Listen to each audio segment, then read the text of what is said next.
Миры Артема Каменистого. Стикс. Николай Сабинин. Дикарь. Книга 3. Трехмерное безумие. Глава 1. Голова гудела, словно внутри нее поселился рой рассерженных ос. Тело налилось свинцом, каждая его клеточка болела как никогда. Он попытался сдвинуться с места, и, конечно же, конечности крайне негативно отозвались на эту попытку пошевелить хотя бы мизинцем. По мускулам прокатилась целая волна слабости и болезненных спазмов. Дикарь с сарказмом отметил про себя, что последнее время все чаще сталкивается с похожим состоянием. Это уже прочно вошло у него в привычку. Крайне неприятную и губительную привычку. Со скрипом зубов он кое-как разлепил веки и пошевелился. В поле зрения на фоне порозовевшего предрассветного неба появилась перевернутая вверх ногами гребенка силуэтов верхушек деревьев, подсвеченных первыми лучами еще пока не выглянувшего из-за линии горизонта светила. Дикарь вновь прикрыл веки и про себя подумал о том, что он, похоже, провалялся тут всю ночь напролет. Все тело жутко затекло, мышцы спины и ягодицы неприятно спазмировали, натянув холода от остывшей за ночь лесной подстилки. Собравшись с духом, он медленно приподнялся на занемевших и ноющих конечностях и встал на четвереньки. Тело плохо слушалось приказов своего владельца. Суставы словно проржавели насквозь, в результате чего безмолвное сражение с ним тянулось целую вечность. Со стоном откинувшись назад, дикарь привалился спиной к стволу, поваленной им в пылу ночной схватки сосны. Острое зрение, доставшееся ему в наследство от голода, как всегда работало на высоте. Поэтому пока еще царивший между деревьев чернильный предрассветный сумрак никак не помешал дикарю рассмотреть ствол его отбойника, хмуро глядевшего на своего хозяина черным зрачком дула. Видимо, пока он мирно валялся в отключке, девушка завладела его оружием и теперь весьма недвусмысленно держала его на мушке. Автомат внешников выглядел несуразно огромным в небольших девичьих руках нимфы, все это время безмолвно взиравшей на его потуги. Но это впечатление ложное. Теперь рейдер знал это как никто другой. Эти обманчиво тоненькие и изящные ручки таили в себе поразительную мощь и силу, никак не соответствующие их внешнему виду. Ей не составит большого труда держать его на прицеле хоть весь день. Аврора твердо и уверенно стояла на своих двоих, что явно давало понять. Ей ночная схватка далась значительно легче, чем рейдеру. Это укололо самолюбие дикаря. Хоть он и понимал, что в улье внешность обманчива и мало что значит, но осознать, что его под орех отделала девчонка, которая весит почти вдвое меньше него самого, было весьма и весьма неприятно. Болезненный удар по самолюбию, так сказать. Впрочем, навыки и умения, продемонстрированные ею ночью, а также то, как именно Аврора провела свои несколько лет в Стиксе, и вполне заслуженная ею репутация, успешно работали как бальзам для уязвленного самолюбия дикаря. Наверняка отыщется не так много бойцов, способных сражаться с ней на равных, а для него это вообще неподъемная задача. Даже удивительно, что нимфа, которая в силу особенностей своего дара вообще-то совершенно не должна сходиться с противниками в ближнем бою, смогла натренироваться до такого уровня. Оба бывших союзника хранили гробовое молчание. Рейдер пока еще не пришел в себя после всех приключений и серьезной ночной встряски, а сохранявшая неподвижность нимфа вообще больше походила на ледяную скульптуру, чем на живого человека, выдавая себя одним лишь движением ресниц. Используя эту паузу с пользой, дикарь постарался собрать все оставшиеся у него силы и привести себя хотя бы в относительно дееспособное состояние. Вышло из рук вон плохо. Его физическая оболочка отхватила неслабых люлей, и в ближайшую пару часов дикарь вряд ли будет представлять хоть какую-то угрозу. Да и с ментальной составляющей дело обстояло не лучше. После нырка в глубокое подсознание содержимое головы превратилось в какую-то кашу. Его разум сейчас больше напоминал огромный пазл или разбитую вдребезги хрустальную вазу. И, судя по всему, дикарю потребуется время, чтобы хотя бы маломальски привести себя в порядок. Хорошей новостью стало то, что, несмотря на овсянку в голове, он мог более или менее здраво мыслить. А это значит, что для него еще не все потеряно. Но если нимфа вдруг решит проделать в нем пару лишних дыр, он вряд ли сможет ей помешать. Хотя, с другой стороны, если бы она действительно хотела его убить, то уже сделала это, пока он изображал коматозника и валялся без сознания. Так что тут еще не все потеряно. Давненько меня так никто не отделывал, как бог черепаху, честное слово. Нимфа в ответ лишь силой сжала челюсти, отчетливо скрипнув зубами. На скулах ее напряглись суровые складки, придавшие лицу резкое и неприятное выражение, остро контрастирующее с миловидной внешностью девушки.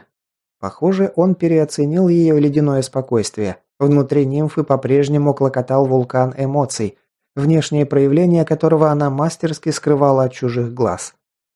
Дикарю следовало очень внимательно выбирать выражения, иначе выдержка девушки вполне может дать трещину. И тогда итог их беседы может стать для него весьма печальным. «Радуйся, что вообще пока еще дышишь».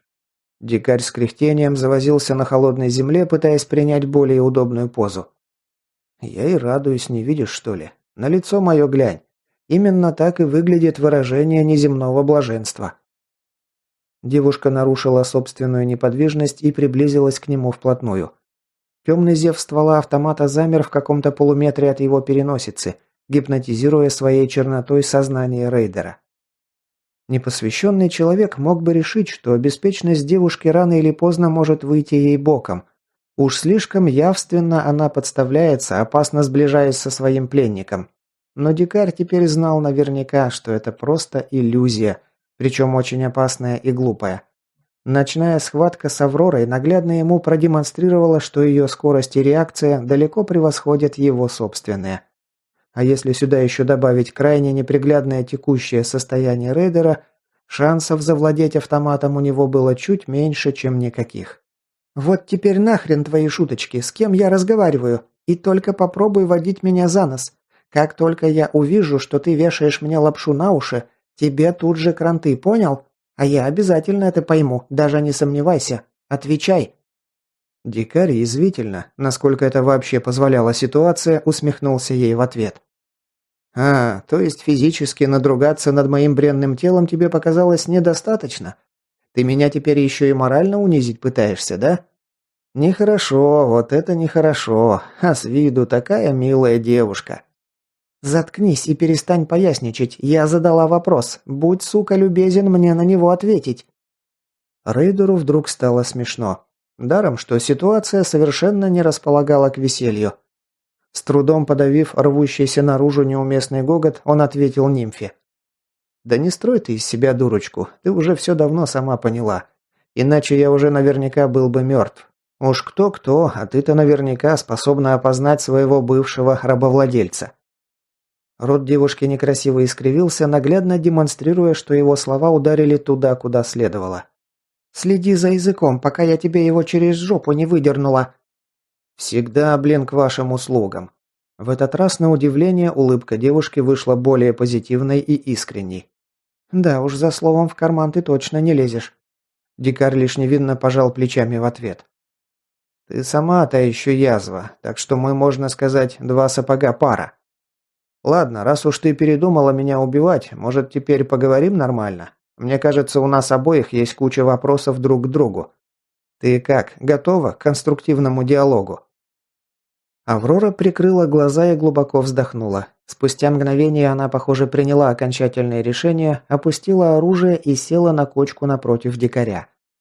Тот, в свою очередь, внезапно ощутил, как избитое и измордованное тело покидает дикое напряжение, скрывать которое на протяжении последних минут ему удавалось лишь титаническим усилием воли.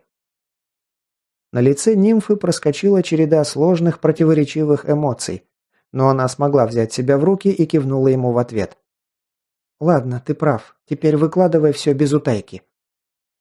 Он на секунду задумался о целесообразности этого действия, но потом решил, что на данный момент нимфа, пожалуй, единственный человек, который способен ему хоть как-то помочь разобраться с тем, что творится в его голове. Теперь, когда он наконец понял мотивы, вынудившие девушку на него напасть этой ночью, ее поступок не выглядел для него таким уж предосудительным.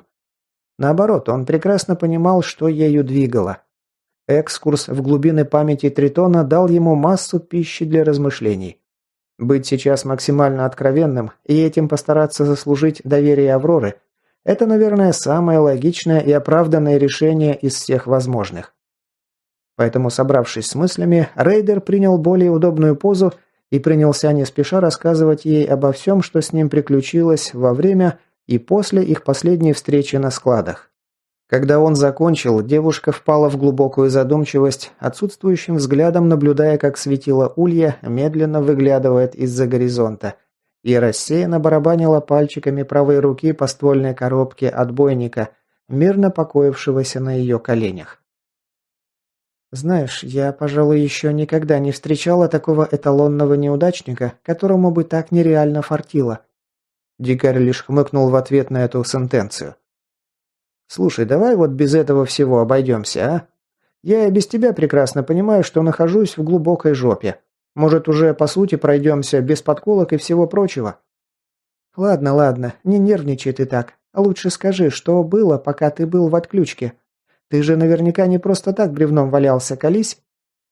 Дикарь тяжело вздохнул, мысленно возвращаясь к не самым приятным событиям ушедшей ночи. «Я... как бы сказать...» Он с электрическим треском потер отросшую щетину на подбородке. «Короче, я видел этого урода где-то в своем подсознании». «И? Просто увидел и все? Или вы поговорили? Кончай кота тянуть за яйца, не беси меня. Выкладывай уже все как на духу». Дикарь раздраженно посмотрел на внезапно напрягшуюся нимфу.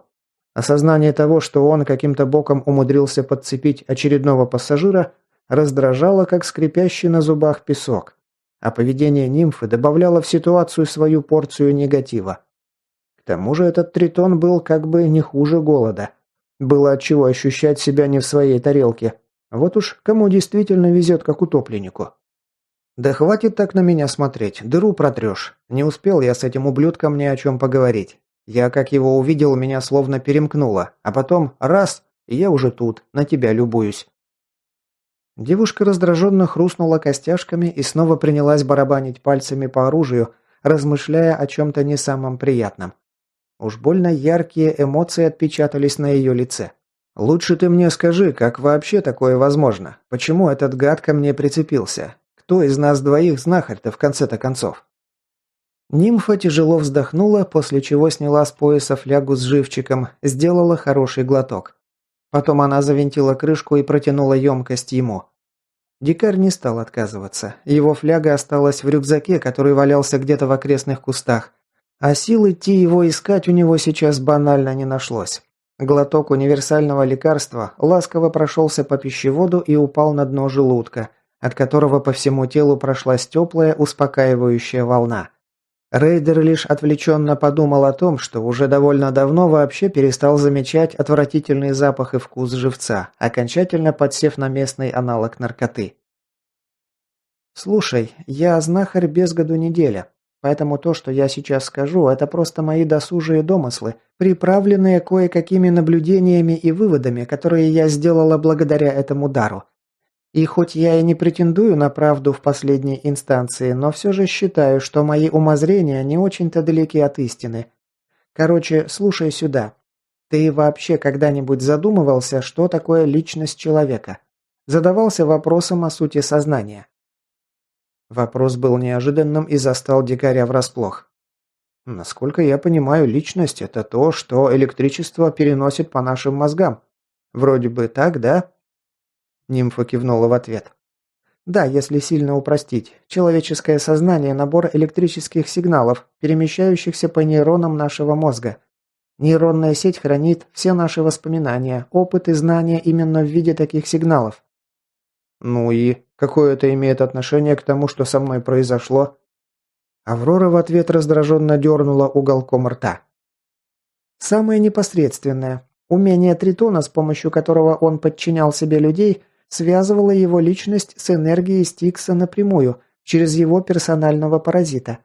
Он использовал то, что получилось на выходе, как атакующее оружие, нападая на нейронную сеть других людей. Проще говоря, устанавливал прямой контакт между своим сознанием и сознанием жертвы. Как связь между Wi-Fi роутером и принимающим устройством. Следишь за мыслью?» Дикарь рассеянно кивнул в ответ. «Именно поэтому во время ментальной атаки ты мог заглянуть в его воспоминания. Ваши личности в этот момент в прямом смысле соприкасаются друг с другом, и это работает в обе стороны.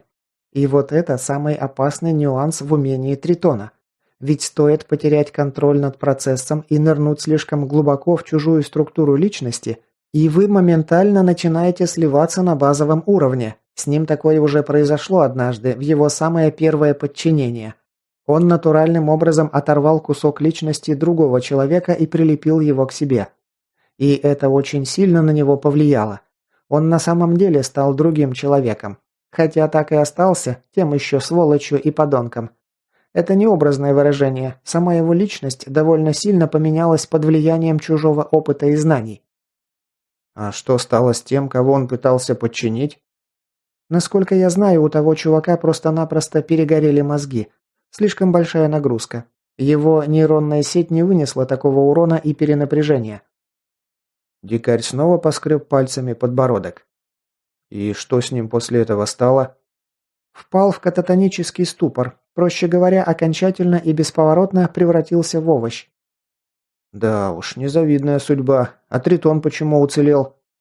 О, ему тоже досталось. Он 3 дня провалялся в коме, едва не умер от обезвоживания. Но выжил скотина, потому что основной удар пришелся не на его сознание, а на сознание жертвы. Его самого лишь слегка зацепило откатом. Плюс его мозг довольно долго и со сложностями переваривал массив данных, которые он оторвал от превратившегося в овощ иммунного. А вот теперь у меня появились прямые ассоциации. Я, конечно, в кому не впадал, но после нашей злосчастной встречи с Тритоном на складах меня тоже нехило приложило. Едва ласты не склеил. Вот-вот, в корень зришь. С тобой у Тритона вышла похожая ситуация. Вот только на этот раз подставился уже он. За это можешь своего первого пассажира благодарить. Это он так контролера пригрел, что у того мозги вскипели. Без его вмешательства ты бы сейчас тоже радостно бегал на побегушках у чертей». Дикарь иронично хмыкнул. «Вот уж не думал, что мне когда-то придется голода благодарить. Неожиданный поворот событий». «О, так ты ему даже имя придумал. Любопытно». «А как еще назвать существо, у которого весь лексикон состоит только из слова «еда»? Эллочка-людоедка, блин». Да и не называл я его так. Он сам себя считает олицетворением чувства голода. Так себе ощущение, я тебе скажу. На 3. Все же забавное у вас взаимодействие выходит. Уникальный случай в своем роде. Ни хрена я в этом забавного не вижу. Этот урод меня самого чуть до ручки не довел. То еще, блин, удовольствие. Как ты вообще умудрялся столько времени держать его на коротком поводке? Тритону вон пары секунд хватило, а ты бодрый весел, как ни в чем не бывало. Великий знахарь говорил, что у меня серьезный ментальный резерв вроде как. Сила воли на зависть, проще говоря. А откуда ты знаешь, что Тритон за пару секунд поплыл? Нимфа пожала плечами. Если бы это произошло не мгновенно, он бы тогда просто отлепился от тебя и все. Все равно бы получил по мозгам, но наверняка выжил. А так, голод этот твой превратил ему содержимое черепа в кисель, а значит, Тритон элементарно не успел среагировать на ответную атаку. Гондон тупо не ожидал такой подлянки, за что и поплатился. Ну, звучит вполне логично. Ты права, тот не ожидал такого подарка, а когда голод ему в подсознанку вцепился, не успел среагировать. А по поводу как, я и сам без понятия. Временами удивляюсь, каким вообще чудом крыша моя не уехала в дальние края, ведь явно должна была. Ну, если бы ты был не в состоянии совладать с мутантом, тот великий знахарь, который сделал тебе блокаду, даже связываться с тобой бы не стал. Так что ничего удивительного, он насчет твоего ментального резерва сказал правду. Кстати, на этот счет, правда, что знахари видят будущее? Варианты возможного будущего – это не то же самое. А в чем разница? Нимфа задумалась на мгновение, а потом сорвала с растущего рядом с ней куста рябины листок, оторвала от него одну дольку и продемонстрировала ее дикарю. «Представь, что этот кусок листочка – обрывок твоего возможного будущего, который я смогла увидеть в тот миг, когда смотрела на тебя там, на складах. Представил?» Ну, допустим, и что? А теперь представь, что то, что видит великий знахарь, это все вот это дерево. У корней момент, когда ты с ним встретился, а все остальное – развилки и дихотомии того, что впоследствии с тобой могло бы произойти. Поступи ты так или иначе. И каждый листок на нем – один из вариантов твоего будущего, которое может наступить, поступи ты тем или иным образом. Предвидение знахарей – это очень сложный дар. Чтобы делать более или менее точные прогнозы, нужно учитывать массу переменных, пропускать через себя просто невообразимое количество информации. Теория вероятности в чистом виде. Я лично сильно сомневаюсь, что даже спустя десятилетия жизни в Улье смогу провернуть нечто подобное. Дикарь попытался осмыслить сказанное девушкой, но очень быстро понял, что это выше его понимания сути вопроса. Оставалось лишь поблагодарить себя за то, что он догадался не спрашивать у нее про задание холода, и почему тот дал ему код доступа к портальной установке, не обмолвившись об этом ни словом. Лишний раз просто выставил бы себя перед нимфой круглым дураком. Однако все не так страшно. Предвидение даже без понимания того, что ты видишь, само по себе может дать подсказку. Интуитивно, так сказать. Что ты имеешь в виду? Девушка замолкла, над поляной надолго повисла тишина, прерываемая лишь редкими трелями и пересвистом проснувшихся птиц. Дикарь молча любовался на медленно поднимающийся над лесом солнечный диск и не смотрел на замолкшую девушку, справедливо рассудив, что если та захочет ответить, она это сделает в любом случае. И оказался прав. «Как думаешь, почему ты до сих пор жив?» И вновь вопрос был неожиданно каверзным и заставил дикаря растеряться. «А?» Нимфа прислонила автомат к рябине, после чего приблизилась и положила ладони ему на виски. Дикарь приготовился к новой активации умения знахарки, но, похоже, та не планировала делать ничего подобного.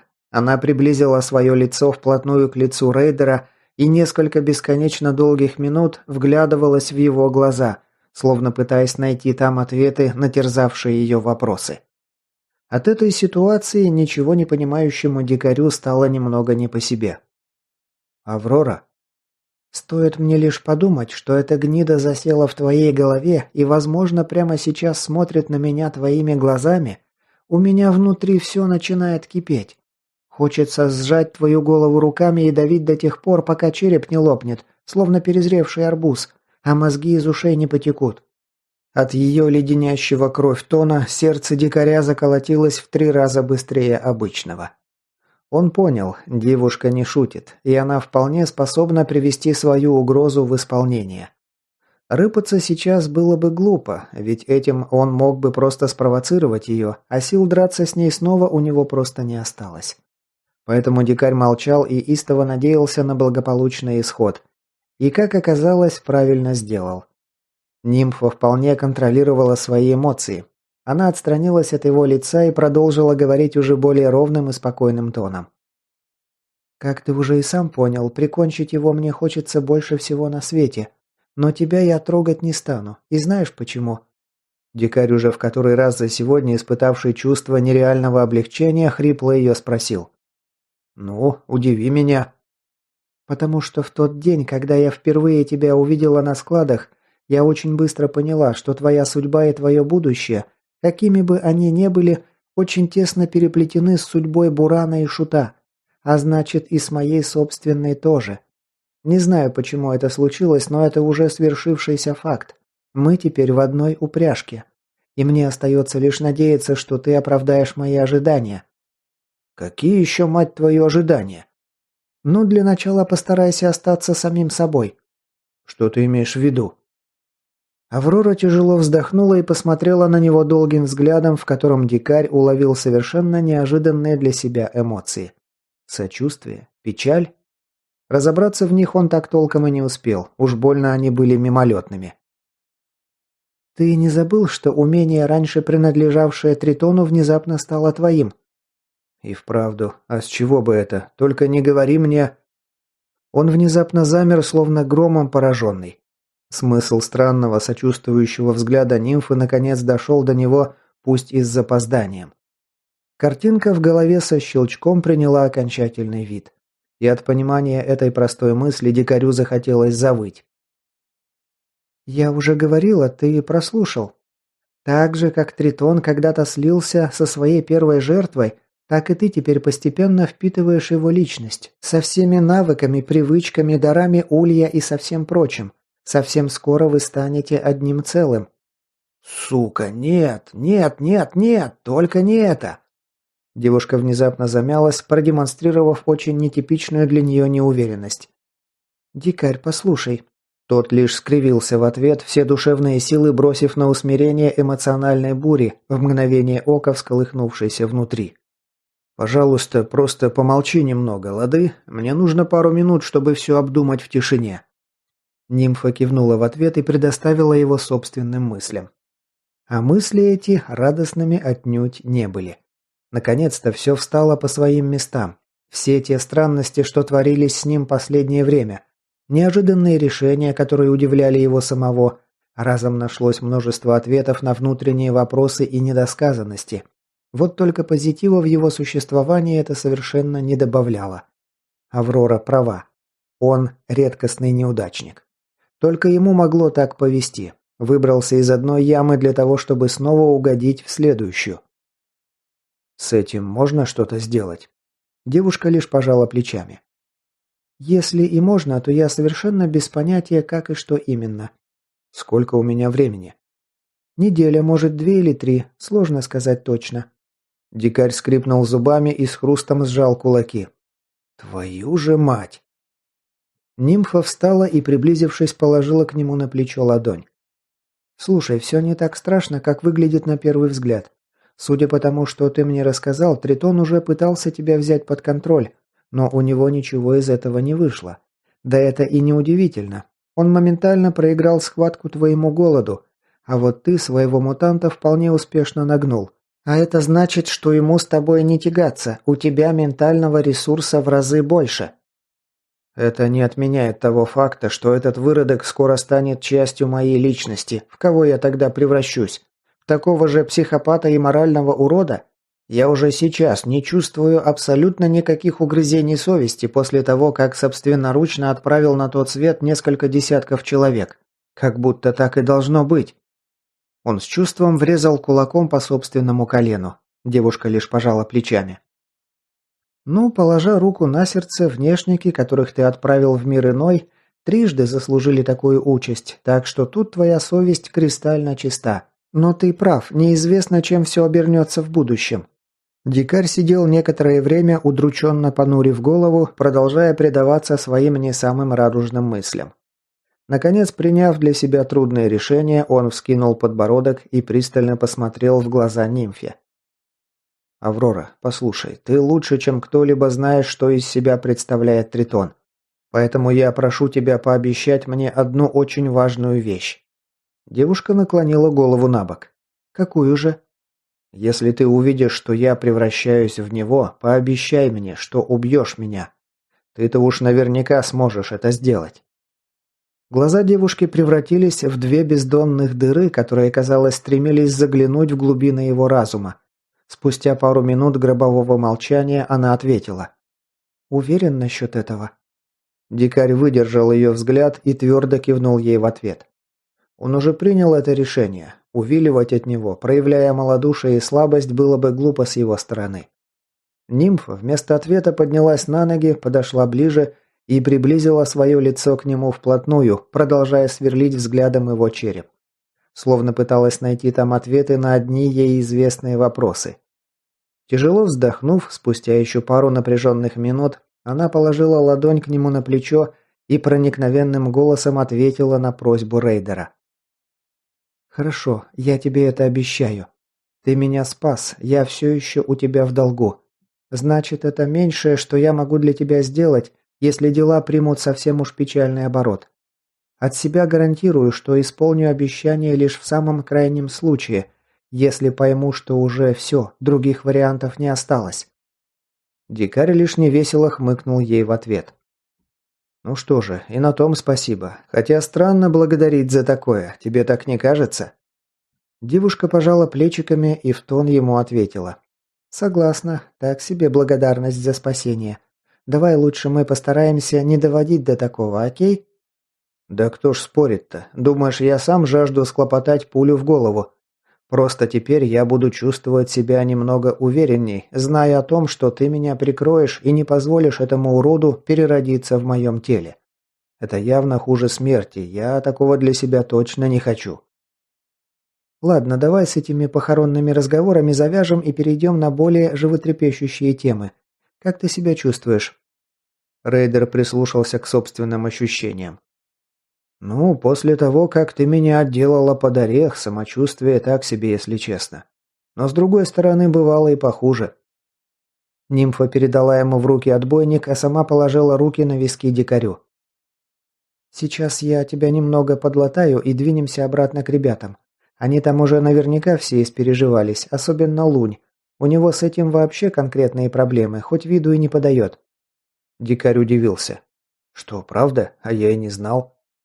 Аврора усмехнулась, продолжая водить своими изящными руками над его головой.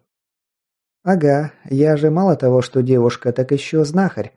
От меня трудно такое спрятать. А у дедули твоего это вообще очень плохо получается».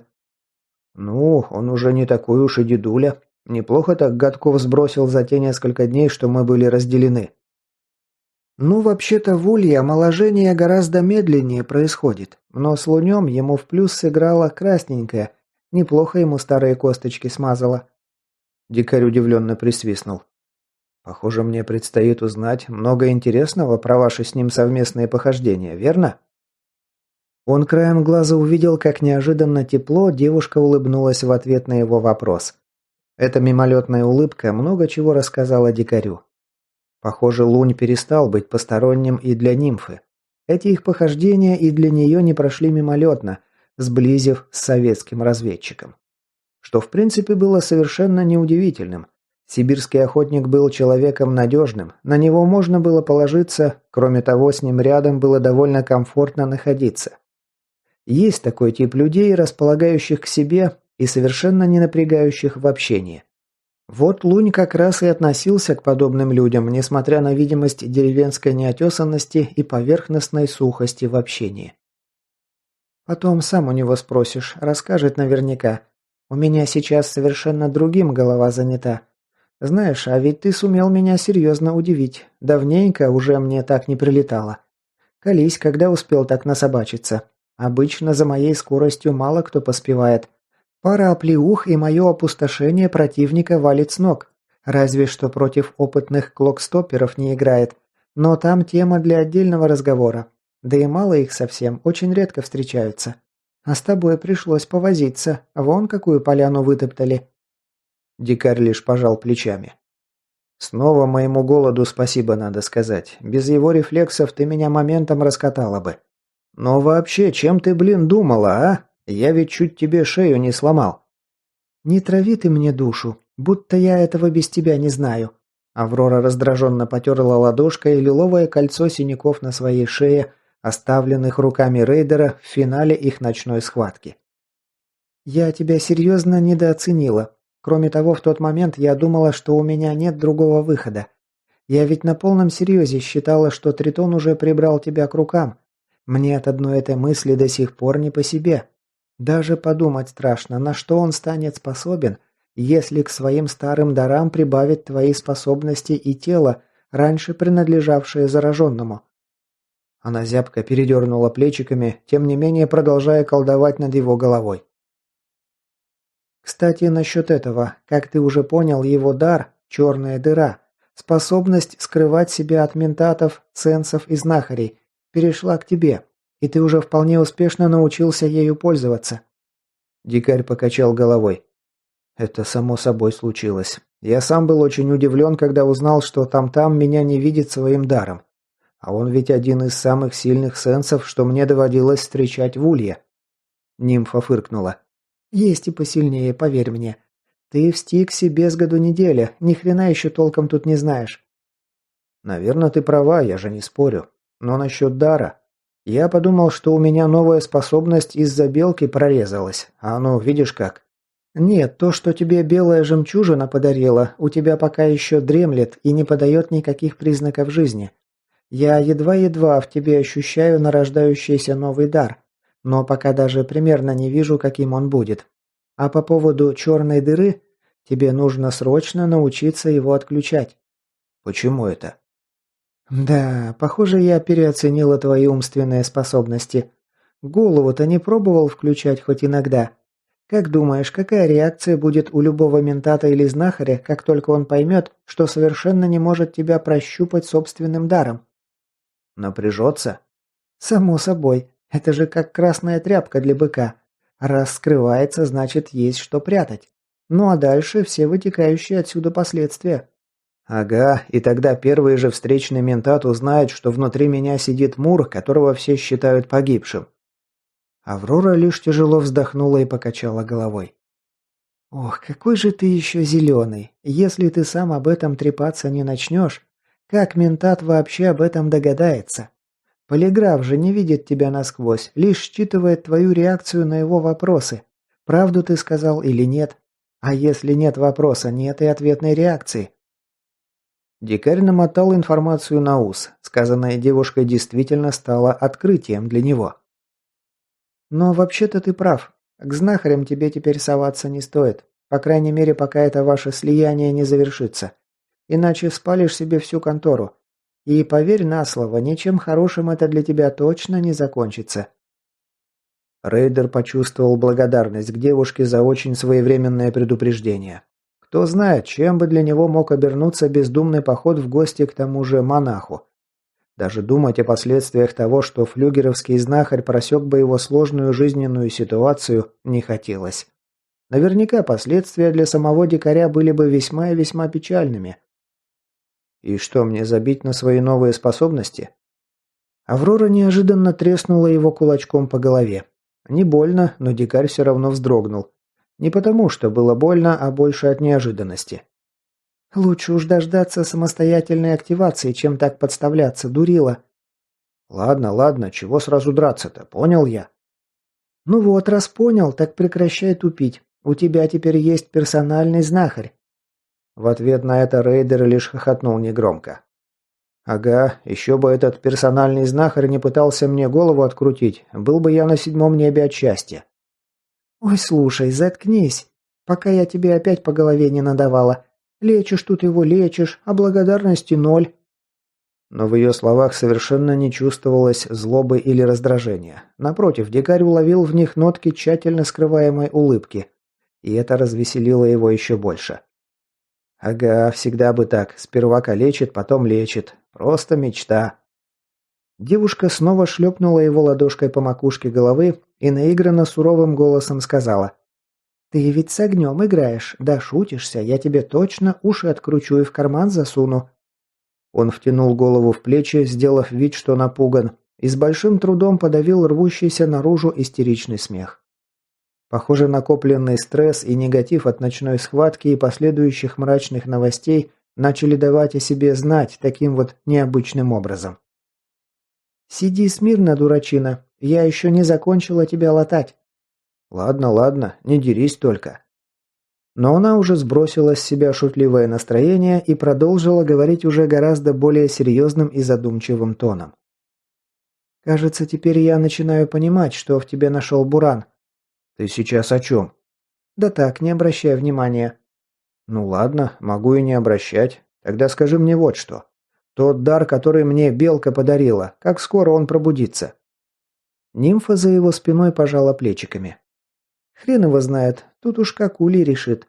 Если дар достаточно мощный, а с белым жемчугом по-другому не бывает, он в таком состоянии может годами пребывать. Ты, похоже, большую часть энергии, которую тебе жемчужина подарила, потратил на то, чтобы защититься от того куска личности Тритона, что тебе достался. Иначе твой энергоконтур просто-напросто разорвало бы на куски. А если сюда еще добавить тот факт, что к этому веселью подключился этот твой голод, я вообще удивляюсь, как ты до сих пор сохранил трезвый рассудок». Дикарь вспомнил свое весьма плачевное состояние в те 2 суток после побега со складов и вынужден был согласиться с выводами девушки.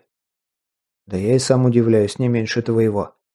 Ну вот, на формирование способностей ушли остатки, так что ничего удивительного, что зарождающийся дар перешел в латентное состояние. Такое даже в нормальных условиях случается довольно часто, а про твой случай и вообще говорить нечего. Вот только ты особо не расстраивайся. Сомневаюсь, что у тебя на его пробуждение уйдет много времени. Твоя энергосистема активно высасывает соки из тритона, плюс идет неплохая подпитка от голода. Он ведь тоже никуда не делся. С твоим образом жизни это лишь вопрос времени, причем, скорее всего, недолгого. Дикаря в этот момент посетила довольно неприятная мысль. Слушай, если ко мне перешли дары тритона, что же тогда стало с его способностью промывать людям мозги? Я поначалу тоже из-за этого немного напрягалась, но теперь вижу, что он, похоже, слился с твоей способностью контролировать зараженных. Родственные дары, вот белка их испаяла воедино. За счет этого твой дар должен был серьезно усилиться. Дикарь кивнул ей в ответ. «Это так. Я в бункере смог подмять под себя целую стаю из десятка матерых бегунов и лотерейщиков. Причем один из них уже был скорее топтун, чем жрач. А ведь раньше никого серьезнее бегуна и пробовать даже не стоило за ноздри брать. Ну вот видишь. Ты, кстати, насчет этой своей способности тоже держи язык за зубами, понял? Очень многие сочтут очень привлекательные мысли о том, что в подходящий момент можно на своих врагов натравить стаю зараженных. На вражеский стаб, к примеру, или конвой торгашей. Да я уж понял. Вот и умничка. К слову, тебе третья способность в подарок от твоего нового пассажира досталась. Что, серьезно? Прямо праздник какой-то. Хоть какая-то компенсация за весь перенесенный негатив. И что там? Ну, это так, простенький дар. По сравнению с черной дырой и контролем ни о чем, откровенно говоря. Я его называю «тишина». При активации все производимые тобой звуки гасятся в небольшом радиусе. Это как? Ну, когда ты его включаешь, можешь хоть заораться, но человек, который от тебя стоит в паре метров, ничего не услышит. Тишина гасит все звуки, причем только в одну сторону, на тебя это не распространяется. Ты по-прежнему слышишь все, что происходит вокруг. Довольно удобно. Ну, применение можно найти, не совсем бесполезный навык. А как мне им и черной дырой научиться пользоваться? Да точно так же, как и другими твоими дарами. Визуализируй в воображении кнопку или рычаг, который нажимаешь для активации того или иного навыка. Ну или привяжи на мелкую моторику, палец там согнуть или лоб наморщить. Монах меня именно так и учил первую способность активировать. Она согласно кивнула в ответ. Да, это самый распространенный способ, и для новичка понятный с самого начала, легко разобраться. Хотя, как по мне, он довольно палевный. Лучше научиться включать свои дары так, чтобы стороннему наблюдателю ничего не было видно. И снова довольно важная и полезная информация вылетела из уст нимфы, а дикарь сделал себе еще одну зарубку в памяти. Потренируйся, ты уже не первый дар осваиваешь, думаю, легко разберешься, как это работает. Ладно, давай закругляться, я тебя подлатала, пора двигать отсюда. Девушка как раз закончила свои манипуляции с его головой, от которых боль и слабость наконец ушли из тела рейдера, а по конечностям разлилась приятная теплота и энергия. Нимфа, пока он приходил в себя, нацепила на себя рюкзак и сейчас проверяла патроны в магазине своего FN FNX. Этот пистолет, после того, как дикарь ночью развалил ее ПП-2000 на две половинки, оставался единственным оружием нимфы. Увидев это, ему пришла в голову мысль, что стоило бы девушку дополнительно вооружить, благо есть чем.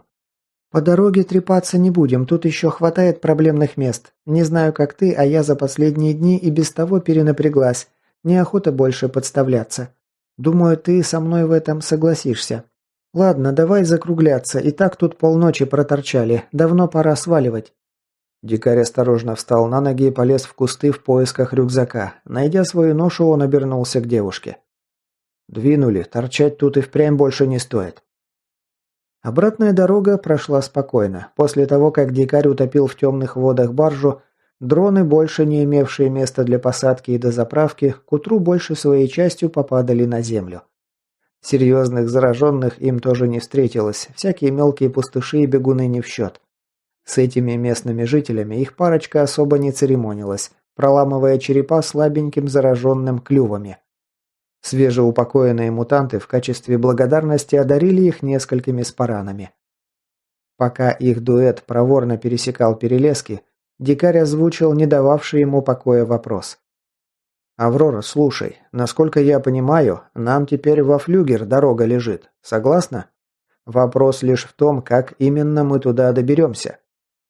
Девушка, пробиравшаяся через густые заросли малины, поправила ремень ментовского аксу, который дикарь отдал ей взамен уничтоженного его руками пистолета-пулемета, и на минутку задумалась над ответом. «Слушай, ну вопрос, конечно, интересный, хотя ответ, по-моему, на него всего один. Возвращаться нам придется через зону. Можно через речку на БМП переправиться, она плавающая, должна справиться. Но я сразу говорю, на той стороне сплошь болотистые кластеры. Далеко мы там не уедем. А бросать технику и шагать по этому говнищу пешком я совершенно не горю желанием. Да и разбрасываться такой техникой – так себе идея. Она вообще-то на дороге не валяется. К тому же там уже не патрулируемые дронами территории, плюс есть несколько очень неприятных кластеров. Нарваться, короче, можно легче легкого.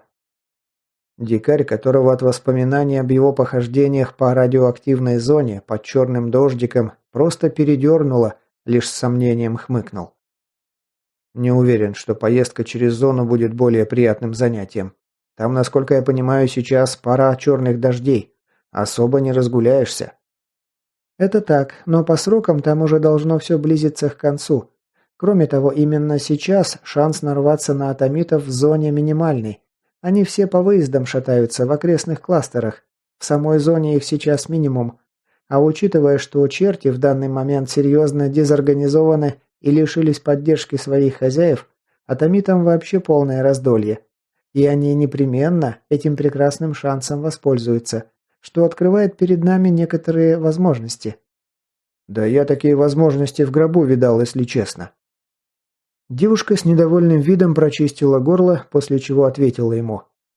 «Слушай, я понимаю твое недовольство, но коридор ведь не просто именно так назвали. Это, по сути, единственный путь на запад со стороны флюгера, да и в его сторону тоже. Хотя теперь, после того, как ты местный аэродром утопил, можно будет по реке наладить связь. Но там тоже не все так безоблачно и прекрасно.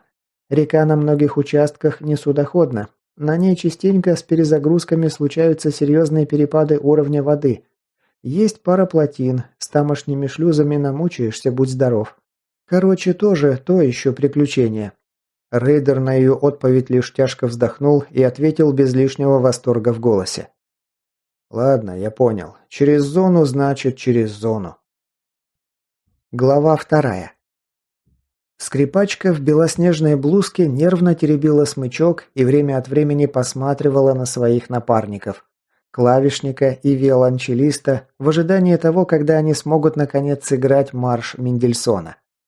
Оно и понятно, кому понравится непредвиденная задержка в работе. Вика поправила фату и лишь ухмыльнулась украдкой, ведь музыкантов, да и не только их, ожидает еще более неприятный сюрприз. Управляющая ЗАГСом тоже заметно нервничала. Ну а что, шутка ли, почти сотни расфуфыренных в пух и прах гостей с букетами в руках переминается с ноги на ногу в ожидании непонятно чего.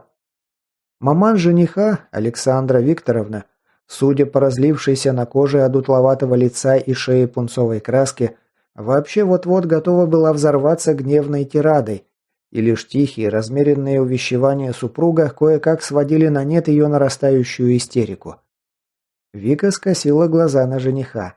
Эдик тоже заметно напрягся, нахохлившийся, словно неопрятная птица, в костюме, который ему абсолютно не шел и лишь усиливал эту ассоциацию, с выпирающим кадыком, непрерывно гулявшим под покрасневшей от раздражения после бритья кожей, яркими тонкими губами, скривившимися с презрительным выражением. Вика снова украдкой вздохнула. Спрашивается, где были ее мозг и глаза, когда она умудрилась втюриться в этого супчика по самые уши? В нем же нет совершенно ничего привлекательного. Купил ее цветами, красивыми ухаживаниями и сладкими речами и обещаниями. Вот уж на что он точно не поскупился, так на это. «Извините, пожалуйста, мы сейчас запустим генератор и продолжим церемонию. Весь город уже устал от этих вечных отключений электричества. Когда уже, наконец, электростанцию починят?» «Как долго нам еще ждать?» Даже голос Эдика от раздражения звучал неприятно, словно кто-то скрипел несмазанными дверными петлями. А ведь когда-то она считала этот голос очень даже привлекательным. Правду говорят, любовь абсолютно слепа. Буквально пару минут. Словно вняв ее мысленным молитвам, заработавший где-то генератор подал электричество, и помещение залило светом множество осветительных приборов. Ведущая церемонию бракосочетания, до этого нервно переминавшаяся рядом с управляющей, поспешно открыла двойные двери в главный зал. Вика вошла внутрь, и за ней гурьбой поспешили войти заждавшиеся гости. Не мудрствуя лукаво, работница ЗАГСа немедленно приступила к церемонии. Ну, ее можно понять. Из-за отключения электроэнергии работа учреждения была парализована. А у них ведь живая очередь, и любая задержка бьет по всем, кто придет сегодня регистрировать брак позднее. Вика выросла в обычной, можно даже сказать, среднестатистической семье. Ее воспитали скромной и не приученной к лишним показным тратам. Потому ей с самого начала претела мысль о пышной, разнузданной свадьбе на 100 гостей, с рестораном и этими обязательными совковыми обычаями, с выкупом невесты и поездками по 7 мостам. Она предложила Эдику узаконить их отношения на скромной церемонии в узком кругу близких и друзей, а деньги потратить лучше на медовый месяц. Но будущая свекровь, которой, похоже, эта свадьба была гораздо важнее, чем невесте, настояла на своем. Она даже была согласна оформить на семью родителей жениха конский кредит, лишь бы все было по правилам. Не хуже, чем у других, ага. Вику даже передернуло от мыслей о мещанских замашках этой хамоватой и не особо приятной в общении женщины. Интеллигенция недоделанная, чтобы их всех черти побрали. Жених, привыкший подчиняться самодурству своей маменьки, пошел у нее на поводу, и невесте пришлось согласиться. Но теперь это даже сыграло ей на руку. Все-таки жизнь очень странная штука. Между тем, пока девушка предавалась собственным мыслям, торжественная речь работницы Дворца бракосочетаний подошла к своему логичному итогу. А теперь я обязана спросить, является ли ваше желание создать семью и любить друг друга в горе и в радости, в болезни и в здравии, в богатстве и бедности, пока смерть не разлучит вас, обоюдным и добровольным? Прошу ответить вас, Эдуард Константинович, согласны ли вы взять в законные супруги невесту?» Вика скосила взгляд на стоявшего рядом с ней жениха и снова с неприязнью обратила внимание, как быстро задвигался острый кадык на его горле. «Да, согласен». «Теперь прошу ответить вас, Виктория Александровна». Вика глубоко вздохнула, набрав полные легкие воздуха, как перед нырком на глубину. «Нет, не согласна». Женщина средних лет, что вела церемонию, похоже, не сразу поняла, что именно она услышала. «Теперь, когда клятвы произнесены...» «Простите, что?» В зале повисла гробовая тишина. Только ее несостоявшаяся свекровь от переизбытка чувств совершенно неизящно хрюкнула. Что же, весьма подходящий звук такой раскормленной и токсичной туши. «Прощаю, так и быть. Я сказала, что мне и даром не сдался в мужьях моральный урод, который за моей спиной трахается с моей лучшей подругой». Вид лица охреневшего до невозможности Эдика, до которого постепенно начал доходить весь ужас происходящего, стоил всех ее потраченных нервов. «Да-да, Эдичка, я все знаю. Так что раз уж тебе так приперло завести семью ради карьерного роста, то можешь сделать новое предложение прямо тут». Она развернулась на каблуках с издевкой, глядя на перекошенное от страха и стыда лицо своей бывшей подруги. Лицо Аньки вспыхнуло красным. Она выглядела так, словно готова была провалиться сквозь землю. Ну, хоть не совсем совесть потеряла. А то для Вики после 10 лет дружбы было бы очень неприятно узнать, насколько плохо она разбирается в людях. «Не боись, Анька. Забирай себе этого отброса, если он тебе так нужен. Я даже за тебя порадуюсь. Ты мне сделала огромное одолжение. Мне тебя еще благодарить нужно». Она ободряюще хлопнула по плечу свою экс-лучшую подругу, сдернула с головы фату и, шурша платьем, направилась к выходу из зала. В этот момент ее несостоявшийся жених вернул наконец себе дар речи. «Вига, постой, позволь мне все объяснить». Она развернулась в полоборота и показала ему средний палец, высоко задрав правую руку. «Пошел в жопу, мудак! Чертям в аду будешь объясняться!» Девушка закрыла за собой двери в церемониальный зал, краем уха уловив сдавленный вопль матери Эдика и поднявшийся следом невообразимый шум. Ну да, если бы ей довелось выяснить, что из-за тупорылости ее сына им придется еще год расплачиваться за кредит, потраченный на несостоявшуюся свадьбу, она бы тоже знатно охренела. Но до всего этого лично ей теперь уже не было никакого дела. Это больше не ее головная боль, пусть теперь сами разгребают как хотят. Выйдя на улицу, Вика почувствовала, как на глазах наворачиваются горячие слезы.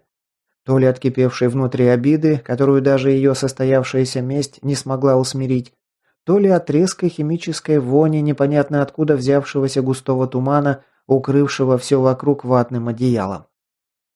Девушка задрала объемистый подол белого свадебного платья и опрометью бросилась к своей серебристой «Октавии», весьма благоразумно и заблаговременно припаркованной недалеко от здания ЗАГСа. Пикнув сигнализацией, машина впустила ее в салон. Хлопнув дверью, Вика отрезала себя от всего остального мира и выпустила наружу истеричный смех, который начал разбирать ее с самого момента выхода из здания. Вместе с этим совершенно неуместным идиотским смехом крупные слезы продолжали градом срываться с ресниц, размазывая тушь по щекам. Девушка откинула противосолнечный козырек и посмотрела на свое лицо в зеркальце. «Водостойкая, водостойкая, вот суки, и тут наврали, никому верить нельзя». Она снова надсадно всхлипнула, пытаясь удержать рвущееся наружу рыдание и справиться с обидой и черной тоской, рвущей ее душу на части из-за предательства двух людей, которых Вика считала одними из самых близких на всем белом свете. Она повернула ключ в замке зажигания, и ее ласточка тут же сыто заурчала движком. От этого приятного звука ей неожиданно стало немного легче. Девушка вытерла текущие слезы тыльной стороной ладони и взялась за рычаг переключения передач. Отсюда нужно уезжать, пока кому-нибудь в голову не пришла мысль броситься ей вдогонку. Она как в воду глядела.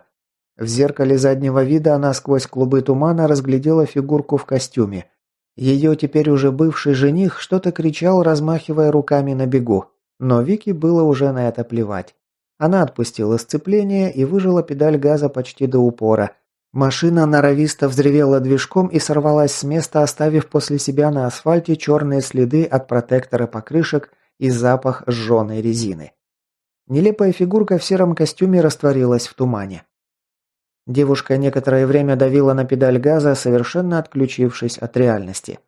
Несколько раз от страшной аварии ее спасала лишь собственная реакция и туман, из-за которого все остальные водители благоразумно сбрасывали скорость до минимума, а то и вовсе парковались у обочины дороги. Но испытывать собственное везение не самое умное занятие на свете. Вот удача изменила и ей. Несчастье случилось на пешеходном переходе у перекрестка. Прямо перед капотом бешено несущегося автомобиля внезапно возникла фигура в камуфляже, и если она все правильно разглядела, с оружием на плече. Крупный мужчина за те жалкие доли секунды, что сокращалось смешное расстояние между ним и машиной, посмотревший сквозь лобовое стекло прямо ей в глаза, вместо того, чтобы попытаться отпрыгнуть из-под колес несущегося на безумной скорости автомобиля, напружинился и прижал руки к груди. Вика, чувствуя, как все внутри холодеет от страха, ударила по тормозам. Но это уже ничего не могло изменить. Слишком большая скорость и слишком малое расстояние между ними. Удар был страшен. Словно машина врезалась не в человека, а в бетонный столб. Тело сотряс грохот сминаемого и рвущегося металла и лопнувших стекол.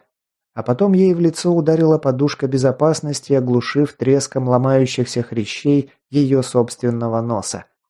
Вика на короткое время отключилась, сильный удар выбил из нее дух. Сквозь гул в ушах она с трудом разобрала, как девичий голос совсем рядом обратился к кому-то. «Дикарь, ты там живой?» Замершая машина, из-под выгнувшегося горбом капота которой клубами пара вылетала охлаждающая жидкость, внезапно заскрипела железом вновь, и Вика, неверящим взглядом, который, похоже, подводил ее после удара, увидела, как из объятий покореженного металла выбирается давишний крепыш, каким-то чудом сумевший выжить после страшного столкновения. Более того, после удара металл корпуса Октавии сложился уголком вокруг его тела, словно не сумев сдвинуть его ни на сантиметр. Девушка потрясла головой, не веря тому, что видела. «Блин, будто кувалдой по голове получил. Мать, опять мне везет, как утопленнику. Не успел войти в свежий кластер, как нарвался на безумную пустышку». Мужчина со стоном опустился на пятую точку, усевшись прямо на асфальт. Теперь девушка видела лишь его голову. Он вытащил откуда-то флягу и шумно сделал несколько глотков из нее. «Дочка, ты живая?» У водительской двери появился еще один мужчина лет 40 с удивительно густой сединой в темно-русых волосах. За его плечами качался матовый ствол автомата, повешенного на ремень через голову. Вика с усмешкой подумала, что более нелепого обращения к себе ей еще слышать не доводилось. У них разница, дай бог, лет 10, а то и меньше. Какая еще к черту дочка? Странные мысли лезли ей в голову. Видно, удар о подушку вышел сильнее, чем ей показалось. Она кивнула и хотела ответить ему, что с ней все в порядке, но вместо этого зашлась в кашле, ощущая, как в горло из носоглотки льется струйка горячей и густой жидкости. «Ты, похоже, ошибся».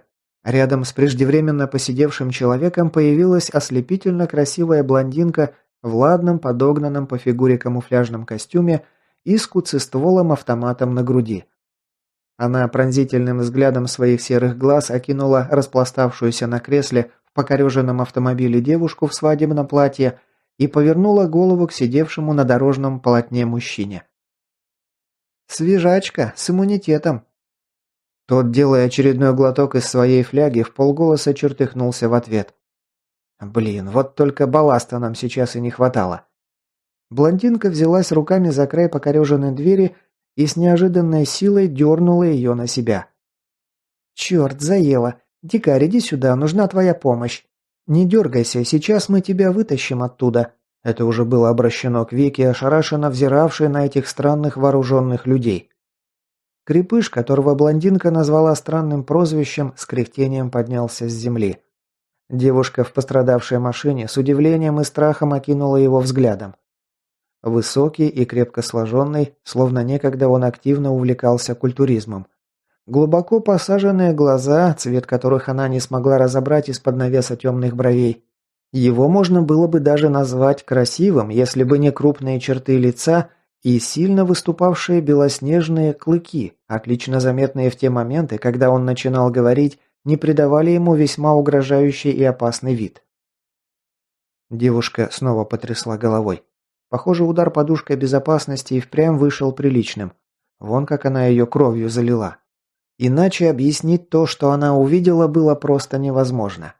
Неизвестный, похоже, вообще не пострадал от столкновения, даже одежда на нем не особо помялась. По крайней мере, он не так уж отличался по внешнему виду от своих спутников. В отличие от ее ласточки. Октавия от страшного удара сложилась углом. Капот, крышу и стойки дверей выгнуло от страшного удара. Габаритный парень, между тем плавной, какой-то даже текучей походкой, приблизился к водительской двери, вытянул вертикально пальцы, а затем резким, едва заметным глазом движением вбил ладонь правой руки между покореженной стойкой и дверцей автомобиля. Металл взвизгнул и заскрипел, словно это была не рука живого человека, а стальной лом. Невероятный человек тем временем налег на конечность, используя ее как рычаг, и изувеченная дверь со скрипом выскочила наружу. «Не благодарите». Он помассировал кисть левой руки, после чего отошел в сторону, уступив место блондинке. Та осторожно, едва касаясь кожи, пощупала на удивление твердыми и сильными пальчиками лоб Вики, словно та была больным ребенком, а эта девушка заботливым родителем.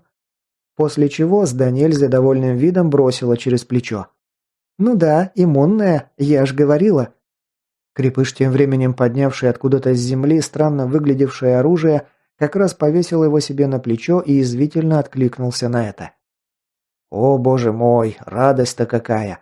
Детям буду про этот прекрасный день рассказывать долгими зимними вечерами, сидя перед горящим камином». Блондинка, продолжавшая делать странные манипуляции с головой пострадавшей Вики, в ответ на это строго его одернула. «Не уродствуй, ты не хуже меня знаешь правила». «Ладно, ладно. Я просто напомню вам, что это именно меня только что протаранили тачкой на безумной скорости. Так что я имею полное право нести любую ахинею, какая только взбредет в мою больную голову. А еще о том, что у нас время поджимает. Поэтому я тебя умоляю, Аврора, во имя всего святого, что еще осталось в этом проклятом месте. Давай быстрее». Блондинка эту сентенцию пропустила мимо ушей, полностью сконцентрировавшись на пострадавшей. «Нос, похоже, сломан. Придется вправить, пока ты в собственной крови не захлебнулась. На вот, прикуси, будет больно». Она протянула Вике запечатанную продолговатую упаковку, внутри которой, если верить надписям на ней, лежал обычный бинт. Девушка послушно прикусила ее зубами. И понимание того, что она все правильно сделала, прислушавшись к совету, пришло всего через несколько секунд. Аврора, а именно так обращался к блондинке Крепыш, положила указательные пальцы ей на переносицу и резким рывком вправила сломанный нос. Носовые пазухи влажно хрустнули, через ноздри Вики прямо ей на грудь вылетели две кровавые струйки, а саму девушку пронзила резкая, едва терпимая боль. «Вы...» От пальцев блондинки, которая их не спешила убирать от ее лица, по коже начало распространяться тепло. «Не скули, сейчас полегчает. Ты куда так неслась? На свою свадьбу, что ли, опоздала?» Боль из переносицы и впрямь понемногу уходила, поэтому Вика нашла в себе силы ей ответить. «Скорее уж со свадьбы удирала». Блондинка иронично хмыкнула и прекратила непонятные манипуляции. «Ну вот, теперь будешь в порядке».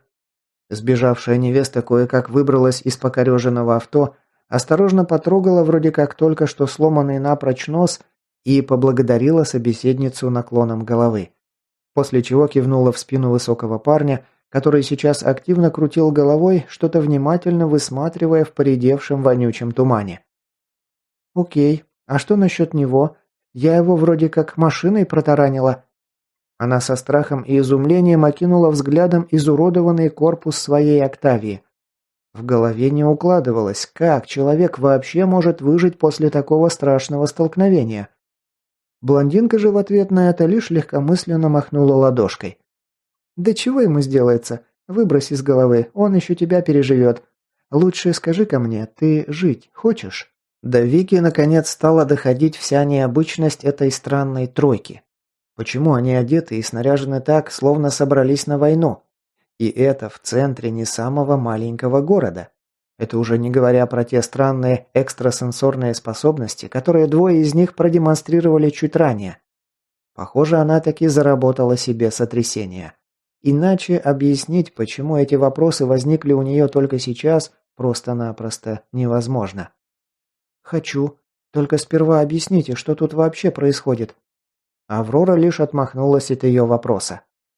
«Все потом. Для начала нам нужно отсюда выбраться. Но сперва...»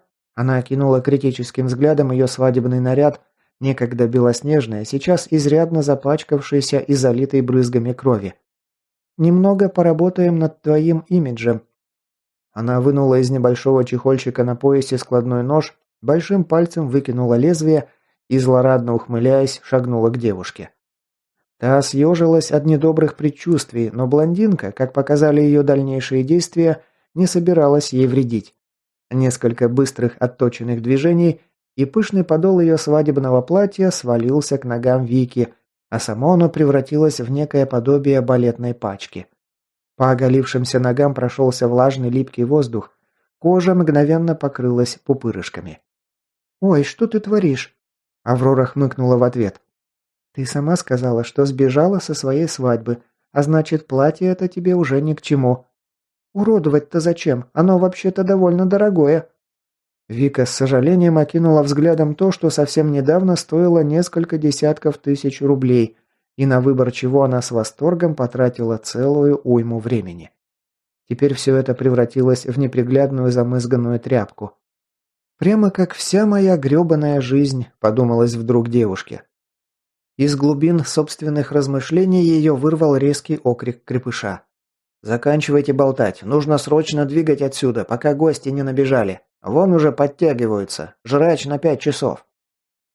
Из порядком поредевшего тумана выскочила корявая фигура, издавшая басовитое урчание. От одного этого утробного звука кожу вдоль позвоночника Вики пробило морозом, а разглядев издавшее его существо, нечто отдаленно напоминавшее перекормленного стероидами и облысевшего от этого бабуина, смотревшего на них колючим взглядом своих маленьких глазок, она вообще лишилась дара речи и лишь ощутила, как от липкого страха ноги приросли к земле. Неизвестный монстр оголил впечатляющие зубы, заурчал снова и бросил сильное тело в их сторону, помогая себе отталкиваться от земли длинными передними конечностями.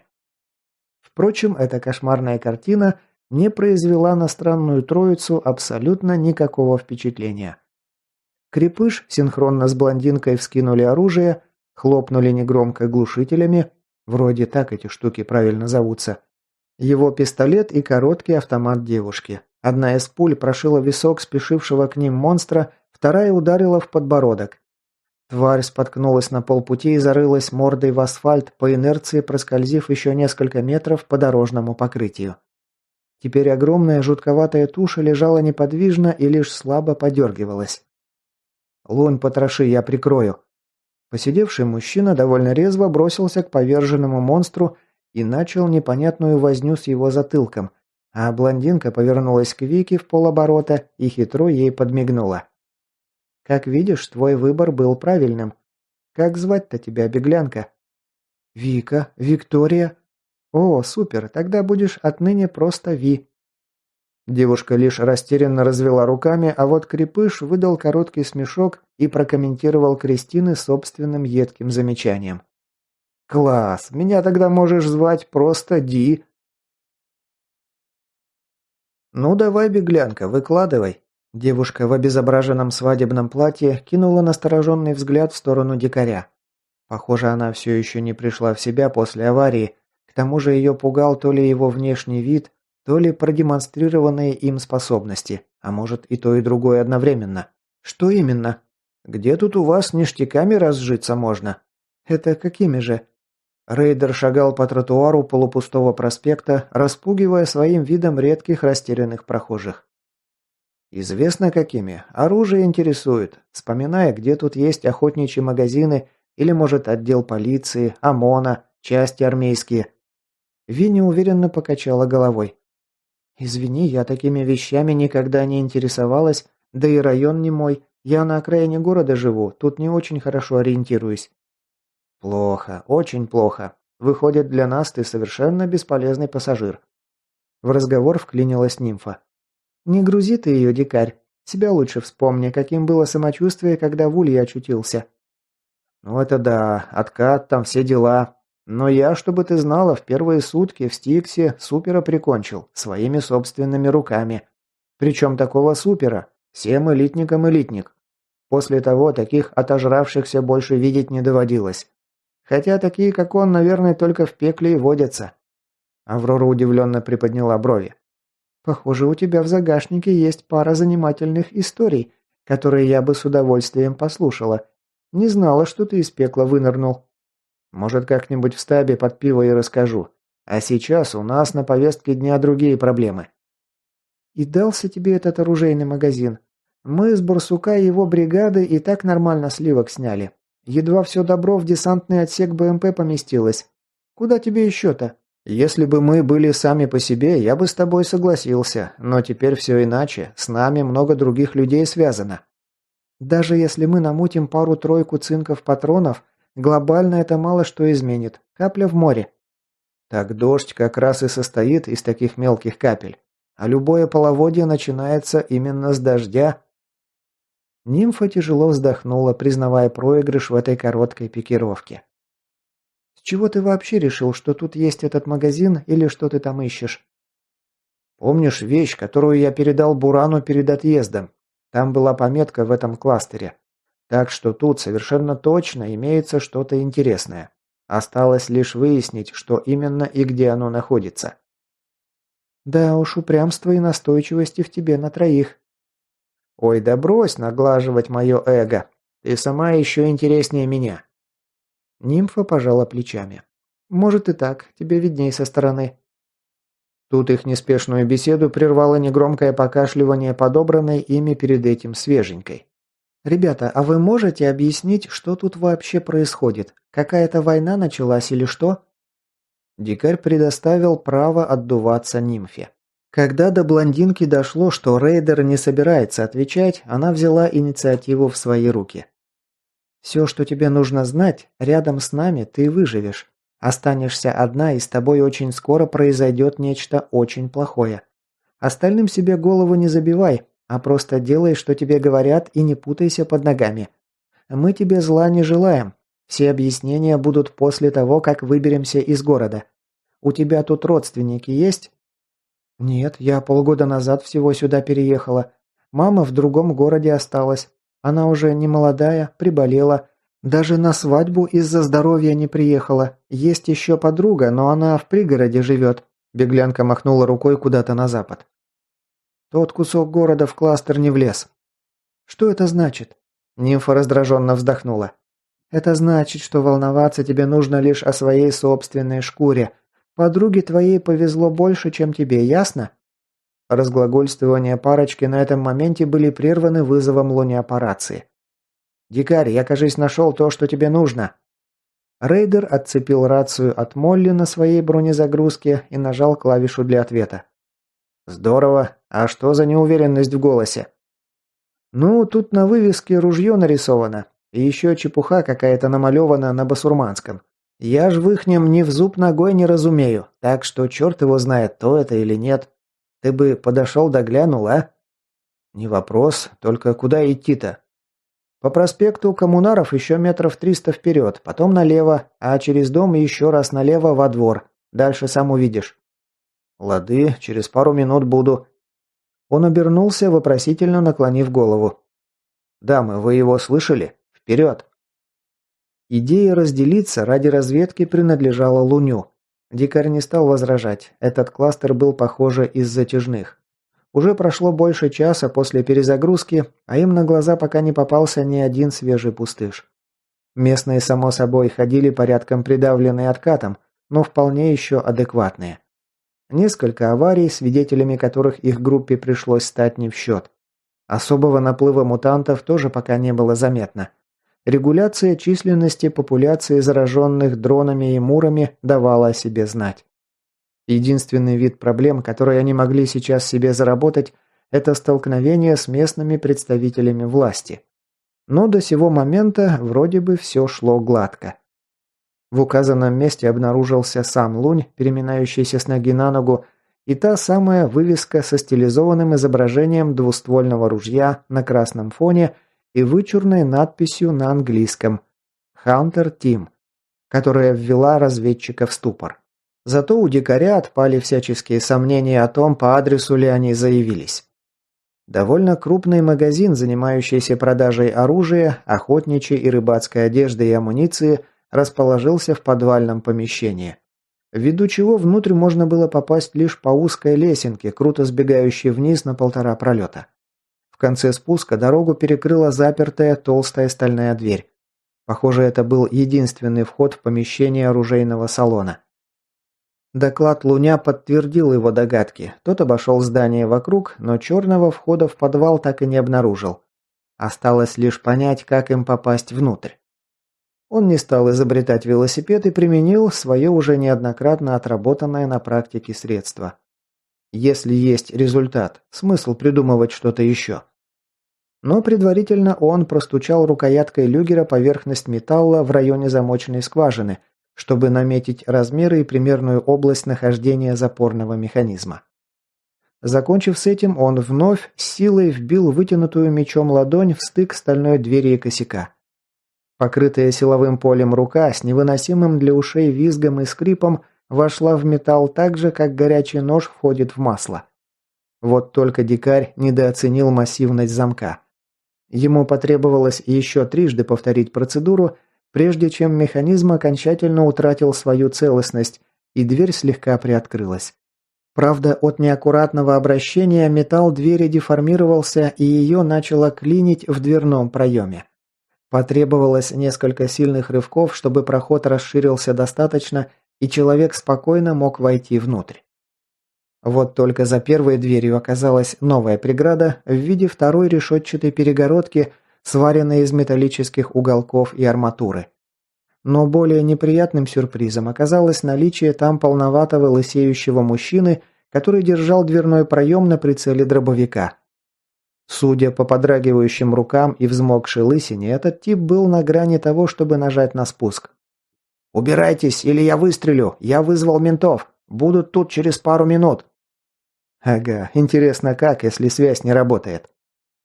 Забегавшие глазки Лысого выдали, что слова дикаря попали в яблочко, а вслед за этим события понеслись вскачь. Нимфа, стоявшая прямо за плечом рейдера, без предупреждения вскинула пистолет, явно намереваясь пристрелить защитника магазина. Дикарь в самый последний момент ударом ладони сумел отклонить ствол пистолета. Пуля вместо того, чтобы продырявить череп несчастного, прошла в притирку к пухлой шее и срезала мочку уха мужика. Тот вскрикнул от неожиданности и завалился назад, выронив при этом оружие, но все же успел перед падением единожды спустить курок. Громыхнуло так, что даже через звукоподавители наушников, встроенных в шлем, основательно заложило уши. Дробовой сноп ударил в стальной косяк и угол двери. В лицо рейдеру полетели ошметки отколовшейся краски и сплющившаяся от удара мелкая дробь. Благо стрелял неизвестный ни пулей и ни картечью, иначе рикошет мог бы быть далеко не таким безопасным. Впрочем, дикарь так или иначе активировал свою защиту, поэтому особо на этот счет не волновался. «Ты совсем сдурела? На кой хрен ты в него стреляла?» Девушка с выражением неудовольствия потерла уши ладонями. Ее тоже явно оглушило грохотом. «Он целился в нас. Ответ очевиден, на мой взгляд». Ее ответ разозлил дикаря. Слишком уж спокойно она среагировала. Можно было спокойно договориться, совсем не обязательно сразу пушку вынимать. «Ну и чего ты вдруг взбесился? Ему же от силы час остался, он уже, считай, пустыш». «Вот обратиться, тогда и стреляй. А сейчас это еще человек, так что будь любезна вести себя соответствующе». Нимфа лишь пожала плечами, явно не испытывая ни малейших сожалений по поводу своего поступка. Но и не горела желанием развивать скользкую тему, поэтому сочла за лучшее просто промолчать. Рейдер злобно зыркнул на нее, после чего сдернул с плеча отбойник и одиночным выстрелом выбил хлипкий замок у двери из арматуры. Брызнули во все стороны осколки металла, после чего от сильного пинка ногой дверь распахнулась во всю ширь. Дикарь приблизился к корчившемуся на полу человеку, который, похоже, был работником в этом месте. Неизвестно, что побудило его запереться внутри, но, приглядевшись внимательно, он понял, что нимфа была права. У мужика явно прослеживался весь букет симптомов подступающего обращения. Испарина, мутный, бессмысленный взгляд, трясущиеся руки. Ему явно уже недолго осталось. Тем не менее, дикарь не желал признавать правоту девушки. В его системе координат убивать человека до того, как он окончательно обратился, было против правил. Особенно, когда особых причин для этого не было. Далеко за примером ходить не нужно. Он сам был в положении этого лысого мужичка, буквально в паре шагов от обращения в мутанта, а потом и вовсе его перешагнул.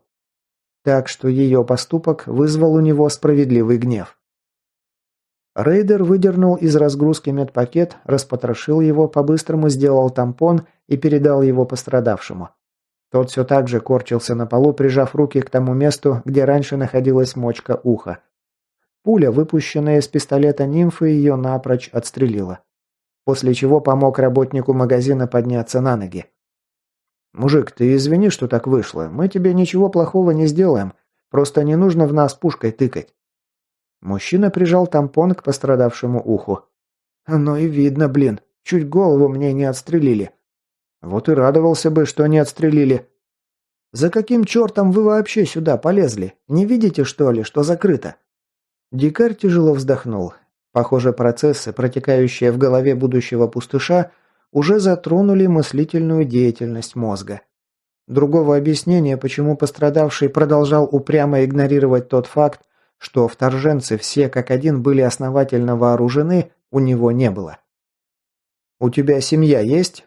«А? Чего это ты вдруг спрашиваешь? Мама есть, младшая сестра, но она отдельно живет». «Звать тебя как, стрелок Ворошиловский?» «Федор». «Значит так, Федор, бери-ка ты свою пукалку, патроны к ней и быстренько-быстренько шуруй домой. Маме твоей скоро потребуется защита». «Ага, сейчас. А тут я все на кого оставлю. С меня директор 3 шкуры спустит, как узнает». «Не волнуйся, перед директором отвечать не придется. Да и не случится ничего с твоим магазином. Мы тут за всем присмотрим, не переживай». Лысый мужичок завис на какое-то время, на его взмокшем от пота лице отобразился мучительный мыслительный процесс. Не давая ему времени на раздумья, дикарь за подмышки поднял его с пола и поставил на ноги, после чего сунул в руки дробовик и початую пачку патронов, которая обнаружилась на стеклянной витрине неподалеку. Видимо, мужик зарядил свое оружие как раз из нее. После чего придал ему ускорение, практически вытолкав бедного мужика в зашей наружу. Тот пытался вяло сопротивляться, но в конечном счете не смог ничего противопоставить физической силе рейдера и просто сдался. Лишь у входа обернулся к нему в последний раз и с надеждой спросил. «Точно тут за всем присмотрите?» «Точно, точно, не ссы. Все тип-топ будет, вот увидишь. Ты только домой поторопись, а то опоздаешь». Уже не слушая, что лепечет в ответ лысый, он окончательно толкнул того в спину, из-за чего мужичок вылетел из полуподвального помещения, как пробка из бутылки с шампанским, и уже не оглядываясь, припустил к проспекту. По возврату в магазин его ждал недоумевающий взгляд нимфы. «Ну и к чему были все эти телодвижения?» «Просто заткнись и ничего мне не говори, ок? Лучше займись своей протеже. Ей сейчас совершенно точно не помешает твое внимание». Девушка молча развернулась и ушла в отдел снаряги, прихватив с собой свою подопечную, которая в это время с растерянностью взирала на застекленные стеллажи с рядами оружия. Проводив парочку тяжелым взглядом, дикарь раздраженно вздохнул и постарался взять себя в руки. Самое парадоксальное, что злился он отнюдь не на слова нимфы, а на себя самого. Потому что внутренне принял и согласился с правотой девушки, с холодной и безжалостной логичностью ее слов. И это ему напомнило его давнишний разговор с Бураном на дворе школы, находившейся в кластере Б-12. Тогда прагматичный подход бывалого рейдера к тому, кого следует спасать, а кого нет, вывел его из себя. Сейчас же он не испытал никакого внутреннего противоречия, а защитил будущего пустыша от выстрела Авроры больше рефлекторно, а не потому, что считал ее неправой. И вот именно это его и бесило в произошедшем. Что это? Влияние личности Тритона? Или же он сам настолько сильно изменился за столь короткий срок? «Лунь, ты сам что на этот счет думаешь?» Разведчик, все это время тихой тенью, стоявший за спиной рейдера, подошел ближе. Он тоже бросил взгляд вслед удаляющейся блондинки, после чего задумчиво выдал. «Я после того, как провел с ней некоторое время, решил для себя эту девицу не мерить своим мерилом вообще. Потому как допенькал, не моего это ума дело, не дозрел я покуда еще». «Что ты имеешь в виду?» «Ну вот сам представь, приезжают на фронт новобранцы, смотрят на бывалых фронтовиков и диву даются». Потому как половина того, что повоевавшие солдаты делают, им кажется какой-то чушью.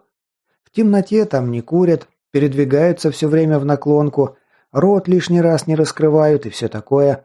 Но фронтовики этим занимаются не от скуки. Это правила, написанные кровью их товарищей и их самих. Просто желторотики еще до этого своей головой не дошли. Вот и я, глядя на Аврору, понимаю, что я тот самый новобранец и есть. А она как фронтовик. Так что даже если мне порой кажется, что она поступает неверно, я себе лишь напоминаю лишний раз, что, возможно, тот, кто не прав, на самом деле это я сам. И после этого лишний раз варежку свою не разеваю. Вот так-то. Дикарь неожиданно для себя обнаружил причины появления непререкаемого авторитета нимфы в глазах Луня. И не сказать, чтобы был с ним полностью не согласен. Просто принять абсолютно все ее действия на веру ему мешала привычка критически мыслить и смотреть на вещи. Профессиональная деформация, не иначе. Ладно, черт с ним. Давай займемся нашими первоочередными задачами. Рейдер окинул взглядом выставку с оружием, цепким глазом присматривая потенциально интересные варианты. «Я пока гляну, что из всего этого добра может нам пригодиться. А ты шуруй на склад и начинай фильтровать патроны.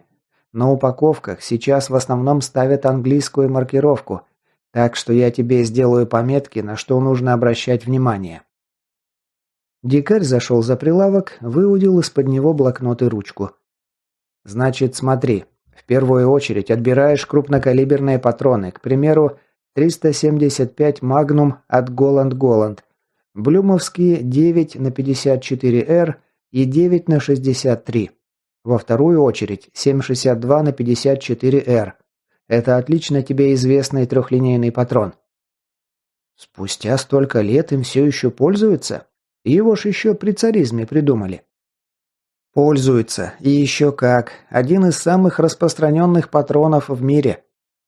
Дальше слушай. Он начеркал ручкой следующее обозначение.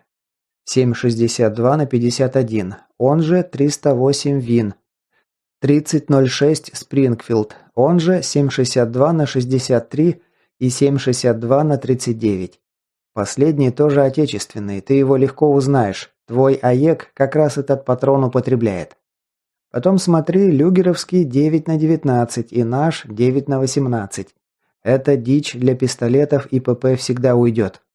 В последнюю очередь бери промежуточный 5,45 на 39 и забугорный 5,56 на 45. Он же 223 РЭМ 22 ЛР и наш мелкашечный сразу откидывай в сторону. Они нахрен не нужны, только лишний груз. Все понял? Лунь кивнул своей головой, побитой сединой. С бумажкой-то и круглый дурак разберется. Чего уж тут не понять-то. Ладно, с калибрами разобрались. Еще обращай внимание на особые пометки и обозначения пуль. Если найдешь пачки с пометкой AP, гидрошок или СОСТ, их бери в первую очередь и в любом калибре. AP – это Armor Piercing, бронебойный, если с буржуйского перевести. Гидрошок повышенного останавливающего действия, а СОСТ – комбинированная пуля, которая и бронебойная, и экспансивная одновременно. Правда, это все пули особого армейского назначения, тут мы их вряд ли найдем, но вдруг повезет. Дальше по списку у нас идут FMJ, это Full Metal Jacket, оболочечная в биметаллической рубашке. HP и SP – эти полуоболочечные. Либо с мягким свинцовым наконечником, либо с полым срезанным наконечником, либо полая часть пули закрыта наконечником из яркого пластика. Это по сути разрывные и экспансивные пули. Без рубашки цельносвинцовые старайся не брать, разве что патроны для пистолетов. Короче, крайний с конца вариант. И еще, если увидишь на упаковках маркировку ТКМ, Ланкастер или Парадокс, тоже выбрасывай их в сторону. Нам они ни к чему. Еще обращай внимание на пометки Subsonic и Match. Первые – это дозвуковые патроны, вторые – целевые повышенной кучности. Если увидишь такое, бери даже не думая, они нам обязательно пригодятся. Особенно матчевые, в крупном калибре. Можешь приступать, я сейчас тебе тару принесу. Лунь прихватил шпаргалку и ушел в оружейное хранилище, а дикарь направился в сторону отдела со снаряжением и одеждой.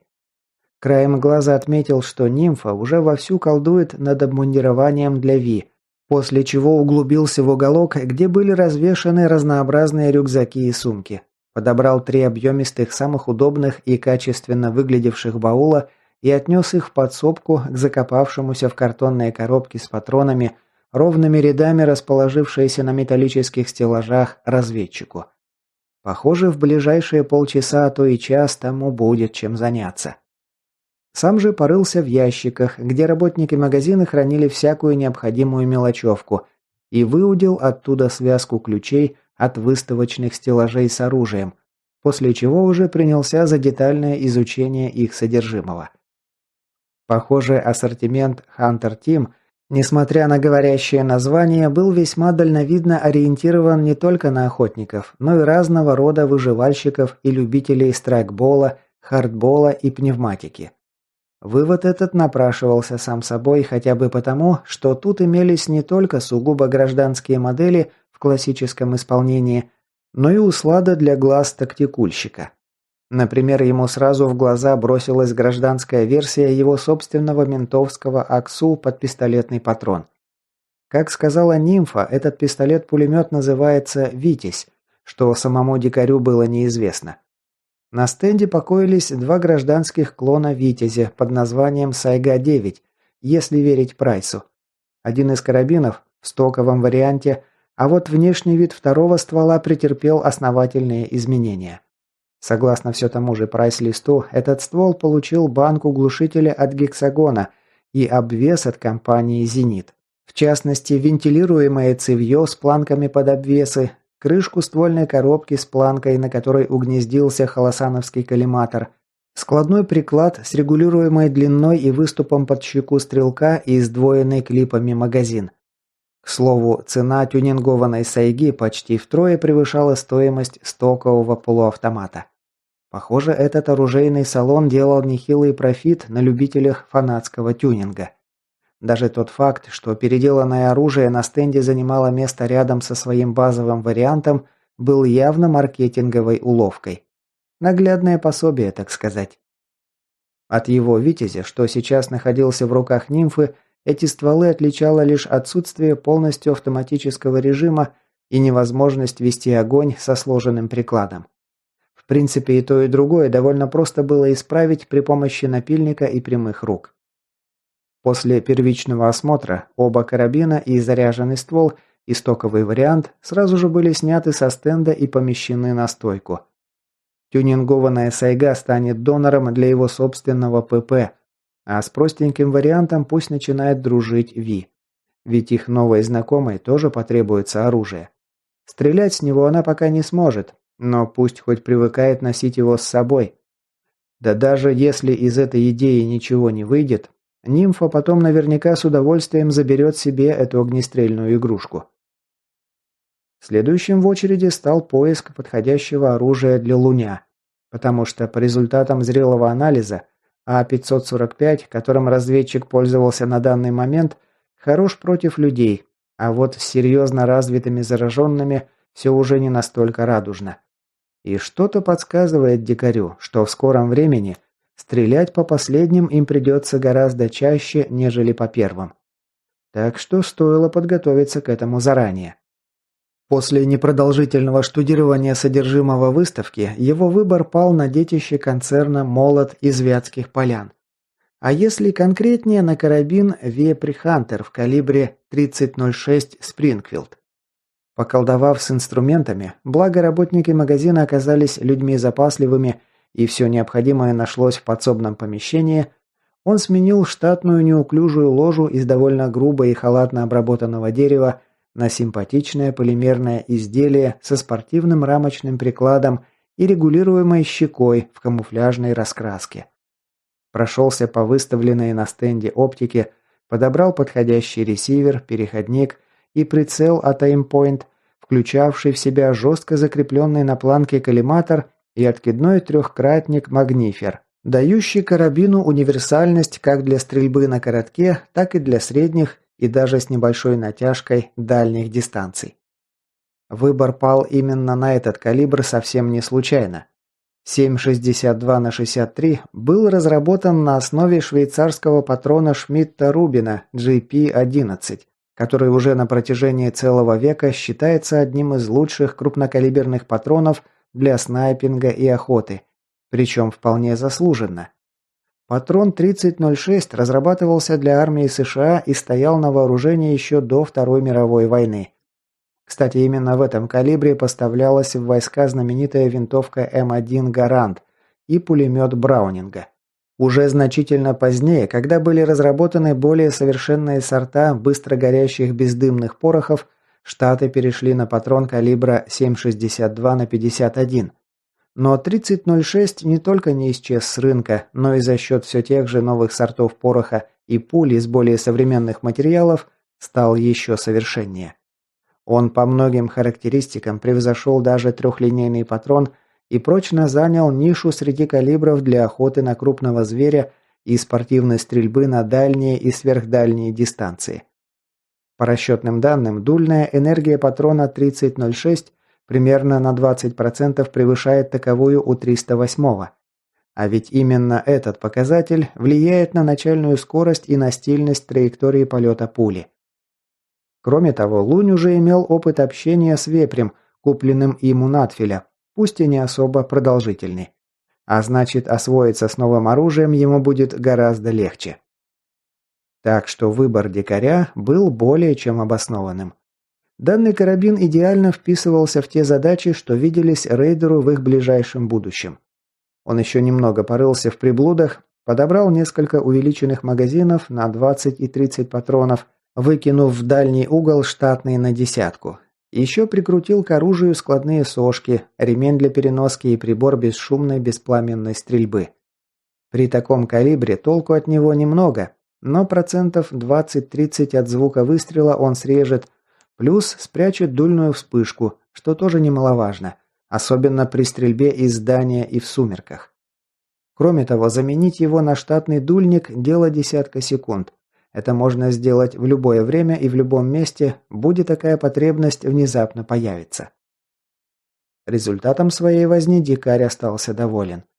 Он и сам бы с удовольствием попользовался этим стволом. И, откровенно говоря, может и стоило взять его себе. Ведь у отбойника, доставшегося ему с трупа одного из охранников бункера внешников, при всех его многочисленных достоинствах был один очень серьезный недостаток. А именно, к нему негде было взять патронов.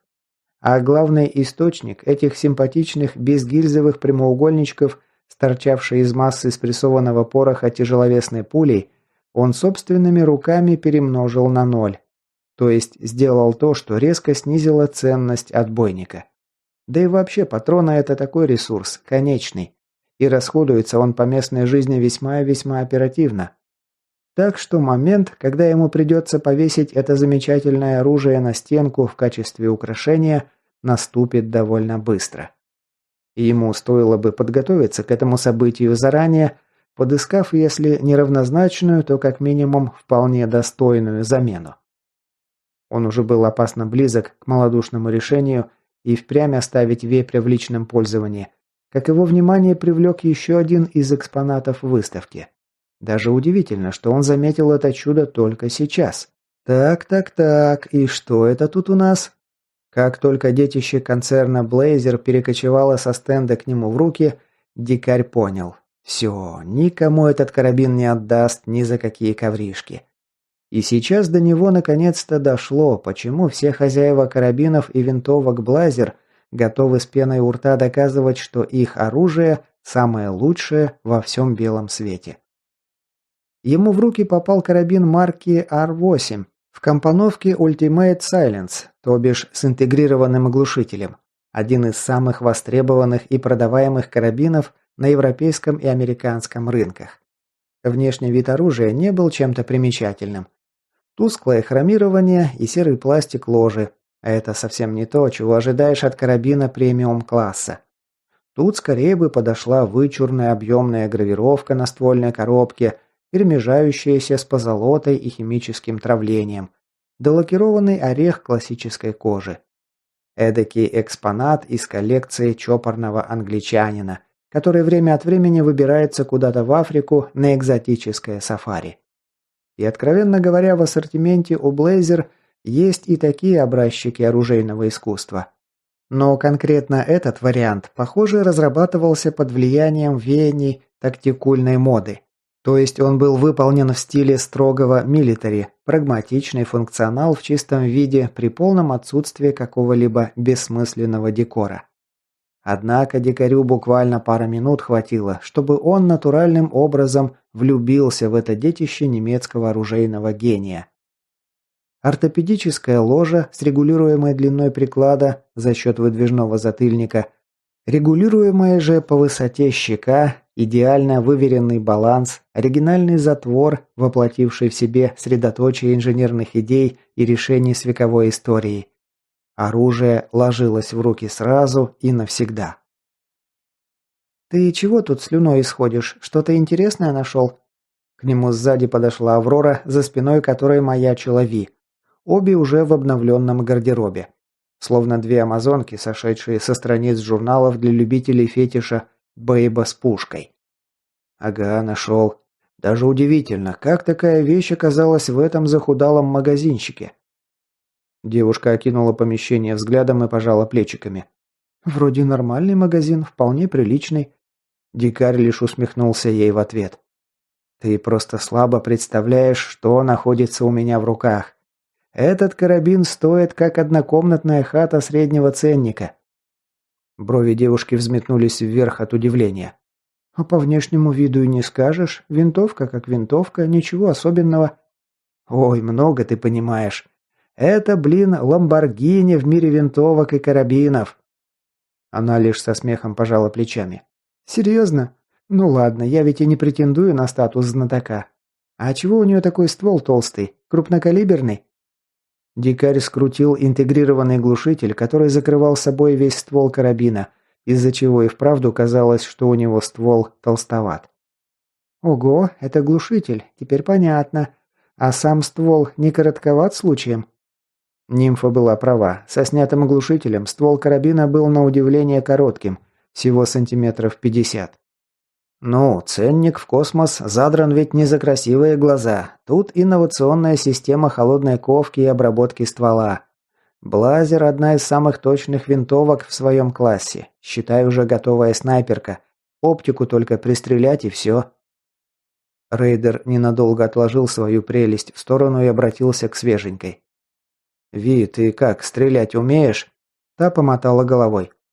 «Ну, значит, придется учиться. А пока вот, привыкай к ношению».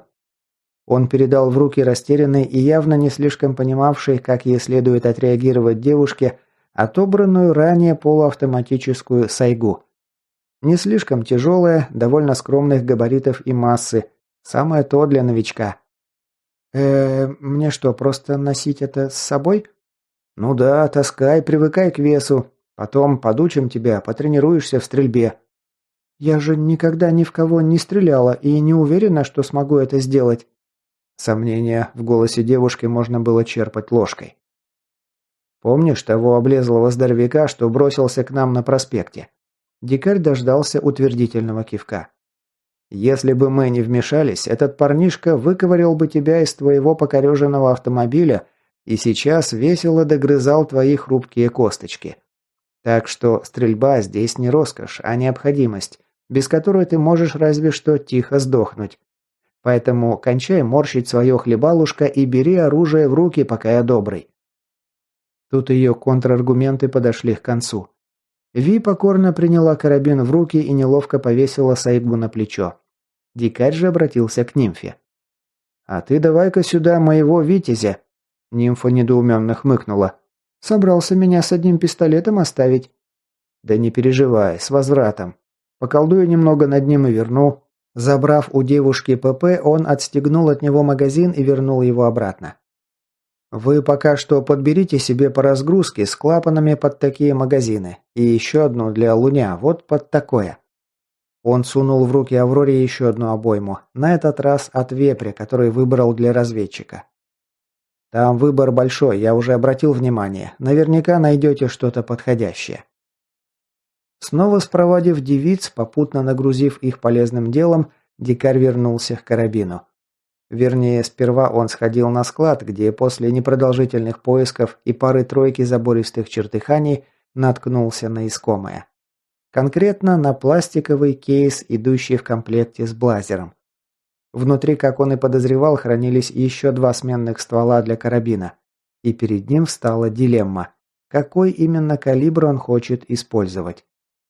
223 РЭМ сразу же был отменен, как недостойный внимания. Дикарь вообще подумывал его выкинуть из кейса, но потом сообразил, что с его помощью можно будет вдосталь попрактиковаться с новым карабином, не переводя дорогостоящие крупнокалиберные патроны. Поэтому, по здравому рассуждению, мелкокалиберный запасной ствол сохранил за собой свое законное место внутри кейса.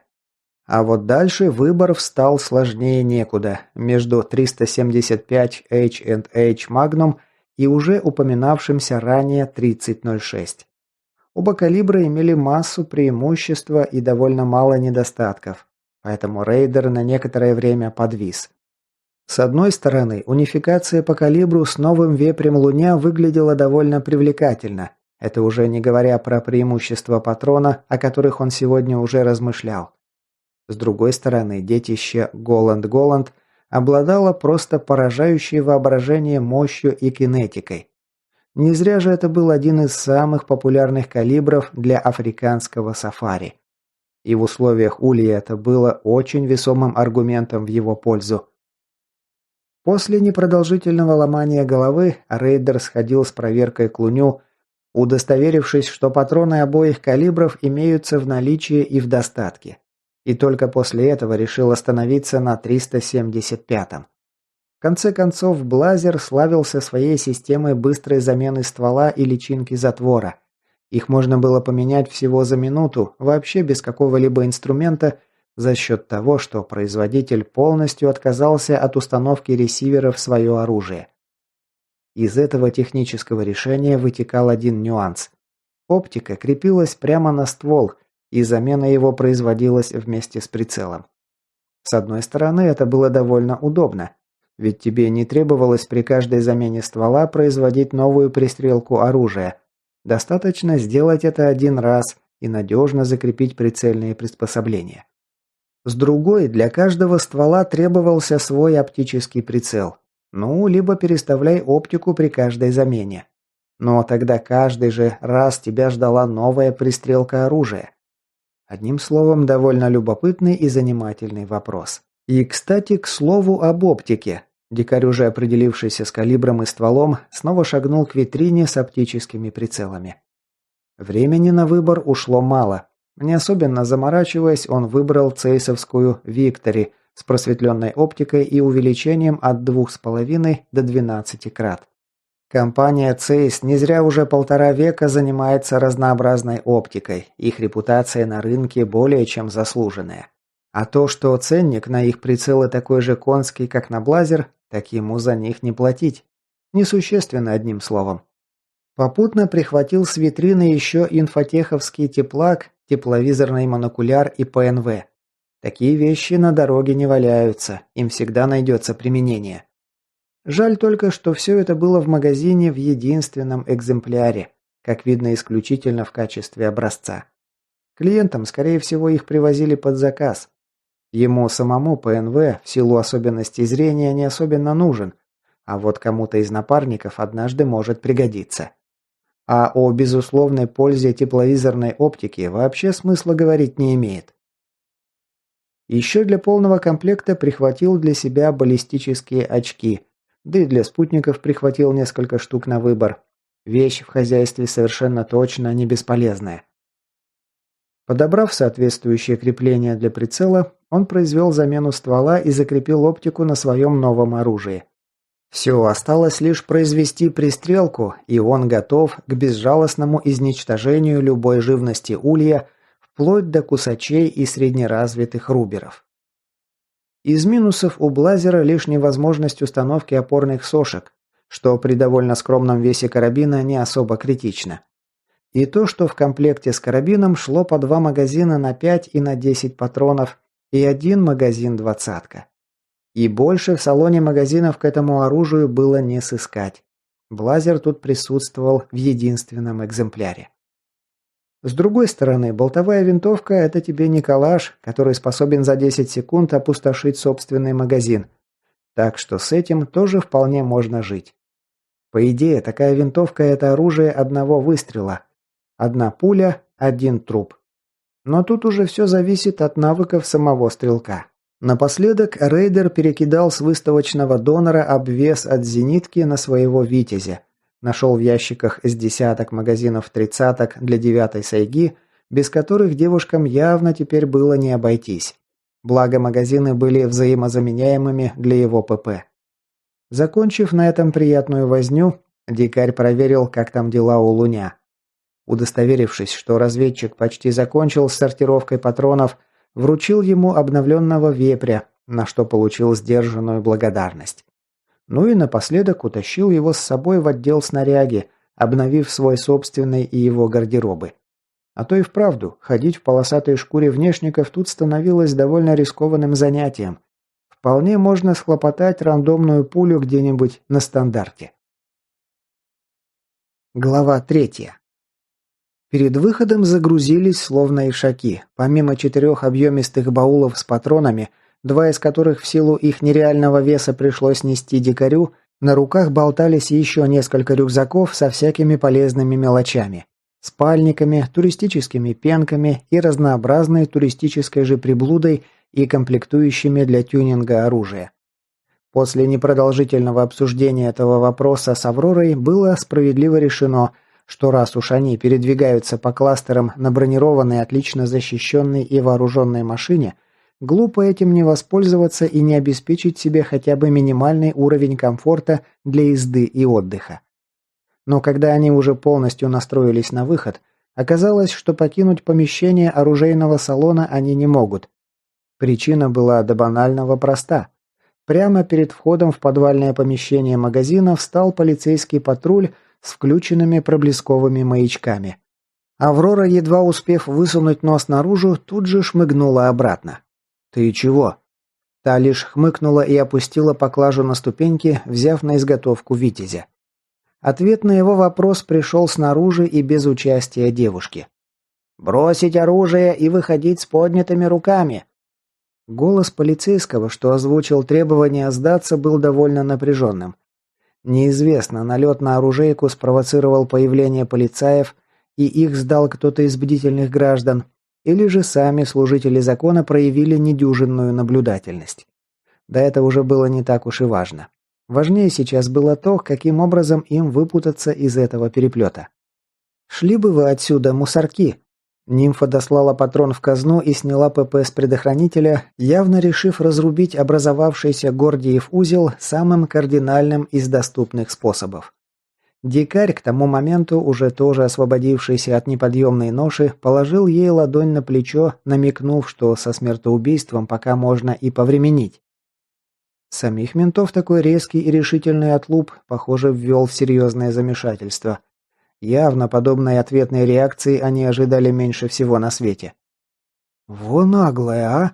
Изумление в голосе говорившего было таким искренним и непритворным, что рейдер на мгновение явственно представил себе его ошеломленное до крайней степени лицо. «Ну все, юмористы, шутки в сторону. Выходить по одному, оружие сложить на землю, руки держать на виду. Больше повторять не будем». Дикарь взялся за рацию и нажал клавишу вызова. «Ау, кузнечик, ты где есть?» Там-там отозвался практически мгновенно, словно только и ждал вызова. «Близко. Если я не ошибся с улицей, вы секунд через 40 меня увидите». «О, отлично. Слушай, нам тут мусоровоз дорогу перекрыл. Можешь расчистить подъезды? Только не задави никого ненароком, лады?» Рейдер сквозь шум помех услышал, как Сенс хохотнул в ответ. «Не вопрос, начальник, сейчас все будет в лучшем виде». Немного напрягая уши, дикарь впрямь услышал приближающийся лязг гусениц, грохотавших на асфальтовом покрытии, и рык мощной силовой установки боевой машины. Определившись с ситуацией, дикарь крикнул ментам. «Эй, служители закона, последняя возможность уехать отсюда по-хорошему. Через минуту предложение потеряет силу и сваливать придется на своих двоих». На успешную коммуникацию он не слишком надеялся, но, как говорится, попытка не пытка. Впрочем, реакция полицаев наглядно продемонстрировала, что дипломатическая миссия потерпела крах. «Да ты шутник! Завязывай понты колотить! Сюда едет ОМОН! И либо ты сдаешься сейчас сам, либо через 10 минут наши парни тебя выведут под белые рученьки. Решай!» Блин, а вот это уже нехорошо. Неохота мне с силовиками бодаться. Согласный кивок белокурой головы дал знать, что нимфа полностью его в этих мыслях поддерживает. Дальнейшая дискуссия была прервана появлением ворвавшейся во внутренний дворик БМП. Боевая машина с лязгом протаранила патрульный автомобиль, правая гусеница прожевала капот тачки, превратив ее в неопрятно выглядевший кусок мятого железа, и филигранно припарковалась рядом со входом в магазин. Дикарь, высунувшись наружу, с удовлетворением наблюдал, как слуги правопорядка бросились на утек, скрывшись в проходной. Молодцы ребята, моментально смекнули, что диспозиция изменилась кардинальным образом, и для них дело приняло печальный оборот событий. «Ты смотри, как улепетывают, только пятки сверкают». От вида ретировавшихся полицейских нимфа заметно повеселела.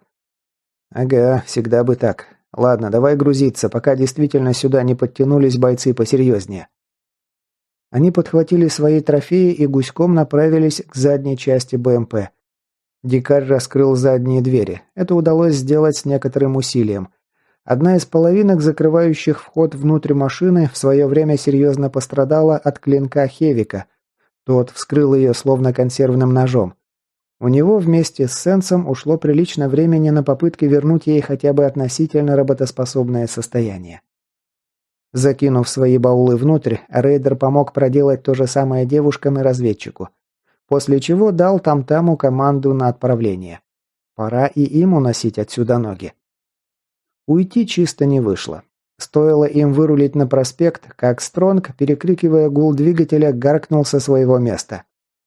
«У нас Урал ОМОНа на хвосте!» Дикарь, только-только опустивший свою пятую точку на место оператора боевых систем, припал к перископу триплекса и с неудовольствием вынужден был признать, что водитель не ошибся. Сзади их догонял грузовик серого цвета, по борту стального кунга которого шла широкая синяя полоса с узнаваемой аббревиатурой. «Твою мать!» Он вновь вернулся к задним дверям, заодно дав сигнал нимфе. «Открою, а ты стреляй по передним колесам. Ни к чему нам тут гонки устраивать». Девушка взяла пистолет-пулемет на изготовку, демонстрируя готовность, и дикарь без лишней волокиты освободил запорный механизм, распахнув одну из дверей. Грузовой автомобиль ехал в каких-то 50 метрах позади. Нимфа не стала церемониться и продырявила ему правое колесо короткой очередью на 3 патрона. Была ли у этой машины какая-то система автоподкачки шин, выяснить им не удалось. Грузовик сразу же кинуло в занос, и он с грохотом врезался в бетонный столб, стоявший на обочине, заодно сорвав целый пролет металлического ограждения у дороги. Из-за поврежденного автомобиля выехал козлик в характерном сером окрасе, но его водитель благоразумно решил, что преследовать такую зубастую цель явно не самая умная идея, и сбросил газ, затормозив рядом с пострадавшим Уралом. Рейдер захлопнул дверцу и со скрипом повернул ручку запирающего механизма, после чего вернулся в кресло. Нарвались-таки. «Я тебе говорила, что эти патроны не стоят того». «Ладно, прорвемся. Может, теперь вовсе отстанут». Девушка лишь покачала головой. «Я бы сильно на это не рассчитывала. Силовики обычно прилипчивые и злопамятные. Ни разу еще на моей памяти так просто не отпускали». «Там-там, гони на всех парах на выезд. Свалим из кластера тем же путем, что приехали». Некоторое время они петляли по улицам неизвестного города, шугая прохожих и случайные легковушки. За прошедшую пару часов машин и людей на улицах стало значительно меньше, зато прибавилось пустышей, и время от времени на глаза дикарю, прильнувшему к триплексу, попадались бегуны и спидеры. А значит, в скором времени тут станет еще веселее. Настала пора уносить ноги, либо залечь где-то на дно, пережидая горячку массового перерождения. Второй вариант им не очень подходил, так что приходилось в срочном порядке уматывать. Размеренная езда по ровному асфальту под басовитое урчание движка БМП баюкала против воли. Дикарю приходилось прикладывать некоторые усилия, дабы сохранять концентрацию. И, как показали дальнейшие события, делал он это совершенно не зря. Боковое зрение выхватило олиповато-зелено-бурое пятно, внезапно возникшее на самом краю поля зрения. Из переулка выкатился передок тигра в армейской камуфляжной раскраске и с желтой надписью «СОБР» на борту. В следующую секунду передняя пассажирская дверь распахнулась, выпустив наружу камуфлированную фигуру с толстой зеленой трубой в руках. Еще через мгновение боец вскинул гранатомет на плечо, целясь в их средства передвижения. Увидев эту картину, дикарь заорал не своим голосом: «Стоп!». Хорошо, что их с Тамтамом дуэт уже успел побывать в переплете с танком внешников.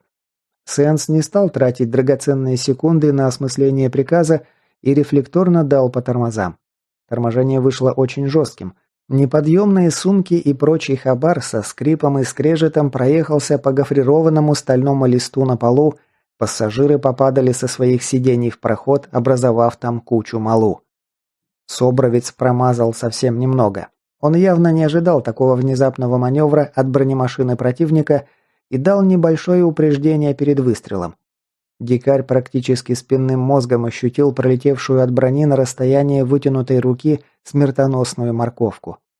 Чувство, надо сказать, было примерское. «Полный вперед и влево! Погнал! Погнал!» И снова Стронг в точности выполнил требования рейдера, мгновенно заложив крутой вираж. Силовая установка взвыла на максимальных оборотах, но дикарю некогда было восхищаться превосходными навыками вождения Тамтама.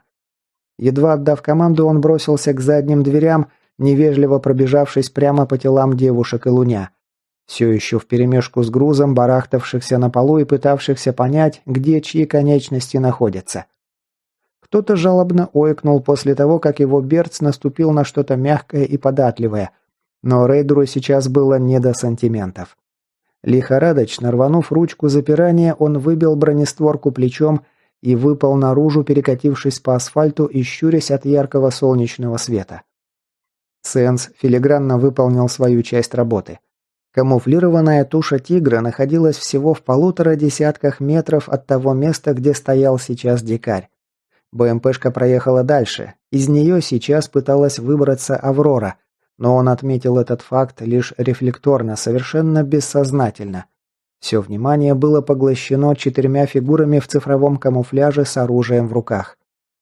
Бойцы СОБРа не зря считались лучшими из лучших, элитой. Промах их товарища совершенно их не обескуражил. Пока гранатометчик сбрасывал ставший теперь бесполезным тубус и брал на изготовку свой автомат, остальная троица синхронно взяла противника на мушку и открыла огонь на поражение.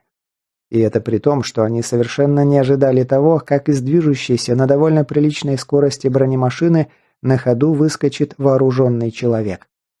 Между моментом, когда его заметили, и открытием огня прошло просто неприлично малое количество времени, и это очень показательно говорит об уровне подготовки этих ребят.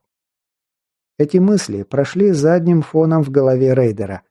Он что есть мочи напряг свои скулы, выкручивая мощность защиты на максимум от возможного, про себя лишь молясь высшим силам, дабы ее ресурса хватило против нескольких очередей в упор. В правой руке, словно по мановению волшебной палочки, материализовался уже взведенный и полностью готовый к стрельбе люгер. Левая рванула с разгрузки флешку. Бросок гранаты в сторону противника, еще один кувырок вперед и в сторону. И тут загрохотали автоматные очереди. Там, где только что находилась его тушка, по асфальту с визгом хлестнули попадания пуль. 5 или 6 кусочков металла, разогнанных до сверхзвуковых скоростей, наткнулись на силовой щит, но либо срикошетили от невидимой глазом оболочки, либо разлетелись веером мелких осколков. Дикарь зажмурил глаза. Хлопка взрыва он не слышал, а вот яркая, как от гигантского сварочного аппарата вспышка, достигла сетчатки глаз даже сквозь крепко зажмуренные веки. Рейдер распахнул их, чтобы стать свидетелем того, как один из автоматчиков трет глаза, позабыв про свое оружие. А вот второй, несмотря на временную слепоту, упорно тянет из разгрузки гранату, явно пытаясь повторить фокус, выполненный дикарем. Не давая шанса осуществить задуманное, он влепил ему пулю в грудь. Следующим выстрелом прострелил ногу второму собровцу, дабы поубавить тому пыл. Хотел уже проделать то же самое с бойцами слева, но там внезапно обнаружился тоненький силуэт нимфы. Причем дикарь даже не уловил, в какой именно момент она там очутилась. Девушка безо всяких церемоний прописала удар берцем на толстой рифленой подошве между ног гранатометчику и тут же выстрелила из своего укорота по каске последнего бойца. Пуля срикошетила от бронированной сферы, но удар был достаточно сильным, чтобы его отбросило на борт «Тигра». При этом бой можно было считать законченным с разгромным счетом в пользу аборигенов Улья. «Не дергайтесь, а то моментом свинцом нашпигуем. Аврора, разоружай их!» Дикарь держал деморализованных бойцов на мушке, пока девушка сноровисто освобождала их разгрузки от пистолетов, гранат и даже ножей. Правда, в этом не было особой необходимости. Их боеспособность свалилась до критических величин. Один из бойцов шипел, зажимая рану на простреленной рейдером икре. Тип, что пытался вынуть гранату, хрипел после того, как его броник поймал пулю из люгера. Жертва жесткого пинка ботинком Авроры корчилась на земле, подвывая от боли в отбитой мошонке. А тот спецназовец, что словил попадание в шлем, похоже, и вовсе отключился. Пока нимфа обезоруживала парня с гранатой, тот с хрипом спросил горящим взглядом, буравя фигуру дикаря. «Как ты выжил? Я же точно несколько раз в тебя попал». «Да не заморачивайся ты так, у меня иммунитет к пулям». Еще не до конца пришедший в себя после вспышки светошумовой гранаты и жесткого удара в грудь, что пришелся, похоже, прямиком в солнечное сплетение боец, лишь заторможенно переспросил. «Что?» «Ну, иммунитет. Знаешь такое слово? Я сперва из пистолета стрелял себе в ногу, пока у меня не выработались антитела на мелкие калибры, а потом перешел на автоматы и пулеметы». Нимфа, услышав это, неудержимо расхохоталась, и даже распластавшийся на земле собровец, что задал вопрос, криво усмехнулся в ответ. «Кто вы такие вообще?» Дикарь покачал головой. «Неправильный вопрос. Правильный. Что будет дальше? Аврора?» Девушка как раз закончила сканировать головы пленным воякам и теперь задумчиво рассматривала рану на ноге одного из солдат. Услышав вопрос, она очнулась от секундного оцепенения. «Вот эта обезьянка с гранатой, похоже, иммунная. Остальные отрицательно». Дикарь тяжко вздохнул. 2 свежака за один день – это уже серьезный перебор. К тому же ездить по ушам тертому собровцу будет значительно сложнее, чем эмоционально дезориентированной девице, сбежавшей с собственной свадьбы. Он попинал носком ботинка бордюр тротуара, обдумывая свои дальнейшие действия. Приняв решение, он приблизился к бойцу, у которого нимфа диагностировала иммунитет. Тому самому, что пытался метнуть гранату и получил в ответ пулю в бронежилет. Он присел прямо напротив него и заглянул тому в глаза. «Как звать?» Тот явно не ожидал подобного вопроса и автоматически ответил, явно неприятно удивив этим себя самого. «Сергей». «Позывной есть?» «Змей». «А я дикарь. Будем считать, познакомились. Значит, слушай сюда, Змей. Расклад будет следующий. Меня не очень радует тот факт, что вы по нам стреляли из гранатомета. Но раз уж все обошлось без смертоубийства и прочих непоправимых последствий, убивать мы вас не станем. Более того, я даже вкратце тебе обрисую ситуацию. Ведь ты наверняка изнываешь от множества вопросов, на которые у тебя нет ответов. Я прав?» Змей, потихоньку приходивший в себя, неуверенно кивнул в ответ. «Значит, смотри, не знаю, заметил ли ты, но все вы больше не дома, если точнее, не на земле». Увидев зарождающийся ответный возглас солдата, он раздраженным жестом оборвал его, не дав высказаться. «Удивление свое мне потом продемонстрируешь. Сперва дай договорить. Я и так буду предельно краток. Очень скоро этому городу придет кирдык. Все люди, что сейчас находятся тут, уже заражены страшной болезнью и умрут или переродятся в течение нескольких ближайших часов. Твоих сослуживцев это тоже касается. Жить им осталось совсем недолго, считанные часы. Но вот ты – это уже совсем другое дело. У тебя, как и у нашей честной компании, есть иммунитет. Не к пулям, как я раньше пошутил, а к заразе. Поэтому я тебе предлагаю выбор Остаться со своими товарищами и погибнуть, либо присоединиться к нам. И во втором случае шансов выжить у тебя будет значительно больше». Договорить ему не дал возглас Луня. «Бегун на 6 часов, 100 метров от вас». Дикарь посмотрел в указанном направлении и увидел фигуру матерого спидера, как раз появившуюся из переулка. Зараженный, похоже, прибежал на грохот взрыва гранатометного выстрела, угодившего в стенку здания, и, заметив их группу, опрометью бросился к людям. А вот, кстати, как раз наглядное пособие подоспело. Знакомься. Никому не стрелять, подпустим поближе. Оборванная грязная фигура подбежала практически в упор, когда нимфа четким отточенным движением скинула укорот и метким выстрелом вышибла бегуну мозги. Спидер споткнулся на бегу и драматично зарылся оплывшей мордой в асфальт в какой-то паре метров от них. Вот, знакомься, типичный местный житель. Это будущее, которое ждет твоих сослуживцев, да и всех прочих горожан в самое ближайшее время. Ну, если их в процессе не сожрут, само собой. Змей дернулся от плохо скрываемого страха и отвращения, а раненый в ногу боец грязно выругался. «Надеюсь, теперь ты понимаешь, что я не шучу. Даю тебе 30 секунд на раздумье. Решай, едешь с нами или остаешься с друзьями. Время пошло». Дикарь склонился к засучившему ногами зараженному и вынул нож, намереваясь вскрыть споровый мешок, всем своим видом демонстрируя, что дискуссия окончена. Но тут слово взял раненый в ногу. Серьезно выглядевший дядька лет за 40 уже сильно страдал от симптомов подступающего обращения. Это было заметно даже невооруженным взглядом. И увидев вблизи бегуна, он, кажется, смог сложить 2 и 2 даже без пояснений дикаря. «Езжай, Серега». «Иваныч?»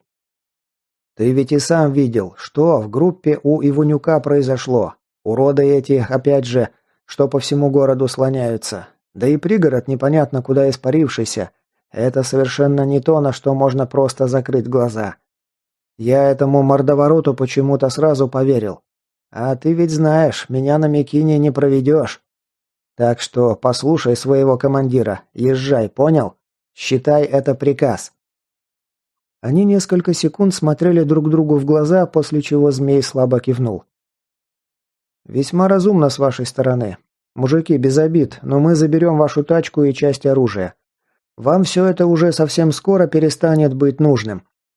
Собровец, которого змей назвал Иванычем, жестом остановил зарождающееся негодование своих подчиненных и вяло махнул рукой в ответ. «Забирай, пистолеты нам только оставьте, и хотя бы один автомат». «Базара 0. Дикарь обернулся к Авроре. «Прокатишься с новеньким на тигре?» «Без проблем». Нимфа без слов поняла немой посыл, вложенный в эти слова. Вымуштрованный собровец, придавленный откатом и не самыми приятными новостями, к тому же только что осознавший, что все его друзья и сослуживцы в скором времени превратятся в людоедов, это натуральная мина с испортившимся взрывателем. Кто знает, что может взбрести ему в голову. И Аврора, как ветеран Улья, лучше всего сейчас подходила на роль няньки для непредсказуемого и опасного свежака. «Мужики, напоследок дам совет. Прислушаться или нет – это уже ваш выбор. Но как только почувствуете, что момент близок, от себя рекомендую закончить все на своих условиях, оставаясь человеком.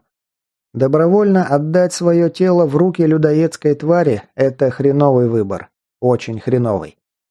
По лицу командира бойцов пробежала гамма сложных эмоций, но он промолчал и лишь кивнул в ответ. Как на мгновение показалось дикарю даже с благодарностью. И эта картина заставила испытать гамму сложных чувств уже самого дикаря. Похоже, рейдер и впрямь огрубел изнутри, раз такие душераздирающие вещи уже не трогают его так, как раньше. Отодвинув самоанализ на потом, он положил руку на плечо змея, проникновенно глянув в самую глубину его глаз. «Езжайте строго за БМПшкой, никуда не сворачивая. Девушку слушаешься беспрекословно, делаешь то, что она скажет. Насчет задницы, в которой ты так внезапно очутился, тоже можешь ее подоставать, она тебя просветит. И еще, дружище, тоже дам тебе хороший совет. Не глупи. Мы люди не злые, но если начнешь нам пихать палки в колеса, очень быстро об этом пожалеешь. Мы друг друга поняли?» Боец нервно ухмыльнулся. «Я же не псих, чтобы ссориться с человеком, от которого автоматные пули отскакивают, как горох». «Ну вот и умничка. Прощайся и поехали. Нам давно уже пора сваливать отсюда». Кинув последний взгляд на то, как боец крепко обнимается на прощание со своими обреченными на смерть сослуживцами, дикарь нырнул внутрь БМП и закрыл за собой дверь. Он сел в ставшее уже привычным кресло, устало выдохнул и дал Тамтаму команду на отправление. «Погнали!» Глава 4. БМП встала как вкопанная. После размеренного гула двигателя тишина показалась оглушительной. Дикарь, последнюю пару часов полностью погруженный в созерцание живописных пейзажей, сменяющих друг друга кластеров, даже растерялся. Путешествие к границам зоны вышло очень спокойным. Редкие зараженные не выше уровня лотерейщика, о которых Тамтам всегда предупреждал загодя, не вызывали особого беспокойства. С такими не особо-то опасными тварями разбиралась нимфа. Ей проще было целиться из автомобиля, да и выбраться наружу не было такой проблемой, как для дикаря. Лишь единожды за ними увязался необычайно ушлый Рубер, который прятался среди серых коробок довольно протяженной промзоны, вдоль которой они двигались некоторое время. Он явно осознал уровень угрозы, которую для него создавала автоматическая пушка бронемашины, поэтому не лез на глаза и перемещался параллельным курсом, выжидая момент для атаки. В конце концов, дикарю это до чертиков надоело, и он, пользуясь наводкой сенса, сделал одиночный выстрел по мутанту прямо сквозь бетонную плиту забора, за которой тот прятался от их глаз. Попал или нет, так и осталось неизвестным, но до Рубера определенно дошло, что шутить тут с ним не намерены, и он поспешно ретировался. «Чего встали?» «В баках 3 уровня. Надо поискать место для дозаправки, пока не обсохли. Да и у тигра, что в бензобаке, непонятно. Надо бы проверить». Рейдер вынужден был согласиться. Звучит разумно. Дикарь привстал, покрутил рукоятку отпирания на башенном люке и высунул голову наружу. «Эй, Аврора, что у вас по топливу?» Девушка вышла из машины, что-то спросила у собравца через открытое окно, после чего отозвалась. «Не жирно, километров еще на 30 максимум хватит. Этот броневик бензин жрет, как пропащий». «Есть идея, где мы можем заправиться?» Девушка задумалась на непродолжительное время, после чего приблизилась к БМП. Может, ей надоело повышать голос, а может, просто захотела немного размяться. «Едем дальше. Через 3 или 4 километра будет поворот направо. Еще через пару км проедем мимо свинофермы, а после нее еще километра через 3 стоит заправка. Не знаю, что там сейчас происходит, но проверить, думаю, стоит». «Понял». «Эй, только на свиноферму не ломитесь сразу, надо оглядеться, что там происходит. На ней после перезагрузки может скопиться довольно много зараженных, вплоть даже до элиты. Я скажу, когда притормозить. Сходим на разведку и осмотримся, что там к чему». «Лады. Как там твой водитель, держится?» «Ну, поначалу его откатом шарашило, но я его живцом напоила. Пока вроде бы бодрячком. А что наша пассажирка?» «Да они вместе с Лунем на баулах этих валетом разлеглись, дрыхнут полдороги и в ус не дуют». «Во дают, я тоже так хочу. Расслабиться и чтобы меня везли и охраняли». Дикарь усмехнулся. «Ага, мечтай, покой нам только снится. Поехали уже, чего резину тянуть?» Нимфа вернулась обратно в броневик, и их маленькая колонна вновь двинулась в путь по раздолбанной грунтовке, петляющей на северо-восток. Следующая остановка произошла примерно через полчаса неспешной езды по наглухо заросшему проселку, который с обеих сторон густо облепили заросли лиственного леса и кустов ивника. Свисающие на проезжую часть ветви то и дело скребли по броне с раздражающим звуком. Это не самая приятная для ушей какофония даже подняла на ноги Луня и Ви, которые теперь с сонным и растерянным видом пытались понять, что происходит. Когда рация голосом нимфы дала знать, что пора тормозить, рейдер слез с нагретого местечка оператора орудийных систем бронемашины и покинул десантный отсек, вытянув вслед за собой и разведчика. В этом месте густой перелесок резко обрывался. Дальше на несколько километров тянулись поля, некогда наверняка использовавшиеся под сельскохозяйственную деятельность, но теперь уже давно заброшенные и местами густо поросшие березняком и зарослями ивы. Что творилось правее грунтовки, пока было неясно. Обзор перекрывал довольно высокий холм с крутыми склонами. Уже вооружившаяся нимфа поманила его за собой. Дикарь прихватил с собой свой новый карабин, закинул на плечи рюкзак с патронами и всякой полезной мелочью, после чего обратился к разведчику. «Лунь, припряги пока новенького. Осмотритесь, что тут вокруг. Заодно посмотри на него, что этот спецназер из себя представляет». Рейдер кинул красноречивый взгляд в спину собравца, на что разведчик коротко кивнул. «Мы пока глянем сверху, что дальше происходит. Далеко только не уходите, мы быстро». Нагрузив напарника, он бросился догонять девушку, которая за время их короткого разговора с разведчиком уже углубилась в густые заросли, росшие на подступах к холму. После непродолжительного продирания сквозь густые заросли молодой осины, рейдер вышел к крутому склону. Нимфа уже преодолела половину пути на вершину, так что ему оставалось лишь последовать за ней. Подъем оказался совсем не таким простым, как ему показалось изначально. Берцы скользили по траве, ухватиться на крутояре было особо не за что. Несколько раз дикарь едва позорно не скатился к подножию. Но после пятиминутного пыхтения и ругани сквозь стиснутые зубы, он, наконец, присел в траву на вершине холма рядом с Авророй. Той, кстати, подъем дался не в пример легче. У нее даже дыхание не сбилось. А вот с рейдера пот катился градом, и он проклял все на свете, пока лез наверх. Может, дело в меньшей массе, а может, в кошачьей ловкости девушки, но в любом случае она тут полностью утерла ему нос. Аврора уже прильнула к окулярам бинокля и вовсю изучала раскинувшиеся с другой стороны холма продолговатые корпуса свинофермы. Сильно вытянутые, продолговатые коробки синего цвета, выстроившиеся в ряд внизу, сообщались между собой единой галереей, из-за чего с высоты немного напоминали телевизионную антенну. Дорога, на которой за холмом осталась их техника, обегая его подножие, проходила в притирку к забору, огораживающему территорию свинофермы.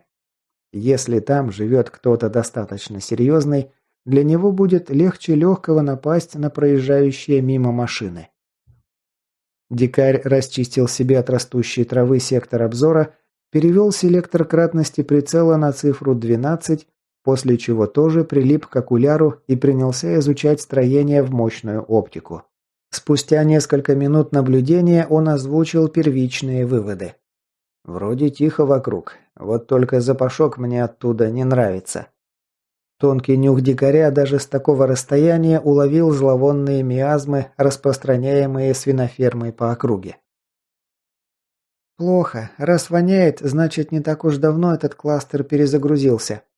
Мы вот так же однажды глянули, вроде на первый взгляд все окей, мирно, спокойно, а как поехали, на нас оттуда два кусача при рубере выскочили. Едва в клочки к ядрене матери не разорвали».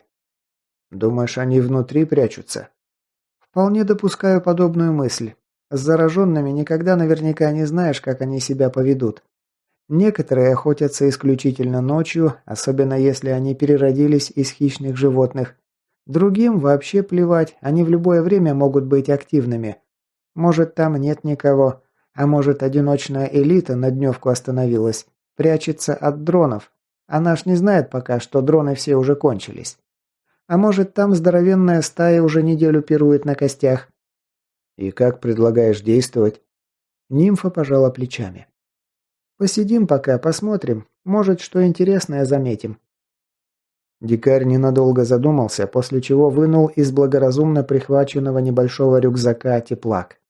За то время, пока они были в пути, литиевые элементы питания этой навороченной приблуды набрали заряд от прикуривателя «Тигра», и теперь ее вполне можно было опробовать в деле. Помудрив с настройками, дикарь выбрал цветную схему индикации тепла и принялся за осмотр корпусов. К сожалению, с помощью тепловизора он обнаружил всего лишь нескольких чахлых бегунов, примостившихся на разных участках огороженной территории. Те по своему обыкновению стояли где-нибудь в тени, замерев неподвижно, словно изваяние, либо неспешно покачивались с пятки на носок. Причем, что характерно, близко к корпусам они не приближались, предпочитая держаться в стороне от зданий. Вот и подумай, случайно так вышло или нет. К тому же день только-только перевалил за обед, и вокруг хватало нагретых солнышком поверхностей, которые основательно забивали помехами поле обзора теплака. Вздохнув про себя, рейдер убрал навороченную технику обратно в рюкзак и вернулся к классическому наблюдению. «Кстати, пока ехали, ты успела с нашим новеньким поболтать? Как он тебе?» Девушка скривила не слишком-то радостную гримаску на лице. «Трудный». «В каком смысле?» «Ну, тупит пока много. Да, это еще усугубляется тем, что спецура вроде него нас при первой встрече принимают за дилетантов с оружием. Типа, где они профессионалы и где мы, бестолочь гражданская». С пренебрежением отнесся. «Ну да, я ведь еще и женщина, ко всему прочему. Полный набор, чтобы меня не воспринимать всерьез. Мне-то пофиг, но с такими, как он, может запросто сыграть злую шутку. Переоценивают они себя, потому что против более или менее серьезных зараженных их умение плюнуть и растереть. А когда до них доходит, зачастую бывает уже слишком поздно. Сталкивалась уже. Картина знакомая». Дикарь вздохнул. Слова нимфы его почему-то совсем не удивили. «Значит, надо его обломать, пока он всю команду под монастырь не подвел. Как считаешь, есть смысл заморачиваться? Или отправим его в свободное плавание?» Девушка сорвала травинку и принялась ее задумчиво жевать. Спустя некоторое время она отозвалась. «Не знаю, пока не уверена. Мне точно даже пробовать не стоит. А вот ты вполне можешь до него достучаться. Ты, похоже, сумел его серьезно впечатлить в той перестрелке. Так что чем черт не шутит? Если вдолбишь ему простую мысль, что на каждые крутые яйца найдутся яйца покруче, может и выйдет толк. Люди, которые умеют с оружием обращаться и с тактикой дружат, в улье никогда не бывают лишними». «Ладно, будем посмотреть, как одесситы говорят. Слушай, еще такой вопрос. Ты ведь говорила, что у меня теперь есть глушилка звуков?» «Ну, есть такое. А чего?» «А ты можешь помочь мне ее сейчас активировать?» «Ну, попробовать можно, вот только какой смысл делать это именно сейчас?» «Да просто вот так мы тут еще долго можем сидеть без особого результата. Есть одна идея, можем попробовать выманить тварей, если местная фауна и впрямь отсиживается внутри». Девушка без лишних расспросов приблизилась и положила пальцы ему на голову. Спустя несколько минут непонятных манипуляций нимфы, дикарь внезапно явственно ощутил внутри себя кнопку, при нажатии которой включится новый дар. «Вроде получилось», — Аврора кивнула. «Попробуй активировать, посмотрим, как далеко работает». Дикарь активировал способность и показал большой палец девушке. «Ты говори что-нибудь, а я буду отходить». Он начал насвистывать негромко незатейливую мелодию, а нимфа стала потихоньку отходить прочь. На отметке примерно в 2,5 метра она замерла и сказала: «Работает, не слышно ни хрена». «Значит, радиус примерно где-то 1,5–2 метра». Девушка ухмыльнулась и покрутила пальцем у виска. «Звук включи обратно, прежде чем говорить. Хватит тут мне немое кино разыгрывать. Я же говорю, что ничегошеньки не слышу». Дикарь спохватился и деактивировал способность. «Извини, не привык еще. Короче, смотри, я сейчас начну пристреливаться вон по тому трансформатору.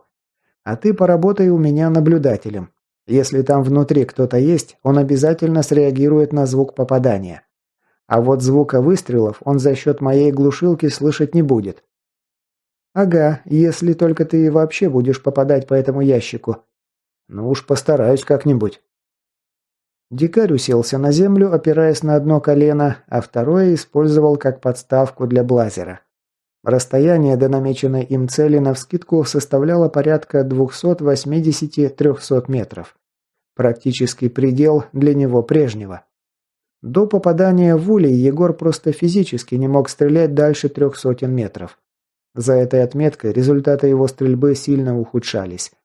Да и то на такую дистанцию он мог стрелять лишь в условиях, близких к идеальным, с низкой влажностью и при полном отсутствии бокового ветра. Более или менее уверенно он себя чувствовал лишь на дистанции до 150 метров. Вот тут все было просто отлично. На таком расстоянии выпущенные им пули практически из любого маломальски пристреленного нарезного ствола четко ложились в яблоко или центровые круги ростовой мишени, будь то армейский Калашников или гражданский СКС. Ну и немаловажным фактором было то, что стрелять из дробовика навскидку по уткам на перелете ему нравилось гораздо больше, чем по красному зверю из нарезного. В первом случае на первый план выходила не столько меткость стрелка, хотя без этого тоже никуда, сколько скорость реакции и наработанные практикой рефлексы. Ну и стрельба в лед дарила совсем другие эмоции. В случае со стрельбой из нарезного оружия ключевую роль играет твоя способность проанализировать и учесть все факторы, влияющие на полет пули. Влажность, ветер, падение пули с расстоянием. Даже такая вещь, как деривация пули, ее отклонение от точки попадания влево или вправо, в зависимости от направления нарезов в канале ствола из-за вращения в полете, тоже должна быть учтена, если ты находишься достаточно далеко от цели, чтобы этот фактор успел подействовать на траекторию. Это только в голливудских фильмах суровые стрелки, прищурив глаз, попадают супостату прямо в лоб с километрового расстояния. На деле же, даже прицельная стрельба на 400-500 метров – это уже очень серьезный вызов для стрелка. У снайпера-профи в голове должен находиться настоящий баллистический калькулятор, чтобы правильно учесть и внести все поправки перед выстрелом, дабы его пуля попала именно туда, куда он хочет. Не зря же про снайперов принято говорить, что это штучный товар. Умелый стрелок будет отлично стрелять на любой дистанции и из любого оружия. То есть, по сути своей, снайпер – это одновременно еще и отличный боец поддержки и штурмовик, все в одном лице. А вот в обратную сторону это работает отнюдь не всегда. Далеко не каждый штурмовик, в принципе, способен стать хорошим снайпером. С другой стороны, дикарь после попадания в улей прилично прокачал свою физическую оболочку. Причем сразу по множеству параметров. Зрение, слух, скорость реакции, физическая сила и выдержка. Плюс у него в руках сейчас действительно весьма и весьма годная пушка, довольно перспективного с точки зрения снайпинга калибра. Со всем этим он вполне способен довести собственную дистанцию уверенного поражения цели метров до 250, а то и 300, даже не в самых идеальных условиях стрельбы. В любом случае, ему необходима была практика, чтобы проверить свои текущие возможности. И сейчас сложились весьма удачные для этого обстоятельства. Примерившись к карабину, он подрегулировал под себя затыльник и щеку приклада, потом вывел оптимальную кратность на оптике. После этого набил магазин блестящими патронами из пачки, вставил его в приемник, активировал дар бесшумности и принялся за пристрелку. Ну, как бесшумности? Он-то отчетливо слышал щелчки выстрелов из карабина, лишь наполовину приглушаемые интегрированным глушителем, звук которого еще дополнительно глушился звукоподавителями его шлема. Хотя и то хлеб, с таким серьезным калибром без глушителя вполне можно запросто и оглохнуть. Первые 5 выстрелов ушли в молоко. Очень уж сильно разнились точка прицеливания и точка попадания на такой дистанции. По идее, начинать пристрелку стоило на вполовину меньшей дистанции. Поэтому дикарь перенес прицел на дорожный знак, сиротливо стоявший на обочине дороги у подножия холма. Сделав пристрелочную серию, он подкрутил прицел и вновь прицелился по трансформатору. На этот раз ему удалось попасть в уголок синего стального ящика, окончательно поняв, в какую сторону нужно регулировать барашки прицела. Между тем, из-за угла одного из корпусов к трансформатору выскочил прилично отожравшийся бегун, уже растерявший абсолютно всю одежду. Он встал неподалеку от трансформатора и принялся суетливо оглядываться в поисках источника звука. Дикарь, между тем, опять подкрутил цейсовскую оптику и принялся за новую стрелковую серию. Теперь пулевые отметины отчетливо продемонстрировали расхождение в точках прицеливания и попадания. Пули исправно уходили левее и ниже таблички с черным черепом на желтом фоне, которую он избрал как нулевую точку для перекрестия. Еще немного манипуляций с прицелом, смена магазина, и новая серия выстрелов вывела, что он практически закончил пристрелку. Пули теперь ложились лишь на один клик ниже того места, куда он целился. К тому моменту у трансформаторной будки уже скопилось около 1,5 пустышей и бегунов разной степени спелости, привлеченных грохотом попаданий тяжелых пуль по металлу. Вон даже прискакал корявенький лотерейщик, крутит лысой башкой, недоуменно урчит после каждого попадания. Дикарь внес последние поправки, вернул на место защитные пластиковые колпачки на оптику и решил опробовать блазер на живой мишени. Попадание тяжелой экспансивной пули 375-го магнума по жрачу наглядно продемонстрировало: стрелять из него по бегунам – это просто трата ценного ресурса. Все равно, что из пушки по воробьям палить.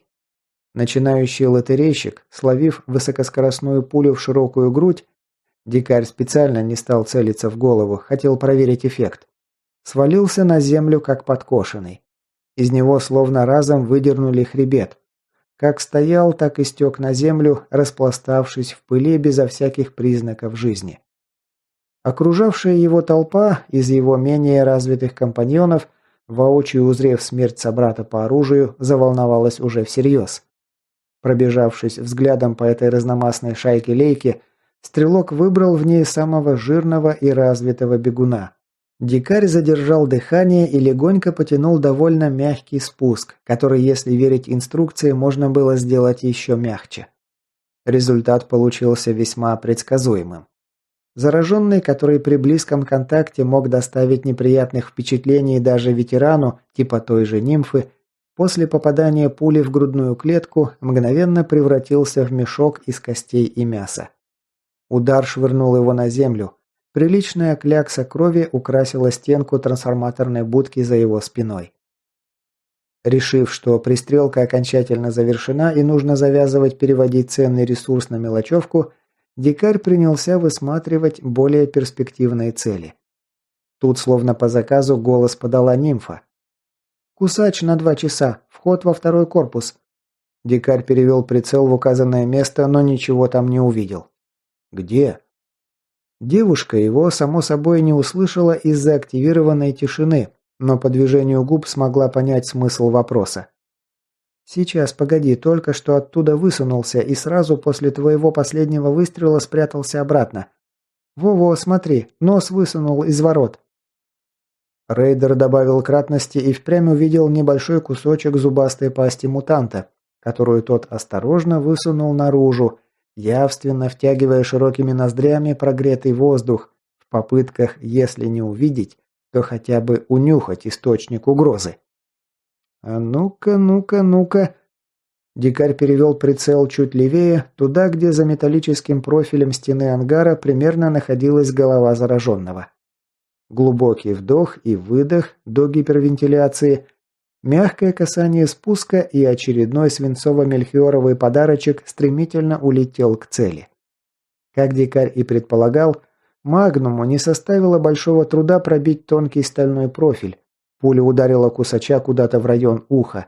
При этом она, разумеется, потеряла значительную часть собственной энергии, плюс деформировалась, но дело свое все равно сделала. Оглушенный сильным ударом мутант рухнул как подкошенный, упав на карачки, и завозился на земле, пытаясь прийти в себя. Тем самым моментально оказавшись в поле зрения стрелка, чем дикарь не преминул воспользоваться. Стрелок передернул затвор, прицелился и выстрелил повторно. На этот раз попадание вышло что надо. Мутанта тюкнуло пулей в район загривка, и он почти сразу вытянулся стрункой, лишь совершая хаотичные предсмертные движения передними конечностями, словно собирался куда-то уплыть. «Ого, вот это было реально круто! Молоток, могёшь!»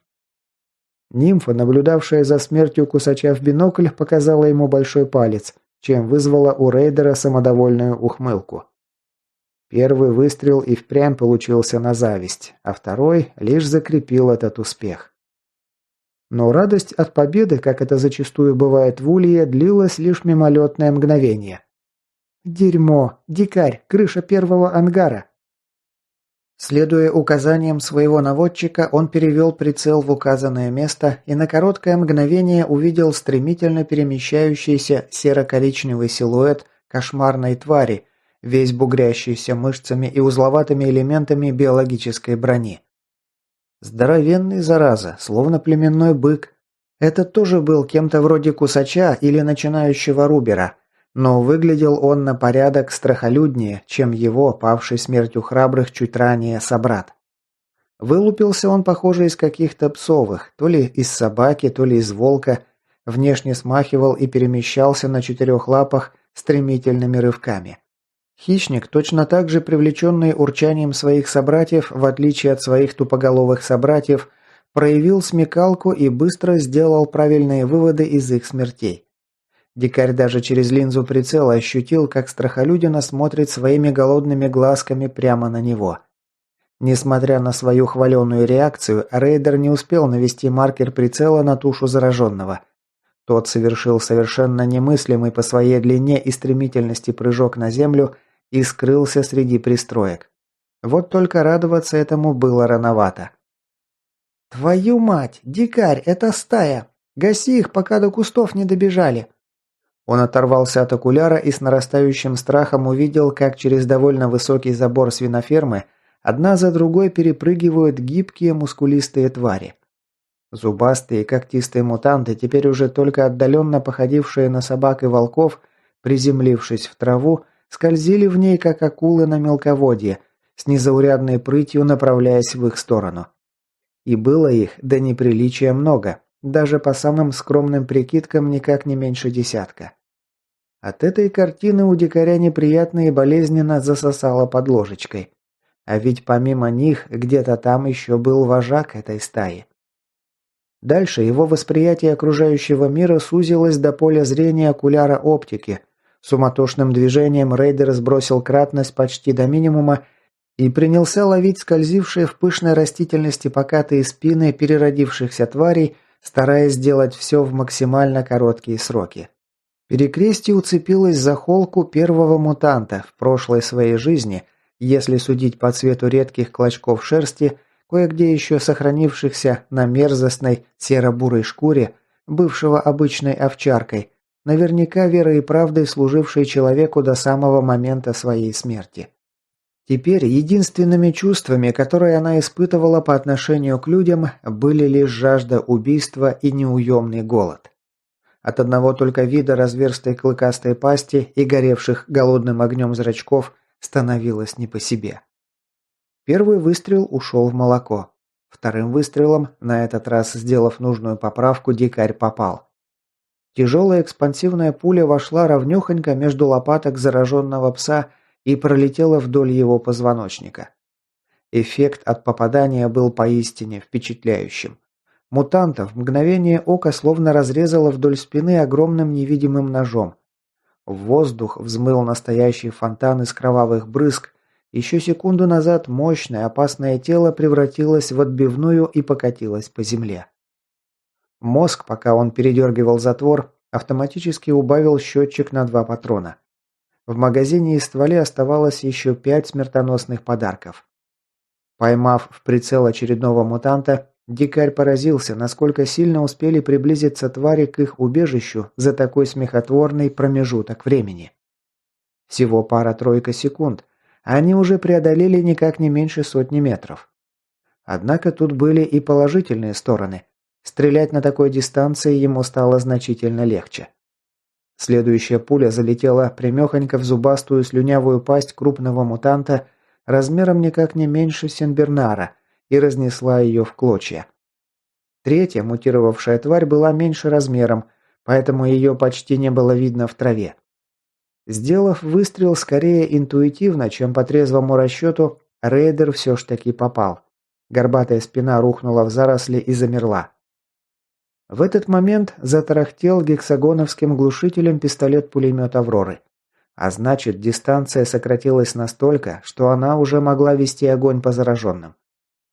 На короткое мгновение, оторвав взгляд от окуляра, дикарь увидел опасных тварей в каких-то 50 метрах от себя. Благо, что те добрались до довольно крутого склона холма, и их скорость немного снизилась, что позволило ему выцелить еще одну тварь.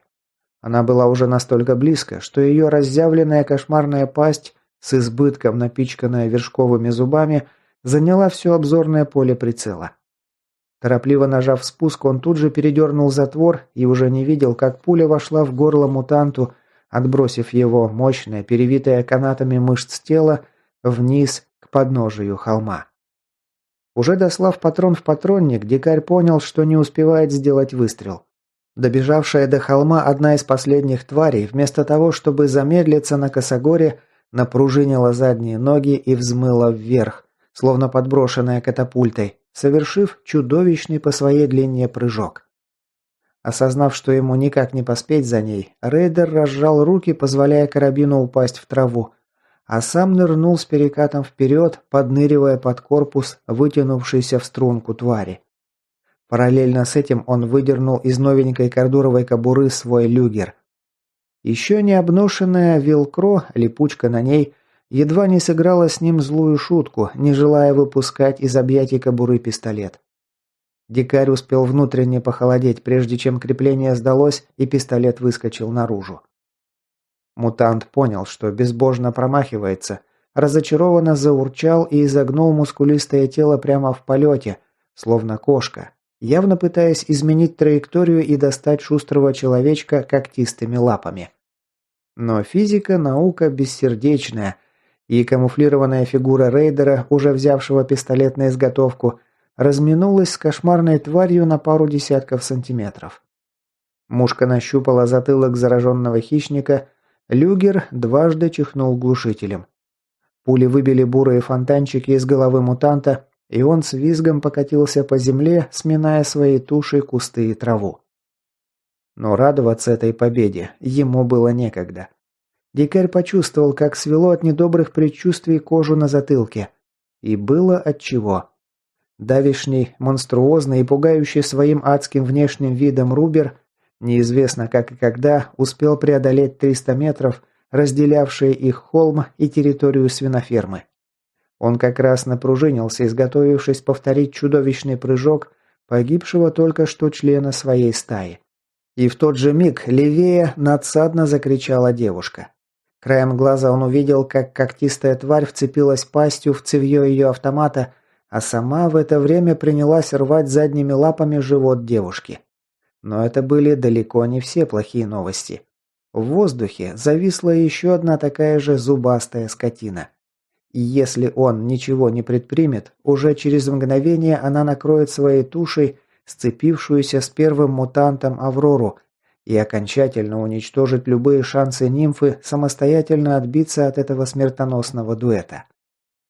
Окончательным аккордом в этой симфонии смерти стала возникшая над краем обрыва голова третьего, мутировавшего не пойми во что, волка. Эта картинка отпечаталась на сетчатке. Мысли заметались в голове со скоростью гоночных болидов.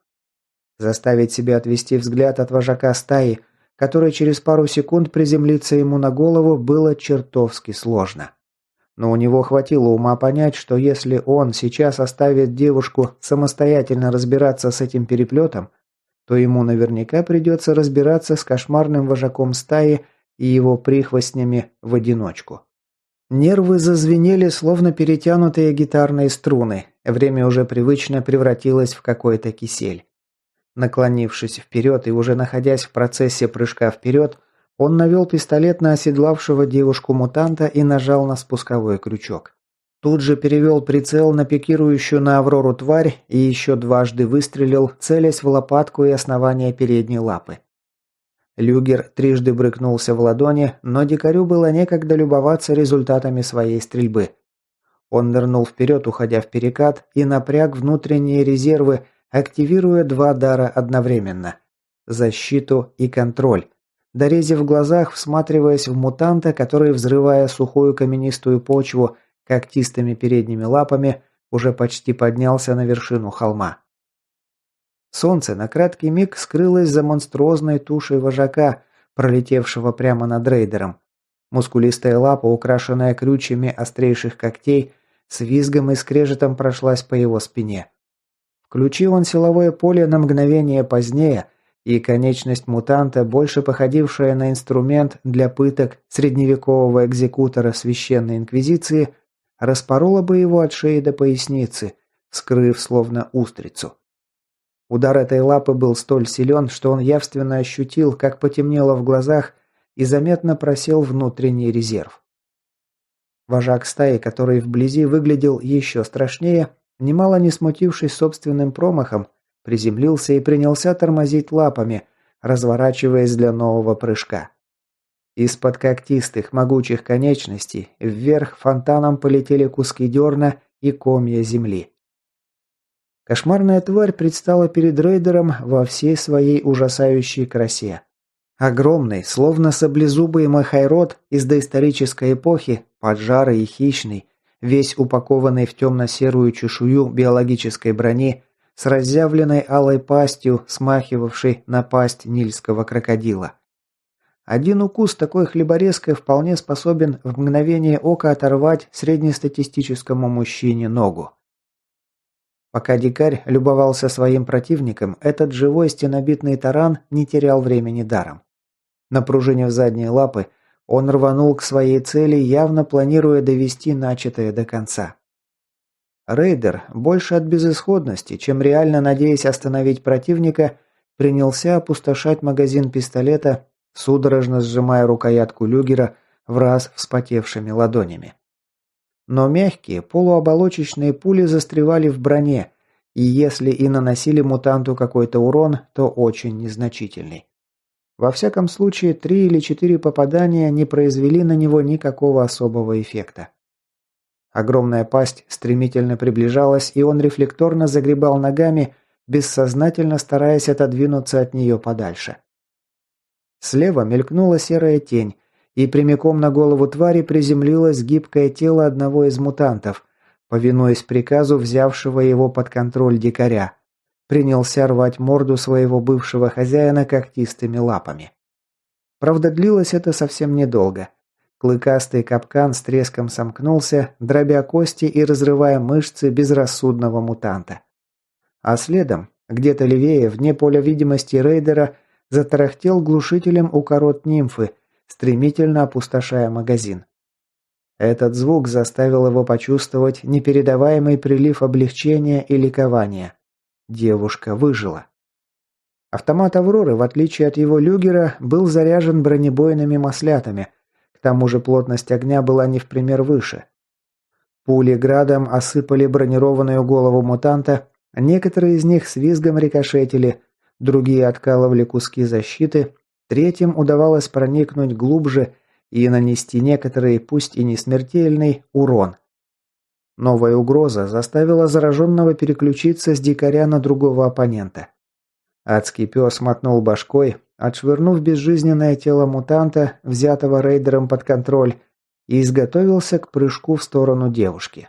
До дикаря дошло, что момент истины настал. Он перекатился колбаской по траве, не тратя времени на то, чтобы встать. Запястьем почувствовал прохладу полированного пластика ложи карабина. Блазер прыгнул в руки, словно только того и ждал. Положение было слишком неудобным, чтобы он мог полноценно целиться через прицел. Да и на таком расстоянии это попросту не имело никакого значения. Важным было то, что он четко запомнил. В патроннике остался последний патрон. И сейчас взмолился, чтобы новенький карабин его не подвел. Немецкая надежность продемонстрировала себя во всей красе. Щелчок выстрела совпал с тем моментом, когда туша мутанта уже взмыла в воздух. Дикарь старался навести ствол в прекрасно видимый им сейчас затылочный мешок, но неудобное положение и отсутствие времени и возможности нормально прицелиться внесли свои коррективы. Тяжелая высокоскоростная пуля ударила зараженного в массивный бугор, наросший прямо над споровым мешком. Экспансивная пуля от удара о костную ткань полностью деформировалась и раскрылась звездочкой, передав всю энергию телу мутанта. Значение этой энергии было столь велико, что выступ, смахивающий на акулий плавник, разлетелся облаком осколков брони и костей. От сильного удара мутант рухнул обратно на землю, свалившись на брюхо. Его крепко оглушило, но он все еще был жив, хоть и дезориентирован. Дикарь разжал руки, позволяя Блазеру вновь упасть на землю, сам же вскочил на ноги и бросился к тяжело ворочающемуся на примятой траве контуженному мутанту. Про себя лишь отметил, что стрельба со стороны нимфы тоже замолкла.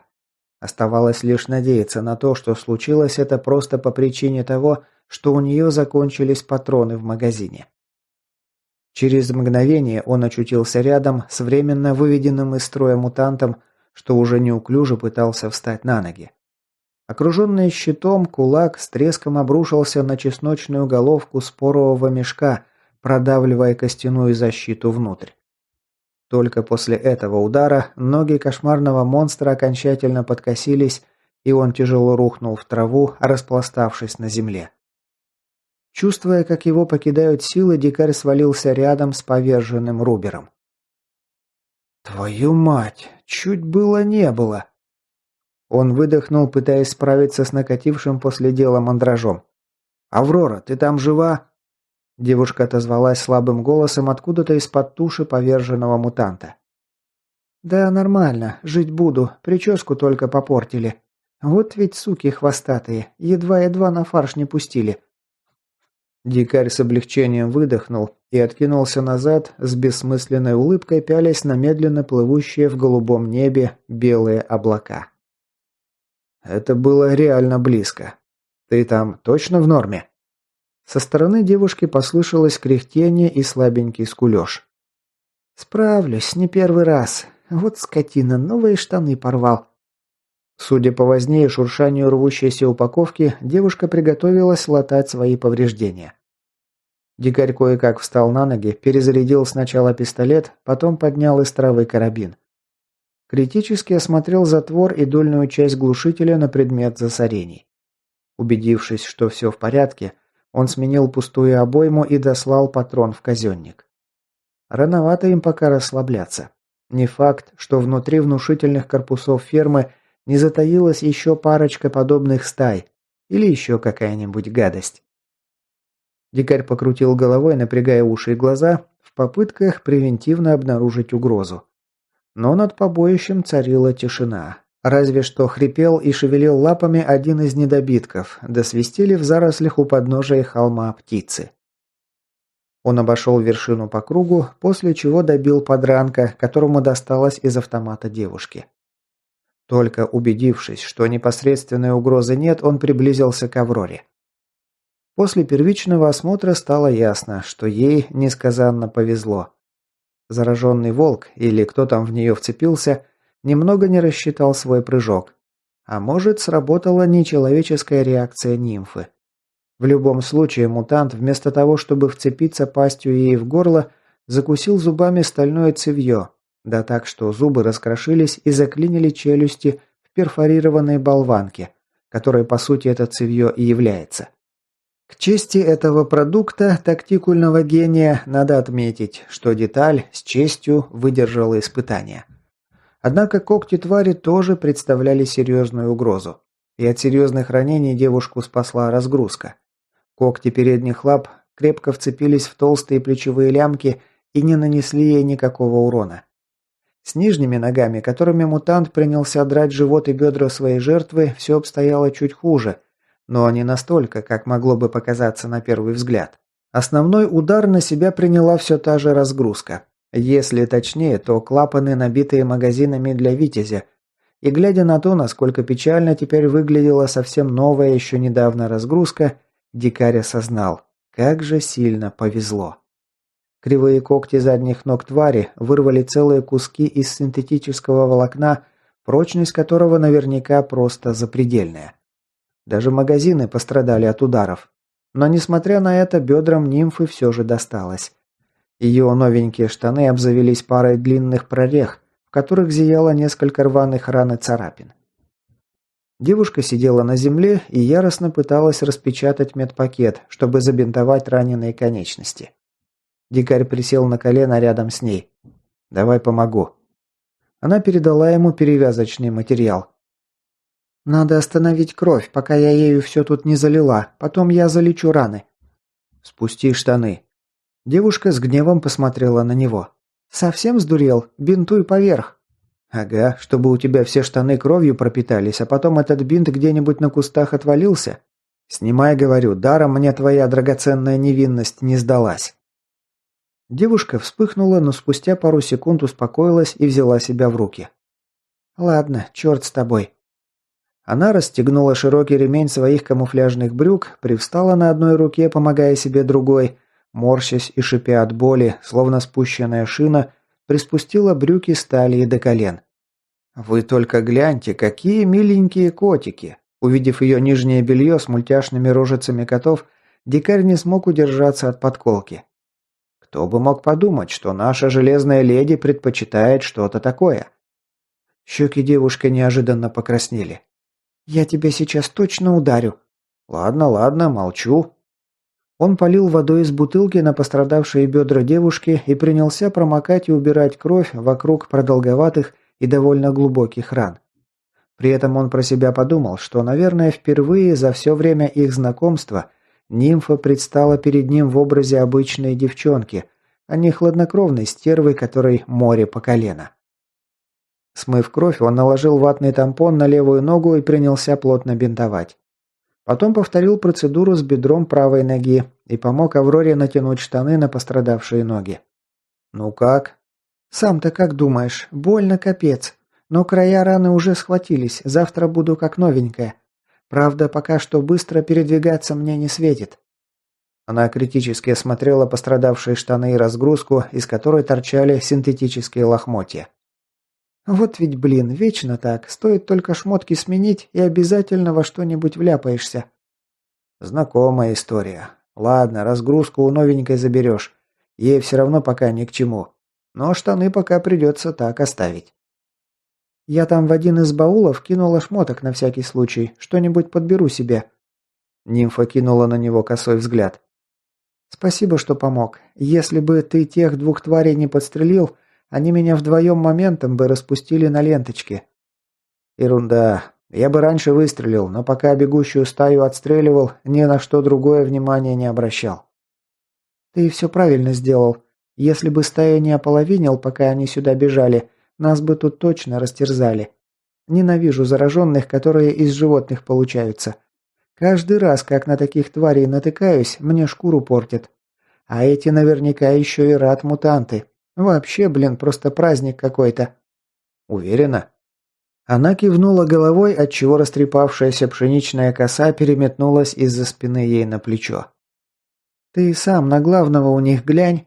Я такое страшилище давненько уже не видела. А скорость-то какая, я и глазом моргнуть не успела. Они эти 300 метров проскакали и уже на холме очутились». «Как думаешь, кто это? Ну, в смысле, на какой стадии?» «Этот уже явно до Рубера отожраться успел. Видишь, как броней уже начал обрастать? Да и шустрый скотина, спасу нет. Ловко ты его, кстати, срезал. Я уж было подумала, что он своей лапой тебе всю спину наизнанку вывернул, а ты целехонький. Да и до этого тоже отлично отстрелялся. Особенно мне понравилось, как ты того кусача через стенку вынес. Красивая работа». Дикарь внезапно почувствовал некоторое смущение от неожиданной похвалы девушки. «Я же тебе говорил, что карабин офигенный, а ты мне не верила». «Ну, тут признаю, мутантов валит выше всяких похвал. Если бы был полуавтоматический, вообще бы цены ему не было. Хотя, в общем-то, и так нормально вышло». Дикарь поднялся на ноги, снял с плеча винтовку и, вскинув ее к плечу, снова осмотрел видимую ему территорию около свинофермы. Но там, после атаки стаи рад-мутантов, повисла обманчивая тишина. Разве что бестолково толкались из стороны в сторону слабенькие пустыши, которые так и не смогли понять, откуда исходит угроза. «Как думаешь, есть там еще кто-нибудь?» Девушка, шипя и ругаясь сквозь сжатые зубы, встала на ноги и, вынув новенький охотничий нож, принялась потрошить затылки зараженных. «Не дам гарантии, что где-то в корпусах не засел какой-нибудь хитренький элитник, который прямо сейчас не любуется оттуда на нас с тобой.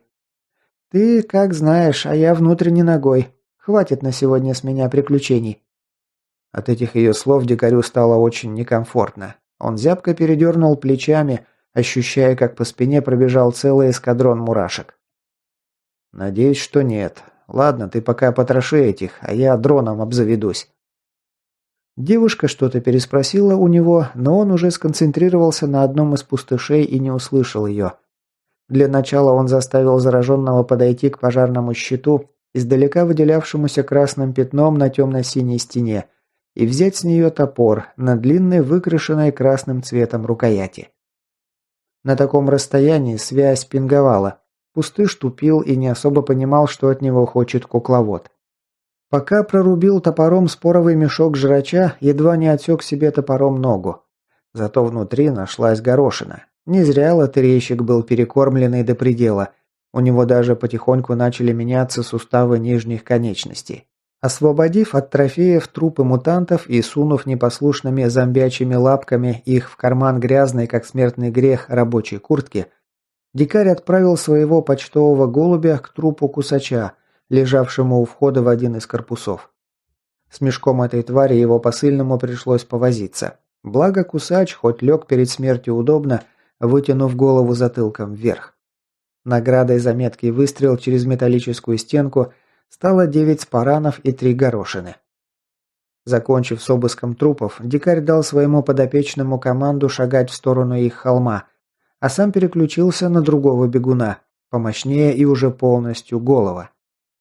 После непродолжительного сопротивления цели контакт был установлен, и рейдер дал ему команду пройти насквозь через все корпуса, а потом вернуться назад, обойдя по кругу территорию свинофермы. Отключившись от своего дрона, он проверил положение первого пустыша, что нес к нему трофеи, после чего отправился на помощь нимфе в освобождении затылков, окончательно упокоенной ими стаи от полезных ништяков. 4 рад-мутанта, что смогли добраться до вершины холма и попортить им крови, одарили парочку десяткам рад-спаранов и одной единственной рад-горошиной.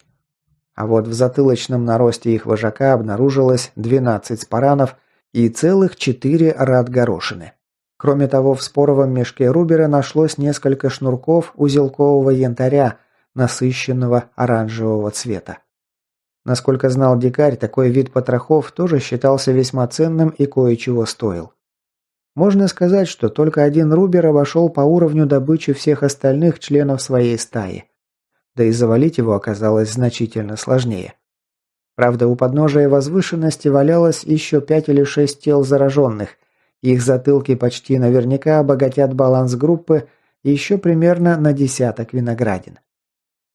Удостоверившись, что носильщик добрел до подножия холма, дикарь без лишних сантиментов прострелил ему голову из пистолета, причем попал только со второго раза. Первым выстрелом позорно промазав. Руки все еще потряхивало после адреналиновой встряски. Сделал он это, чтобы посыльный неуместным урчанием не переполошил своих приятелей на территории свинофермы. С такого расстояния они не обращали на телодвижение парочки никакого внимания. Вот пусть так и остается дальше. После этого они без лишних изысков съехали вниз, прокатившись по травянистому склону прямо на собственных задницах. Нимфа, на которую было жалко смотреть, так она кривилась от боли во время ходьбы, уселась наблюдать за окрестностями, а рейдер продолжил потрошить трупы. Его предположения оказались верны. Здесь он собрал урожай в виде еще 11 спаранов и одной горошины, и все с приставкой «рад». Кажется, нимфа была права насчет того, что уничтоженная ими стая пришла в эти края с территории зоны. И из карманов носильщика он вынул еще 8 спаранов и 3 горошины. Правда, на этот раз уже обычных.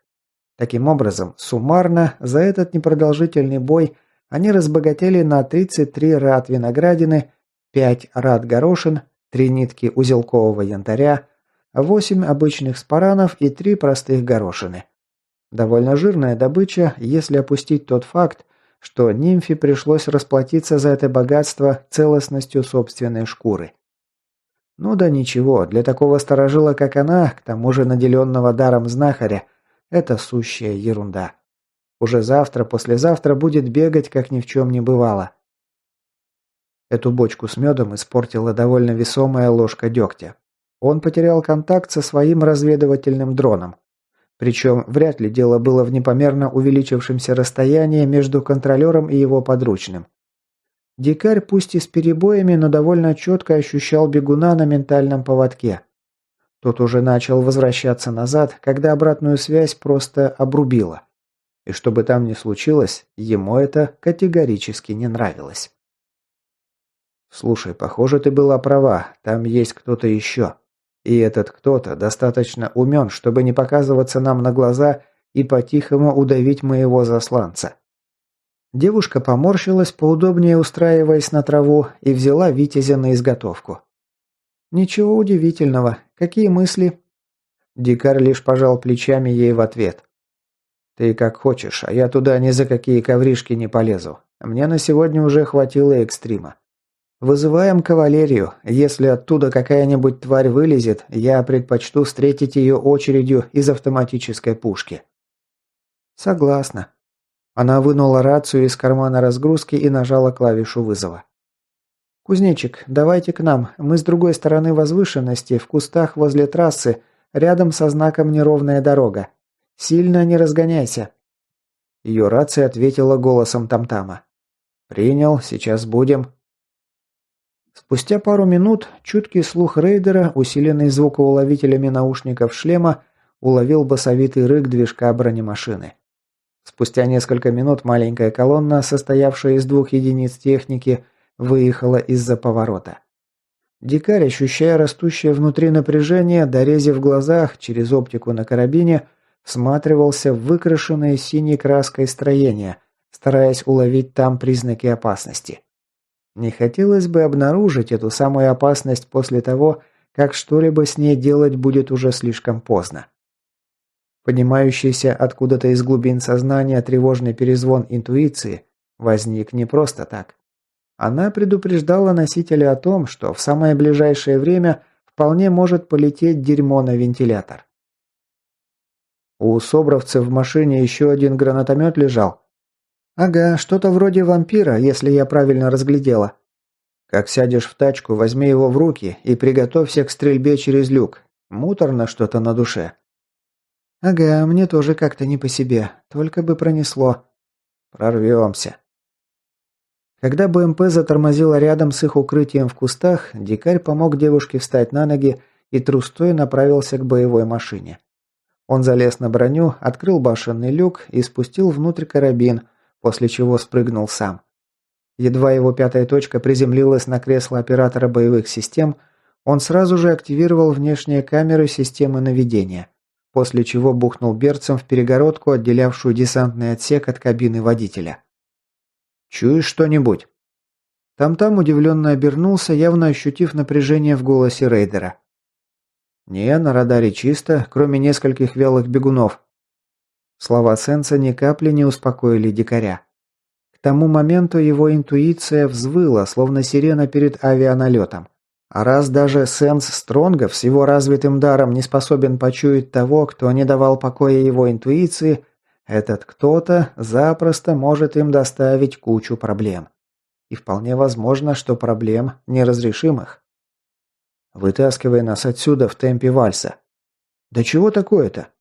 «Газуй», — сказал. «Там», — он кивнул в сторону строений за забором, — «явно кто-то есть. Сваливаем быстро, пока он не решил выйти и познакомиться с нами поближе». Машина, взревев двигателем, наконец тронулась с места и начала набирать скорость. Дикарь развернул башню и навел ствол автопушки в сторону потенциальной угрозы. Пусть только высунется, он тут же его приголубит по полной программе. А если покажется мало, еще и птуром добавит. Благо после горячего танга с вражеским танком в затяжном кластере Тамтам озаботился пополнить запас этого ультимативного оружия, и теперь на пилоне вновь покоились 2 остроносые тушки управляемых ракет, вполне способных дать перекурить кому угодно. Дикарь кинул взгляд назад. Тигр уверенно шел следом за ним. Нимфа высунулась наружу через люк на крыше и держала опасное направление на прицеле РПГ. Секунды текли одна за другой. Вокруг ничего опасного не происходило. Корпуса огромной свинофермы один за другим проплывали мимо. Красная мигающая лампочка внутри потихоньку погасла. Дикарь немного успокоился. Огороженная территория почти осталась позади. Но в тот момент, когда забор по левую руку закончился, в просвете между двумя зданиями он увидел стремительно промелькнувший угольно-черный огромный силуэт. Миг, в течение которого это непонятное нечто находилось в поле его видимости, был исчезающе коротким. Но этого вполне хватило, чтобы волосы на голове рейдера зашевелились от леденящего кровь ужаса. Внутри корпусов столовался его старый знакомый, Пангалин, тот самый супер, с которым ему уже довелось столкнуться на пути через кластер с атомной станцией, и который распотрошил отряд атомитов прямо перед тем, как аэрокатер с остатками группы топора на борту отчалил от негостеприимного берега. Дикарь грязно выругался. Спустя пару секунд рация зашуршала напряженным голосом нимфы, едва различимым на фоне рева моторов. «Ты тоже это видел?» «К сожалению. Чтоб тебя...» Дикарь с тревогой и страхом продолжал шарить взглядом по застройке, боясь пропустить мгновение, когда суперэлитник решится атаковать. Но секунды тянулись за секундами, темно-синие громадины корпусов остались позади, а угольно-черная туша так и не показалась больше им на глаза. Рейдер немного выдохнул и нажал кнопку вызова. Похоже, пронесло на этот раз. «Хорошо, если так. Давай сперва унесем отсюда ноги. Заправка будет километра через 3, там и поговорим».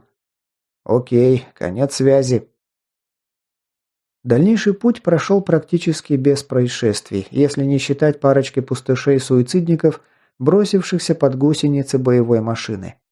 Но дикаря все никак не могло отпустить дикое напряжение. Он против воли снова и снова крутил башни БМП и, дорезив глаза, всматривался в поля и перелески, проплывающие мимо, ожидая и одновременно страшась увидеть огромную, стремительную тушу элитника. Но тот, похоже, так и решил их не преследовать. Спустя некоторое время грунтовка под гусеницами БМП исчезла, уступив место довольно широкому шоссе с качественным покрытием. А из леса к нему вынурнули стальные конструкции ЛЭП. Потом лес сменился заросшими редким и чахлым кустарником полями, а у поворота трассы возникла бело-зеленая коробка автозаправки. Судя по ее внешнему виду, перезагрузка в этом кластере случилась уже давненько, так что далеко не факт, что они смогут тут дозаправиться. Но проверить так или иначе стоило. Топливо у них осталось, что называется, кот наплакал. На заправке стояла мертвая тишина и спокойствие. Разве что кустов перекати-поля на заднем плане не хватало для антуража.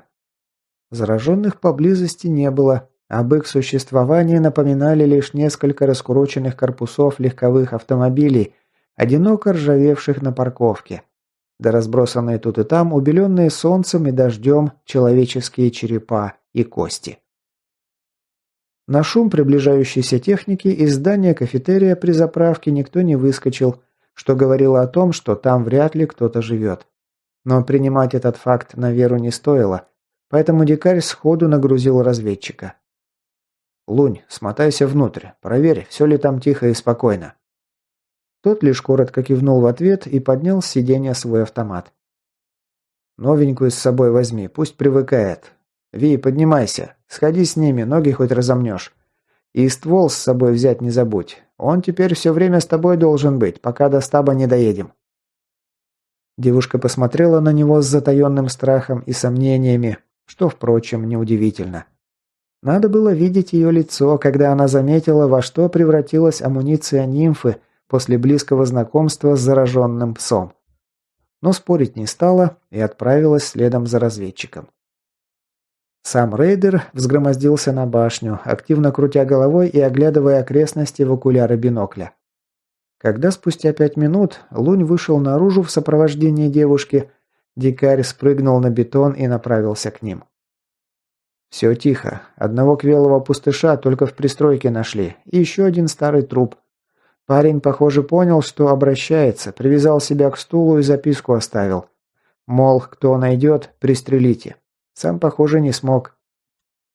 Дикарь кивнул, после чего постучал прикладом карабина по броне. Из люка вынырнула всклокоченная голова Сенса и вопросительно посмотрела на него. «Там-там, вылезай, бери нашего пятнистого новичка и гляньте, что там в топливных танках по горючке. Выкачивать придется вручную, а это наверняка займет прорву времени». На БМПшке электронасос стоит, специально для таких случаев, так что там проблем не будет, лишь бы топливо было. А вот с «Тигром» посложнее, там придется ручками заправлять, а это почти бочка топлива. Тот еще геморрой. Ну, значит, чем раньше начнете, тем быстрее закончите. К их группе вплотную подошел Собровец, повесивший поперек широкой груди свой вал. Он встал прямо напротив дикаря и хмурым взглядом уперся ему в лицо. «У тебя какие-то проблемы, свежак?» «Ты мне не командир, чтобы приказы раздавать». Дикарь посмотрел на него в упор и ощутил, как начинает потихоньку заводиться. Похоже, нимфа не зря волновалась на его счет. Телосложение бойца мало уступало габаритам рейдера, плюс под черным бронежилетом с эмблемой спецотряда и армейской цифрой была заметна красно-белая тельняшка. А значит, парень этот был не просто бойцом отряда быстрого реагирования, но и краповым беретом в придачу. Элитой из элит, проще говоря. Совсем неудивительно, что никого из них он просто не воспринимал всерьез, видя в группе дикаря обычных печальных клоунов с оружием, вышедших поиграть в зорницу на свежем воздухе. И с этим нужно было срочно что-то делать. «Верно, я не твой командир, а ты не мой подчиненный, потому что твой командир уже отбросил коньки и уже поди бегает по тому кластеру с веселым урчанием в поисках вкусной человеченки». Лицо бойца резко потемнело. Под тяжелой челюстью перекатились крупные желваки. «Ты их там просто бросил умирать». «Ты, дружок, походу чего-то не догоняешь, поэтому давай я тебе поясню, чтобы потом вопросов не возникало. Нельзя бросить умирать того, кто уже мертв. И если ты предпочитаешь подчиняться приказам покойника, а не моим, то тогда удачи. Лес там». Он махнул рукой в ту сторону, откуда они только что приехали. «Отлично. Значит, мы тут прощаемся. Я сажусь на тачку и сваливаю в закат». «Не-не-не, свежак, сесть ты можешь разве что задницей на чей-нибудь член, да и то не раньше, чем найдешь себе партнера подходящей ориентации. Эта колымага стала нашим законным трофеем в тот момент, когда твой приятель саданул по нам из гранатомета. Так что ножками, дружок, только ножками». Парень скрипнул зубами и с хрустом сжал кулаки.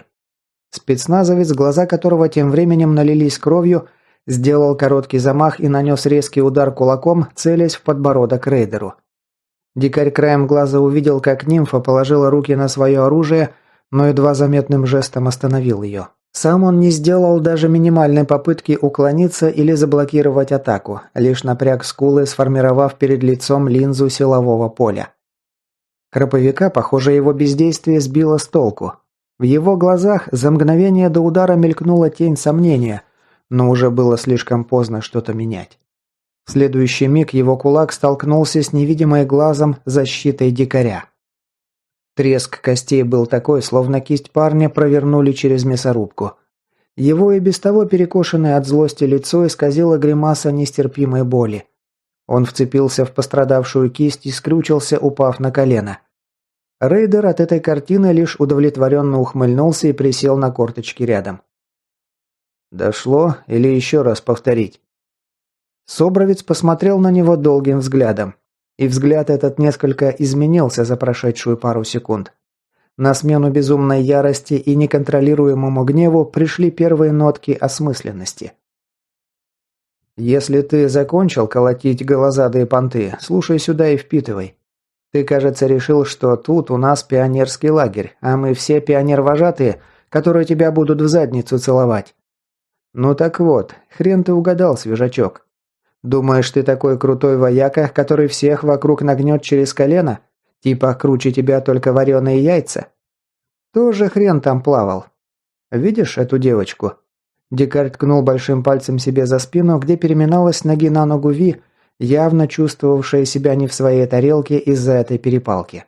А вот все остальные члены их маленького отряда хранили гробовое молчание и с невозмутимостью взирали на происходящее. «Так вот, ты сейчас мало чем от нее отличаешься. Откровенно говоря, у нее даже больше шансов выжить, чем у тебя. А знаешь почему? Потому что она реально оценивает свои силы. А вот тебя, дурачка, стоит тебе остаться в одиночестве, сожрут еще до наступления ночи. Даже сапог на память не останется. Потому что ты ни хрена не знаешь о том месте, где очутился. Это там, на земле, ты был крутым бойцом. А здесь ты пока что никто, и звать тебя никак. И если ты продолжишь дальше выступать в таком же духе, твоя новая жизнь будет яркой, но неприятно короткой. Мы друг друга поняли?» Боец отчетливо скрипнул зубами еще раз, то ли от боли в пострадавшей кисти, то ли от ощущения того, как воображаемый ботинок дикаря наступает на горло его гордости. Но ерепениться к его чести больше не стал. «Да». «Не слышу». «Так точно». На этот раз Собровец гаркнул, что было силы. Значит, дошло даже до его армейских мозгов. Ну и хорошо. «Вот и ладушки. Я как раз тебе имя новое придумал. Будешь зваться Токсином. Уж больно ты негативный. Я от одного только твоего токсичного вида начинаю нервничать. Так и подмывает тебя отправить в пешее эротическое путешествие. Если кто спросит, кто тебе такую классную погремуху дал, отвечай, что рейдер-дикарь. Я теперь твой крестный. Ну как, нравится имечко?» Лицо парня снова начало наливаться темными красками. Однако на этот раз он смог справиться с эмоциями. И лишь снова яростно гаркнул в ответ свое «так точно». «Врешь, по глазам вижу, что не нравится. Но другого у тебя уже не будет, так что начинай привыкать». «Ладно, раз уж мы закончили мериться размером яиц, завязывай симулировать и поступай в распоряжение Тамтама. Но сперва... Аврора, будь так добра, подлатай ему, пожалуйста, руку, пока она окончательно не превратилась в вареную сосиску». Дождавшись утвердительного кивка от девушки, он залез в БМП и вернулся оттуда уже со своим новым карабином. «Лунь, бери новенькую и сообразите чего-нибудь по-быстрому похавать, а то так кушать хочется, что переночевать негде. Да и застряли мы тут, похоже, надолго. А мы пока с Авророй за окрестностями понаблюдаем». Они с нимфой обошли здание заправки по кругу и по пожарной лестнице полезли на крышу. «Вах, какой суровый мужчина!» Дикарь самодовольно ухмыльнулся в ответ. «Так, девушка, пожалуйста, держите себя в руках». Нимфа расхохоталась. «Вот ты засранец! Забыл, кто тебе этой ночью рожу начистил?» «Ладно, ничья, 1-1. Знаешь, я снова прихожу к мысли, что ты не такой придурок, каким выглядишь». «Да ты просто мастер комплиментов». «Всегда, пожалуйста. На самом деле ты правильно его обломал, очень вовремя. Я уже с такими парнями сталкивалась. Спецназеры типа него, как в улье окажутся, сразу начинают думать, что круче них нет никого, а когда до них доходит, что это не так, обычно уже бывает слишком поздно. И сами по глупости помирают, так еще и окружающих под монастырь подведут, потому что их хваленые навыки против развитых зараженных не особо-то работают». Дикарь удовлетворенно хмыкнул. «Ага, надеюсь, у этого мозги встанут на место. Толковый вояка никогда лишним не бывает, а он к тому же еще и краповый берет по ходу дела. Жалко будет, если по глупости пропадет». «Ладно, посмотрим. Ну, имечко ты ему выбрал, конечно». «А нечего таким токсичным быть». «Ха-ха-ха, точно». Девушка посмеялась, но потом резко посерьезнела и сменила тему. «Что насчет того элитника думаешь?» Настроение рейдера тут же резко ухнуло вниз. «Думаю, что мы в конкретной заднице». «Почему?» «А ты попробуй сама догадайся». Нимфа раздраженно покрутила головой в попытке размять затекшую шею. «Дикарь, не выеживайся, мне-то откуда знать. Если ты забыл, я спец по внешникам и мурам, а не трейсер. У меня все полезные умения на это заточены. Мне, конечно, доводилось убивать элиту, но такого здорового супера никогда». «А ты попытайся на минутку представить себя на месте этого кабанчика. Какие-то мутные уроды влезли на твою территорию, покрошили твоих подручных и свалили безнаказанно в туман? Сама как думаешь, захотелось бы тебе с этими наглецами расквитаться?» Нимфа задумчиво наклонила голову. «Если с такой точки зрения смотреть, то да. Вот то-то и оно. Так что будь уверена, так просто он от нас не отстанет. Вообще очень странно, что он нас прямо там не покрошил, пока мы с собачками на холме кувыркались. Может, не заметил? Не обольщайся, он наверняка узнал о нашем присутствии, стоило только тому волкоруберу спалить наш НП. Тогда, может, он еще раньше БМП услышал. Как вариант. И это объясняет, почему он решил не переть напролом. Вторым логичным вариантом будет то, что у него была под рукой, то есть под лапой, доступная еда, и ему просто было лениво с нами связываться. Но это не значит, что он про нас позабыл. Особенно учитывая, что еды у него там осталось наверняка не так уж много. С чего ты взял? Если бы это было не так, он бы не выгнал наружу всех лотерейщиков и бегунов. А так, выходит, устранил конкурентов. Звучит логично.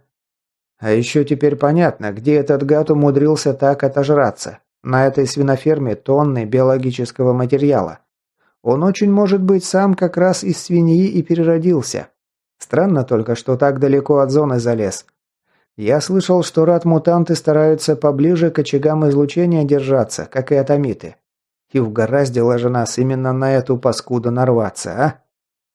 Стой, ты что, с ним уже сталкивался? Ага, пересеклись уже с этим чудом природы, когда с командой трейсеров конвоировали сухаря к барыгам через зону. А парни из команды Налима не из-за него погибли? Нет, там атомиты постарались. Мы на их мобильную разведку внезапно нарвались. Понятно. А насчет того, что рад-муты ближе к зоне стараются держаться, так тут уже недалеко осталось, километров 10, и мы на радиоактивных кластерах. А этот здоровяк, похоже, целенаправленно сюда покушать приперся. Еще и стаю с собой притащил. Не зря в них рад-горох был, тоже облученная. Ого. Но какой же он скотина, все ж таки здоровенный. Я, кажется, никогда такого большого и стрёмного супера еще не встречала. И не говори, из-за радиации, наверное. Я похожих кабанчиков только в пекле видел, да и то неясно еще, кто страшнее будет. Девушка молчала некоторое время, предаваясь своим мыслям. «Значит, ты думаешь, что он от нас так просто не отстанет? Уверен в этом?» Ну, руку на отсечение не дам, но вероятность этого не нулевая. Сама подумай, раз уж у него еда заканчивается, он так или иначе обратно в зону попрется. А если есть шанс заодно перекусить надоедливыми букашками вроде нас, зачем ему от такого шикарного варианта отказываться? Ну да, звучит правдоподобно. Но он не дурак, в лоб на нас не полезет, сперва все разнюхает. Иначе он бы на нас уже напал. А так, наверное, опасается. Видел ведь, падла, чем мы вооружены. Соображает, сволочь. Нимфа потерла ладошкой нахмуренный лоб, словно пыталась согнать оттуда напряженные складки.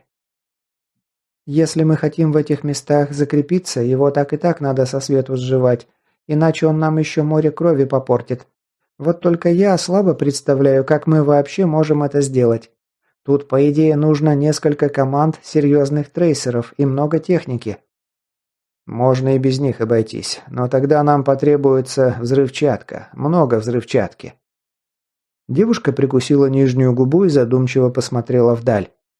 «Ну, вот с этим, думаю, я могу помочь». Штык лопаты проткнул толстый слой опавших сосновых иголок, перемешанных с шишками и сучками, и столкнулся с металлической поверхностью. «Это здесь». Под слоем лесной подстилки обнаружилась толстая стальная дверь. Им пришлось приложить немало усилий, прежде чем проржавевший механизм соизволил открыть доступ к бетонным ступеням, ведущим куда-то вниз. Дикарь осмотрелся вокруг. Этот мелкий стаб-тройник, затерявшийся на стыке нескольких лесных кластеров, отличался от окружающих территорий разве что вековыми соснами-великанами, росшими вокруг. Всего несколько сотен квадратных метров, ничем не выделяющихся на местности. Единственным и, наверное, самым главным отличием было наличие на вершине небольшой возвышенности, расположенной прямо по центру тройника, бетонного основания с вмурованными в него металлическими стержнями. Похоже, когда-то тут стояла небольшая стационарная зенитная батарея, но потом ее оттуда перевезли в другое место. Аргументами в пользу этого довода служило несколько полузасыпанных землей блиндажей и стрелковых ячеек, а также провалившийся окоп, в который был врыт деревянный стеллаж, разделенный на множество мелких секций, явно предназначенных для хранения снарядов зенитных орудий. Чтобы найти это место, нужно было знать о нем наверняка. Наткнуться на него случайным образом было крайне сложно. Слишком уж маленьких размеров этот стаб.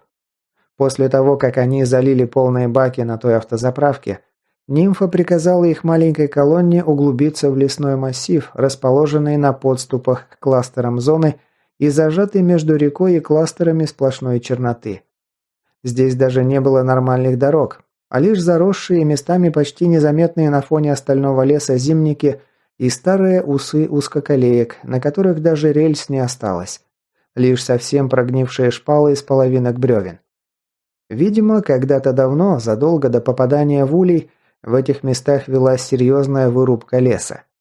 Но теперь от лесозаготовителей остались лишь заросшие следы тяжелой техники да редкие приметные напоминания.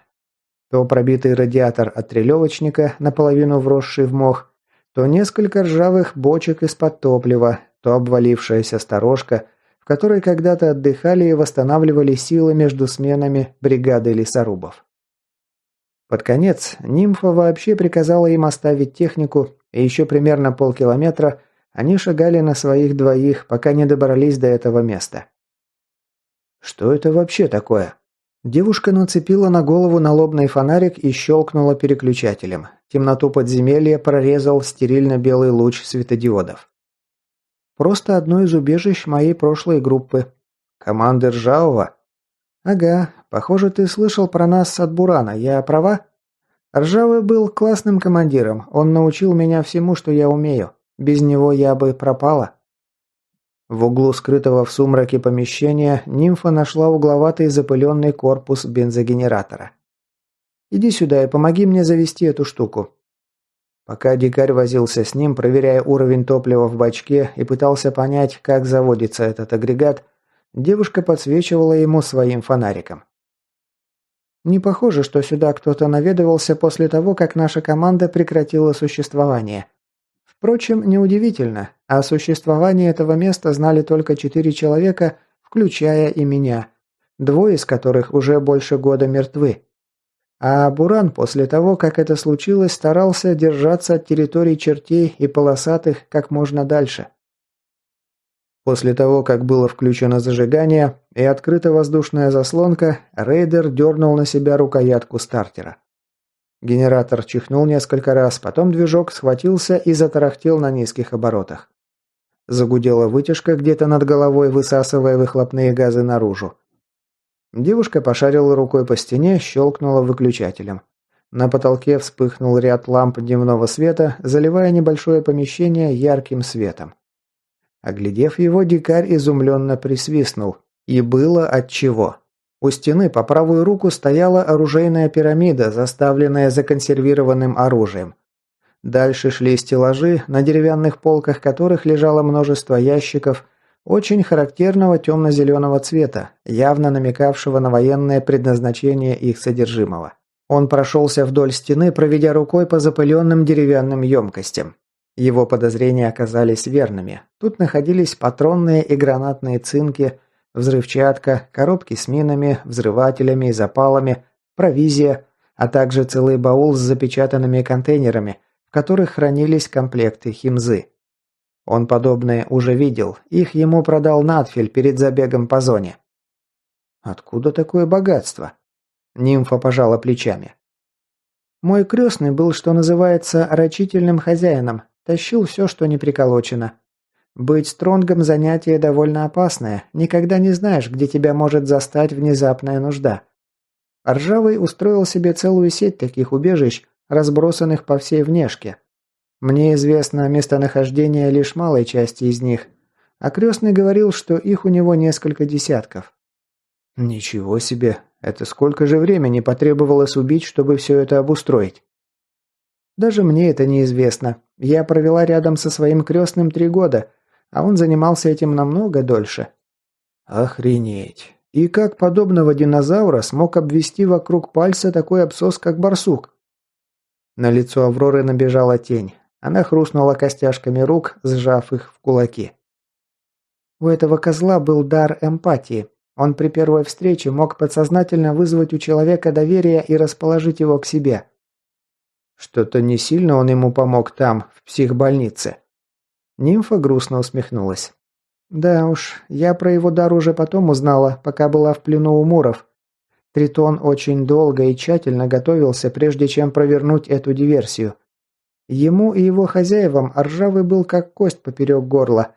Они охотились за ним несколько лет кряду, еще до моего появления в Улье. И что случилось? Барсука очень грамотно подвели к нам, чтобы ржавый сразу расположился к нему и принял в команду. А эта сука чуть позже траванула нас всех хлопьями, специально не отфильтровал живчик. Он, когда не фильтрованный, адский ядовитый, валит с ног любого. Фараон во сне умер, наверное, даже не успел ничего понять. Меня барсук с пеком обколол и сделал промывание желудка. У него был на меня заказ от Тритона, поэтому я выжила.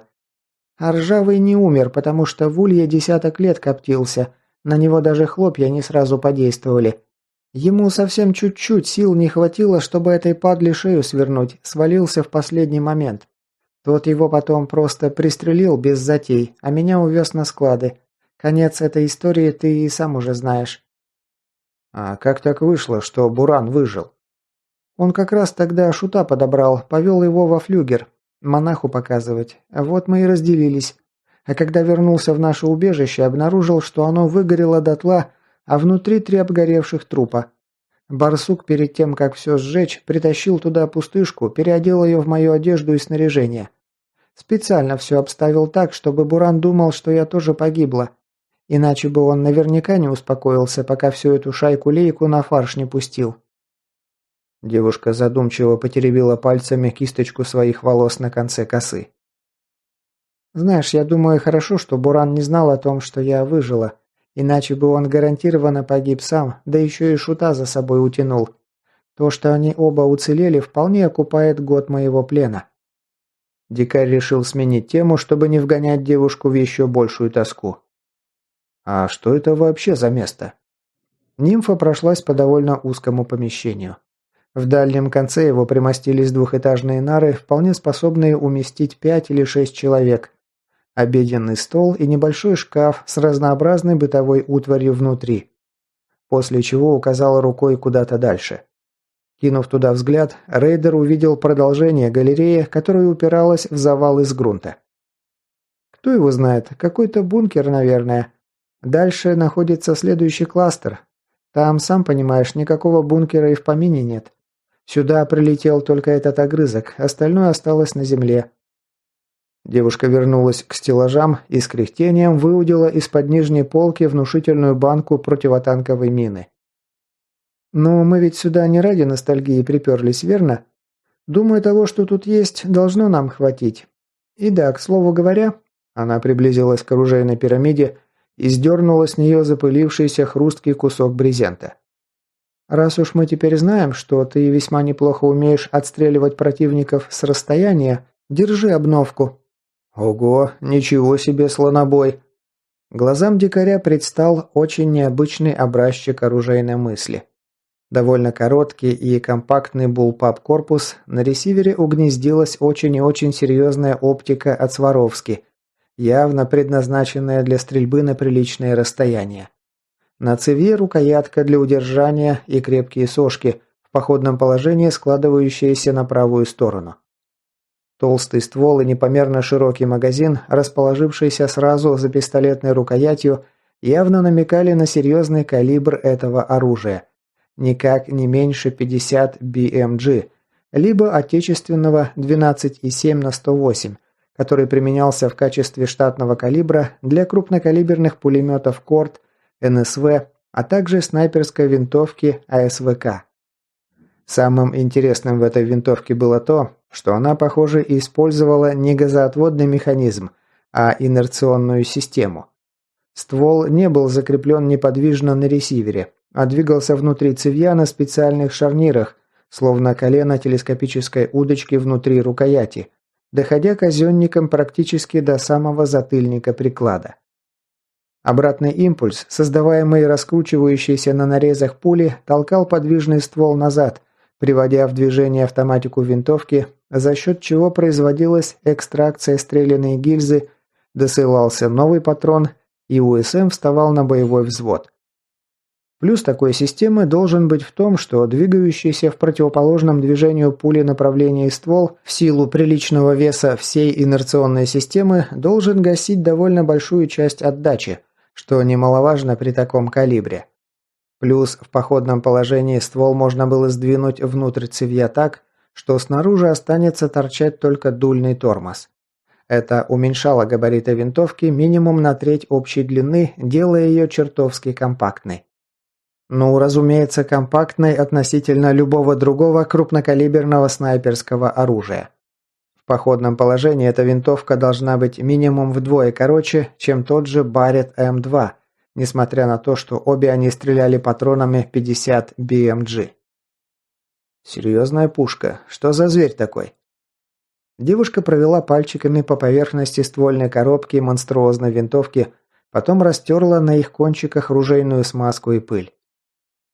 Это винтовка Ржавого. Он ее называл «рысью». Если так интересно, посмотри на клейма сам. Я в этом ничего не понимаю. Крестный одно время активно ею пользовался. При мне подстрелил из нее несколько очень серьезных зараженных. Твоя новая игрушка хорошо себя показала сегодня, но думается мне, что если мы столкнемся с тем амбалом со свинофермы, это оружие будет намного полезнее. Откуда такое счастье? Девушка вынула винтовку из оружейной стойки и передала ее в руки рейдеру. Без понятия, она у него была еще до меня, а сам Ржавый о себе мало рассказывал. Он вообще был не особенно разговорчивым человеком, иногда целыми днями молчал, как воды в рот набрал. Дикарь примерился к винтовке, потом нашел запорный механизм, что фиксировал ствол оружия в походном положении. Нажал на фиксатор, и вороненая труба крупнокалиберного ствола под действием внутренней пружины с ласкающим слух металлическим лязгом выскочила наружу, приняв боевое положение. Он с уважением покрутил рысь в руках, заодно обнаружив на ствольной коробке клеймо завода-производителя «Гепард GM6 Lynx». Теперь понятно, откуда прежний хозяин взял название для своего оружия. Правда, не очень понятно, как рысь может быть одновременно еще и гепардом. Но этот момент, наверное, стоит оставить на совести производителя данного оружия. Внушительная вещь, спасибо. Нимфа пожала плечами. Пользуйся, не жалко. Все равно после смерти крестного без дела лежит.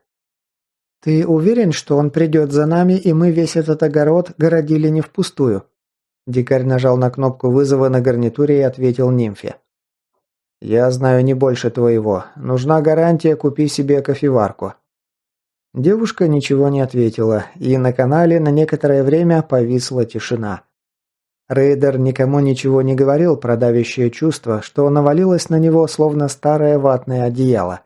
И за последнюю пару часов это неприятное ощущение лишь усилилось. Непонятно, откуда шел тревожный сигнал.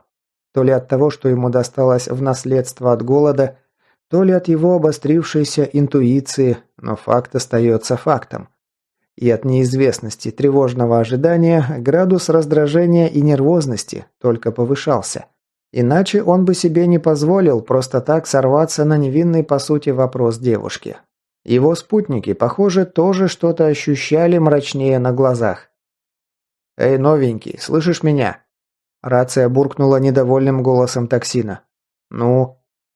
«Постарайся не запороть нам все. От тебя зависит как минимум половина успеха этого дела». «Не капай на мозг. Сказал, сделаю, значит, сделаю». Рядом на пенке завозился Лунь, примеряясь к прицелу блазера. В свое время он на глазах дикаря весьма неплохо управлялся со своей СВТшкой. Видно, сказывался богатый опыт охотника и то, что он успел неслабо повоевать. Так что рейдер резонно решил, что в предстоящей заварухе от блазера в руках Луня толку будет больше, чем от его новенького вепря. «По что ты с ним так, а? А думаешь, не надо?» Советский разведчик с сомнением вздохнул и пожевал губами, топорща усы, но ничего не ответил. «Если сомнения мучают, могу напомнить наш с тобой разговор в том домике на берегу реки, когда вы с Бисмарком только-только попали в улей. Или уже успел позабыть, как ты тогда себя вел и что мне наговорил?» Лунь хмыкнул в ответ. «Уел». «То-то и оно. У свежаков в голове насрано, овсянка вместо мозгов первое время. А если они еще повоевавшие, типа тебя или этого вояки, там вообще туши свет, натуральная бомба замедленного действия. Все же самые умные к успеху, блин, идут. Пока ментального леща не дашь, хрен кто голову включит». Лунь, как видно, не нашелся, что ответить по этому поводу, поэтому дипломатично попытался перевести разговор на другую тему. А дикарь про себя подумал, что ему самому и впрямь не помешало бы немного расслабиться, а то его нервозное состояние начинает сказываться на поведении. «Как думаешь, появится он?» «Луни, ты туда же. Откуда ж мне знать-то? Подождем и скоро все узнаем».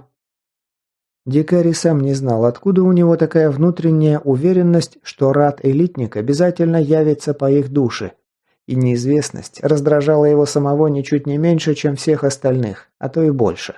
«А это точно тот самый?» Разведчик зябко передернул плечами, явно во всех красках вспомнив прошлую встречу с рад-супером из зоны. «Зуб даю, такого урода раз увидишь, потом ни с каким другим уже точно не перепутаешь. Вряд ли в округе на ближайшую пару сотен километров можно сыскать вторую такую образину». Рейдер, поморщившись, принялся разминать в очередной раз начавшую неметь левую кисть. Несмотря на то, что с момента, когда его конечность полностью отросла и вернула себе чувствительность и двигательные функции, прошла уже целая неделя, время от времени ее начинало сводить микросудорогами и накатывало онемение. Похоже, на полную реабилитацию кисти требовалось еще какое-то время, а нервные волокна еще не до конца восстановились в регенерировавших с ураганной скоростью тканях. И это сказывалось физиологически, выливаясь вот в такие не особо приятные ощущения. Дикарь завозился на туристической пенке, устраиваясь поудобнее, и приготовился к длительному ожиданию. Последние несколько часов они провели в лихорадочной подготовке грандиозной ловушки для панголина. Если тот решит таки вернуться на территорию зоны, они отправятся еще немного погулять по бутылочному горлышку коридора. После непродолжительного и довольно бурного обсуждения плана действий была выработана многоступенчатая тактическая схема, которая снижала риски в предстоящей стычке. Разумеется, насколько это вообще возможно, когда речь идет о таких непостижимых тварях, как этот супер. Как только брифинг был окончен, дикарь распределил задачи между членами небольшого отряда, а сам принялся оперативно готовить взрывоопасные подарки к локальному Армагеддону, что они решили устроить на прилегающих территориях. Сам он то и дело отгонял от себя мысли о суицидальности этой безумной идеи. Взрывчатки, запасенной предусмотрительным крестным Авророй, оказалось и вправду много. Нашлись в схроне и несколько противотанковых и противопехотных мин, электродетонаторы дистанционного и контактного подрыва и еще много чего интересного, где опытному и рукастому саперу было на чем разгуляться. Для засады они выбрали одно из самых узких мест бутылочного горлышка, миновать которое рад-элитник мог только по воде, либо сунувшись в сплошную черноту. Чего делать он, насколько мог судить дикарь, не стал бы ни при каких обстоятельствах. Разве что в самом крайнем случае. И в этом месте дорога, по которой они с Налимом, Лунем и раненым Сухарем всего несколько дней назад ехали в сторону складов на продырявленном пулями дрона «Жигуленке», еще понятия не имея, что их там ждет, была с одной стороны подперта срезом воды, а с другой – мертвыми кластерами. Узкий участок кластера, который они облюбовали под эти цели, представлял собой довольно просторный пустырь, занятый под масштабную стройку. Здесь до загрузки кластера в улей уже был возведен остов высотного здания, стоявшего прямо над рекой, береговой спуск, который был на совесть забетонирован. Само здание еще было в процессе работ. Были возведены только несущий каркас и межэтажные перекрытия, хотя лестниц между этажами, а кое-где и внешних стен еще не было.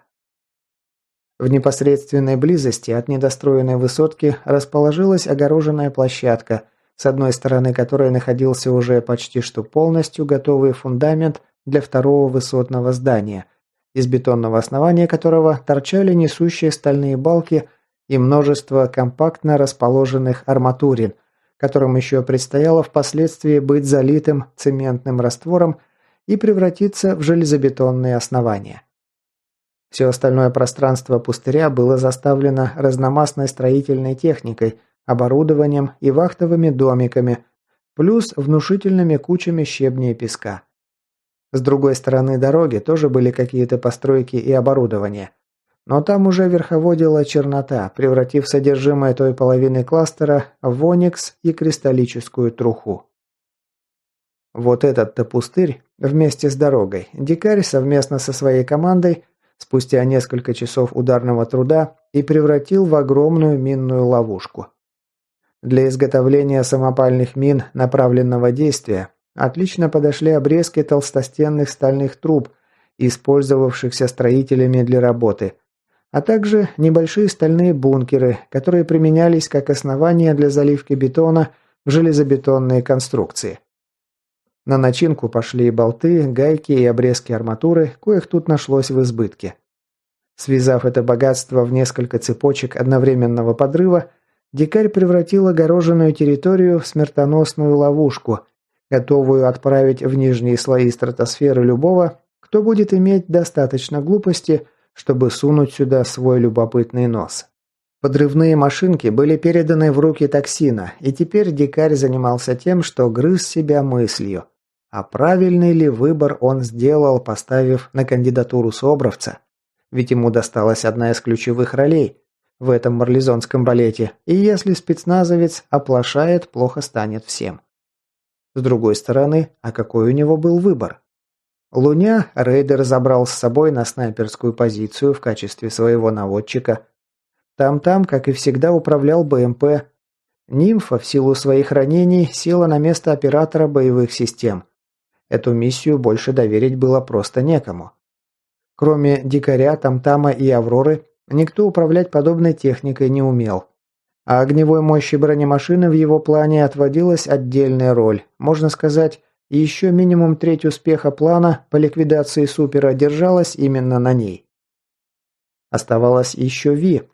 Но сбежавшей невесте пока вообще никакой веры не было. Дикарь чисто символически поставил ее дежурить на один из НП, не особо, впрочем, надеясь, что от этого будет какой-то толк. Вот и выходило, что нажать на кнопки подрыва внизу мог только спецназовец. В который раз, прогнав прочь эти назойливые, словно комары мысли, он успокоил себя, что особого выбора нет, и переключился на наблюдение. После того, как он произвел пристрелку винтовки Ржавого, которая, к слову, показала себя выше всяких похвал, прикинув необходимые поправки на разных дистанциях, заняться все равно было больше нечем. Оставалось только ждать, в надежде на то, что интуиция и на этот раз его не подвела. Солнце уже довольно низко склонилось к закату, тень от недостроенной высотки, на 18-м этаже которой они с Лунем заняли снайперскую позицию, пролегла почти до кромки леса на другом берегу реки, когда рация пискнула вызовом. Ожидание уже прилично затянулось, поэтому дикарь даже вздрогнул от неожиданности. «Прием!» Сквозь шум помех, недаром чернота под самым носом, пробился нерешительный шепот Ви. Девушку посадили на второй этаж разгромленного поста ГИБДД, зиявшего выбитыми стеклами метрах в 400 от стройки. «Дикарь, алло, я тут вижу что-то странное». Он поморщился. Никакой армейской дисциплины тут и не пахло. Удивляться этому глупо, девчонку еще натаскивать и натаскивать до минимально приемлемого уровня среднестатистического рейдера Улья. Он это прекрасно понимал, но осадок все равно остался. «Давай конкретнее, что именно ты там видишь?» Девушка помолчала пару секунд, после чего нерешительно продолжила. «Тут на обочине какое-то марево странное. Расплывается, я ничего рассмотреть толком не могу. Подожди секунду. О, Господи!» Интонации в голосе Ви резко сменились с нерешительных на панические. «Господи боже, он меня заметил! Он точно меня заметил!» «Ви, успокойся, что ты там увидела?» «Мамочки, какой же он страшный!» «Ви, возьми себя в руки!» Он вынул теплак, выкрутил кратность и начал шарить оптикой по обочине дороги, пытаясь найти то, что заметила девушка. «Да, да, прости, сейчас. Черт, как же страшно. Там какая-то огромная тварь. Его плохо видно, он сливается с окружением, как хамелеон». «Далеко он от тебя?» «Нет, не очень. Мамочки, дикарь, что мне делать, если он меня заметит? Он, кажется, смотрит сюда». «Так, ложись на пол, молчи и слушай, что я говорю. Постарайся успокоиться, дыши равномерно. Мы сейчас начнем действовать, ему будет не до тебя.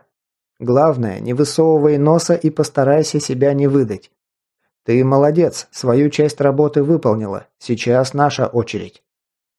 Что-то привлекло его внимание, какая-то странная тепловая аномалия, возникшая в длинной тени разлапистого тополя, росшего на окраине трассы, на самой границе с чернотой. Дикарь переключился на мощный прицел от Сваровски, подкрутил резкость и нашел то место, которое вызвало у него подозрение. Спустя несколько секунд он увидел то, о чем толковала Ви. Огромный контур тела, прикрытый хамелеоновым полем, было заметить на фоне окрестностей так же сложно, как человека в камуфляже в зарослях.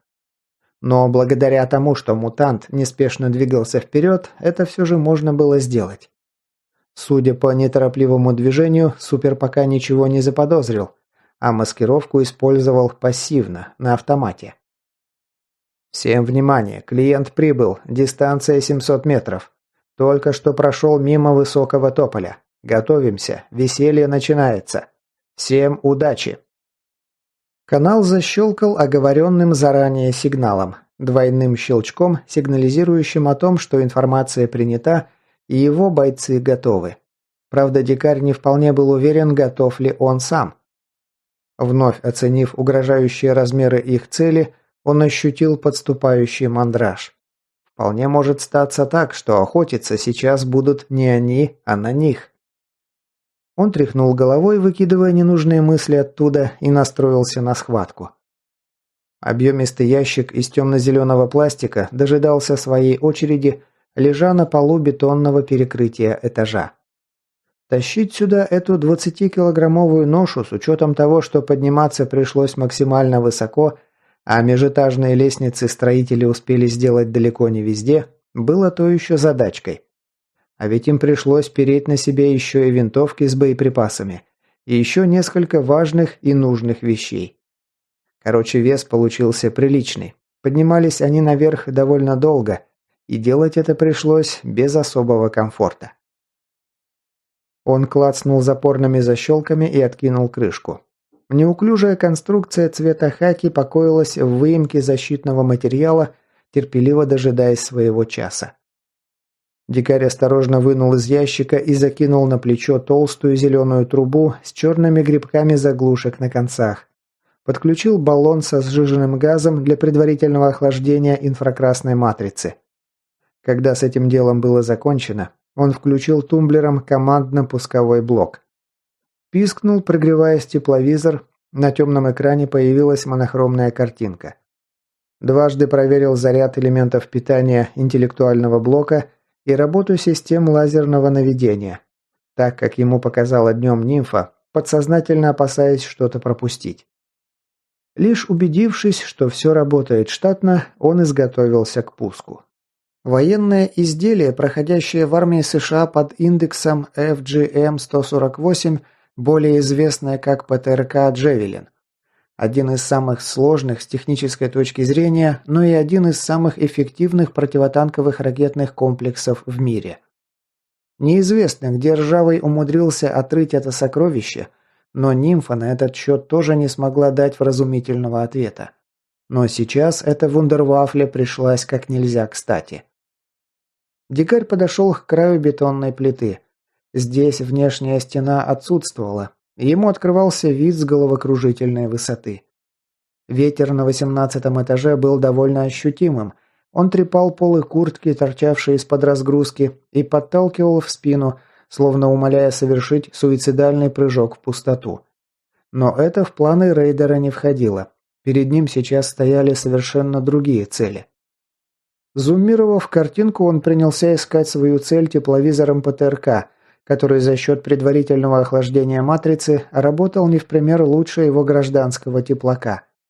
Так что довольно быстро он нашел внушительное тепловое пятно, создаваемое горячим телом рад-элитника, который продолжал двигаться в сторону зоны, ни о чем пока не подозревая. Дистанция, в принципе, уже вполне позволяла вести огонь. Была пара моментов, связанных с Джавелином, которые его немного смущали. Первое. Самонаводящаяся ракета в наличии имелась всего одна. А значит, второго выстрела у него уже не будет. Конечно, было бы просто замечательно, если бы ПТРК уложил Супера на месте. Но ему почему-то не особенно в это верилось. Кроме того, еще была проблема близлежащих мертвых кластеров. Насколько он знал, границы кластеров с чернотой не проходили только по земле. Они разделяли и воздушное пространство, что, собственно, и объясняло тот факт, что над ней не могли летать никакие летательные аппараты. Ни внешники, ни кто-либо другой. Вторым моментом было то, что границы эти уходили вверх вовсе не вертикально, а под разными, порой очень неожиданными углами, что на практике выливалось в то, что ты можешь лететь над нормальным кластером, но фактически уже находиться в кластере с чернотой, что само собой вело к нарушению в нормальной работе электроники и грозило падением любой летающей техники. И ракеты тут не были исключением. «Джавелин» имел сложную траекторию полета. Выпущенная ракета сперва взмывала в небеса, а потом по крутой дуге обрушивалась вниз, прямиком на захваченную интеллектуальным блоком цель. И на этом пути она вполне закономерно могла напороться на воздушную границу черного кластера. И если это случится, выстрел почти наверняка уйдет в молоко, не причинив Суперу никакого вреда. Впрочем, сейчас забивать этим себе голову не стоило. Если им повезет, ракета неплохо пропечет бока цели. Если нет, у них еще останется пара тузов в рукаве. Размяв напоследок шею, внутренне настраиваясь на схватку, дикарь открыл инструментарий нолдовского коммуникатора, который последнее время что-то подзабросил, и открыл меню аудио. Покрутив длиннющий список, он наткнулся на знакомое название. Он с усмешкой глянул на замершего в обнимку с карабином на своей пенке Луня. «Ну что, старичок, ударим по хардкору?» Тот недоуменно оглянулся на него и переспросил о чем-то. Но дикарь его уже не слушал. Он подкрутил громкость так, чтобы играющий трек не мешал ему слушать переговоры по радио и окружение, после чего запустил трек Нико Вега «The Best of America», ухмыльнувшись про себя ироничности некоего соответствия ее текста текущей ситуации. Как только дорожка запустилась и фоном заиграли сочные гитарные рифы, дикарь с четким щелчком выбил из ПТРК переднюю заглушку, навел прицельную рамку на тепловой контур тела мутанта, дождался звукового сигнала и появления перекрестия, сигнализировавших об успешном захвате туши монстра в качестве цели, после чего глубоко вздохнул и нажал кнопку пуска. Пороховой двигатель с хлопком выплюнул тупоносую сигару ракеты из тубуса, отшвырнув ее от дикаря на десяток метров, после чего вышли закрылки и включился маршевый двигатель. С громким шипением Джавелин взмыл в небеса, стремительно удаляясь от высотки. Все, от него тут больше ничего не зависело. Дикарь отшвырнул ставшую теперь бесполезной приблуду в сторону и перехватил в руки крупнокалиберную винтовку. Он навел мощный прицел на свою цель и сделал это как раз вовремя, ровно за секунду до того, как ракета спикировала на внезапно заволновавшегося Супера. Потом огромный корпус мутанта подернулся мутноватой дымкой, и его поглотила яркая вспышка. Когда облако пыли и дыма, поднятое взрывом, немного осело, он с неудовольствием обнаружил, что Панголин по-прежнему жив. Похоже, тандемная часть противотанковой ракеты, рассчитанная на противодействие динамической броне, не очень хорошо справляется с аналогом силового поля, имевшегося в распоряжении зараженного. А оно у него определенно было. Та мутноватая полупрозрачная пленка, укрывшая тело Супера прямо перед взрывом, сводило к нулю любые сомнения на этот счет. Иначе суперэлитник уже был бы попросту мертв. Подавив собственное раздражение, дикарь со щелчком вогнал в приемник винтовки магазин, набитый крупными сияющими стержнями патронов, и изготовился вести снайперский огонь. Он изначально не особенно рассчитывал на то, что Джавелин прихлопнет рад элитника. Это было бы слишком просто. К тому же, кое-какой урон ракета ему все же смогла нанести. Высокотемпературная кумулятивная струя, предназначенная для прожигания толстой танковой брони, оставила на боку чудища огромную подпалину, рыжим пятном выделявшуюся на фоне остальных угольно-черных бронесекций. И дикарь мог поставить что угодно на то, что защитные свойства брони элитника в этом месте серьезно снизились. А значит, убить монстра теперь будет проще.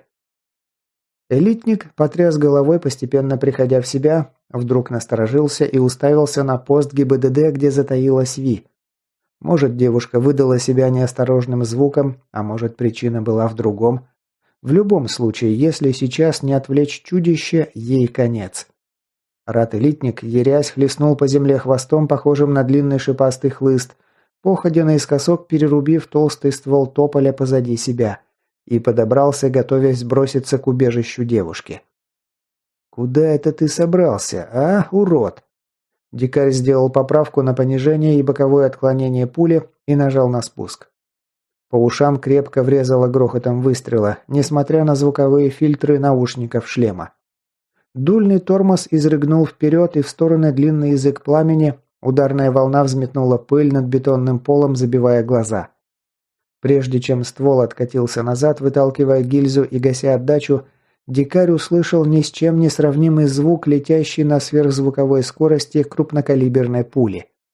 Самого попадания он не видел, но, судя по внезапно изогнувшемуся телу мутанта и недоброму взгляду, которым тот начал сверлить недостроенную высотку, он попал куда надо. Хвост разъяренного монстра на этот раз пришелся на здание поста гаишников, наискось срубив край крыши и часть стены. «Вот ты сука!» Не тратя времени, дикарь повторно навел на сохранявшего неподвижность элитника перекрестие оптического прицела и еще раз спустил курок. Раз уж элитник подарил ему такую отличную возможность для прицельного выстрела, глупо ее упускать. Спустя секунду, которая потребовалась бронебойной пуле, чтобы преодолеть разделявшее стрелка и его цель расстояние и глубоко вонзиться в опаленный участок тела, рад-мутант взревел белугой и рванул к укрытию снайпера, отталкиваясь от земли сильными задними ногами и помогая себе более короткими передними. Иногда он совершал резкие рывки, ускоряясь до такой степени, что практически исчезал из поля видимости. «Вот теперь до тебя наконец дошло, да?» Он нажал кнопку на гарнитуре рации. «Коробочка, ваш выход». Где-то внизу заурчал двигатель, и БМП выкатилась из-за угла высотки, где пряталась от вездесущих взглядов до поры до времени. Залитая бетоном набережная и спуск к воде, где были проведены подготовительные работы для постройки набережной и пирса, находились выше уровня котлована стройки. И здесь находилась идеальная стрелковая позиция для боевой машины. Спустя пару секунд нимфа захватила свою цель, и один из птуров, покоившихся на пилоне БМП, с шипением улетел по направлению к суперу. Всего этого дикарь не видел, потому что был занят тем, что пытался не выпустить стремительно перемещающегося элитника из поля зрения оптики и стрелять, когда тот замедлялся на сложных участках.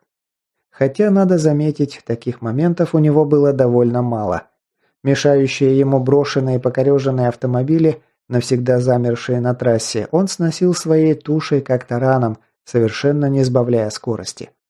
Исключение делал только для большегрузов, да и то не для всех.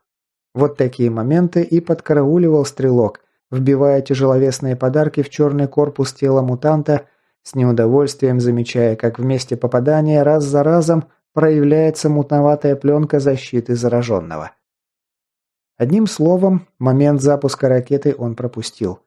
Зато не пропустил как рад-элитник, в мгновение ока изогнулся всей своей многотонной тушей, словно та ничего не весила, и хлестнул по подлетающей ракете своим вездесущим проклятым хвостом. Шипастый зазубренный шланг взметнулся вверх, словно хлыст дрессировщика, и рассек корпус ракеты надвое. Снаряд, получивший критические повреждения, безобидно упал в траву, не причинив врагу абсолютно никакого вреда. Дикарь выругался и снова вызвал экипаж бронемашины на связь. «Аврора, отставить огонь ракетами, переходи на автопушку».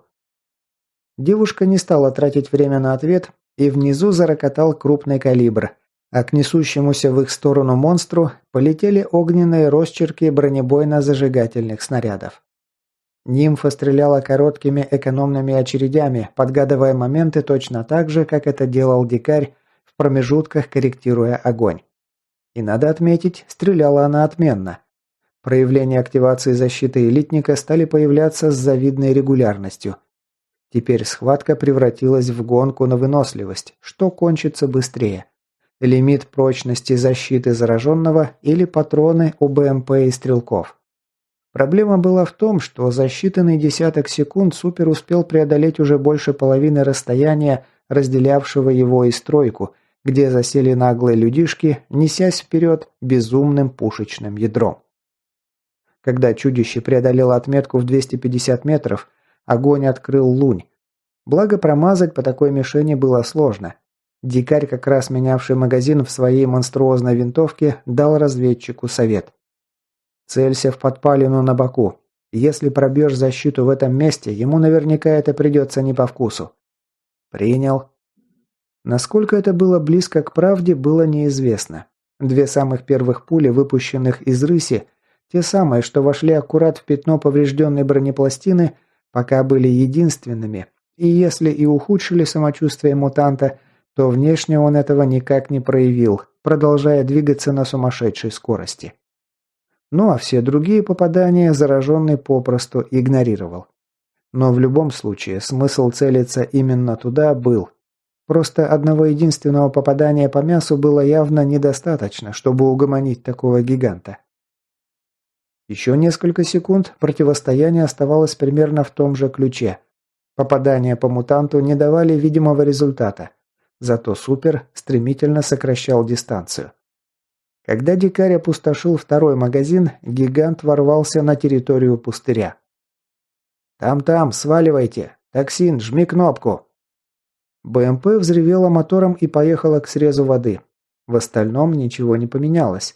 Кроме того, что рад-элитник преодолел первую цепочку минирования и, разнося мешающую ему строительную технику, словно носорог, стремительно приближался к зданию высотки.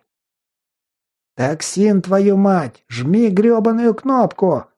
Дикарь уже трижды успел проклясть себя за свое опрометчивое решение поручить такое ответственное дело новичку, как небеса или, наоборот, чистилище, похоже, услышали его мольбы и проклятия, и Собровец таки замкнул цепь детонаторов.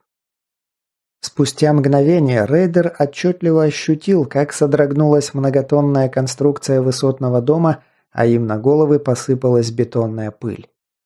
Грохот ударил по ушам. Дикарь даже на высоте 18-го этажа почувствовал жар от облака раскаленных газов, взметнувшихся вверх после взрыва.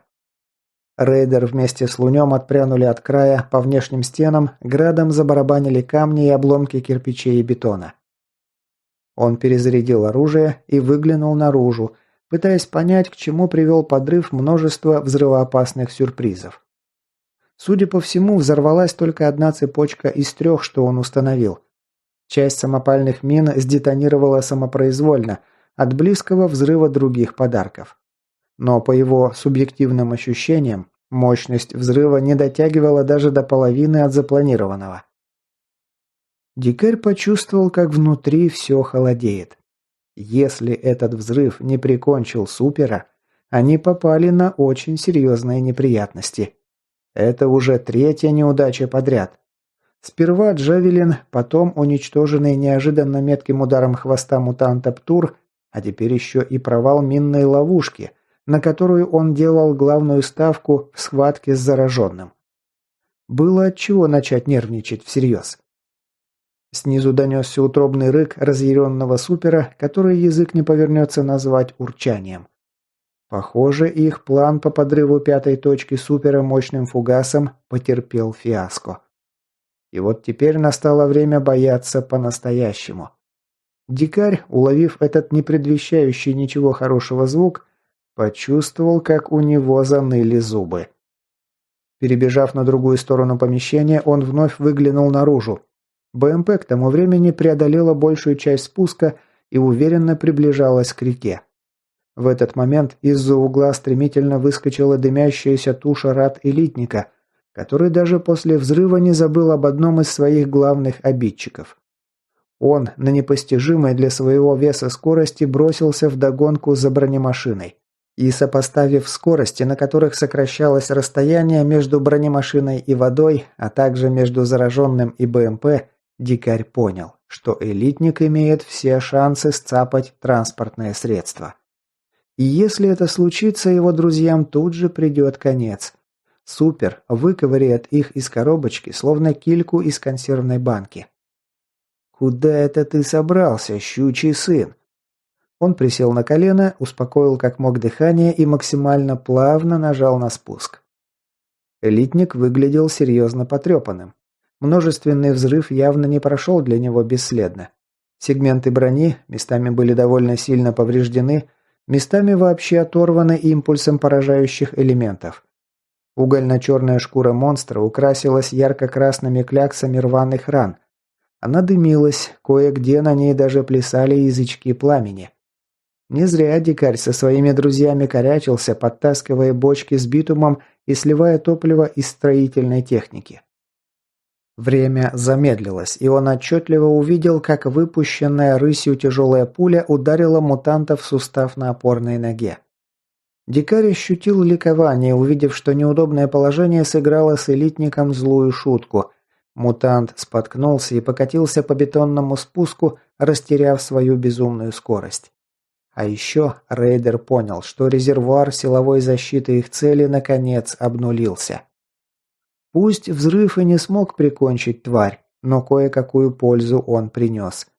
А значит, Супер перестал быть неуязвимой машиной для убийства, и у них наконец-то появился шанс. Но чудище с угрожающим урчанием поднялось на ноги и продолжило погоню, хоть и передвигалось теперь медленнее. Его выстрел частично повредил сустав конечности. «Давай, давай, еще немного!»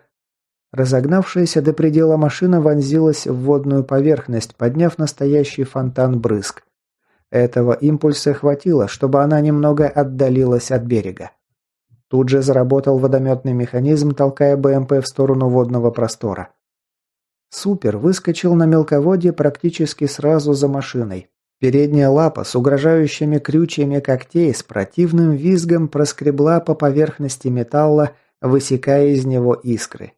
Мутант в пылу преследования продолжил заходить все глубже, но стремительно повышающийся уровень воды тормозил его движение. Он начал замедляться, тогда как БМП наоборот набирала скорость. Меткий выстрел рейдера дал экипажу бронемашины возможность спастись. Если бы не позорное падение, их преследователь гарантированно сцапал бы БМПшку и прикончил людей внутри нее. Но порадоваться этому факту у него еще будет время, если они вообще смогут пережить этот день. Дикарь снова прицелился, стараясь держать в перекрестии оптики светлое пятно спорового мешка, выгодно отличавшегося по цвету от темной брони монстра. Правда, его почти не было видно под таким углом. Массивный роговой сегмент, словно капюшон, прикрывал ахиллесову пяту рад-элитника. Поэтому попадание закономерно пришлось по нему. Однако сильный удар по голове явно не принес никакого позитива зараженному. От попадания крупнокалиберной бронебойной пули башка мутанта ненадолго ушла под воду. В этот момент бронемашина развернула свою башню. Аврора взяла неожиданно оказавшегося в уязвимом положении элитника на мушку. Загрохотала очередь. Монстр осознал, что вместо справедливой мести он сам угодил в западню. Похоже, у него еще остались какие-то внутренние резервы, иначе не объяснить тот факт, как он смог выжить под огнем орудия БМП практически в упор. Он в несколько прыжков вернулся обратно на берег и начал стремительным зигзагом отступать от уреза воды. Попутно гигант рывками и неожиданными остановками довольно успешно сбивал прицел нимфе. Однако та не прекращала вести огонь, и далеко не все выстрелы уходили в молоко. Выпущенные ею пули кромсали уцелевшие элементы брони зараженного и выбивали фонтанчики крови из незащищенных участков его тела, заставляя мутанта негодующе урчать от боли. Отступление Супера закончилось так же стремительно, как и началось. Он взлетел на не очень-то крутой склон и скрылся из вида смертоносной боевой машины за углом многоэтажного дома, покинув сектор обстрела БМП. Дикарь снова переместился. Для этого достаточно было перейти к соседнему угловому проему и выглянул наружу. Элитник находился прямо под ним. Прятался от шквального огня БМП, снаряды которого сейчас разносили бетонный угол дома, за которым он скрылся из вида нимфы. Выглядел он довольно скверно. В оптику были хорошо заметны многочисленные кровоточащие раны и разбитые, оторванные и обгоревшие пластины биологической брони. Но зараженный все еще был жив и оставался чертовски опасным. С этим нужно было что-то срочно делать. Картинка резко скакнула в размерах. Через оптику стали видны детали, ранее незаметные глазу. Дикарь выбрал холостой ход и нажал спусковой крючок. Положение было не самым удобным для стрельбы. Пуля немного отклонилась от точки прицеливания и ударила в теменную часть гигантского черепа, сорвав лоскут плоти вместе с кожей и оголив светлую кость. Гигант, получивший оглушительный удар по голове, покачнулся, едва не потеряв равновесие, но смог устоять. В следующий миг он задрал свою кошмарную хлеборезку и злобно посмотрел на обидчика. Дикарь мог поклясться, что ясно увидел через оптику, как в мелких черных глазках Супера с новой силой вспыхнула жажда поквитаться с этой надоедливой мухой, делавшей ему больно раз за разом. Элитник осклабил жуткую зубастую пасть и огласил окрестности утробным зловещим рыком. В следующую секунду он сделал то, что заставило кровь в жилах дикаря заледенеть. Супер напружинился и одним махом взлетел на вертикальную стенку, вонзив крючья когтей в бетон, словно альпинистские кошки. А дальше, помогая себе передними лапами и с силой отталкиваясь от бетонных перекрытий задними, он устремился вверх по стене высотки. Причем делал это с такой легкостью и грациозностью, словно его громадная туша не весила ровным счетом ничего, а перемещался он не по отвесной стене, а по горизонтальной поверхности. Рейдер почувствовал, как под ударами и толчками многотонной туши весь остов высотки начал ходить ходуном, колебания со все уменьшавшейся амплитудой начали распространяться по железобетону и стальным балкам несущей конструкции и перекрытий. Он вскинул рысь и практически без пауз выпустил одну за другой оставшиеся в магазине пули, целясь по конечностям кошмарного монстра, в надежде сбить его со стены. Но мерзкая тварь не только стремительно поднималась вверх, она столь же стремительно перемещалась по стене влево и вправо, мастерски уклоняясь и сбивая прицел стрелку. Когда последняя гильза, дымясь, улетела вниз, а затвор его оружия встал в крайнее положение, дикарь понял, что если он срочно что-то не предпримет, им вот-вот придется очень туго. Он бросился вглубь этажа и вместо винтовки взял в руки оружие последнего шанса. Под аккомпанемент угрожающего рева элитника, который с грохотом и треском, сокрушая бетон и металл, продолжал взбираться по стене высотки на головокружительную высоту, рейдер привел гранатомет «Вампир», доставшийся им в наследство от спецуры вместе с собровским «Тигром». Ему определенно стоило поблагодарить сослуживцев токсина за подобную предусмотрительность. В 2 прыжка, вернувшись к краю, за которым была только пустота и смерть, дикарь с рычанием оттащил за шиворот луня, примостившегося с карабином тут же и пытавшегося стрелять по элитнику. «Спрячься!» Похоже, его тон сейчас, да и ситуация в целом, не слишком располагали к шуткам, потому что разведчик моментально подчинился приказу и с ускорением рванул вглубь этажа. Оставшись в одиночестве, рейдер с тоской бросил последний взгляд вдаль.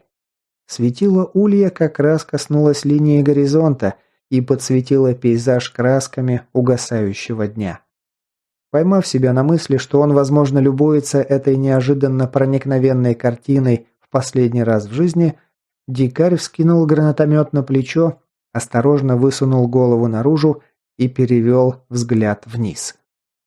Супер за недолгое время отлучки рейдера преодолел 2/3 расстояния, разделявшего землю и позицию стрелков на 18-м этаже.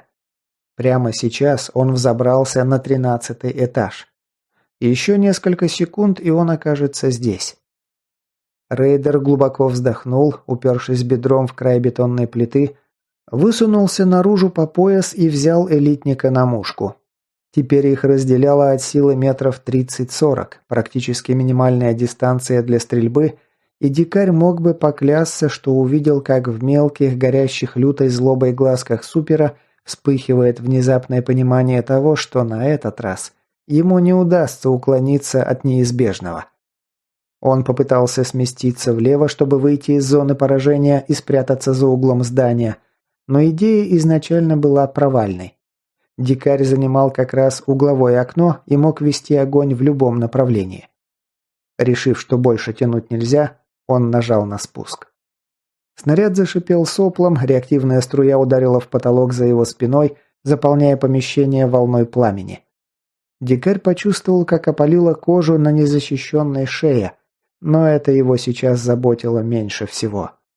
Огненная стрела, в мгновение ока преодолев дистанцию, разделявшую его и Рат-элиту, ударила последнего прямо в центр широченной бронированной груди. Туловище чудища 3-й раз за последние несколько минут поглотил огненный шар, супер лишился точки опоры и, скрежеща когтями по поверхности бетона, начал медленно заваливаться вниз. Однако дикарь, успевший юркнуть внутрь, дабы спрятаться от огненного шара, устремившегося вверх по стене, порадоваться своему попаданию не успел. Гибкий шипастый хвост твари, уже неоднократно за время схватки доставивший людям неприятности одним своим существованием, с громким треском хлестнул бетонную плиту и угол стены, к которой прислонился рейдер, и рассек ее надвое, словно сверхмощным лазером. Дикарь с ужасом почувствовал, как затрещал бетон под его ногами, потом плита с хрустом подломилась и рухнула вниз. Рейдер потерял точку опоры и провалился вперед. Заорав от страха, он выпустил из рук бесполезный гранатометный тубус и замахал руками в попытке уцепиться хоть за что-нибудь. Но тщетно. Холодея от страха, он ощутил, как, ускоряясь и вращаясь в воздухе, словно кленовый лист, его тело стремительно несется вниз. Вид, изувеченной когтями и хвостом элиты серой бетонной стенки с пустыми провалами окон, сменился видом закатного солнца, потом видом пока далекой, но быстро приближающейся поверхности земли. Он орал как безумный и инстинктивно размахивал руками и ногами в воздухе в попытках стабилизировать положение тела и замедлить падение. Секунды полета, как в тот раз, когда он свалился с обрыва, где стояла радиовещательная вышка, превратились в бесконечно длинные промежутки времени. В какой-то миг дикарь прямо перед своим носом увидел разверстую пасть, напичканную рядами желтых зубов длиной с его ладонь, которая вполне могла бы послужить при жизни какому-нибудь вымершему динозавру. Смертоносный живой капкан опасно приблизился к нему, и ряды костяных кинжалов сомкнулись на поясе падающего человека. Похоже, супер твердо решил забрать его с собой на тот свет любой ценой. Если бы не активированное в последний миг силовое поле, он уже прямо сейчас превратился в 2 аккуратные половинки себя, причем нижняя часть сразу же отправилась бы в жадную глотку мутанта. Впрочем, это лишь короткая отсрочка. Живой гидравлический пресс, усаженный чистоколом из острейших зубов, сжимал челюсти с такой силой, что дикарь мозгом, спинномозговой жидкостью и копчиком ощутил, как стремительно испаряется его внутренний резерв. В попытках противостоять этой совершенно непостижимой для человека мощи, он напряг все имевшиеся в его распоряжении силы. От безумной перегрузки синапсы в его голове начали разрушаться. Он почувствовал себя так, словно в затылок ему раз за разом вбивают стальные клинья. Зубы мутанта с диким визгом скребли по пленке щита, крошась и продавливая ее внутрь. Явственно ощущая, что жить ему осталось считанные мгновения, и его поделят пополам еще до того, как они приземлятся, он рванул с разгрузки осколочную гранату, сорвал чеку и неловким движением забросил ребристое яйцо в просвет между верхней и нижней челюстью монстра, сомкнуться которым не давало его тело. Звякнув отлетевшим предохранительным рычагом, взрывоопасный кругляш исчез в разверстом зеве. «Да сдохни ты уже, мразь!» Секунды, пока горел запал, показались ему вечностью. Его мозги, все свои силы, тратившие на то, чтобы не позволить монстру его расплющить и переживать, начали натуральным образом плавиться, словно сыр в горячей духовке. Когда где-то под его ногами сверкнула вспышка, дикарь испытал настоящее облегчение. Морда твари вспухла изнутри взрывной волной, его вышвырнуло наружу, как пробку из бутылки с шампанским. Чувствуя, как темнеет в глазах, он успел заметить поверхность земли в считанных метрах от себя.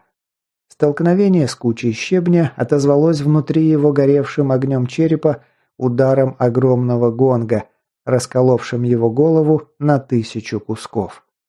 Кости по всему телу мерзко хрустнули, и он отключился. Глава 5.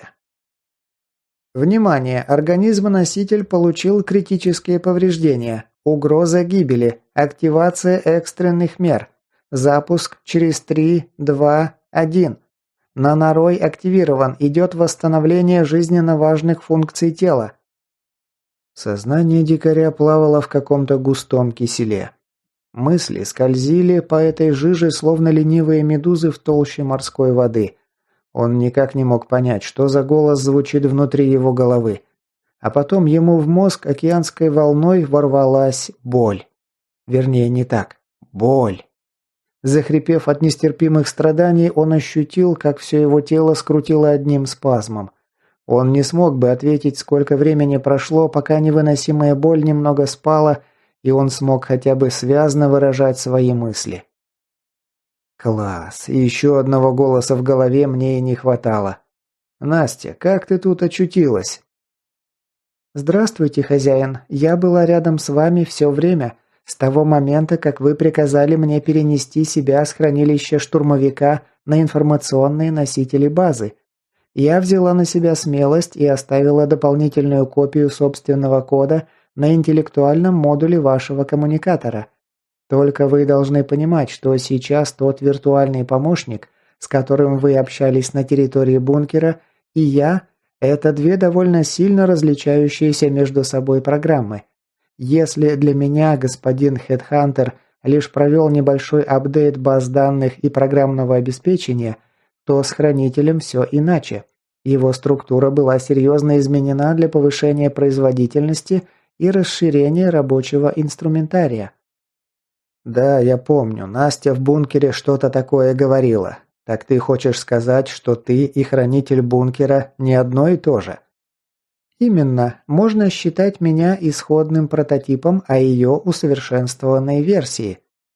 «Ладно, учту. Но тогда почему ты до этого не подавала голоса?» «Вы не пользовались интерфейсом устройства. Интеллектуальный модуль находился в состоянии гибернации». «Вот оно что. А чего тогда сейчас пробудилась?» «Вы едва не погибли, мне пришлось запустить экстренный протокол активации наноботов, чтобы спасти вам жизнь».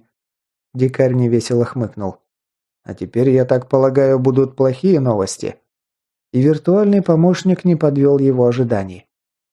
Нанороботы работают над устранением самых серьезных повреждений, но их возможности серьезно ограничены. Ситуация по-прежнему критическая. Насколько все паршиво?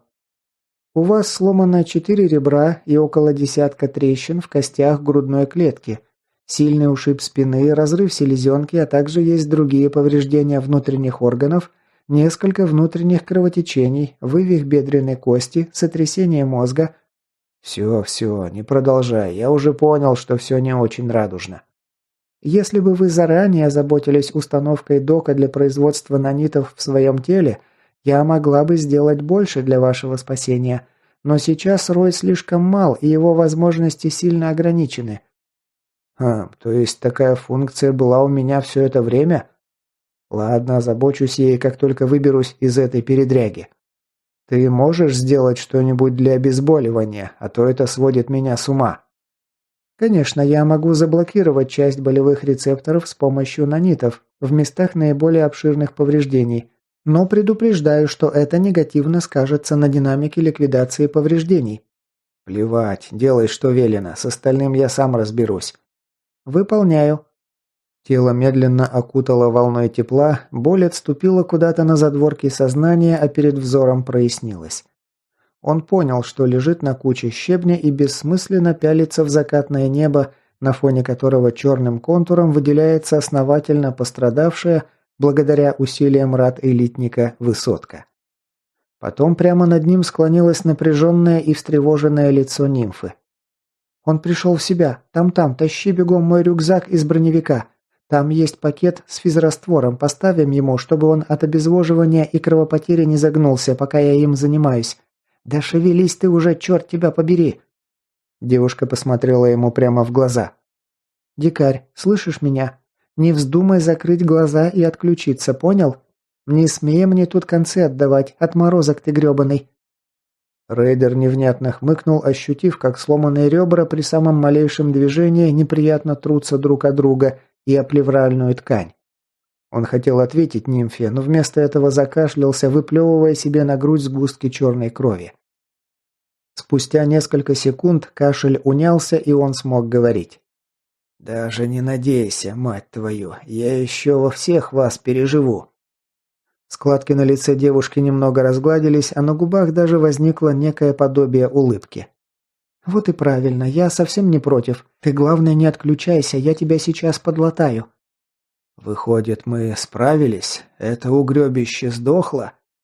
Девушка осторожно взяла его за подбородок и слегка повернула голову. «Сам полюбуйся. Вот он лежит, трофей твой». Супер валялся в каких-то 15 метрах от кучи щебня, в которую приземлился дикарь. Глаза элитника, смотревшие прямо на рейдера, уже помертвели и подернулись пленкой, не выражая абсолютно ничего. Да и вообще монстра крепко потрепало.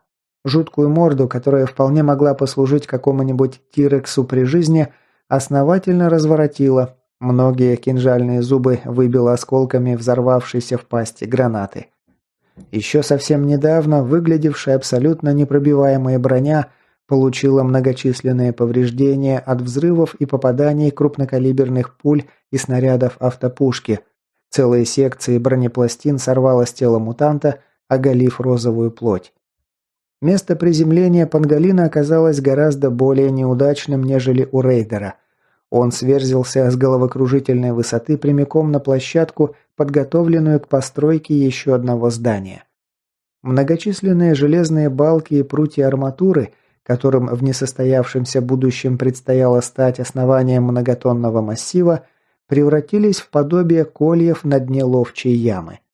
Железки продырявили лишившуюся физической и силовой защиты грузную тушу, что сверзилось на них сверху с серьезным ускорением. Это стало последней каплей, окончательно добившей Супера. С таким уроном он уже не смог справиться. Сейчас могучее громадное тело покинули последние признаки жизни.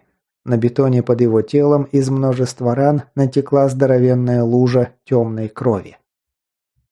«Вот так-то, сучка, будешь знать, на кого бочку катить». Дикарь снова попытался рассмеяться, но смех сменился новой порцией булькающего кашля. «Что с остальными?» «Ви в порядке, мы с ней говорили по рации, просто не может выбраться из здания сама, говорит, что выход завалила. Вот с тобой закончим и съездим за ней. Лун тоже цел, все еще сидит наверху, наблюдает. Говорит, ты там с этим уродцем половину этажа обвалил, он чуть-чуть за вами следом не улетел». «Отрадно слышать. А этот лошара где, который всех нас едва не укокошил?» «Ты про токсина? Да он же, он мешок у твоего трофея лупцует». Дикарь недовольно поморщился. Это значит, я тут лежу, загибаюсь, а он уже к нашей добыче лапы тянет. Нимфа, продолжающая колдовать над его бренным телом, неожиданно вступилась за собровца. «Не нуди, это я его отправила. И вообще не гони на него. Он не виноват, что не все мины взорвались. Это элитник своим проклятым хвостом стегнул по земле и перебил закопанные тобой провода. Нам вообще повезло, что хотя бы половина зарядов сработала. Если бы не это, всем табором бы в желудок элиты отправились. Так что завязывай со своими наездами». «Да? Ну ладно, бог с ним». Тут рядом с нимфой возник силуэт Сенса. «Очнулся? Ну ты даешь, братишка. Я всякого дерьма повидал на своем веку, но это уже просто за гранью добра и зла». Дикарь усмехнулся одними уголками губ. На большее у него просто не было сил.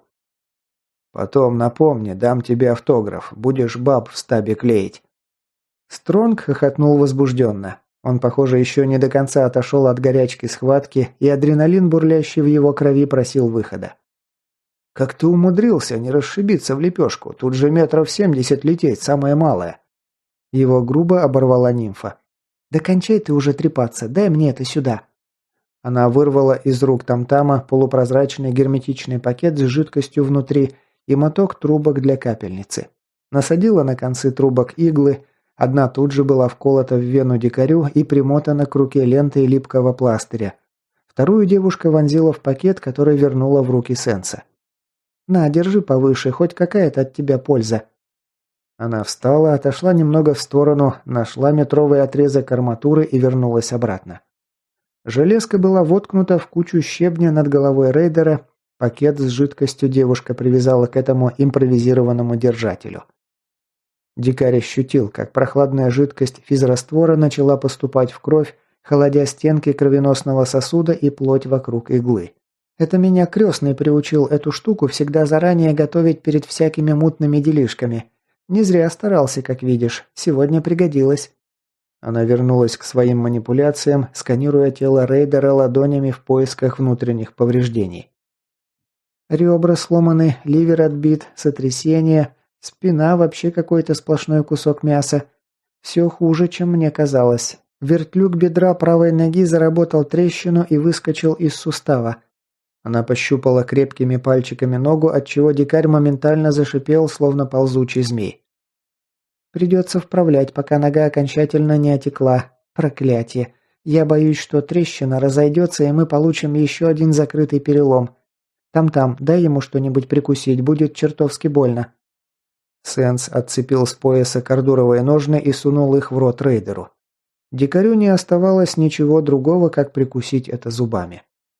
«Держи его, чтобы не дергался, а то я могу напортачить, если он не вовремя изменит положение тела, и не вздумай отпускать».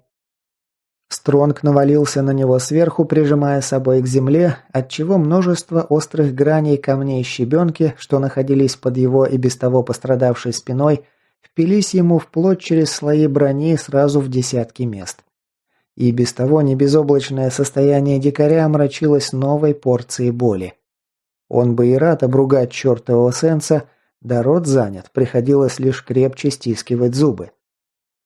Девушка осторожно согнула ему пострадавшую ногу в колене, отчего рейдер отчетливо почувствовал, как сухожилия в районе правой стороны таза натягиваются, словно гитарные струны, отдаваясь болью во всей ноге целиком. Но это были лишь цветочки. Нимфа положила ладонь правой руки на внутреннюю поверхность колена, а левой рукой крепко ухватила его за голеностоп. Потом она посмотрела в глаза дикарю. «Готов?» «Жа!» Предмет во рту мешал нормально говорить, но девушка его прекрасно поняла. 1, 2, 3. На счет 3 она со всей дури, которой у нее, к слову, несмотря на субтильную внешность девушки, хватило бы на 3 здоровых мужиков, рванула левую руку вместе со сжатой в ней ступней по направлению к себе, а правой ладонью резко надавила на колено, выворачивая его наружу. Раздался громкий хруст, тело рейдера пронзил электрический разряд, пробежавший от кончиков пальцев на ногах до мочек ушей, а потом ударил в мозг так, что из глаз непроизвольно брызнули слезы. «Щука!» Тело рефлекторно попыталось вырваться из захвата Сенса, но тот со своей задачей справился и не позволил дикарю выскользнуть из своих объятий.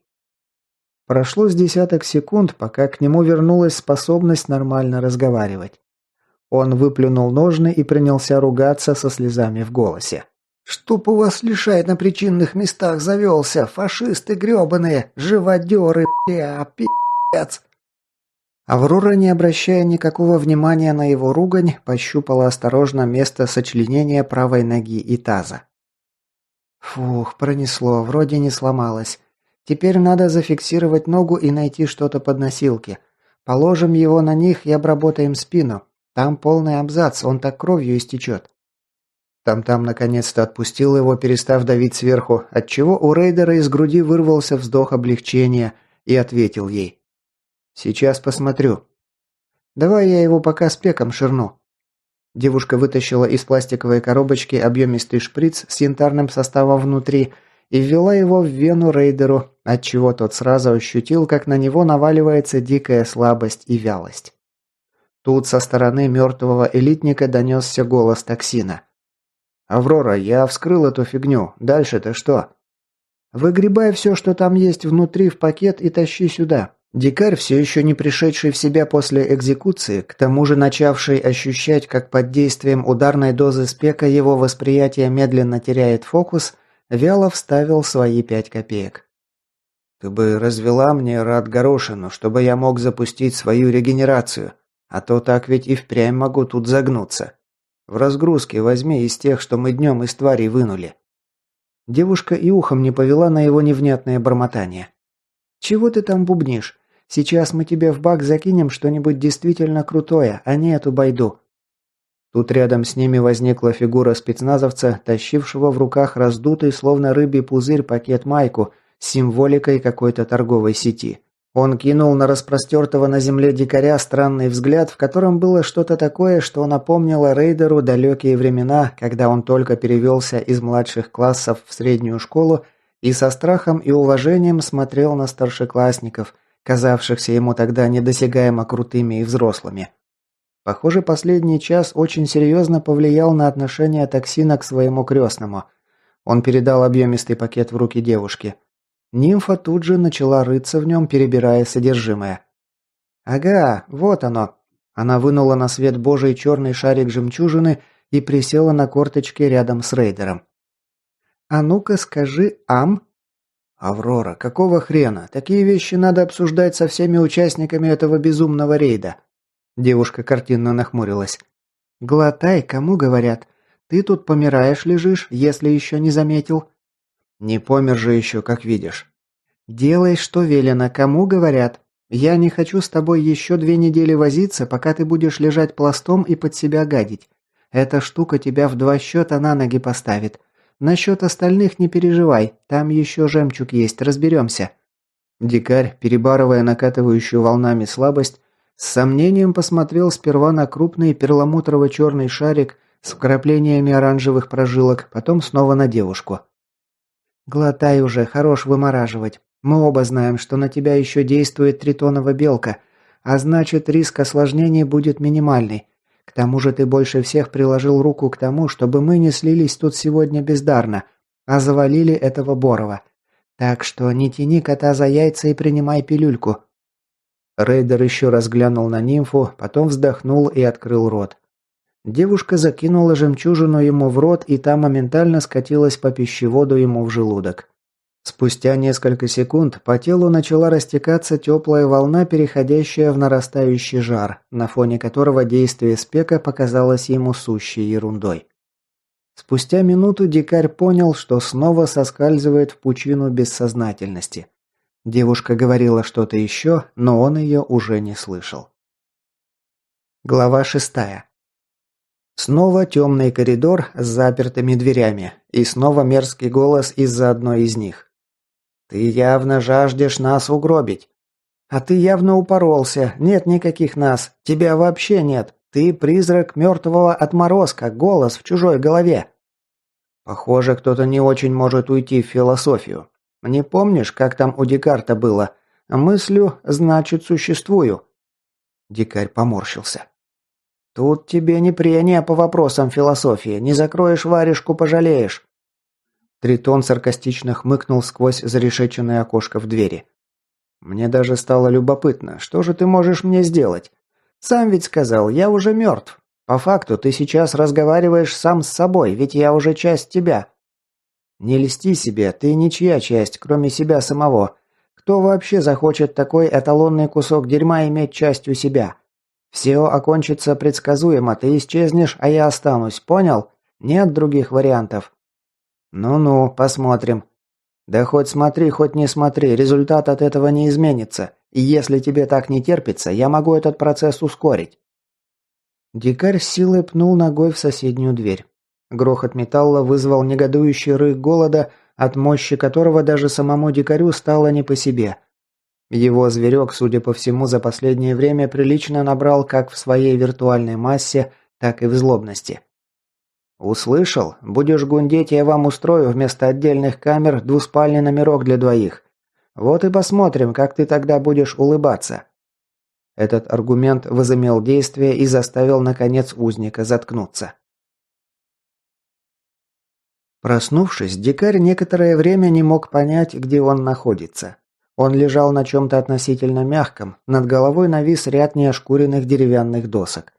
Покрутив головой, он наконец осознал, куда его занесла нелегкая, а если точнее, его соратники. Его тушка лежала на нижнем ярусе нар в убежище, куда их привела чуть ранее нимфа. Похоже, пока он был в отключке, его бесчувственное тело транспортировали сюда, чтобы он мог спокойно отлежаться и восстановиться до более или менее приемлемого состояния, которое, к слову, как раз таким и было. Боль в теле, если и присутствовала, то в минимальном значении.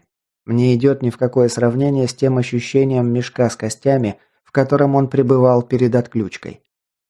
Он попытался выудить из памяти хотя бы обрывки воспоминаний о том, что с ним происходило после убийства рад элиты. В голове всплыли лишь редкие эпизоды того, как он метался в жару и как девичьи руки меняли ему холодные компрессы на лбу и поили живчиком и водой. Дикарь пребывал в настолько отвратительном состоянии, что даже не смог понять, кому именно принадлежали эти самые руки. Авроре надо думать. Вряд ли бы новенькую приставили приглядывать за основательно поломанным рейдером. «Настя, как мои дела?» Виртуальный помощник тут же отозвался во внутреннем наушнике, установленном дикарю Нолдом, словно только этого и ждал. «Состояние удовлетворительное, стабильное. На данный момент внутренние повреждения и переломы ликвидированы на 78%. Угроза жизни носителя устранена. В ближайшие сутки прогнозирую общую слабость и головокружение в связи с кровопотерей и низким уровнем гемоглобина в крови. Также фиксирую незначительное обезвоживание и интоксикацию метаболитами». Что же, отрадно слышать. Тут, словно в подтверждение ее словам, рейдера накрыло острым ощущением того, что если он в ближайшую минуту не опорожнит мочевой пузырь, то запросто рискует его лишиться. Поэтому с отлеживанием боков пришлось срочно завязывать и искать какую-нибудь одежду. Улей встретил его ослепительным полуденным солнцем. Малость проморгавшись, дикарь ненадолго оккупировал ближайшие ко входу в бункер кусты можжевельника, после чего стал свидетелем идиллической картины. На вершине поросшего соснами великанами холма, где находилось основание для зенитной пушки, замер с биноклем там-там. А на небольшой площадке неподалеку от входа в убежище друг напротив друга замерли изваяниями нимфа и советский разведчик, напружинившись словно перед броском, а возле самого входа в бункер на пластиковом столике, какие обычно ставят перед летними кафе, Собровец учил Ви разбирать ее сайгу. Приблизившись к этой парочке, рейдер прервал занятия по ликвидации оружейной безграмотности. «Привет!» Парочка встретила его странными взглядами. Спецназовец задумчивым, а вот сбежавшая невеста каким-то даже слегка испуганным. «Ого, ты вправду уже на ногах? Когда Аврора сказала, что скоро будешь в порядке, я подумал, что она меня разводит. Когда мы тебя сюда везли, я думал, что ты по дороге кони двинешь».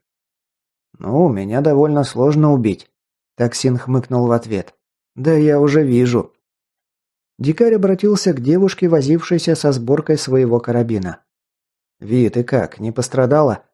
Она как раз неуклюже вставила затворную раму внутрь полуразобранного оружия и со щелчком захлопнула откидную крышку ствольной коробки, после чего кинула косой взгляд на рейдера, в котором тот отчетливо уловил оттенки страха и нерешительности.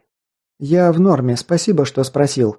Девушка прикрутила на ствол карабина вороненую трубу глушителя, взяла со стола 2 набитых блестящими патронами магазина и обратилась к Собровцу. «Спасибо за объяснение, я пойду еще в стрельбе потренируюсь». «Ага, только не забывай о том, что я тебе говорил. Не дергай за курок и старайся не зажмуриваться в момент выстрела». Та кивнула и, взмахнув хвостом из сине-черных волос, стянутых резинкой, направилась к импровизированному стрельбищу, расположившемуся метрах в 30 от входа в бункер. Парочки деревянных ящиков из-под взрывчатки, на которых углом были намалеваны круги и яблоко, а также батарея пустых банок и бутылок. Их Тави и принялась методично расстреливать из негромко чихающего глушителем отечественного карабина. Дикарь опустился в жалобно заскрипевшее пластиковое кресло. «Вижу, времени зря не теряете. Молодцы. Сами-то как?» Токсин пожал плечами. Ви особо не пострадала, перепугалась только сильно. До сих пор, по-моему, не отошла. А меня немного оглушило взрывом, но и только. Ну и хорошо. Спецназовец опустился на стул с другой стороны стола, наклонился к переносному холодильнику и вынул оттуда 2 алюминиевые банки с газировкой, одну из которых протянул дикарю. Тот не стал отказываться, со щелчком вскрыл посудину и присосался к ней, опустошив в мгновение ока. Пить хотелось ужасно. После этого он кивком головы указал на нимфу с лунем, все так же сохранявших напряженную неподвижность друг напротив друга. «А эти двое там чем заняты?» Собровец загадочно ухмыльнулся. «Погоди, сейчас увидишь». И оказался прав. Спустя несколько секунд девушка сорвалась с места, ускорившись до такой степени, что даже просто уследить за ней глазом было довольно сложно. Она в мгновение ока превратилась в смазанный в воздухе силуэт, оставляющий за собой остаточный след. Для дикаря это не было новостью. После их драки с блондинкой он был в курсе ее нечеловеческой скорости реакции и способности ускоряться до немыслимых значений. А вот что его удивило, так это то, что Лунь оказался способен поддерживать, если не такую же высокую, то довольно близкую к нимфе скорость. Их тела, размазываясь в воздухе, выписывали на утрамбованной площадке немыслимые кульбиты и зигзаги, чертя в пространстве замысловатые фигуры, нанося и блокируя десятки ударов, большинство из которых дикарь даже видел с большим трудом. Эта схватка больше походила на некий замысловатый сверхскоростной танец, чем на простую драку. Эта картина вызвала у рейдера удовлетворенный смешок. Похоже, у советского разведчика наконец-то прорезалась его способность, и ему определенно с этим повезло. «Впечатляет, правда?» Токсин кивнул кудрявой головой. До меня только теперь начала доходить правда о том месте, где я очутился. Вернее, после того, как я ту огромную тварь увидел. До этого момента было чувство, словно я попал в плохое кино. Парень отхлебнул из своей банки, после чего некоторое время задумчиво наблюдал за вновь замершими неподвижно нимфой и лунем. После чего перевел взгляд карих глаз на своего крестного. «Слушай, я знаю, что у нас с тобой не заладилось с самого начала. Я сперва думал, что ты меня пытаешься построить, как какого-нибудь салагу, авторитет на мне качаешь. Вот и выбесился. Да еще и состояние было словно с похмелья. Голова вообще в неадеквате. Плюс из-за своих ребят психанул. Словом, повел себя не самым правильным образом. Но после того, что мне пришлось здесь увидеть, голова прояснилась. Ну и поговорил с твоими бойцами. Они мне тоже много чего интересного про себя, про тебя и про Ульи рассказали. Так что теперь я понимаю, почему ты так себя повел, и потому предлагаю сделать вид, что ничего не было, и начать, так сказать, с чистого листа. Что скажешь?» Он бросил на дикаря вопросительный взгляд. Его речь застала рейдера врасплох. Тот еще не пришел в себя после ранений, в голове царил легкий туман, и ему приходилось прикладывать усилия, чтобы оценивать слова своего крестника адекватно. Поэтому он некоторое время хранил тишину, после чего пожал плечами и ответил. «Ну, раз до тебя дошло, давай замнем для ясности». «То есть между нами теперь все ровно?» Дикарь ободряюще усмехнулся. «Не волнуйся ты так. Мы все когда-то были свежаками, а этот период такой, что у каждого первого котелок поначалу набекрень. К тому же ты ведь мой крестник, а значит, ближе меня у тебя теперь родственника нет». Токсин улыбнулся белозубой улыбкой и чокнулся своей банкой о банку в руке дикаря. «Ну, тогда за родственные связи». Рейдер шутливо отсалютовал ему газировкой, кожей ощущая, как напряжение разом покинуло его крестника, и тот заметно расслабился. Похоже, эта ситуация того порядком коробила. Ну, в принципе, дикарь был с ним согласен. Напряженные отношения внутри любой группы никогда не приводят ни к чему хорошему. А в Улье это вообще может с легкостью обернуться чьей-нибудь смертью. Так что ему лишь оставалось порадоваться тому факту, что у его крестника мозги встали на место. Они еще некоторое время сидели в тишине, потягивая свои напитки под хлопки глушителя Ви, продолжавшей практиковаться в стрельбе, и наблюдали за новым раундом поединка блондинки и разведчика. Спустя 5 или 6 секунд, проведенных в нечеловеческом ускорении, Лунь свалился на лесную подстилку, тяжело дыша и утирая обильный пот, выступивший на лбу. «Все, больше не могу». Нимфа, которая за время схватки даже не сбила себе дыхание, лишь пожала плечиками в ответ. «Ладно, тогда на этом закончим. Отдыхай пока и не забудь живчика хлебнуть». Камуфляжные штаны со множеством карманов, заменившие те, что пострадали от когтей зараженного волка, ботинки на рифленой подошве с высокой шнуровкой, майка цвета хаки, соблазнительно обтянувшая высокую грудь. Весь наряд нимфы подчеркивал ослепительную красоту и совершенство форм ее тела, невольно заставляя залюбоваться девушкой. Скосив глаза на спецназовца, дикарь по мечтательной поволоке во взгляде парня понял, что голову того занимали похожие мысли. Нимфа, между тем, немало не смущаясь под взглядами мужчин, обращенными на нее, продефилировала к столику и вынула из переносного холодильника баночку с питьем для себя. «Вижу, ты уже на ногах. Вот видишь, а ты сомневался. Я же тебе говорила, он живучий, как таракан». Конец фразы она адресовала крестнику дикаря. Тому оставалось лишь пожать плечами в ответ. «Теперь верю». Блондинка отхлебнула газировки, после чего указала глазами в сторону Ви. «Токсин, сходи-ка к нашей сбежавшей невесте. Ей, кажется, не помешает твоя помощь». Спецназовец понятливо кивнул, допил свой напиток и оставил дикаря наедине с девушкой. Та опустилась на освободившееся место. «Ну, ты как, страдалец, очухался?» «Бывало и получше, но живой, как видишь». «Ну вот, а ты не верил, что жемчужина тебя моментом на ноги поставит?» «Совсем не обязательно было меня жемчугом кормить». Девушка беззаботно отмахнулась от вопроса. «Да расслабься ты. Во-первых, в мешке супера еще 2 шарика нашлось, красный и черный, а во-вторых, кому еще тот жемчуг скармливать, как не тебе? Луню нельзя, он всего несколько дней назад красную слопал. Мне тоже пока жемчуг противопоказан. Новеньким. Там вообще все довольно мутно. Девчонка, похоже, после встречи с супером заработала себе неслабую психологическую травму, так что я не удивлюсь, если она сразу по прибытии в стаб от нас сбежит, сверкая пятками. У токсина неплохие перспективы получить толковый дар от жемчужины. К тому же у него вроде бы мозги на место встали после всех перипетий последних дней.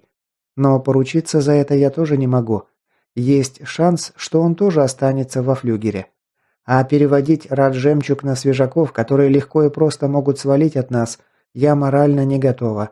Можно было бы там-тама накормить жемчугом, и это на данный момент самый перспективный вариант среди всех. Но я с ним разговаривала на эту тему. У парня висит долг перед отрядом Кавказа. Они его в складчину закинули красненькой, когда он только пришел в их отряд. Так что он и рад бы второй жемчужине, но рационально предпочел бы свою долю с этой охоты взять горохом или янтарем, чтобы со своими рассчитаться. Вот и выходит, что кроме тебя эту жемчужину и есть-то особо некому. А тебе почему нельзя? Девушка недовольно сморщила носик. Ну, сейчас просто неподходящий для этого момент. Что непонятно-то? Ладно, ладно, не бесись, я же просто поинтересовался. Держи свой интерес при себе. Что нужно, я и сама расскажу, а что не нужно, то не нужно». Дикарь дипломатично решил перевести разговор в другое русло. «Я гляжу, у Луня способность пробудилась». Да она у него уже несколько дней как прорезалась. Просто его тело было не готово к использованию дара. А сейчас Улей ему разогнал клеточный метаболизм до необходимого уровня. Так что теперь он может применять свой дар. «Что это? Клок-стоперство?» Дикарь с трудом вспомнил заковыристое словечко, обозначавшее способность Улья, позволявшую своему носителю ускоряться до немыслимых скоростей. Не, клоки вообще, считай, мир на паузу ставят. Дар Луня попроще будет, но зато тело не так сильно калечит, и применять его намного легче, сил требует меньше в разы, а значит и действовать будет дольше. Хотя опять же, это все индивидуально. Но в данном случае у Луня все с этим в порядке. Он только-только начал его применять, а уже трижды способен на 5 или 6 секунд ускориться. Да так, что даже я за ним с трудом поспеваю. Не зря я ему красную жемчужину скормила. В коня корм пошел. «Где вы вообще жемчуг взяли?» Да пока тебя искали, напоролись на одного элитника. Мелкого еще, совсем не такого, как тот броненосец Потемкин, которого ты позавчера прикончил. Но жемчужиной нас одарил. «Как вы его вообще завалить умудрились?» Девушка отхлебнула прохладной жидкости из банки и вольготно развалилась в кресле. Дикарь ее понимал. Сидеть в прохладной тени соснового бора в погожий денек и неторопливо потягивать напиток – явление для Улья отнюдь не рядовое. Можно позволить себе насладиться им на полную катушку. Повезло, там поблизости крутилась целая орава муров, прикатили в перезагрузившийся кластер за свежим мясом. Ну, я их оприходовала и прихлопнула элиту чужими руками. Дикарь иронично хмыкнул. «Ты в своем репертуаре». Девушка прикончила остатки напитка и метким броском отправила пустую алюминиевую банку в яму для мусора, вырытую как раз для подобных целей неподалеку от входа в убежище. После чего задумчиво посмотрела в сторону своего собеседника. «Ты точно в норме?» Дикарь пожал плечами. «Ну, еще не вполне, но жить буду. А с чего такие вопросы?» «Просто тот рад-элитник тебя крепко приложил. У тебя из-за него едва мозги в сопли не расплавились. Раны на теле – это одно, а вот урон по серому веществу – уже совсем другое дело. Мы оба знаем, чем это могло для тебя обернуться. Жемчуг жемчугом, но даже он далеко не все травмы способен залечить. Я волновалась за тебя». Рейдер лишь ухмыльнулся в ответ. «Вы только посмотрите. Сама стерва с Востока за меня переживает. Кому рассказать не поверят». «Просто радуюсь тому, что не пришлось тебя убивать». «Сама сказала, я живучий, словно таракан. Меня не так-то просто сжить со свету». «Ну, если так, то я спокойна. Ты и впрямь как-то уж очень быстро восстановился. Я думала, что ты минимум дня 3 проваляешься, а ты уже на вторые сутки на ноги встал».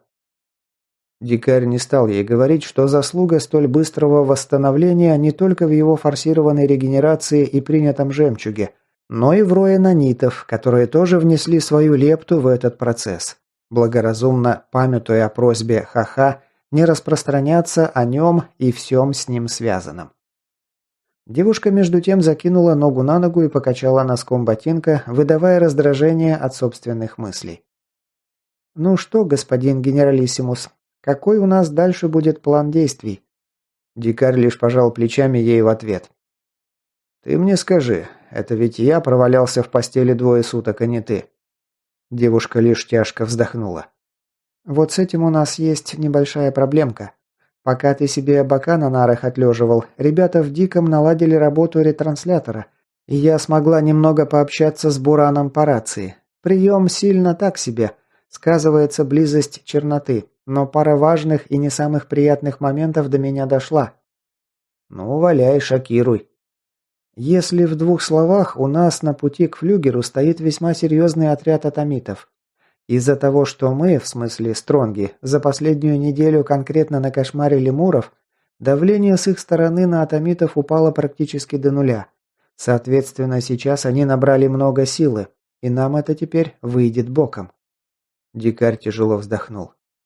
Что ни день, то приятные новости. Сколько их хотя бы примерно можешь сказать? Насколько я смогла понять, где-то в наших краях с разведкой курсирует отряд Якута. По его докладам, в зоне и прилегающих к ней кластерах скопилось от 1,5 до 2 сотен атомитов. Мать. Блондинка кивнула, выражая свое согласие. Угу, это полный абзац. Они пока что в нашу сторону не лезут. Новости про баржу до них, как видно, еще не дошли. Но это вопрос времени. Честно говоря, я слабо представляю, как мы сможем проскочить мимо такой оравы врагов. Дикарь запустил пятерню в волосы. Голова жутко чесалась. «Ты с Якутом пыталась выйти на связь?» Угу, один раз пробовала, но пока без толку. Он, похоже, ближе к зоне тусуется. Из-за черноты радиосигнал практически теряется.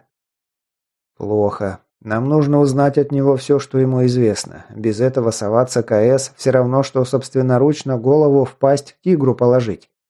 Сама-то что думаешь? Может, тогда стоит вернуться обратно к дикому стабу? Попробовать добраться до флюгера обходным путем?» Девушка покачала ногой, подергивая носком берца в воздухе. «Не вариант. Оттуда проще тогда в сторону Озерска или Трехстенка двигать. Бутылочное горлышко свое название не просто так получило. Обходных путей тут нет». «Совсем?» «Ну, мы можем, конечно, бросить «Тигр» и переправиться на ту сторону реки на БМП. Но, насколько я знаю, нам это не особенно поможет. Там сильно заболоченная лесистая местность, при практически полном отсутствии дорог и возможности где-то дозаправиться. А это сразу означает для нас минус бронемашина. Кроме того, на той стороне традиционно довольно густо заселено зараженными, и я без понятия, откуда они там берутся. Видимо, где-то среди болот грузятся людные кластеры, так что местечко там еще то. Придется ползти по болотам 20 километров, постоянно рискуя уйти в торфяную жижу с головой и непрерывно отстреливаться от мутантов. И все это в удовольствие, практически без возможности нормально отдохнуть. Да, откровенно говоря, звучит так себе. Вот и я о том же. Значит, суем голову в пасть к тигру? Аврора пожала плечиками. Выходит, суем. Дикарь потер ладонью лоб, на котором поселилось еще несколько складок. Похоже, нам придется распотрошить твою заначку. Нам потребуется много антирад-костюмов, фильтров и патронов. Черт его знает, насколько этот рывок может затянуться. Пока дикарь занимался собственной гигиеной и завтракал, утоляя навалившийся на него волчий голод, остальные члены отряда сортировали и паковали пожитки и амуницию. Большую часть патронов и оружия, что им досталось от отряда «Барсука» и из оружейного магазина, было решено спрятать в схроне «Авроры». Вести это добро с собой в сторону флюгера было явно не самой умной из затей. С собой брали только БК к оружию, которым собирались пользоваться в предстоящем рейде. По этим же соображениям дикарь решил оставить рысь, принадлежавшую раньше крестному нимфы. Крупнокалиберная винтовка хорошо себя показала в битве с Рад-элитой, но патронов к ней осталось, кот наплакал. Можно было бы сменить ствол под кордовский калибр, но там проблема схожая, таких патронов на руках у него не было. Поэтому дикарь благоразумно решил отложить винтовку до лучших времен. Из схрона она точно никуда не денется. К тому же у него на руках оставался блазер. Калибру того немного скромнее, но атомитам хватит за глаза. Он также хотел оставить тут и отбойник внешников, но потом здраво рассудил, что даже если умудриться пролюбить автомат, это вряд ли станет большой проблемой. Патроны к нему теперь брать негде. Поэтому было решено при первой возможности расстрелять оставшиеся в его распоряжении 5 магазинов к данному чуду инженерной мысли, а после просто избавиться от проблемного ствола. Когда с оружием было покончено, он отобрал себе 2 костюма радиационной защиты подходящего размера. Благо Ржавый хранил их тут с большим запасом. Было из чего выбрать. Рассортировав напоследок походные мелочи, 3-дневный запас еды, воды и живчика по клапанам рюкзака, он окончательно решил, что сборы можно признать законченными, и покинул убежище.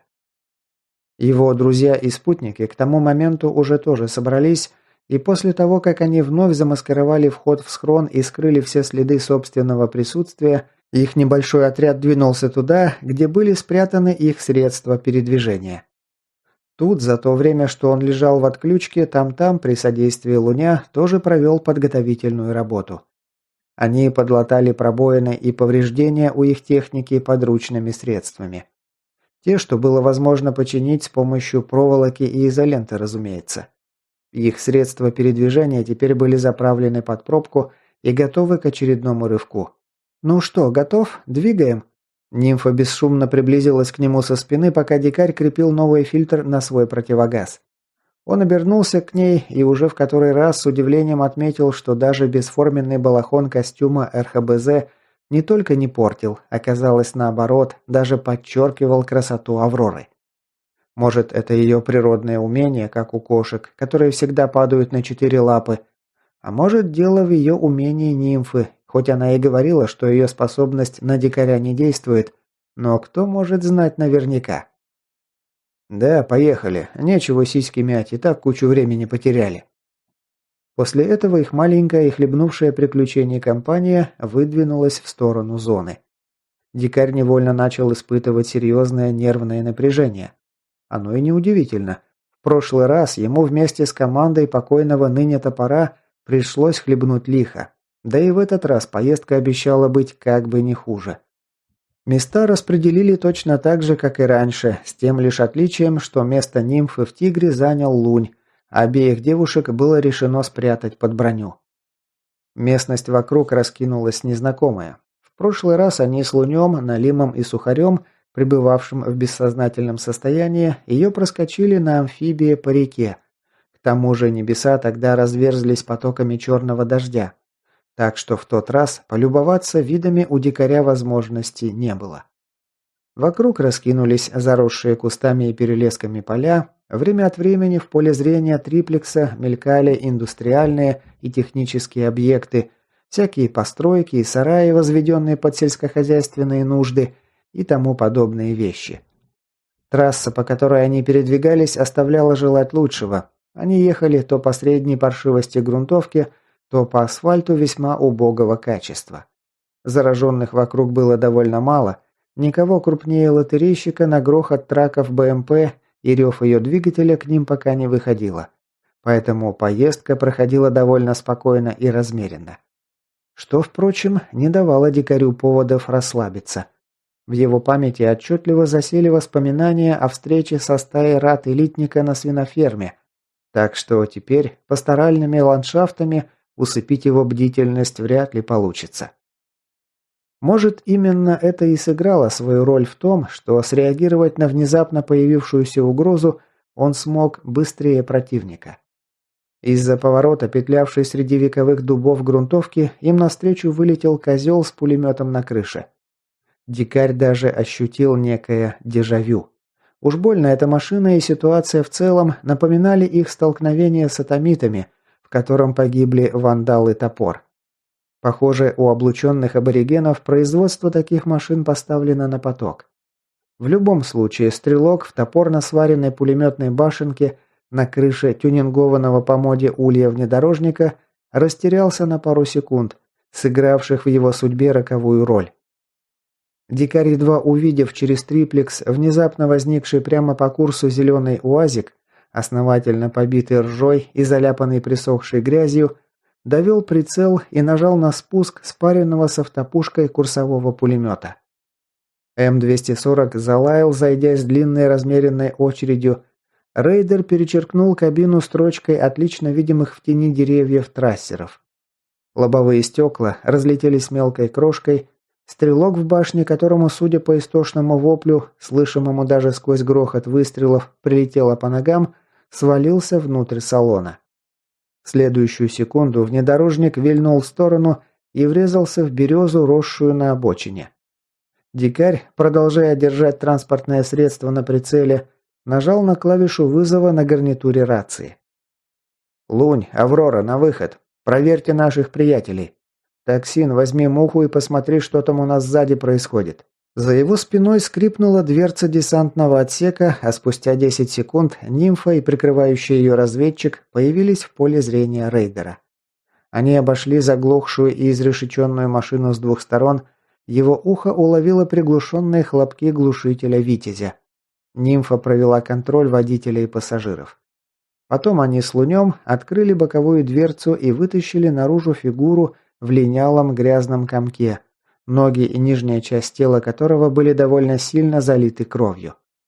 Похоже, они вытащили наружу стрелка. Как и думал дикарь, в отличие от своих коллег, пулеметчику повезло больше. Очередь из спарки лишь продырявила ему нижние конечности и размолола бедренные кости в труху. Впрочем, это везение было тоже довольно условным, и надолго оно точно не затянется. Дикарь вновь нажал на вызов. «Эй, как он там? В состоянии общаться?» Аврора как раз вынула из клапана разгрузки резиновый жгут и, зажав один его конец в зубах, перетянула правую ногу пленника, дабы остановить обильное артериальное кровотечение. «Пока не особо вменяем, но напоить живчиком, и проблема решится сама собой. Минут 20-30 еще точно протянет». «Это звучит просто отлично, язык нам точно не помешает». Тут в их милую беседу вмешался Там-Там. «Босс, а можно я с ним поболтаю? Давно хотел уже». Дикарь хмыкнул про себя, отметив, что Стронг сменил свое к нему обращение на более уважительное «босс» после того, как они завалили Рад-элиту. Похоже, и в глазах Сенса он набрал немного баллов уважения. «Не вижу причин для отказа. Валяй». В том, что Там-Там вполне владеет искусством экспресс-допроса, дикарь убедился лично во время их забега по кластеру Тянучки, где находился бункер внешников. Тогда Сенс очень искусно и, главное, весьма быстро развязал языки двум попавшим к ним в руки мурам. Так что доверить допрос Атомита именно ему было довольно прозорливым решением. Следующие 10 минут рейдер старательно старался не смотреть в сторону отъездившего свое козлика. То, как действовал Сенс по отношению к раненому пленнику, могло пошатнуть даже самую крепкую психику. Когда с допросом, как и с самим Атомитом, было закончено, дикарь выбрался наружу. И, глянув на мрачное лицо нимфы, к слову, совсем не испугавшейся кровавой процедуры допроса, до него дошло, что информация, которую Сенс выудил из облученного аборигена, ему наверняка не понравится. Да и лицо Там-Тама тоже не выражало особого оптимизма, что внесло свою лепту в дурные предчувствия. Девушка сидела на носу БМП и с напряженным видом жевала энергетический батончик, нервно подергивая носком берца правой ноги, которую она свесила вниз. Сенс стоял напротив девушки и растерянно теребил ремень своего UMP. «Ну, так и что удалось выяснить?» Нимфа некоторое время молча пережевывала шоколадную массу, все так же покачивая ногой и наблюдая, как Лунь с негромкими чертыханиями выдирает из пулеметного гнезда на крыше расстрелянного козла закрепленный там РПД. «У этих уродов снова появились космонавты». Дикарь был готов услышать что угодно, но только не это. «Чего? Какие еще нахрен космонавты? Они что, в космос собрались полететь? Типа на ракете?» Девушка с видимым неудовольствием доживала остатки батончика, после чего сняла с пояса фляжку и хлебнула живчика. И лишь после этого продолжила говорить. «Каждый раз забываю, что ты свеженький. Нет, блин, космос тут вообще ни при чем. Короче говоря, пару лет назад мы столкнулись с отрядом атомитов. Наша команда тогда объединилась еще с несколькими отрядами стронгов, чтобы пройти на север через Муров и этих ублюдков в зоне с минимумом потерь. На подходе к кластеру с АЭС мы сделали засаду небольшой группе атомитов, человек из 15. Раздолбали их в пух и прах, а потом, когда мы начали потрошить трупы, из расстрелянных машин вылезли 3 космонавтов и принялись рвать на части наш отряд. У нас было почти 30 опытных, хорошо вооруженных и тренированных бойцов. У многих имелись сильные боевые дары, у некоторых даже не по одному. А эти твари за считанные секунды положили 16 человек, прежде чем их удалось прикончить, что оказалось не так-то просто. «Что?» Никто не ожидал такой подлянки, мы были просто не готовы. А эти твари, они быстрые, как клокстопперы, сильные, как бустеры, человеку одним махом могут руку или ногу оторвать, да еще и совершенно не чувствуют боли. Ну или совсем ее не боятся. По крайней мере, наши попадания им не особенно мешали, разве что пуля раздробит кость. И это при том, что у них плоть как дерево, хрен ранишь. Да, мать твою, их даже выстрел в голову не сразу убивает. Как это возможно? Тут голос подал Сенс. Он похлопал себя по загривку ладонью. У них в этом месте живет симбионт. Он и делает из простых атомитов настоящих терминаторов. Нимфа, которая как раз спрыгнула на землю, одернула Тамтама. «Не показывай на себе, дурень!» В смысле, симбионт Улья? «Нет, другой. Такая мерзкая фигня в виде ромба, немного похожа на земного ската. Я без понятия, что это за гадость и откуда она взялась. Паразит этот намертво присасывается к шее и спине и срастается с телом носителя. Он использует тела атомитов как скафандр, отсюда и название «космонавт». Мы пробовали их отделять от тел носителя. Скаты довольно быстро умирают после этого, а носитель дохнет еще раньше. Но когда они существуют совместно, это существо делает хозяина настоящей машиной для убийства. Выходит, это паразит, который паразитирует на другом симбиозе? Сверхпаразит, что ли? Нимфа раздраженно попинала камень ботинком.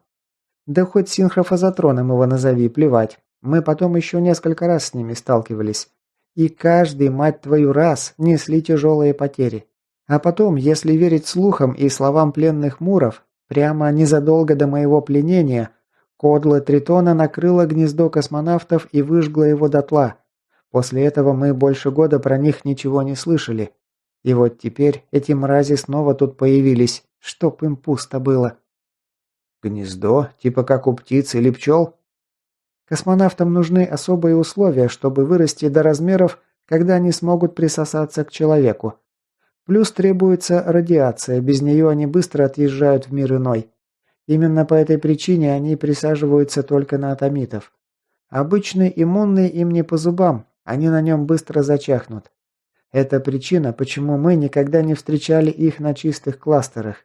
Хотя иммунного всегда можно облучить и получишь идеальный субстрат. Короче, для того, чтобы на свет появился космонавт, нужны специальные условия, мать его, инкубатор. Вот такие инкубаторы мы и зовем гнездами. Звучит максимально паршиво. Нет, дружок, что действительно звучит максимально паршиво, так это то, что мы только что нашли новое гнездо. Пленный сказал, что они патрулировали территорию около него.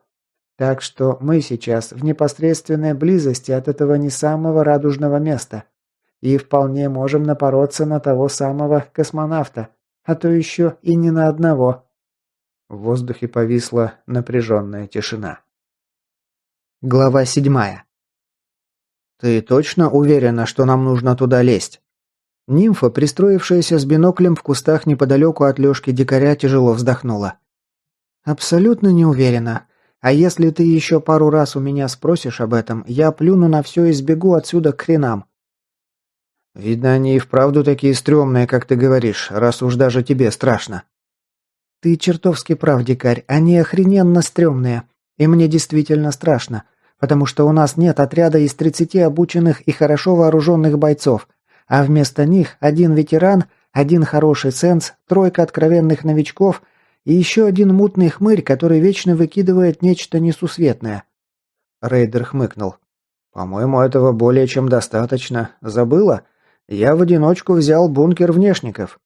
«Вот именно это и напрягает меня больше всего, потому что я до сих пор понятия не имею, как ты это сделал. Я ведь знаю, на что ты способен. Ты точно не смог бы провернуть это в одиночку, если только к тебе на помощь не спустилась армия Господня, само собой. Но все же провернул?» Дикарь дипломатично промолчал, не желая развивать тему разговора насчет этого куска собственной биографии. «Единственное, что меня хоть как-то успокаивает, то, что пленный сказал. Космонавт тут всего один, они еще не успели вывести больше. А с одним этим уродом даже отряд таких цирковых клоунов, как мы, должен справиться. И еще, если мы не выжжем эту язву здесь и сейчас, они нам потом устроят небо Аустерлица. В следующий раз их будет намного больше одного. Ладно, наблюдая, мы поползли». Девушка в паре с Лунем бесшумно растворилась в зеленке, а рейдер, взявший на себя функции снайпера, увеличил кратность на прицеле блазера и принялся осматривать в окуляр окрестности овощехранилища, которые атомиты освоили под свое убежище. Перед спуском в подвальное помещение хранилища коротала свою смену парочка не слишком угрожающе выглядевших атомитов. Один скрюченный, словно Квазимода, с внушительным горбом на спине, второй с жуткими язвами на руках и лице, оба в потасканном рванье и с ржавыми потертыми калашами в руках. Еще один стрелок сидел за пулеметом в башенке припаркованного рядом УАЗика, брата-близнеца, расстрелянного дикарем полчаса назад козла. Похоже, у них и впрямь производство таких бюджетных вариантов шахид-мобилей поставлено тут на поток. А еще кажется, что это воинство либо не слышало перестука пулемета БМП, либо не придало ему никакого значения. Охрана выглядела расслабленной и абсолютно спокойной.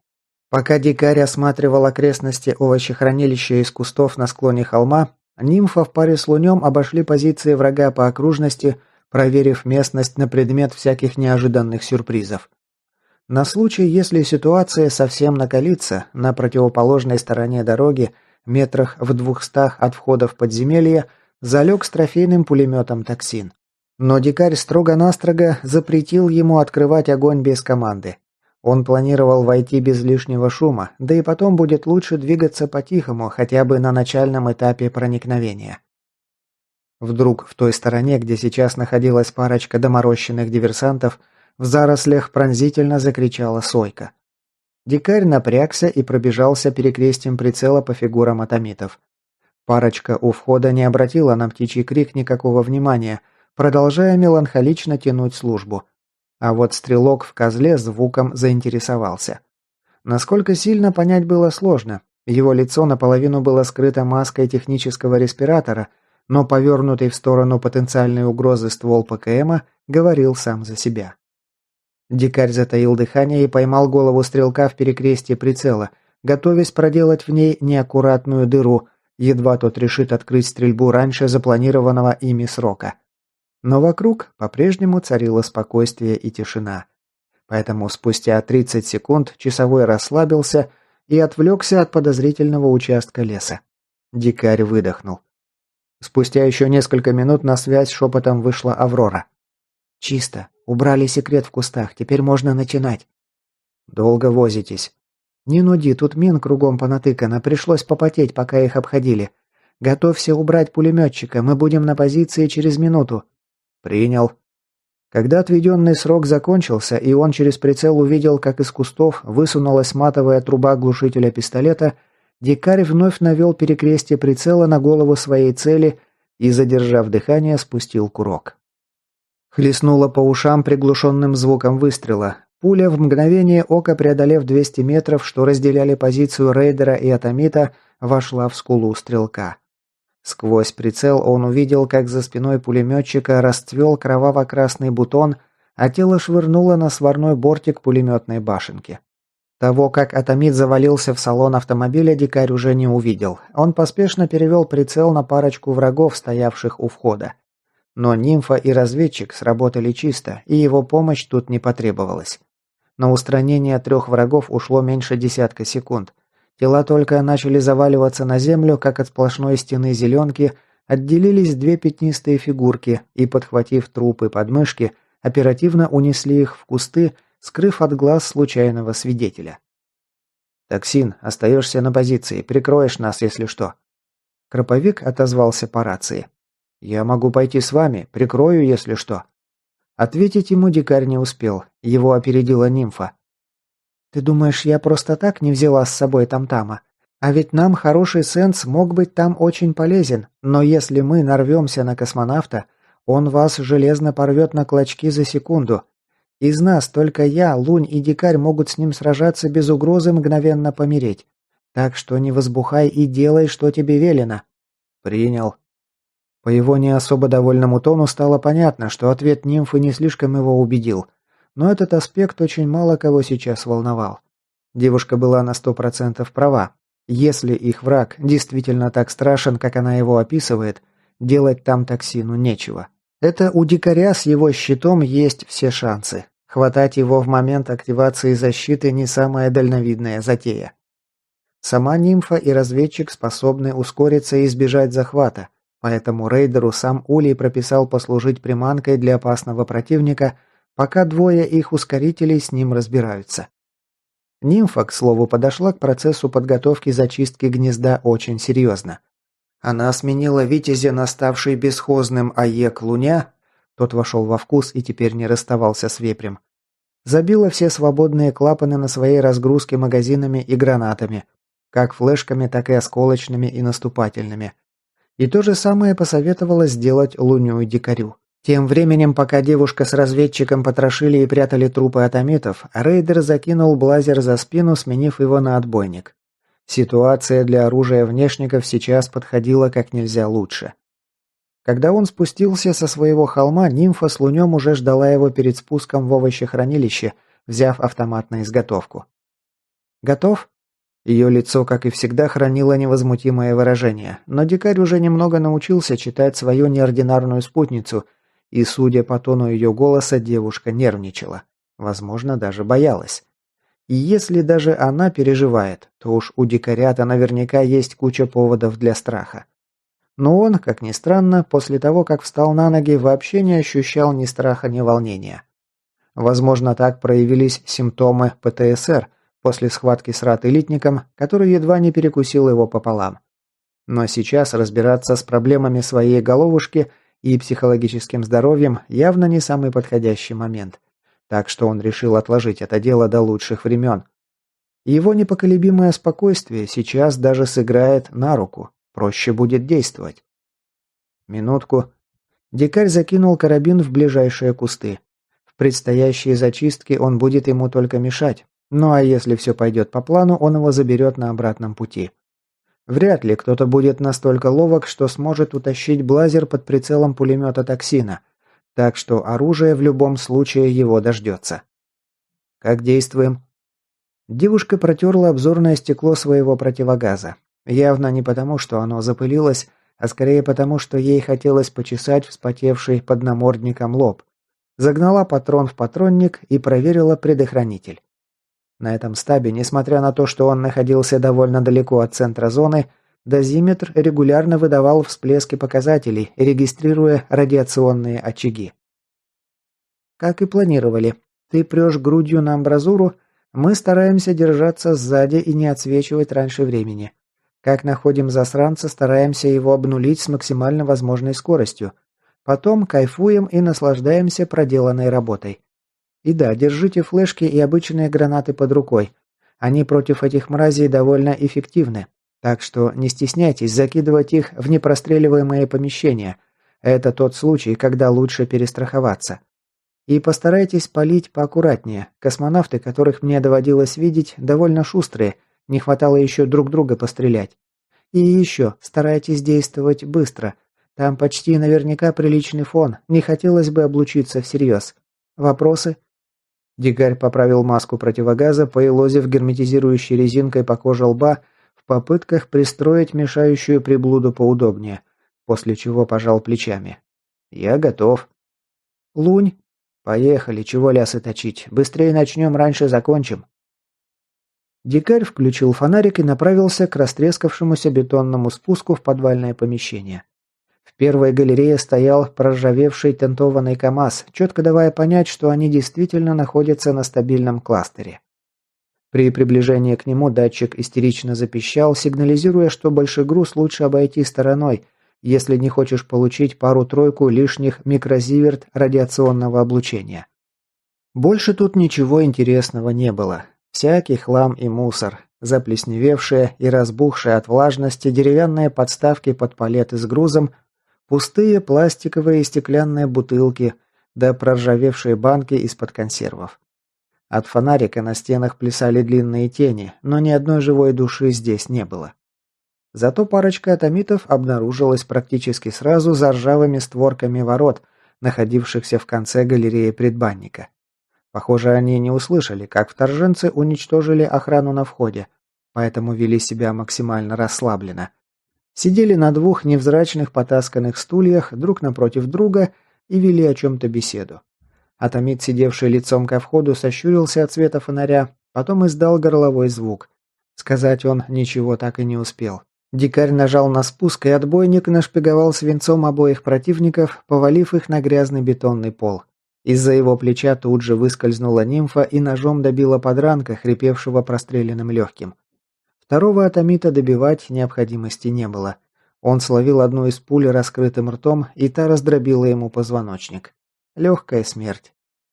Заблаговременно активированная сфера тишины дикаря погасила звуки выстрелов. Единственное свидетельство расправы – это шлепки пуль по телам и бетонным стенам помещения. Но, судя по тому, что на звуки никто сюда не прибежал, особого внимания они пока что к себе не привлекли. После еще одной галереи, заставленной ржавыми погрузчиками, всяким оборудованием и непонятными ящиками, оказалось еще одно помещение, и стоило дикарю открыть в него дверь, перед ним предстало жилое помещение. Ряды ржавых коек, застеленных грязными матрасами, на которых, завернувшись в затертое тряпье, лежат фигуры атомитов. Еще 4 представителя этих замечательных существ сидели на видавших виды стульях за столом, расположившимся по центру помещения, и вели беседу гундосыми голосами. Все это промелькнуло перед взглядом дикаря за секунду, а потом он выхватил из разгрузки светошумовую гранату, сорвал с нее чеку и зашвырнул подарок в сторону компании за столом. После чего рванул обратно за дверь. За его спиной раздались пораженные крики, началось какое-то шевеление, а потом по ушам крепко приложило грохотом флешки. Рейдер вновь приоткрыл железную дверь. «Пошли гранаты!» Он швырнул ребристое яйцо вглубь комнаты, нимфа и разведчик последовали его примеру, отправив следом еще одну РГДшку и Эвку. Дикарь опять навалился на дверную ручку, краем глаза успев выхватить фигуры атомитов, катавшихся с воплями вокруг поваленного стола. Взрывная волна выбила дверь из косяка, сорвала ее с одной из стальных петель, в притвор рванули клочья дыма и бетонная пыль, поднятые взрывом. Завизжали, забарабанили по бетону и металлу осколки. Кто-то внутри, невидимый в клубах, поднятых взрывом, завыл нечеловеческим голосом. На этом стелс-миссию можно официально считать проваленной, поэтому пришла пора действовать, и действовать быстро. Дикарь с хеканьем вырвал перекошенную створку из дверного проема. Нижняя петля, удерживавшая дверь на месте, не выдержала такого грубого обращения и с печальным звоном лопнула, позволив створке с грохотом свалиться на пол. Их тройка ворвалась внутрь, расстреливая фигуры в тряпье, лежавшие неподвижно или с воплями катавшиеся по полу. Похоже, внезапное нападение ошеломило противника. Практически никто не оказывал сопротивления. Всего один атомит нашел в себе силы взять в руки оружие, но, судя по его виду, его крепко приложило взрывами, и он ничего не видел и не слышал, поэтому сразу же словил пулю в голову от нимфы и сложился в неудобной позе, даже после смерти продолжая обнимать калаш. Дикарь впервые порадовался, что на его лице надет противогаз. Даже через фильтры он чувствовал кислый запах взрывчатки, горький дым от начавших тлеть тряпья и матрасов. И это не говоря про густую пыль, повисшую непроглядной взвесью в воздухе. Без защиты глаза моментально закидало бы пылью и мелкими частицами, наполнившими воздух. Всего внутри находилось 1,5 десятка атомитов. Большинство отсыпались на своих местах, 4 сидели около неказистого стола, обломки которого вперемешку с разбросанной пищей лежали вокруг и поверх тел. Еще один атомит копошился около небольшой буржуйки, явно кошеварничая. Взрывом буржуйку уронило, ворох углей и головешки вылетели наружу, дымовая труба вылетела из раструба вентиляции, куда уходил дым, и теперь сизые клубы поползли по помещению, еще больше усугубляя творившийся там ад. Их тройка прошлась по телам, произведя надежный контроль. Никому не хотелось, чтобы один из атомитов внезапно вернулся к жизни и ударил им в спину, как только они пройдут дальше. Большинство противников не сильно отличались от обычных людей, разве что с гигиеной и одеждой у большинства были серьезные проблемы, плюс практически у всех наблюдались следы лучевой болезни на разных стадиях. Бледные лица, запавшие глаза с фиолетовыми синяками, язвы и струпья, отвратные нарывы на теле. Но некоторых приложило гораздо сильнее. Видно, доза у них была посерьезнее, и они уже больше стали напоминать зараженных, нежели людей. Черты лица у многих оплыли, потеряли симметрию и человечность. Фигуры тоже начали меняться. Руки у парочки превратились в натуральные клешни. Несколько пальцев срослись между собой. Дикарь, насколько позволяло время, окинул взглядом своего противника.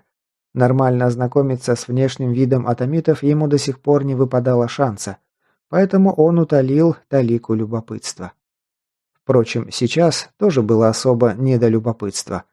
После грохота взрывов каждая собака в этом подземелье в курсе о том, что сюда пожаловали нежданные гости. И тот, кого они опасаются больше всего, тоже. Следующим помещением оказалось огромное складское пространство. Теряющиеся в темноте, множественные глухие перегородки и огороженные стальными решетками загоны, а также нагромождение множества ящиков, контейнеров и непонятных рундуков превратили этот склад в настоящий лабиринт. Стоило лишь им войти сюда, как под сумеречными сводами рукотворного подземелья раздались предостерегающие крики противников. Они уже догадались о прискорбной судьбе своих приятелей и сейчас заняли укрытие, взяв вход на прицел.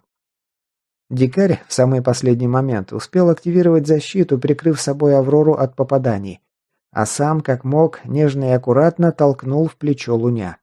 Судя по всему, толчок все равно вышел болезненным, но зато разведчик упал за застывшим навечно ржавым погрузчиком и вышел из поля зрения противника.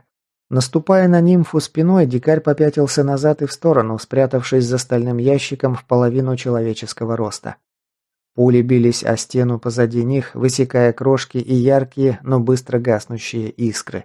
«Я видел минимум 6 дульных вспышек, надо их обойти, а то они нас так прижмут». Девушка перехватила автомат. «Отвлеки их на себя, мы постараемся зайти с флангов». Кивнув ей в ответ, дикарь потушил фонарь на отбойнике, дабы не служить ростовой мишенью для врагов, после чего подождал 5 секунд, чтобы его глаза успели адаптироваться к изменившимся условиям освещения. Его соратники, за это время передвигаясь рывками и перебежками, скрылись в мешанине конструкций. Осознав, что пора начинать, рейдер осторожно выглянул из своего укрытия, наметил сектора стрельбы и те направления, куда стрелять не стоило, чтобы не зацепить своих. Потом сконцентрировался на одном из нападавших. Тот палил в белый свет, как в копеечку, торопливо опустошая магазин, отчего дульная вспышка отлично демонстрировала его местоположение в сумраке подвала. Стрелял враг, похоже, не особенно прицельно, при этом смещаясь в сторону дикаря. Видимо, расчет противника строился на том, чтобы подавить врага сконцентрированным огнем, не давая ему высунуть носа, а после закидать гранатами. И надо признать, некоторые шансы на успех у этого плана были. Скинув отбойник, дикарь включил щит, дабы не словить ненароком одну из множества летящих в его сторону пуль, после чего прицелился по дульной вспышке врага и начал экономными, короткими очередями стрелять. Обзорное стекло противогаза слегка запотело от волнения и страха, делая стрельбу не очень-то комфортной, но с 3-й или 4-й попытки дикарь умудрился попасть. Вопль противника, выронившего оружие прямо во время стрельбы и покатившегося по полу, был слышен даже через оглушительный треск очередей, выпускаемых несколькими стволами, и грохот попаданий по металлу и бетону. Уничтожив одного из врагов, дикарь ненадолго спрятался и отключил защиту. Запасы энергии не бесконечны, нужно их экономить. К тому же дульная вспышка его отбойника точно так же делала его видимым для врага, как и их для него. Поэтому стоило сменить укрытие и сбить им прицел. Рейдер удостоверился, что в магазине осталось еще как минимум половина патронов, после чего повторил свой маневр. Правда, в этот раз он никого не убил, да это уже и не требовалось. Стрельба как-то резко сошла на нет, а потом и вовсе прекратилась. Похоже, его соратники сделали свое дело. Не рискуя и не подставляясь, дикарь короткими перебежками, дабы не вводить в искушение возможных выживших врагов, повторно сменил позицию и переместился туда, где лежал убитый им атомит. «Выходи, тут чисто». Аврора сменила автомат на глок и принялась добивать скулящих подранков. Спустя минуту все было кончено. Разведчик прошелся по трупам, собирая боеприпасы, и они двинулись в дальний конец помещения. Именно оттуда пришли на грохот взрывов убитые ими только что защитники подземелья. Они уперлись в еще одну ржавую дверь. Нимфа сверилась с показаниями датчика. «Фон растет. Держите ушки на макушке. Похоже, мы приближаемся к гнезду». «С чего ты взяла?» «Я говорила уже, пассажирам нужно радиационное излучение, а подрастающим паразитам особенно. Так что в гнездах всегда прилично фонит, а для нас это лишняя причина тут не задерживаться. Или ты решил примкнуть к атомитам?» Дикарь зябко передернул плечами. «Нет уж, увольте». «Тогда двинули». Слова девушки вскоре нашли свое подтверждение, причем таким образом, что у дикаря волосы зашевелились под шлемом. Они очутились в небольшой комнате, залитой насыщенным красным светом ламп, похожих на те, что используют фотографы для проявки пленок. Из-за них помещение предстало в инфернальном багровом освещении, под стать обстановке. Тут выстроились кругом 4 чугунные ванны, залитые какой-то густой темной бурдой, похожей на желе. И в этом желе застыли тела 3 беременных женщин или девушек. В неверном свете местного освещения детали было рассмотреть очень трудно. Когда они вновь включили тактические фонари на своем оружии, жуткие подробности посыпались на них, как из рога изобилия. Рейдер приблизился к одной из несчастных. У нее, как и прочих жертв, живот ненормально раздулся, раза в 2 или в 3 от нормального. Кожа на нем натянулась, словно на барабане. Под бледной, истончившейся кожей отчетливо проступили разветвленные реки набрякших лиловых кровеносных сосудов. В таком состоянии она явно не способна даже передвигаться самостоятельно. Дикарь посветил в лицо несчастной, которая не подавала признаков жизни. Зрачки у той были ненормально расширены, похоже, ее накачали какой-то наркотической дрянью. Рядом стояла капельница с темной жидкостью внутри, медленно поступавшей в вену на исхудавшей руке по пластиковой грязной трубке. Когда-то явно молодая и вполне привлекательная девушка, сейчас она выглядела словно столетняя старуха. Под глазами залегли огромные черные фингалы, кожа покрылась складками и стала похожей на старый пожелтевший пергамент, на котором повсюду проступили язвы и воспаленные пятна. Губы ссохлись и потрескались, словно она несколько дней провела в палящей пустыне. Остальные девушки пребывали в похожем состоянии. На них без слез не взглянешь. У дикаря сжалось сердце. «Мама родная, это чего это тут?» Голос Луня, даже приглушенный дыхательной маской противогаза, давал понять, какую гамму эмоций испытал разведчик при виде этого кошмара. «Поздравляю, мы нашли инкубатор».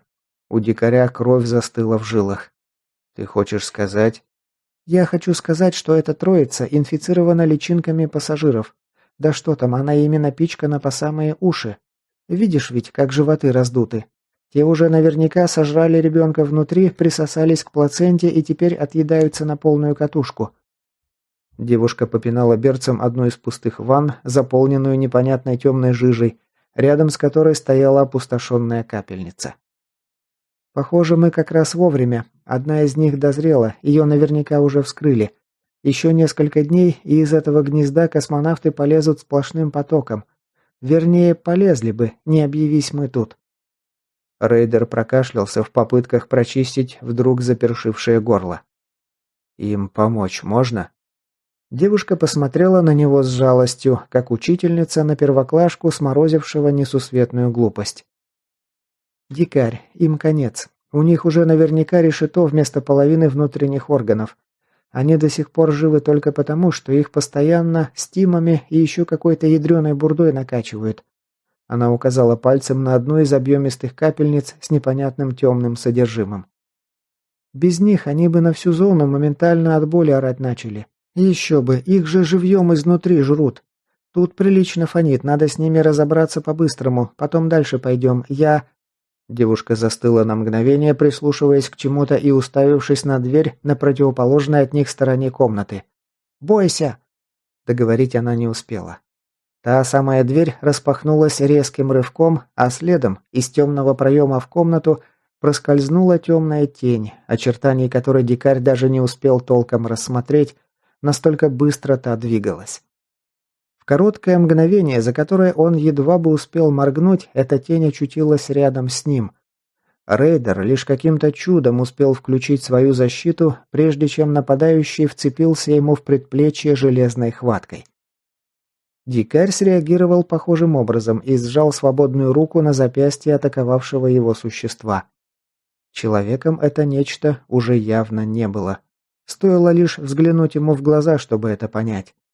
Те стали непроглядно черными, словно глазные яблоки изнутри залили гудроном, и теперь бледное лицо космонавта, а это вне всяких сомнений был именно он, до дрожи в коленках пугало черными провалами глаз. Его лицо не выражало ни единой эмоции, но при этом совершенно не было похоже на лица начинающих зараженных. У тех мимические мышцы расслаблялись, и лицо повисало на костях черепа, словно силиконовая маска. А тут с мышцами все было в порядке, просто само лицо сохраняло абсолютное спокойствие и безразличие, словно космонавт не был в пылу схватки, а мирно отдыхал. Атакующий, похоже, записал дикаря в приоритетные цели и захотел провернуть с ним тот же трюк, о котором рассказывала нимфа – оторвать ему к чертям правую руку и вывести из строя. Жилы на его верхних конечностях вздулись от напряжения, но это мало что изменило. Если бы противник успел проделать свой трюк до активации щита, то рейдер бы уже лишился конечности и катался по полу, завывая от боли.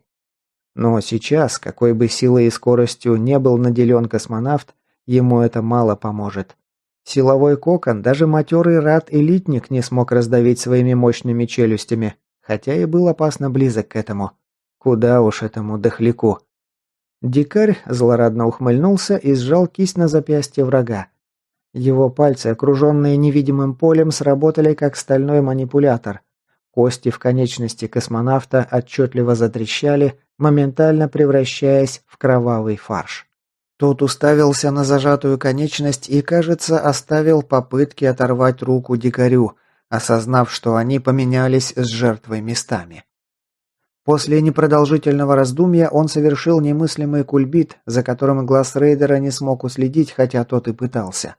Зажатая рука вывернулась под немыслимым углом, после чего с хрустом надломилась в локтевом суставе. Космонавт напрягся, упираясь ногой в тело рейдера, и вдруг резким рывком разогнулся, с диким треском оторвав собственную заблокированную конечность, словно это была не часть его тела, а крепко зацепившаяся за кусты одежда.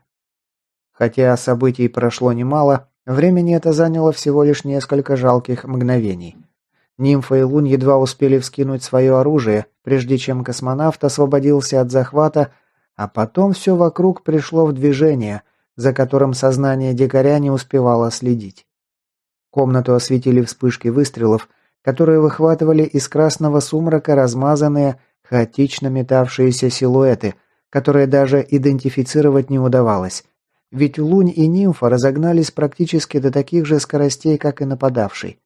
А если добавить сюда тот факт, что для дикаря все происходило в абсолютной тишине, ведь он благоразумно решил не снимать с себя защиту, то картинка с его точки зрения вообще вышла довольно сюрреалистичная. Он отшвырнул оторванную кисть космонавта и вскинул отбойник, но стрелять так и не решился. Боялся вместо врага подстрелить своих союзников, ведь для него сейчас все они выглядели чертовски похоже. Впрочем, его помощь им и не потребовалась. Спустя 5 или 10 секунд, сложно сказать точнее, время схватки тянулось бесконечно долго. Пули нимфы и разведчика настигли свою цель, и тело космонавта швырнуло на стену. Подняться обратно ему уже не дали. Стреляя в 3 ствола, они размолотили его голову в неприятно выглядевшую массу из крови, обломков черепа и мозгов. Только после этого дикарь наконец снял с себя щит. В глазах резко потемнело, что явно намекало на то, что он уже почти на пределе. Лунь со стоном сполз по стенке, не забыв, однако, сменить опустевший магазин в своем карабине. Кажется, не только из дикаря эта короткая, но крайне напряженная стычка выжала все соки. Хрена ли вы встали, как вкопанные, помереть захотелось? Кто сказал, что этот урод тут в единственном числе? Или, может, давно тройную дозу облучения не получали? Шевелите копытами, пока мы тут живьем не поджарились». Резон в ее словах был, так что разведчик и рейдер, нехотя и с кряхтением, пришли в движение. Девушка тоже сменила магазин в автомате, после чего приблизилась к трупу врага и носком берца проверила его на признаки жизни. Но тот, кажется, умер окончательной смертью. Без головы жить трудновато. Однако это не убедило Аврору, она перевернула космонавта на живот, осветив фонарем спину покойника. Заинтересованному взгляду дикаря предстал ромб того самого пассажира. Нечто среднее между скатом, медузой и грецким орехом, покрытое редкими щетинками, прочно присосавшееся к спине мертвеца. И пассажир наверняка был еще жив. Внутри его амебного тела угадывалось едва уловимое движение. Нимфа навела на это нечто ствол своего оружия и, не жалея патронов, расстреляла суперпаразита. Мерзко выглядевшее тело пассажира опало, из многочисленных отверстий от пуль вяло потекла ярко-лиловая жижа. Повезло, что он оказался совсем свежим. Еще неделька, и он нам тут дал бы прикурить. Она кинула одобрительный взгляд в сторону рейдера. «Ловко ты его без руки оставил. Это нам с Лунем сильно упростило задачу». Тот лишь пожал плечами в ответ. «Ерунда, просто повезло. Одно дело делаем». «Верно». Она открыла подсумок с гранатами и проверила его содержимое. «У тебя с термобарическими гранатами как?» «Еще парочка есть, а что?» «Когда будем отсюда уходить, нужно тут все выжечь, чтобы с гарантией. Или ты уже позабыл, кто живет внутри этих бедолаг?» Дикарь невольно перевел взгляд на обреченных рожениц.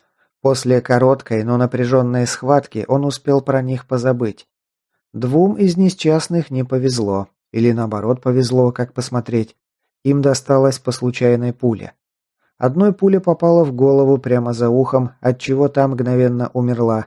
Вторая не была такой везучей. Ей прилетело под ключицу, и теперь бедняжка сотрясалась в агонии, пуская ртом кровь, которая выглядела в таком освещении черной, как смола.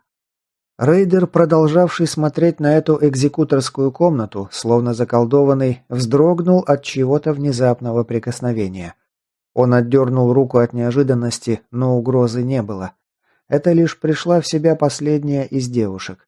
Она пережила схватку между космонавтом, нимфой и лунем в целости. Разве что кто-то из противников сбил в пылу сражения ее капельницу с непонятной бурдой внутри, что непрерывной струйкой поступало ей в кровь. Из-за этого, либо по другой причине, несчастная пришла в себя. Ее набрякшие веки дрогнули, она посмотрела прямо на него одурманенным взглядом, потрескавшиеся губы едва заметно пошевелились. Дикарь, убедившись, что ничего смертельно опасного вокруг не происходит, опустился на колено рядом с ней, чтобы понять, что она говорит. Та еще раз с трудом разлепила губы. «Пожалуйста, помогите. Мне больно». Дальше силы ее покинули. Она прекратила говорить и уронила голову на грудь. Нимфа приблизилась к несчастной со спины. «Прости, девочка, тебе просто очень не повезло». Она схватила ее руками за затылок и подбородок и резким движением рванула руки в разные стороны, отчего голова той повернулась почти на 180 градусов. Звук ломающихся шейных позвонков был настолько пронзительным, что дикарь ощутил подкатившую к горлу тошноту. Нимфа, между тем, хладнокровно сняла автомат с предохранителя и принялась методично нашпиговывать раздутые животы теперь уже мертвых женщин свинцом. При этом на каждый труп она тратила по полному магазину патронов, превращая внутренности беременных, а заодно и то, что там поселилось, в настоящий фарш. Как видно, чтобы наверняка с гарантией. Пули, пройдя через субтильные изможденные тела, пробили дно ванн, и на бетонный пол начала медленно вытекать их наполнявшая тягучая жижа пополам с кровью и содержимым внутренностей покойных. «Идем дальше. Чую, что уже недалеко. Нужно пошевеливаться, и без того уже двойную дозу рентген схватили». Аврора оказалась права. Следующее помещение оказалось последним. Но перед этим на них выскочил что-то яростно верещавший странный субъект, в заляпанном кровавыми пятнами фартуке с хирургической пилой наперевес. Неизвестно, на что он рассчитывал, но, судя по замызганному медицинскому халату, этот сбрендивший атомит некогда был врачом. Нимфа не стала утруждать себя переговорами и срезала его метким выстрелом. Последняя комната встретила их холодным светом дневных ламп, хирургическим столом и рядом медицинских каталог, на которых ничком лежала тройка неподвижных тел. На столе тоже лежало тело, вернее то, что от него осталось. Оно явно принадлежало девушке, которая раньше находилась в 4-й, ныне свободной ванне. Местный эскулап основательно над ней поработал. Несчастную вскрыли от груди до паха и вынули из брюшной полости все внутренности. Ну или то, что от них осталось. На столе позади, теперь уже самым обычным, а не хирургическом, рядком стояли небольшие аквариумы, которые люди обычно используют для домашнего содержания каких-нибудь скалярий или дискусов. Вот только теперь в заполненных прозрачным раствором насыщенного рубинового цвета банках обосновались не безобидные декоративные рыбки, а дозревшие личинки суперпаразита размером с ладонь взрослого мужчины. Тому, что пару минут назад прикончила нимфа, эти уступали лишь размерами. С нижней стороны, той, что они крепились к своим жертвам, существа имели несколько небольших отверстий, окруженных многочисленными присосками, сильно смахивающие на присоски на щупальцах осьминогов. Вот только эти присоски были окружены изогнутыми, словно рыболовные крючки, когтями, которые явно служили для удерживания тела паразита на своем носителе. Аквариумов всего было 6, 3 из них сейчас пустовали. Куда делись их постояльцы, стало понятно довольно быстро, стоило лишь глянуть на лежавшие на каталках тела. Новое поколение космонавтов готовилось встать на ноги. Пассажиры прямо сейчас активно осваивали свои новые костюмы. Лицо нимфы, стоило ей лишь увидеть эту картину, перекосило под пластиковым забралом противогаза. Она выхватила пистолет и начала методично расстреливать содержимое аквариумов, а потом перешла и на лежавшие тела и суперпаразитов, присосавшихся к ним.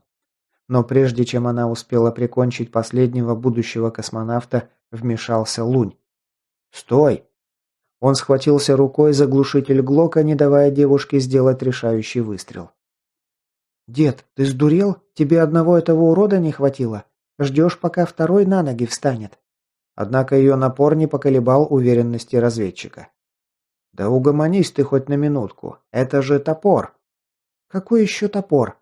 Сердце дикаря, стоило ему услышать фразу, сказанную его крестником, пропустило удар. Рейдер приблизился к лежавшему человеку и осторожно приподнял его обезображенную ожогами голову. Не узнать лидера трейсеров, даже несмотря на многочисленные шрамы и ожоги на его суровом рубленном лице, было невозможно. Дикарь сказал севшим голосом. «Это он». Блондинка переменилась в лице. «Так, погоди, ты же сказал, что он умер в тот раз. Какого хрена?» В машину, за которой он прятался, угодил выстрел из РПГ. Он лежал по пояс в огне. Понятно тебе? «То есть ты не проверил тело?» «Да твою мать, нам на пятки наступала целая армия атомитов. И нет, я не проверил тело, мне даже в голову не пришло, что он мог выжить после такого». Он со злостью пнул одну из каталог, из-за чего та кувыркнулась несколько раз в воздухе и с грохотом рухнула на бетонный пол. «Дикарь, это же улей, тут у людей бывают разные умения, временами самые невероятные. Тебе ли об этом не знать?» «Ты не помогаешь, понимаешь? Лучше скажи, мы можем его отсюда вытащить?» Девушка пожала плечами. «Даже если бы мы смогли снять с него пассажира, он уже атомит. Ты забыл, какой тут фон? Кто знает, сколько он уже тут пролежал?» Дикарь усилием воли подавил рвущийся изнутри гнев и раздражение, приблизился к каталке, где лежал топор, и посветил на его тело подствольным фонарем. «Посмотри на него, он же весь в ожогах. Они наверняка лечили его, чтобы он не умер, причем явно не в этом месте. А это значит, что сюда его притащили совсем недавно. Возможно, он еще не успел получить критический уровень ионизации. Накачаем его радиопротектором». «Ну, допустим. А ты не забыл, что к его спине присосалась эта тварь? Пассажир ему наверняка уже объел половину спины до самого позвоночника. Как только мы разделим их, стимулятор, которым паразит накачивает свою жертву, перестанет поступать в кровь. Он может тут же умереть от болевого шока. Значит, способ снять этого ублюдка с его спины все же существует? Топор не умер даже после того, как его прожарило в бензиновом факеле. Тут уж как-нибудь выживет. Мы обязаны попробовать. Должны, понимаешь? Девушка задумчиво посмотрела на распростертое тело. Ну, есть один вариант, но он сработает только если пассажир еще не успел добраться до спинного мозга. Если успел, то топор сразу же умрет, стоит нам отсоединить паразита. Но что ты будешь делать, если он встанет, пока мы будем его отсюда волочить? Тебе одного космонавта показалось мало?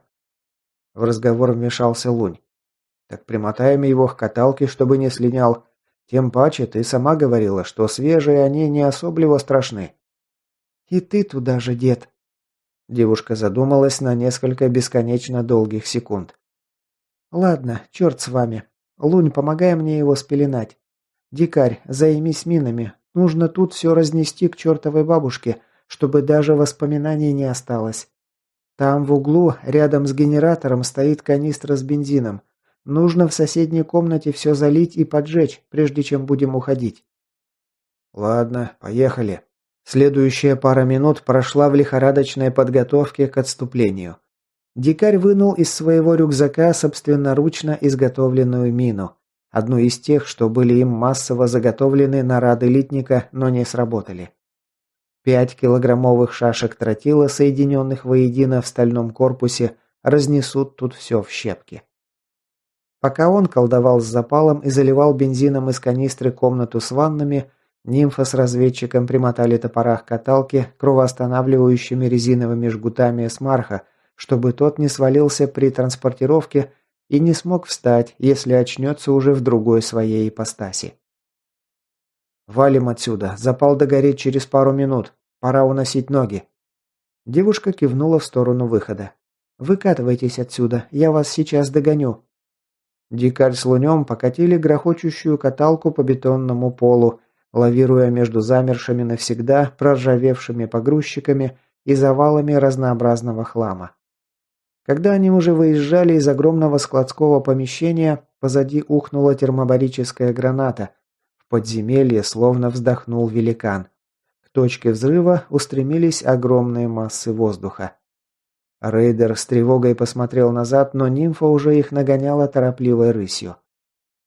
Когда их странная процессия приблизилась к обжитому атомитами помещению, рванул заложенный дикарем заряд. В спину ударила взрывная волна, стены подземелья зашатались и затрещали, на головы сыпануло бетонной пылью и каменной крошкой. Но обошлось, и они продолжили свое отступление. Дикарь волновался о том, что в зале, где осталась тлеть буржуйка и тряпье на кроватях и трупах, топор может надышаться угарным газом. Но вентиляция справлялась, и ближе к полу воздух был относительно чистым, так что они преодолели это место без особых проблем. Перед выходом девушка отняла у него рукоятки каталки. «Сделай тут еще парочку зарядов, чтобы все наверняка завалило. Если мы там что-то пропустили, я не хочу, чтобы оно оттуда когда-нибудь вылезло». Дикарь пожал плечами и принялся вытаскивать из рюкзака еще один накладной заряд и детонатор. Спустя пару минут приготовления были завершены, а он сам вышел наружу. Оглянулся назад, отсчитывая секунды, пока горел Бигфордов шнур. Из подземелья донесся приглушенный толщей земли взрыв, наружу вылетело облако дыма и пыли, наглядно продемонстрировавшее, что вход внутрь отныне основательно завален. Когда он догнал напарников, те уже заканчивали грузить топора в козла. Аврора надавила на клавишу гарнитуры рации. «Токсин, завязывай там загорать, иду сюда. Нужно срочно отсюда сваливать, и без того нашумели. Там-там, мы выдвигаемся к вам. Сделай одолжение. Найди в рюкзаках бутылку с уксусной кислотой и дезактивирующее средство. Срочно!» Сенс немного озадаченно ответил «принял» и отключился. Собровец поднялся на ноги в кустах, закинул пулемет на плечо и трустой направился с холма вниз. Девушка между тем открыла походную аптечку и вынула оттуда несколько доз антирада, протянув одну из них дикарю. «На, закинься. Лунь тебя тоже касается. Мы там все дозу схватили. Подержи топору голову, тоже нужно ему дать, пока не скопытился. И смените свои фильтры, наверняка насосали внутрь тонну радиоактивной пыли. Как доедем до наших, сменим комбезы и дезактивируемся. Ни к чему лишний раз рисковать». Как только с этим было покончено, дикарь забрал свой карабин из кустов, а затем вместе с токсином забрался во внедорожник. Нимфа, севшая на место водителя, мельком глянула на показания счетчика. Не лишняя предосторожность, учитывая, что на нем прежде ездили атомиты. После чего повернула ключ зажигания, бросила сцепление и резко утопила педаль газа. Сидевшим внутри пришлось тут же схватиться за спинки сидений и ручки. Водила девушка так, словно за ними гнались все всадники апокалипсиса разом. «А это что за мужик? И чего за фигня у него на спине?» Кроповик не смог сдержать своего любопытства, но оно и понятно. «Знакомый наш, а на спине у него то, ради чего мы полезли в тот подвал. Попробуем спасти?» Дикарь кивнул. «Попытаемся». На такой скорости они были на месте, где спряталась техника вместе с оставшимися членами их группы, спустя 10 минут безумной гонки по петляющей, словно огромная змея, разбитой грунтовке. Девушка загнала козла в кусты, чтобы он не отсвечивал с дороги, после чего полезла наружу. «Вытаскиваем его и меняем комбезы. Лунь, как переоденешься, бери сенса и дуйте в дозор, пока мы тут не закончим.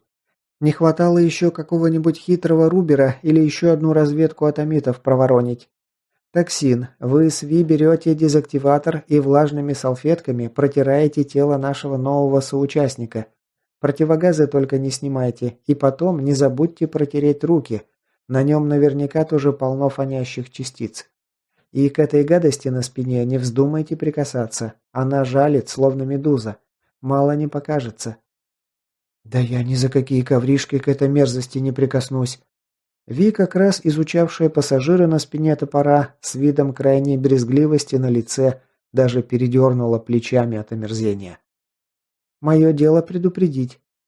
Когда они закончили, блондинка взяла в руки бутылку с уксусной эссенцией, принесенную ранее сенсом.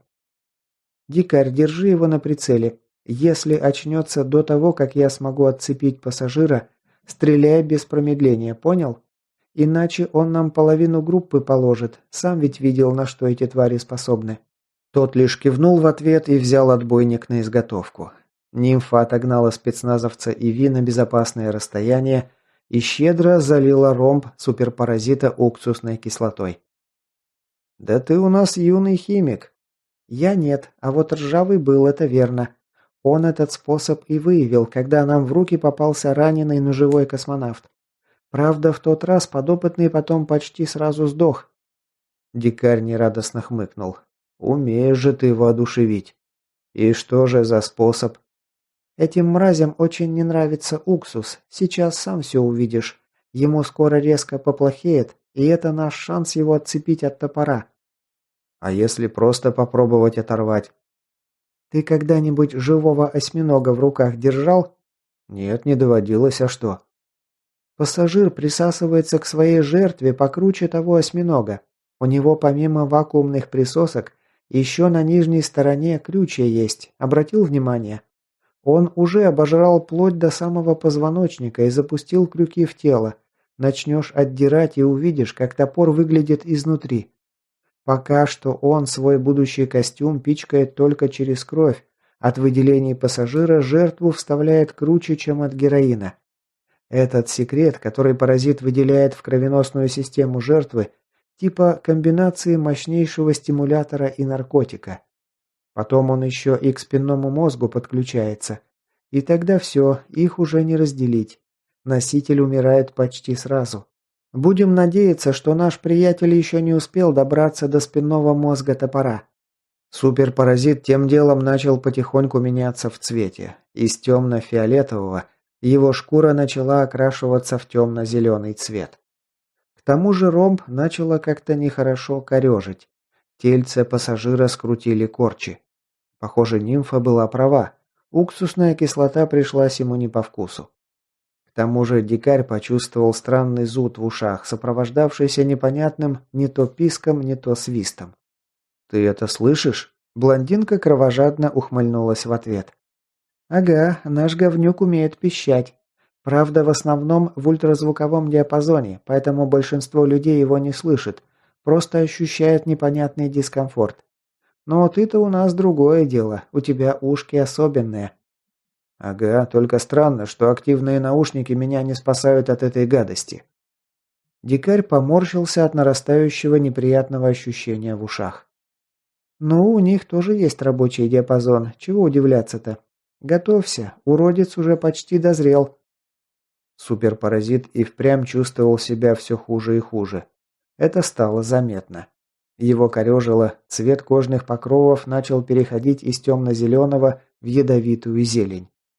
Спустя пару десятков секунд корчи и сокращения тела стали такими сильными, что неизвестная тварь с неприятным, чавкающим звуком выпустила удерживающие ее на теле носителя крючья и присоски наружу. Нимфа, только и дожидавшаяся этого момента, отфутболила паразита берцем в сторону, и дикарь нажал на спусковой крючок. Автомат прогремел короткой очередью, крупнокалиберные пули растерзали мерзкое тельце на части, превратив сосальщика в неопрятно выглядевшую зелено-фиолетовую массу. И в тот же миг топор очнулся и заорал. И орал он так, словно его рвали на части изнутри. Он выгнулся дугой, ремни, крепившие его к поручням каталки, превращенной в носилки, затрещали от нагрузки. «Быстрее зажми ему рот, пока сюда кто-нибудь не прискакал на этот вопль. Токсин, твою мать, помоги же мне! Да держи ты его, нужно срочно ему спека вкатить!»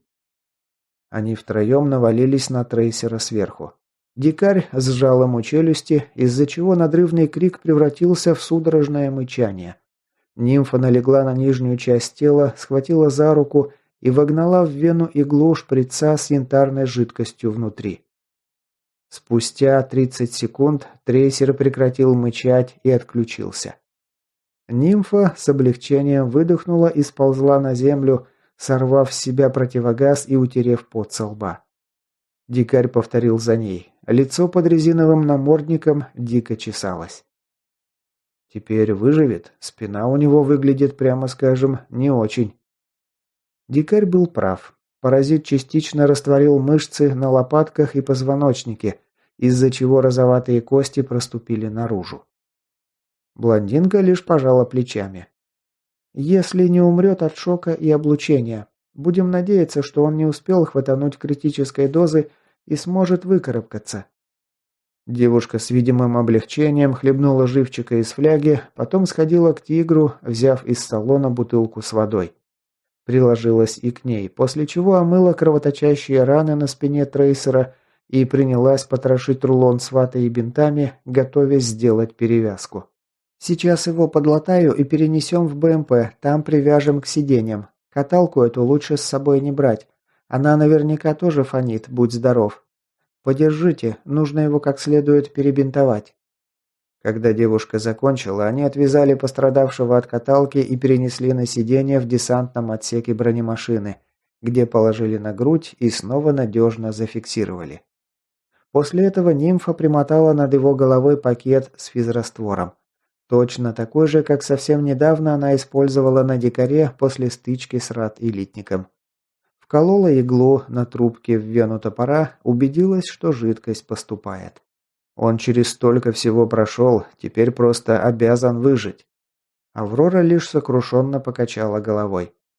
«Мне бы твой оптимизм. Он до предела измотан. Это уже не говоря про облучение. Суперпаразит его поддерживал, как ни странно звучит, но сейчас ему стало вдвойне хуже. А у нас спека осталось всего 3 дозы. Да и нельзя его постоянно держать на спеке. Ему покой необходим, морфий, антирадиационные препараты и еще куча всего. Нормальный уход в конце-то концов. Нам нужно как можно скорее попасть во флюгер, иначе топор загнется. Он еще от ожогов не до конца отошел, а тут еще такой лютый стресс для организма. Я же не волшебница, мы можем его просто-напросто не довести». Дикарь посмотрел ей в глаза. «Значит, тем меньше у нас причин торчать тут, верно?» Девушка вместо ответа направилась к бронеавтомобилю и вынула оттуда канистру с бензином. Она щедро облила горючим то, что осталось от суперпаразита, вынула коробок из кармана и, чиркнув спичкой, подожгла неприятно выглядевшую жижу. С минуту она наблюдала за тем, как горят останки пассажира с треском, подобным хлопанью попкорна в микроволновой печи, после чего, наконец, ответила. «Ты прав, пора уносить отсюда ноги». «Ну как ты тут, старичок? Помирать еще не собираешься?» Дикарь постарался, чтобы вопрос прозвучал максимально непринужденно и с юмором, хотя ситуация к шуткам не особенно располагала. Но он не хотел нагнетать ее еще больше. Топор с заметным трудом приподнял свою лысую, обезображенную ожогами и шрамами голову и посмотрел на него долгим мутным взглядом, явно пытаясь собраться с мыслями и выдать что-то членораздельное. «Привет, дикарь. Ну, пока от спеков штырила жить можно. А вот как отпустит, даже и не знаю, что буду делать. Видок у меня еще тот, скажи». Рейдер легонько, чтобы не потревожить рану на спине, прикоснулся к его плечу ладонью. «Да уж, дружище, ты явно видал деньки и получше этого. Но ничего, в стаб тебя привезем, там тебя быстро на ноги поставят». Трейсер медленно и трудно сглотнул тягучую слюну, болезненно при этом скривившись, и спросил. «А где мы сейчас?» «В паре тройки километров от АЭС, пытаемся проехать в сторону флюгера». «Ну да, ты же в Химзе, мог бы и не спрашивать. И что мешает?» «Да тут атомитов скучковалось, что блох на бродячей собаке. Вот мы и соображаем, как бы нам их обойти стороной. Ладно, ты этим себе голову не забивай, тебе отдыхать нужно, силы восстанавливать. Об остальном мы сами позаботимся». Топор помолчал немного, неловко поерзав на месте в попытках лечь поудобнее. «Налим тоже с тобой?» Дикарь помотал головой в ответ. «Нет, тут его нет. Последнее, что я о нем слышал, что твой товарищ вместе с Сухарем сели на тот самый конвой барыг и укатили в сторону Озерска». «Выходит, Налим решил таки довести наш заказ до конца? Ну и хорошо. Я тоже так думаю. А со мной тут Лунь, Аврора и один Сенс из отряда Кавказа и еще парочка свеженьких». В мутном взгляде трейсера появились нотки удивления. «Стерва с востока с тобой? Похоже, у тебя найдется парочка занимательных историй для посиделок за пивом. Это и к тебе относится, верно? Вот, считай, и забились. Доедем до флюгера, там все друг другу про свои похождения и расскажем за кружечкой светлого нефильтрованного. А насчет Авроры, ты ее лучше так не называй. Она это прозвище жуть как недолюбливает». Топор обозначил улыбку на обожженных губах. «Так значит, она и впрямь такая, как про нее говорят?» Дикарь усмехнулся в ответ. «Ну, это да, девчуля с характером. Ей палец в рот не клади, а то всю руку откусит. Но вообще она классная, сам потом увидишь, как на ноги встанешь, я вас познакомлю». «Ловлю тебя на слове». Дикарь помолчал немного, собираясь с мыслями, после чего проговорил уже совершенно другим серьезным тоном. «Топор, ты прости меня, что я тебя там бросил. Если бы я только знал, что ты выжил после взрыва». Топор мотнул непослушной головой. «Откуда тебе было знать, что у меня есть дар, который защищает в таких ситуациях? Брось, тебе не за что извиняться. На твоем месте любой поступил бы так же. А насчет меня, ну, так бывает. Кому-то везет, кому-то не очень. Это не твоя вина, просто так уж вышло. Наоборот, это я должен тебя благодарить, что ты вытащил меня из этого проклятого местечка. Так что давай закроем тему раз и навсегда, лады?» Рейдер улыбнулся с облегчением. С момента, как он узнал, что топор смог пережить взрыв козла после выстрела из РПГ, то постоянно ощущал свою вину за то, что трейсер угодил в лапы атомитов, которые едва не превратили его в одного из космонавтов. Так что после этих слов у него с души свалился огромный камень. «Договорились. Ладно, дружище, ты отдыхай, набирайся сил. Поговорим после, как ты, малек, отойдешь, лады?» Трейсер слабо кивнул и смежил веки. Похоже, этот разговор и впрямь давался ему с огромным трудом. Нимфа явно не шутила, когда оценивала его общее состояние. Он все еще висел на тонкой паутинке. И дикарю нужно во что бы то ни стало придумать способ, как довести топора до флюгера живым. И сделать это придется быстро. Он покинул десантный отсек БМПшки и прикрыл за собой глухо скрипнувшую дверцу. И почти сразу наткнулся взглядом на спину Ви, сейчас занимавшуюся тем, что неумело забивала блестящие патроны в магазины для своей сайги и витязя нимфы.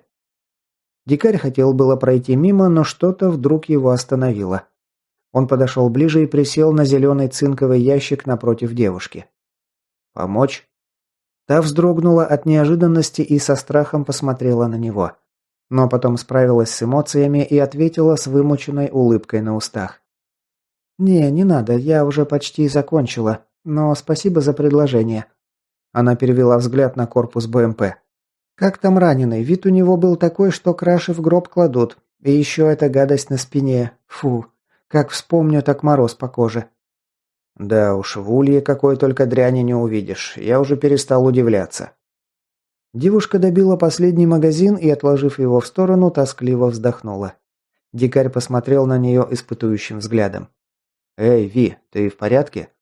Девушка ответила ему взглядом загнанного, измученного зверька. «Нет, дикарь, я не в порядке, совсем не в порядке».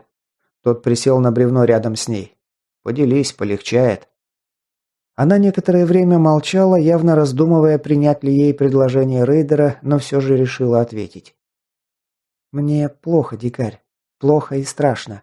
С того самого дня, как я здесь очутилась, я только и делаю, что боюсь, что этот день станет для меня последним.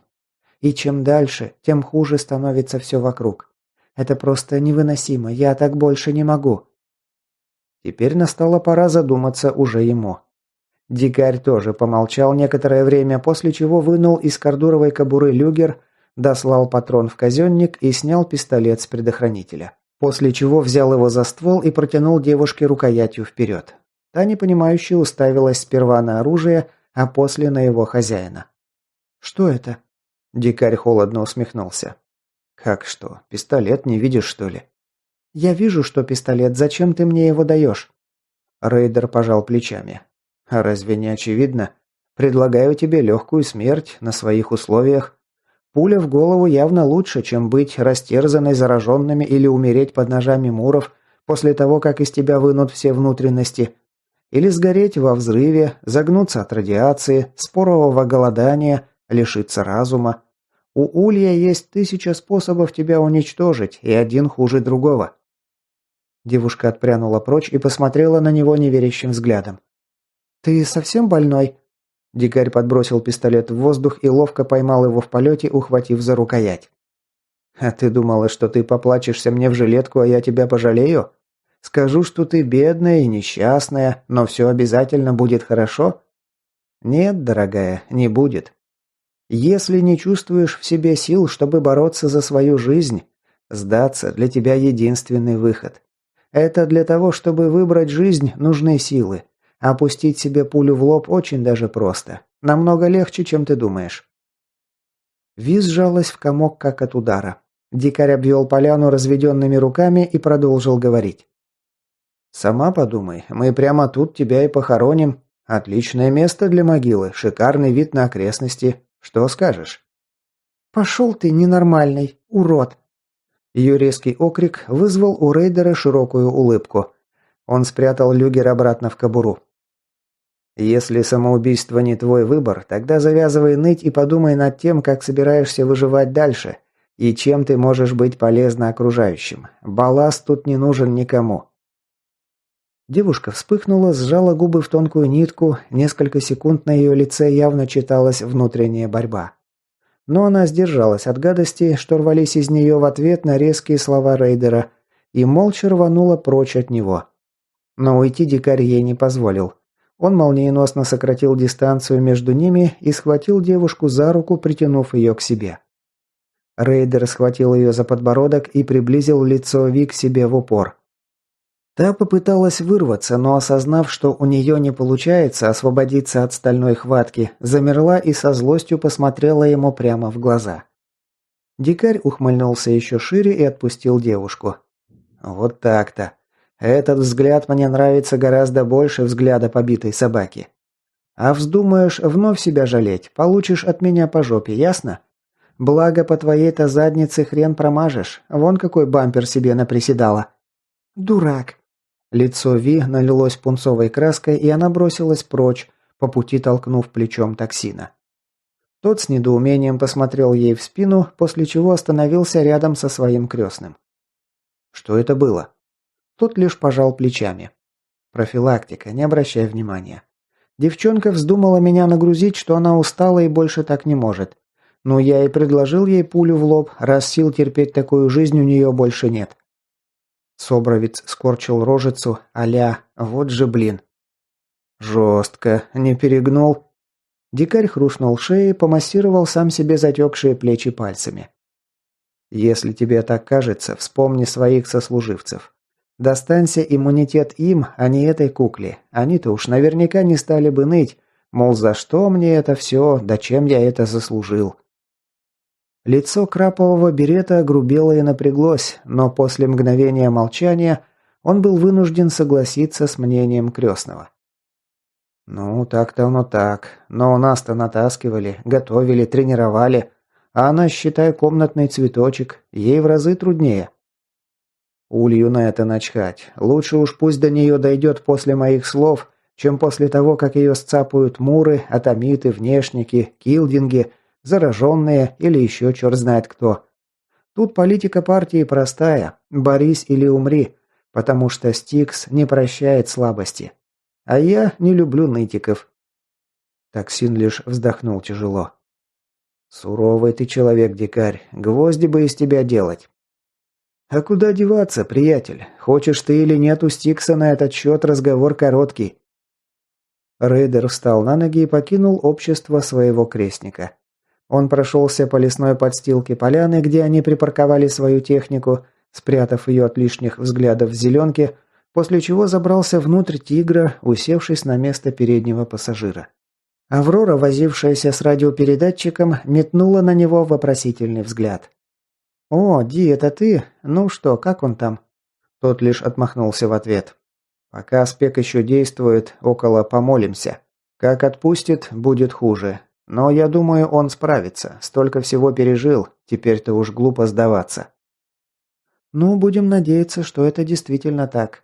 От нас тут уже мало что зависит, но нам в любом случае стоит поспешить, иначе рискуем привести во флюгер труп вместо живого человека». «А у тебя какие новости?»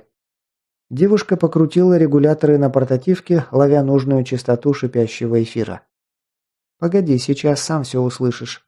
Она нацепила на голову гарнитуру и щелкнула тумблером вызова. «Береза, ответь сове, прием. Береза, сове, прием». Эфир поначалу трещал помехами, но спустя пару минут отозвался знакомым дикарю голосом. «Береза на связи, рад тебя слышать, сова». Нимфа подмигнула дикарю, не скрывая своей радости. «Это Якут, наконец-то!» «Да я уже догадался по голосу». Он забрал гарнитуру себе. «Якут, здорово, дикарь на проводе». «О, да это же наш рыцарь плаща и кинжала. Рад слышать, что ты в добром здравии». «А что такое? Неужто ты волновался за меня?» Стронг на той стороне эфира рассмеялся. «Ну, я когда увидел того супера, которого завалила ваша команда в бутылочном горлышке, и впрямь прилично струхнул. Как вы вообще умудрились оприходовать того крокодила? Я такого здорового элитника, наверное, за все время в Улье не встречал». Дикарь усмехнулся в ответ. «С чего ты решил, что это именно мы?» «Дикарь, ты меня там совсем за дремучего держишь, что ли, или как?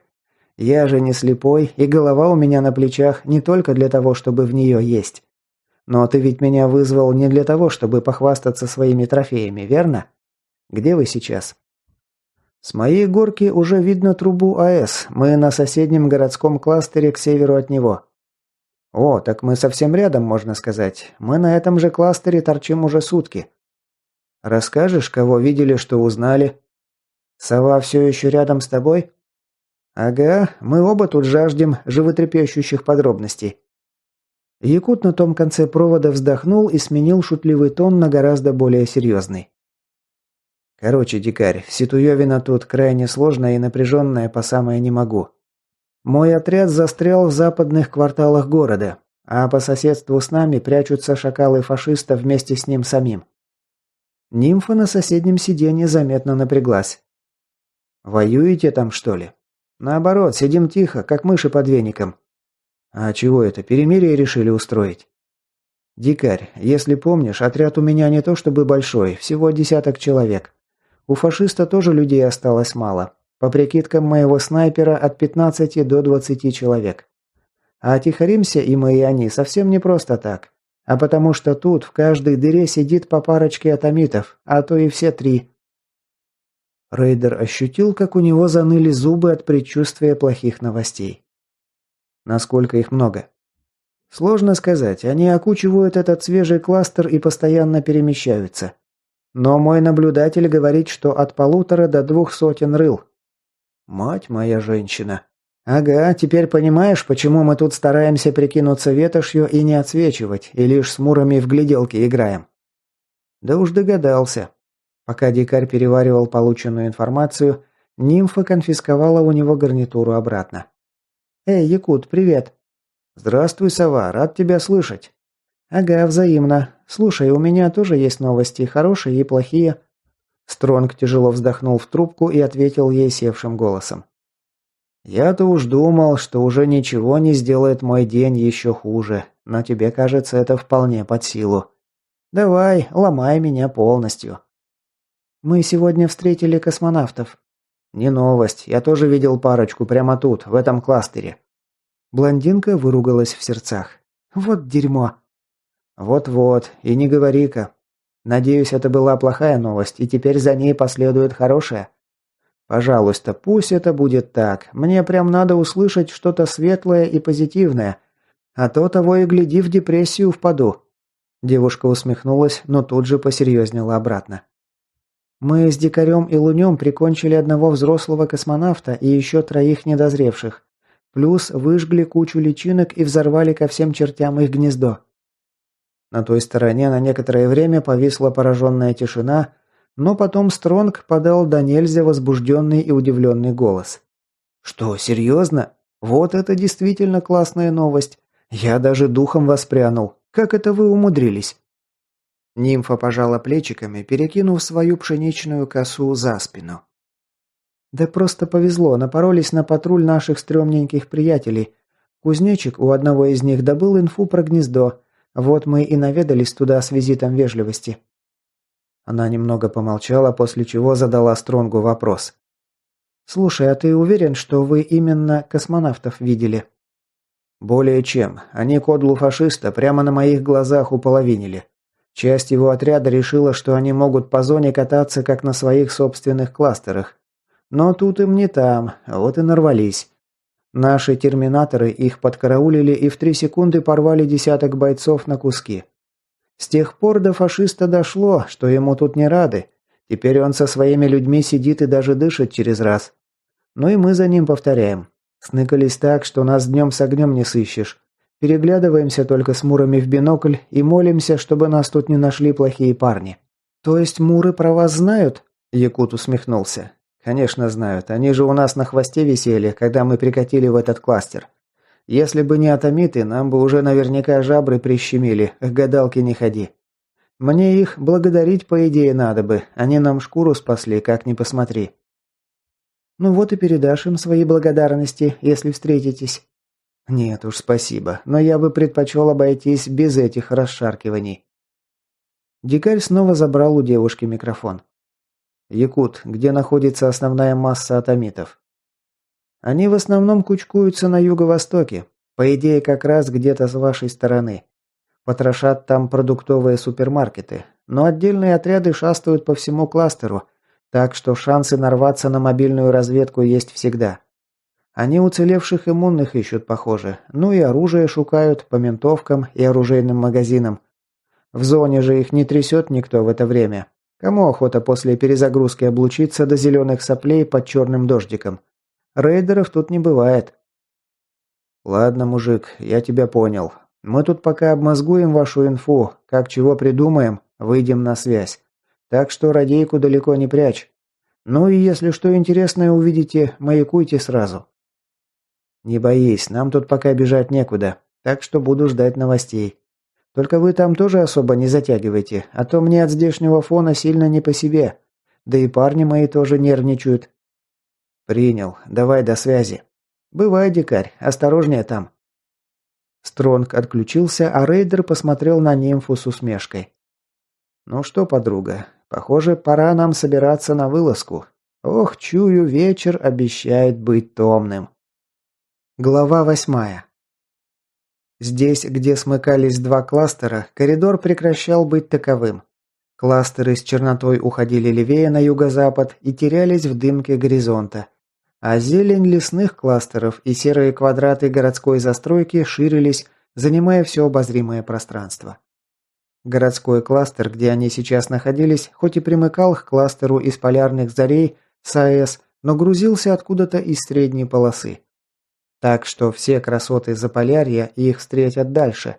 Тут никакой лесотундрой с ее ползучим стланником и чахлыми, пришибленными лютыми морозами деревцами и не пахло. И это было отлично, по крайней мере для них. Густая зеленка позволяла им засесть на возвышенности по соседству с городскими кварталами без страха быть обнаруженными вражескими наблюдателями.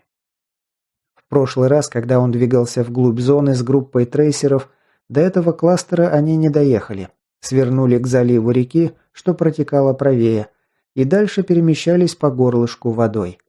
А чтобы попасть сюда, нужно было продолжать двигаться по сухопутному пути между водой и сплошной чернотой. Им нужно было продолжить свой путь к флюгеру, который ждал их группу где-то там, замаячившей красно-белой трубой АЭС, очертания которой терялись в густой дымке, принесенной воздушными потоками с мертвых кластеров. Но чтобы добраться до сердца зоны, им предстояло просочиться через городской кластер у них на пути, под завязку, напичканной атомитами. А чтобы уж совсем жизнь медом не казалась, где-то там притаился еще и отряд самых отборных среди чертей муров. Прошлая встреча с людьми фашиста дикарю очень сильно не понравилась, и он не жаждал вновь с ними пересекаться. «Ну что, гениальные идеи будут?» Нимфа прильнула к окулярам бинокля и шарила взглядом по городской застройке. Дикарь занимался примерно тем же самым, разве что использовал для этого оптику Блазера. «Я гляжу, ты успела решить, что у меня есть ответы на все вопросы, да?» «Ну, похоже, ты и впрямь не соврал насчет того, что когда-то работал кризисным менеджером. У тебя довольно неплохо получается решать всякие внезапные проблемы». Дикарь картинно округлил глаза. «Вау, сама стерва с Востока признала мои таланты. Я тронут до самой глубины своей души». Девушка фыркнула себе под нос. «Ди, не уродствуй, знаешь же, что мне это прозвище не по душе». «Ладно, ладно, не заводись». «Ну так что там, есть дельные мысли?» Дикарь замолк на пару минут, следя перекрестием прицела за фигуркой пулеметчика атомитов, едва видимой на таком расстоянии. Когда пулеметчик исчез среди многоэтажек вместе с патрульной машиной, на которой он ехал, рейдер отлепился от прицела и положил карабин себе на колени. «Сдается мне, нам сегодня предстоит бессонная ночка. Пошли за лунем, токсином, тамтамом. В этот раз придется как следует попотеть, чтобы все успеть. Каждый поучаствует». «А что насчет Ви?» Дикарь вспомнил свой недавний разговор со сбежавшей невестой и отрицательно покачал головой. «Нет, пусть лучше присмотрит за топором, так от нее будет больше пользы». Нимфа не согласилась. «Толку от нее и там будет немного. Ну, хотя бы даст знать, если что-то пойдет не так. Ну или сможет его еще разок ширнуть спеком». Блондинка снова покачала головой. «Слишком мало времени прошло, второй прием стимулятора может его прикончить. А я на него последнюю дозу лайтспека перевела, остался только обычный, да и то совсем немного». «А что, у нас есть выбор? Пусть лучше передознится, но протянет подольше, чем тупо отъедет». Тут Аврора была вынуждена согласиться. «Ну да, что в лоб, что по лбу». Дикарь повесил блазер через плечо и взял в руки портативку. «Якут, слышишь меня?» Стронг ответил через минуту, похоже, и впрямь решил не убирать рацию далеко. «На связи?» «Нам понадобится помощь твоего наблюдателя. Пусть спустится на 6-й канал, мне будет чем его занять сегодня вечером. А может и ночью, если у него ноктовизор есть. Если все успеем, утром начнем вынимать вас из этого переплета. Так что отдохните и подготовьтесь, пока есть время». «Принято». Дикарь отключился и повернул голову к Авроре. «Потопали. Времени у нас мало, а сделать нужно многое». В холле гипермаркета еще царила ночная темнота, несмотря на то, что близкий рассвет уже подкрасил в розовый цвет верхушки тополей, которые были видны сквозь огромные витражи этой циклопической стеклянной коробки. Впрочем, темнота уже давно перестала быть для дикаря проблемой. Он приблизился к торговому автомату, вогнал лезвие ножа в щель между стеклянной дверцей и железным корпусом и с хрустом выломал запорный механизм. Как только доступ к содержимому автомата был получен, он вынул изнутри бутылку с минеральной водой и 3 алюминиевых банки с энергетиком. Сейчас просто очень хотелось пить, а энергетик ему пригодится чуть позднее. После такой напряженной бессонной ночи заряд кофеина и таурина ему точно не повредит. Особенно учитывая тот факт, что полноценно поспать в ближайшее время ему точно не светит. Дикарь сверился с показаниями дозиметра и счетчика Гейгера, убедившись, что фон в пределах нормы, снял маску противогаза. Похоже, в этот раз персонал АЭС, прежде чем обратиться, сумел заглушить работу энергоблоков, и взрыва на атомной станции удалось избежать. Впрочем, с близлежащих мертвых, дико фонящих кластеров все так же несло облака радиоактивной кристаллической пыли, которая проникала даже в самые мелкие щели, особенно здесь, в 2 шагах от сердца радиоактивной зоны. Так что несоблюдение правил безопасности грозило очень быстрым облучением смертельной дозой радиации, поэтому все они приняли конскую дозу антирада, противогаза никто из них не снимал и постоянно сверялись с данными датчиков. Пока утолял жажду, прокрутил в голове все части плана, стараясь понять, не упустил ли он какую-нибудь важную деталь. Но даже если упустил, у него уже не осталось времени на ее реализацию. На дворе уже слишком светло. Любая активность выдаст их атомитам с головой.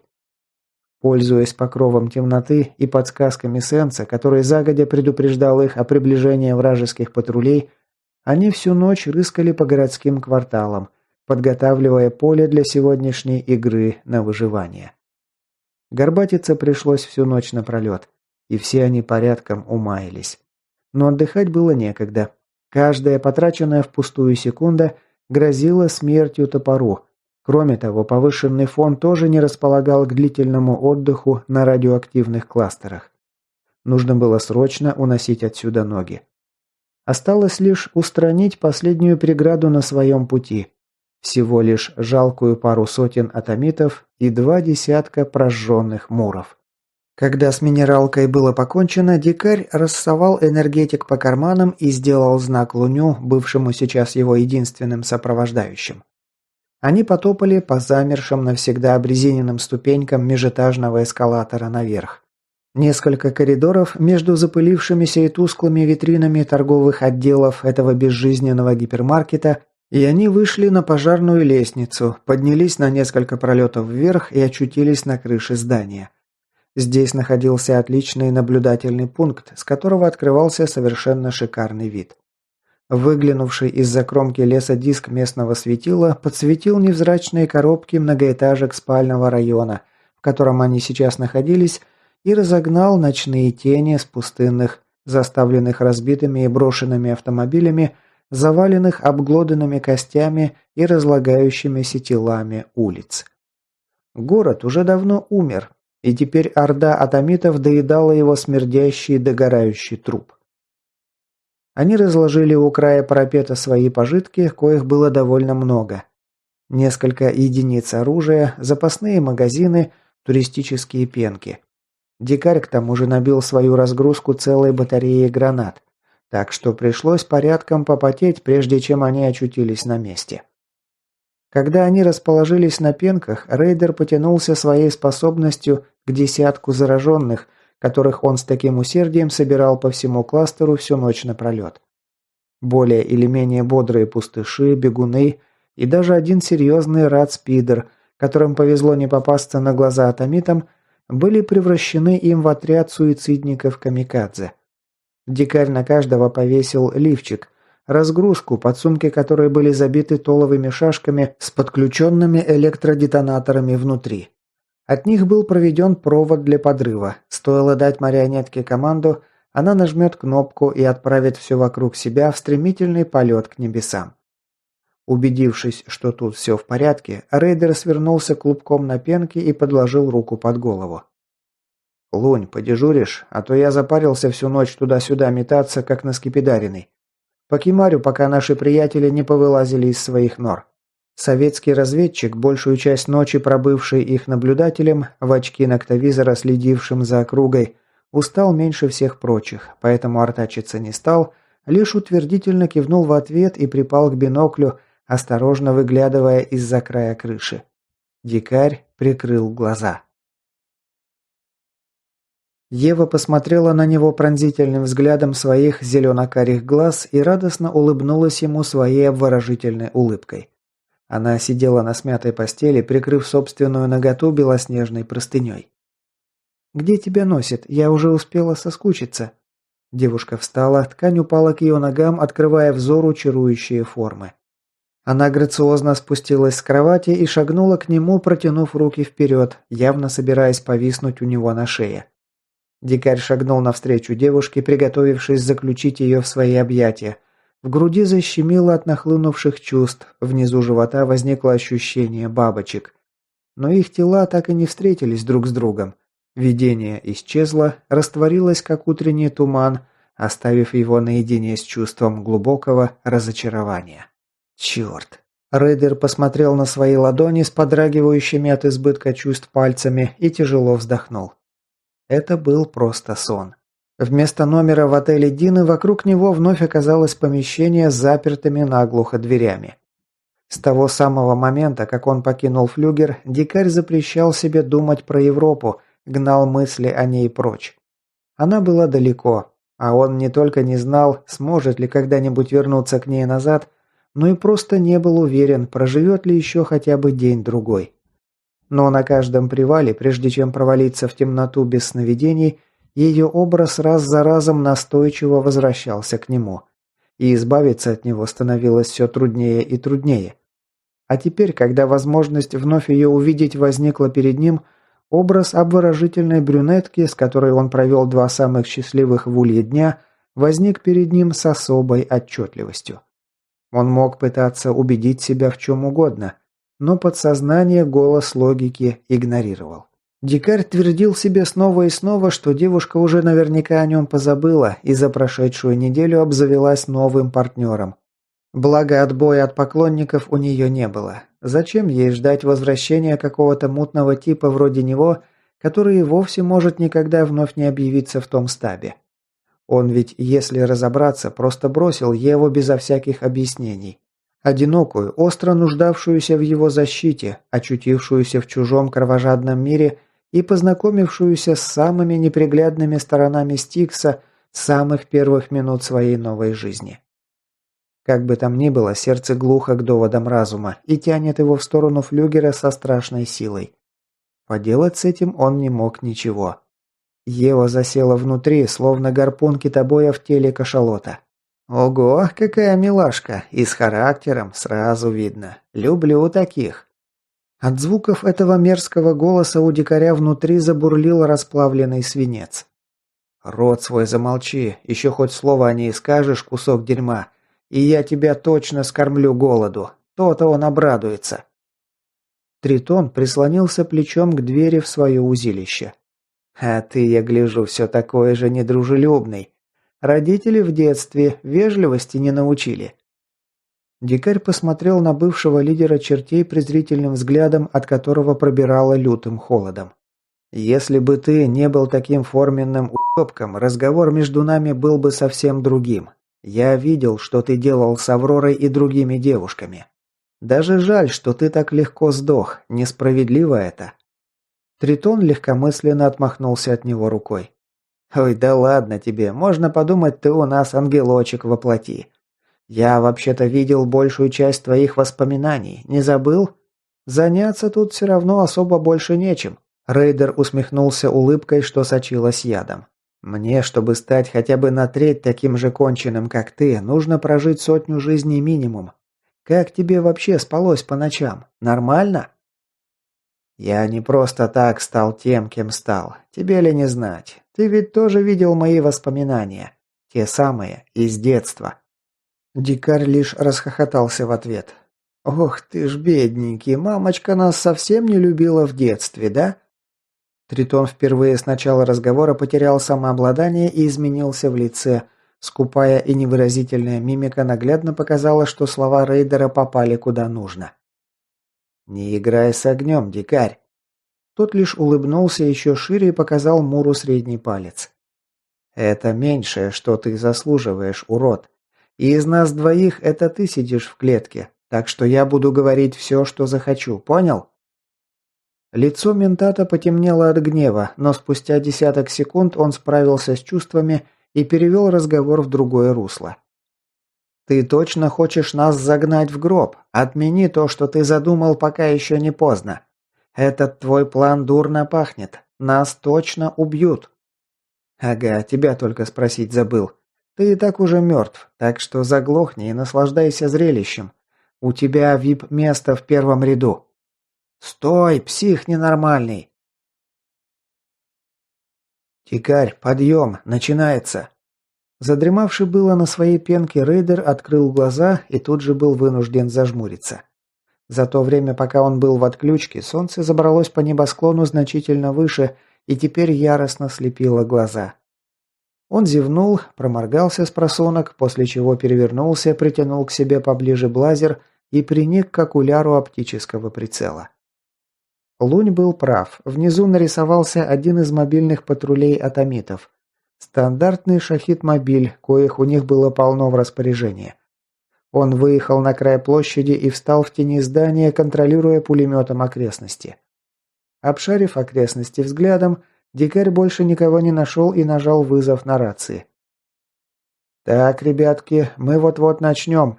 Все на местах, готовы и помнят план?» В эфир посыпались подтверждения от членов его команды. «Фидель, ты на связи?»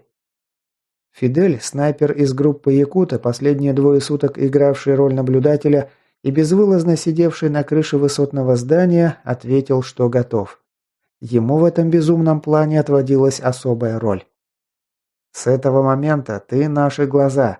Все надежды только на тебя. Я очень надеюсь, что ты не облажаешься. Окей?»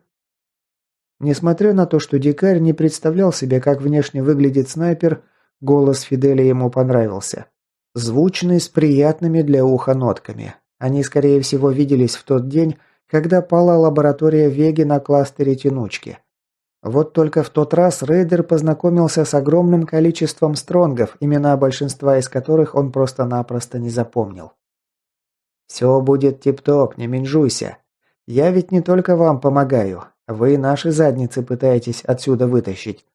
Так что все тут люди, крайне заинтересованные в успехе этого авантюрного предприятия. Ты сам-то готов? Тебе досталась основная партия в этом безумном спектакле. Наши парни про тебя, конечно, всякое говорят, но все ж таки...» Дикарь ухмыльнулся в ответ. «Чтобы ты там про меня не слышал, надеюсь, сегодня не будешь разочарован». «Да уж надеюсь». «Ладно, пошутили и хватит. Ты наши глаза, веди нас все время, без тебя нам туго придется. И постарайся не выдать себя, огонь вести только в самом крайнем случае, лады?» «Да-да, я помню уговор, не ссы». Дикарь торопливо вылил в себя банку с припасенным ранее энергетиком, после с хрустом сжал и разжал кулаки, настраиваясь на предстоящую схватку. В голове после краткого отдыха немного прояснилось, кровь активнее побежала по венам. «Ну что, ребятки, дадим стране угля. Поехали!» Он взял фигуру пулеметчика в пикапе на прицел и плавно выжал ход спускового крючка блазера. Пулеметчик и водитель умерли почти синхронно. Лунь тоже не подкачал с выстрелом. А вот третьему пассажиру дали немного времени на то, чтобы он, дико паникуя, успел связаться со своими. Только по истечении 10 секунд дикарь пристрелил осторожно выглянувшего из-за машины Атомита, не дав ему смыться. Спустя пару минут голос на радиоканале подал Фидель. «Наблюдаю активность противника. В вашу сторону едет грузовик в сопровождении нескольких легковых машин». «Пулеметные пикапы?» Наблюдатель немного замешкался с ответом. «Плохая видимость. Я не уверен наверняка. Вроде бы один стандартный ПКМ, на другом что-то вроде НСВ или Корда, а на третьем...» Снайпер замолк, и дикарь переспросил. «Фидель?» «Да-да, я тут. Не могу понять, то ли АГС, то ли какой-то ПТУР. Позднее скажу точно». «Сколько примерная численность тревожной группы?» «От 25 до 35 человек». «Принял. Ожидаем». Пока тянулись бесконечные минуты, дикарь докинул пару потраченных патронов в магазин блазера, от нечего делать еще раз сверился с содержимым гранатных подсумков, после чего еще разок пинганул свою стаю. С одним из пустышей связь была паршивой, и это его немного напрягло. Но потом он уловил чутким ухом рычание нескольких мощных двигателей и выкинул эти мысли из своей головы. «Лунь, полная готовность. Принимаем гостей». Атомиты на подъезде к уничтоженному патрулю покинули грузовик, рассредоточились и заняли укрытие. Шахид-мобили отправились в объезд квартала, с их позиции вести огонь по экипажам они не могли. Впрочем, дикарь ничуть не огорчился этому факту. Шансов это сделать у него будет еще предостаточно. Противник вел себя довольно беспечно. Быть может, их сильно расслабило осознание собственной многочисленности, а может, дело в том, что трансформация и впрямь серьезно подрывала интеллектуальные способности атомитов. Дикарю доводилось об этом слышать. Многие враги даже не особо скрывались, расположившись на открытой местности. И это при том, что в непосредственной близости от них лежали трупы их приятелей, убитых неизвестно кем. Как бы там ни было, это лишь играло Стронгом на руку, упрощая задачу. «Лунь, огонь по готовности!» Разведчик кивнул ему и принялся выцеливать силуэты врага из своего автомата, а сам рейдер активировал тишину. Теперь их будет гораздо сложнее обнаружить. Дикарь снял карабин с предохранителя и взял на мушку голову атомита, присевшего за покореженным белым седаном. Площадь перед гипермаркетом, которую наводнил отряд атомитов, с крыши прекрасно просматривалась. Условия для стрельбы практически идеальные. Враги даже не сразу поняли, что их кто-то быстро начал убивать. Снайперская пара за те 10-15 секунд первого замешательства успела положить с десяток врагов, пока до атомитов наконец дошло, что вокруг происходит что-то нехорошее. Снизу донеслись встревоженные крики, противник попрятался за машинами и разнообразными укрытиями типа гранитных бортиков небольшого фонтана по центру площади. Но они так и не поняли, откуда по ним ведут стрельбу. Глушители прятали и без того не особо заметную в ярком освещении взошедшего над горизонтом светила дульную вспышку, а звук гасила способность дикаря. Чем позволили стрелкам еще какое-то время совершенно безнаказанно прореживать свои ряды. От этого отряда дееспособной осталась едва треть, прежде чем их таки обнаружил какой-то глазастый атомит, и по ним открыли ответный беглый огонь. Условия для стрельбы резко ухудшились. Теперь приходилось пригибаться и выбирать паузы между очередями, пряча глаза от бетонной крошки, выбиваемой попаданиями из края парапета, и пригибая голову под мелькавшими трассерами, улетавшими куда-то в небеса. А потом стало значительно веселее. К обстрелу подключился пулемет с подкатившего пикапа. Заключительным аккордом первой партии этого сражения стал заунывный свист, на который дикарь поначалу не обратил особого внимания, поскольку чересчур увлекся отстрелом врагов. В чувство его привел советский разведчик.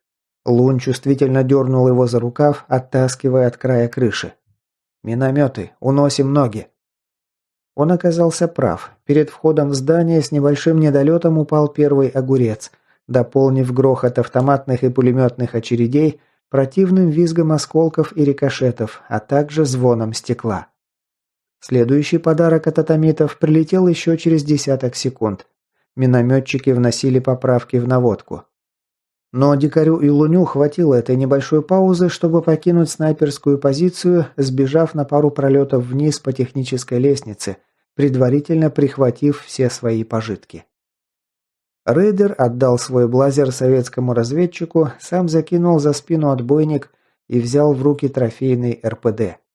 Разведчик точно так же поступил с его карабином, повесив собственный автомат через плечо. «Фидель, найди мне этот миномет, быстро!» Стронг отозвался сразу же. «Дай мне минуту. Ида, к вам едут еще пара грузовиков с десантом на борту. Подготовьтесь к встрече». «Принято». После того, как они вернулись к лестнице безжизненного эскалатора, дикарь обосновался прямо на ней, в самой верхней точке, раскинув сошки пулемета. Теперь главный вход в гипермаркет и большая часть центрального зала с этой стороны оказались у него на прицеле. А Лунь сместился правее. Ему выпала роль снайперского прикрытия для пулеметчика. «Нашел. Сам миномет не вижу, но вижу вспышки и дым от минометных выстрелов». «Где?» «Они за парковкой, позади основного здания. Тут пост охранника или вроде того. Они прямо за ним». «Принял. Что по гостям?» Фидель сменил объект наблюдения и ответил спустя пару десятков секунд. «Стягиваются к главному входу, но внутрь пока не лезут. Ждут подкрепления». Дикарь глянул сквозь стеклянные стены. Атомиты и впрямь не маячили снаружи и выжидали удобный момент для атаки. Значит, у него есть немного времени. И его нужно использовать с толком. Мины продолжали бесполезно взрываться на крыше здания через равные, как по хронометру, промежутки времени. Сейчас, пока они находятся внутри, миномет им не особенно страшен. Но в будущем он может доставить их группе уйму неприятностей. Лучше позаботиться о его расчете заблаговременно. Он потянулся способностью к своим марионеткам, выбрал того зараженного, что находился ближе всего к нужной ему точке, и отправил бегуна в его последний забег. «Фидель, наблюдаешь за минометом?» «Да, слежу, насколько это возможно». «Что видишь?» «Вспышки выстрела вижу». «О, вижу какого-то чахлого бегуна». Дикарь почувствовал, что зараженный достиг цели, где была парочка атомитов, увлеченно исполнявшая функции расчета миномета и совершенно не обратившая внимания на внезапно появившуюся угрозу, после чего заставил живую бомбу подорвать себя. «Ух ты ж ёпт!» «Что там?» «Это ты сделал?» «Красота! Им кранты!» «Ну и отлично!» Пока рейдер манипулировал своей самоходной миной, к атомитам, засевшим перед входом в гипермаркет «Лазурь», на 2 шишигах подкатила подмога, и противник сразу развил активность. К главному входу полетели дымовые шашки, что недвусмысленно намекало на то, что их вот-вот начнут штурмовать. «Дикарь, группа примерно в 10 рыл обходит здание сзади. Похоже, хотят выйти на вас с черного хода». Тот лишь злорадно ухмыльнулся в ответ. «Ну, удачи им в этом нелегком деле». Снайпер что-то хотел спросить, но не успел. Где-то за спинами разведчика и рейдера громыхнул взрыв, задрожали стекла в витражах. Дикарь ночью прикрутил на входе хитроумную растяжку, и, судя по всему, атомиты в нее успешно вляпались. Но порадоваться этому времени уже не оставалось. Клубы химического дыма расползлись по первому этажу здания, и в нем замельтешили множественные фигуры противника, обряженного в лохмотья и всякое непотребное тряпье. Атомиты лихорадочно стреляли практически наугад, больше для страху и собственного тонуса. Дым мешал им едва ли не больше, чем защитникам здания. Дикарь навел мушку на вход и начал скупыми очередями трофейного РПД прижимать врага к полу. Спустя несколько секунд правее его позиции в руках Луня принялся чихать блазер рейдера. На такой дистанции его выстрелы были как бы не смертоноснее огня пулемета. Потеряв несколько бойцов, атомиты залегли кто где и принялись огрызаться ответным огнем. Вот только условия стрельбы у них были не в пример хуже, чем у их противника, и это очень быстро дало о себе знать. Атакующие быстро начали терять бойцов убитыми и ранеными. Впрочем, перевес все еще оставался на их стороне. Невозможно сдерживать 4 десятка человек силами всего 2 бойцов, какой бы удобной ни была их позиция. Слишком много целей, к тому же их начали серьезно давить ответным огнем. Да дикарь не ставил перед собой такой цели. Их с Лунем задача была максимально измотать противника за короткий промежуток времени и как следует его раззадорить. Поэтому, когда лента на 100 патронов подошла к концу и грустно звякнула стальными звеньями, свалившись на гранитную плитку пола, рейдер швырнул в расползающееся облако дыма парочку осколочных эфок, а сам дал по рации Луню сигнал к отступлению. Разведчик тут же подхватил его карабин в руки и умчался в противоположном от наступающих атомитов направлении. У него был свой маршрут отступления, а вот дикарю еще предстояло какое-то время отвлекать на себя внимание атакующих, чтобы дать Луню время на чистый отход. Рейдер вихрем пролетел через круглый зал, представляющий собой центр этого огромного здания, и устремился к противоположной стене. Он не стал спускаться по еще одной паре лестниц-эскалаторов, ведущих на первый этаж, а дошел до самой стены, где виднелась стеклянная кишка перехода, соединявшая это здание с соседним жилым комплексом на уровне 2-го этажа над широким многополосным шоссе, находившимся внизу на улице. Перед самой галереей ночью они соорудили из мешков с сахарным песком и мукой, принесенных из продуктового магазина по соседству, небольшую баррикаду. Заняв подготовленную позицию, дикарь спешно начал перезаряжать пулемет новой лентой. Времени у него было мало, враг шел по пятам за дерзкими стронгами. Как только с перезарядкой было покончено, дикарь пристроил порядком накалившийся от заполошенной стрельбы ствол РПД на белоснежный мешок и взял на прицел проход и округлую площадку, окруженную отделами с трендовой одеждой и парочкой салонов мобильной связи и электроникой. Атомиты не заставили себя ждать. Они крепко обозлились на налетчиков и сдаваться определенно не собирались. Их первоначальное ошеломление дерзким налетом на их собственном кластере уже сошло на нет, и теперь за него определенно решили взяться всерьез. Разом заговорили множество стволов. В его сторону полетели красочные росчерки трассеров, с противным визгом вспарывая воздух и кроша стеклянные витрины и жестяные рольставни. Дикарь не остался в долгу. Он щедрыми, не самыми прицельными очередями принялся опустошать свежую ленту. Времени у него на это было немного, зато врагов прямо по курсу было предостаточно. И, похоже, к ним прибывали еще подкрепления. Ему об этом, кажется, кричал в рацию снайпер из отряда Якута, но из-за оглушающего стрекота пулемета Дегтярева и оружия атакующих его атомитов рейдер его практически не слышал. Здесь становилось жарковато, в его самопальный редут то и дело втыкались пули противника, выбивая облачка сахарной пудры и муки, ухудшавшие и без того неидеальную видимость. В какой-то момент, ощутив виском воздушную волну от пролетевшей в притирку к голове вражеской пули, дикарь спрятался внизу. Он выждал несколько секунд, после чего поднял с пола подрывную машинку, крутанул ручку генератора и нажал кнопку подрыва. Расставленные им ночью самопальные мины, замаскированные в мусорных урнах и под мягкими диванчиками, заботливо расставленными для уставших посетителей лазури тут и там, сдетонировали, разом превратив поле боя в форменный филиал ада. Воздух наполнился грохотом взрывов, визгом поражающих элементов и громом разлетевшихся стеклянным дождем витрин, что еще умудрились сохранить целостность до этого момента.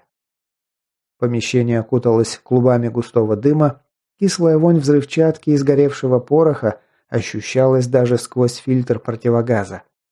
Повсюду надрывно орали раненые. Дикарь выглянул из своего укрытия и, вновь приложившись к РПД, принялся опустошать остатки пулеметной ленты, поливая неподвижные и еще шевелившиеся фигуры в неопрятном тряпье щедрыми очередями.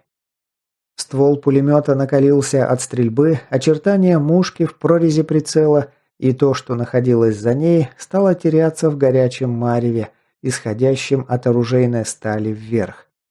Ни о какой прицельной стрельбе тут уже не могло быть и речи. Дикарь лишь добавлял своей стрельбой страха в умы и без того деморализованных взрывом атомитов. Как только глухо клацнул затвор, сигнализируя о том, что вторая лента тоже подошла к концу, дикарь превратил руку в меч и резким рубящим движением ладони отделил ствол от пулемета у основания ствольной коробки. Ни к чему оставлять врагу такое грозное оружие целым и работоспособным.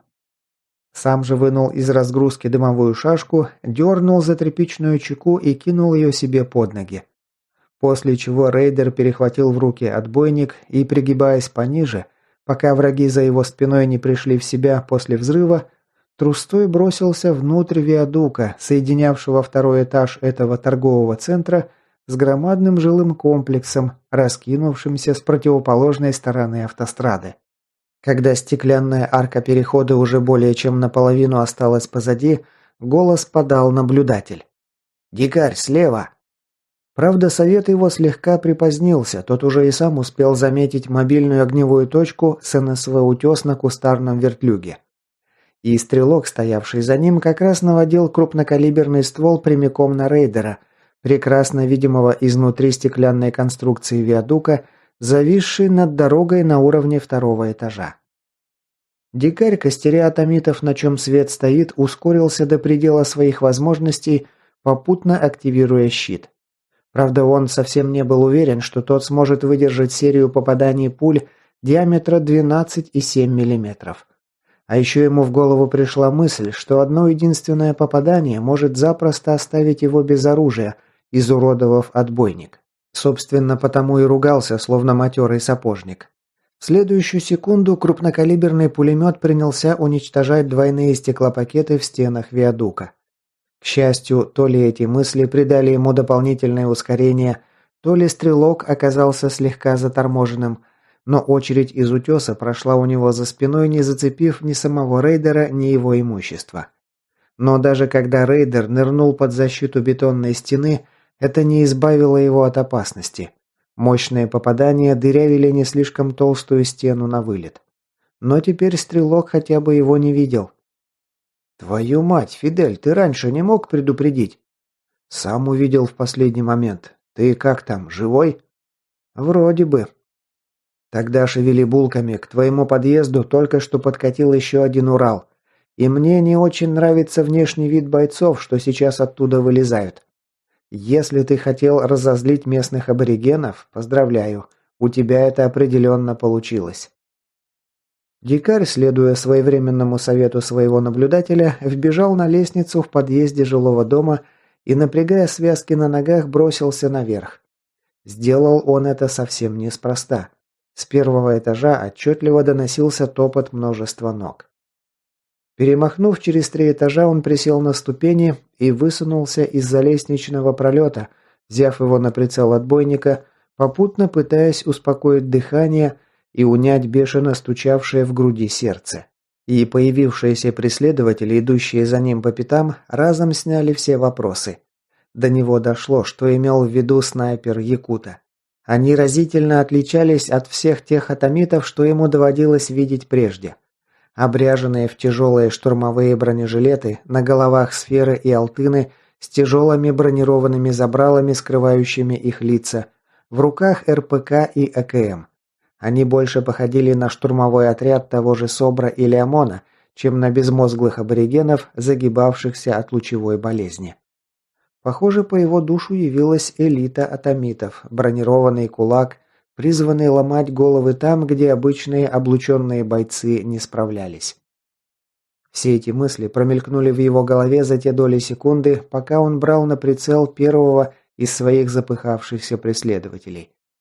Рейдер короткой очередью прострочил его незащищенные паховым щитком бедра, отчего тот с отчетливым стоном выронил оружие и рухнул на ступени лестницы, подставив маковку шлема.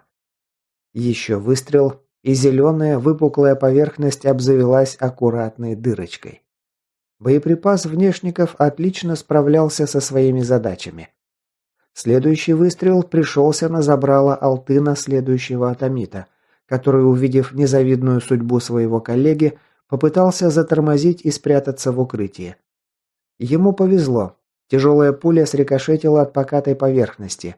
Бойца от сильного удара швырнуло назад, и он отправился в полет вниз, налетев на своих идущих позади коллег. Рейдер поспешно нырнул за угол и сделал это очень вовремя. Стволы парочки направленных в его сторону калашей украсились бутонами дульного выхлопа. Пули с визгом принялись клевать штукатурку на стене за его спиной и рикошетить от металла отопительных батарей, стоявших на площадках между лестничными пролетами. Когда оглушающий в узком пространстве грохот выстрелов стих, с лестничного пролета ниже донеслась яростная ругань, приглушенная забралами штурмовых шлемов. «Хана тебе, залетный, молись теперь, сука!»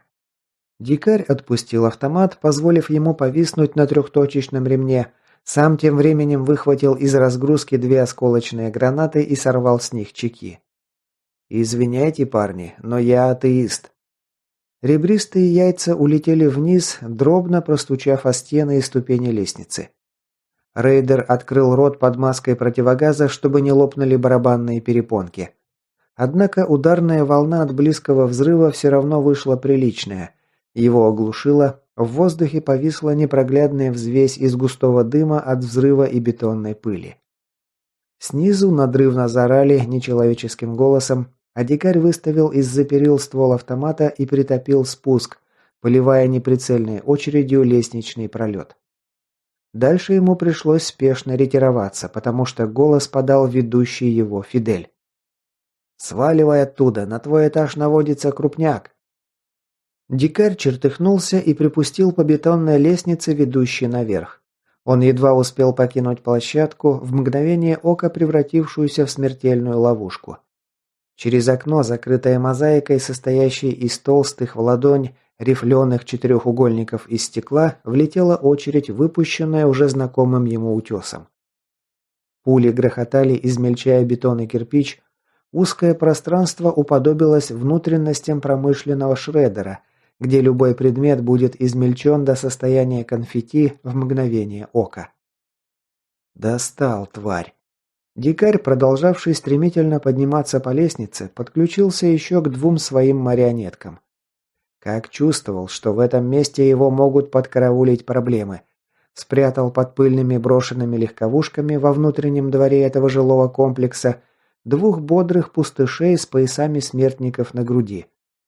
Те вылезли из своих укрытий и бросились к продолжавшему обстреливать окно здания, в котором скрылся дикарь, шахид-мобилю. Первого зараженного срезал метким выстрелом заоравший от неожиданности водитель пикапа, а вот второй пустыш добежал до своей цели без проблем. Пулеметчик не успел опустить задранный высоко вверх ствол и дать очередь в нужную сторону. Пустыш самоликвидировался, до ушей рейдера долетел грохот взрыва, а пламя отбросило отсвет внутрь темного помещения, осветив гранитную лестницу жилого дома через окна. Рейдер лишь хищно осклабился, продолжая свой подъем наверх. Нужно отдать должное его текущим противникам. Штурмовики атомитов, несмотря на первоначальные потери, не собирались сдаваться и крепко вцепились ему в загривок. Дикарю приходилось постоянно притормаживать и сбивать с них лишний энтузиазм автоматными очередями и бросками гранат. Те ему платили тем же, так что перестрелки получались крайне опасными. Со стрелковыми навыками у них тоже было все в полном порядке. Если бы не активируемая в нужный момент защита, его бы уже несколько раз продырявили насквозь. На руку рейдеру играло лишь то, что он находился выше по лестнице, поэтому стрелять и бросать взрывоопасные подарки вниз ему было намного удобнее, чем его врагам. Как результат, те несли потери, а вот дикарь пока обходился лишь легким испугом и нервозностью от свистевших в непосредственной близости от его тушки вражеских пуль и осколков. Но бесконечно так продолжаться не могло. Вот он в конце концов и добрался до последнего 9-го этажа. Здесь он задержался на мгновение, подпалив запалу шашки столом, которая спряталась в настенном коробе с электросчетчиками. Кинул для острастки еще одну гранату вниз, чтобы противник не слишком спешил заглянуть к нему наверх, после чего вошел в квартиру, дверь у которой была открыта заблаговременно, еще ночью. Быстрым шагом прошел через коридор и гостиную, нырнул в ванную, подсвечивая себе фонарем на отбойнике. Треск отрываемого скотча и липкая лента закрепила на стене в ванной комнате еще одну шашку тринитротолуола с запалом от ручной гранаты внутри. Отогнул усики, осторожно вынул чеку и поспешно рванул прочь из помещения, лишь услышав, как хлопнул капсуль внутри, да звякнула о кафель отлетевшая предохранительная чека. Едва успел спрятаться на кухне, как громыхнул взрыв приличной силы. Всю квартиру сразу заволокло вонючим дымом и кирпичной пылью. Заглянул в изуродованное взрывом помещение. Дверь в ванной выбила взрывной волной, сама ванна и стоявший тут же унитаз раскололись на куски. Но свое дело взрыв сделал. В этом месте стена была не несущей, поэтому не слишком-то толстой, всего в 2 кирпича.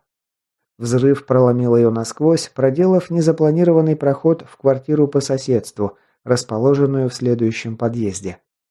Дикарь, пыхтя от натуги, вернул дверь на место, прикрыв вход в ванную изнутри. Это подарит ему еще немного времени, пока враги будут искать, куда он делся, после чего протиснулся через пролом в следующую квартиру. Уже оттуда услышал грохот взрыва той шашки, что дикарь спрятал внутри жестяного ящика с электрооборудованием, расположенного на лестничной клетке. Для него осталось загадкой, понесли ли атомиты, дышавшие ему в затылок, какой-то урон от этого взрыва. В любом случае, у него не было никаких намерений выяснять это сейчас. Рейдер трустой пронесся сквозь следующую квартиру. Из модерновой гостиной на него бросилась изможденная голодовкой пустышка. В прошлом довольно тщедушная девушка-тинейджер. Скрутить и взять ее под контроль не составило большого труда. 5 секунд, и вот она уже не дергается, полностью подчинившись его контролю. Дикарь приподнял легковесную зараженную за подмышки и засунул ее в настенный шкаф в прихожей. После чего выдернул из кармана еще одну гранату, сорвал с нее чеку и, придерживая предохранительный рычаг, вложил эвку в вялую ладонь зараженной, на прощание прикрыл дверцу шкафа. Как только атомиты, идущие по его следам, окажутся в непосредственной близости, он почувствует это и прикажет пустышке отпустить гранату. Подготовив еще один взрывоопасный сюрприз, дикарь покинул квартиру и выглянул на лестничную клетку.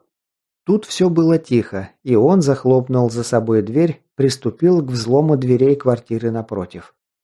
Несколько выстрелов в замок из люгера, и вот он пересекает очередное жилье, где уже никогда не будут обитать нормальные люди.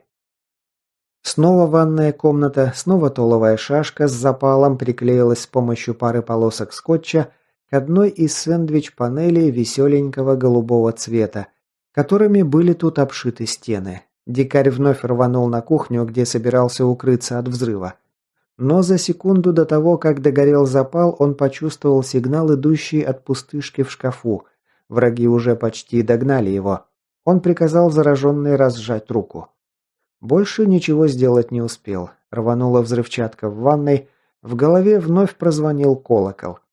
И сразу же следом взрыв гранаты в квартире напротив. Перебарывая слабость, дикарь выглянул в прихожую, убедившись, что это задержало атомитов на какое-то время, нырнул в новый пролом и оказался в квартире, находившейся в 3-м по счету подъезде. Все, промежуточная цель достигнута, теперь осталось довести до конца то, что он задумывал с самого начала. «Фидель, слышишь меня?» Голос снайпера пробился сквозь треск помех. «Да, рад слышать, что ты там еще не откинулся». «Что там по обстановке?» «В тот дом, куда ты поднялся, атомитов набилось, как сельдей в банку. Ты их крепко разозлил, их там уже человек 30-40, а то и больше. Я бы на твоем месте там не засиживался. Эти ребята явно настроены очень серьезно. Я и не собирался. Рейдер просунул ствол автомата в пролом в кирпичной стене, из которого вылез только что.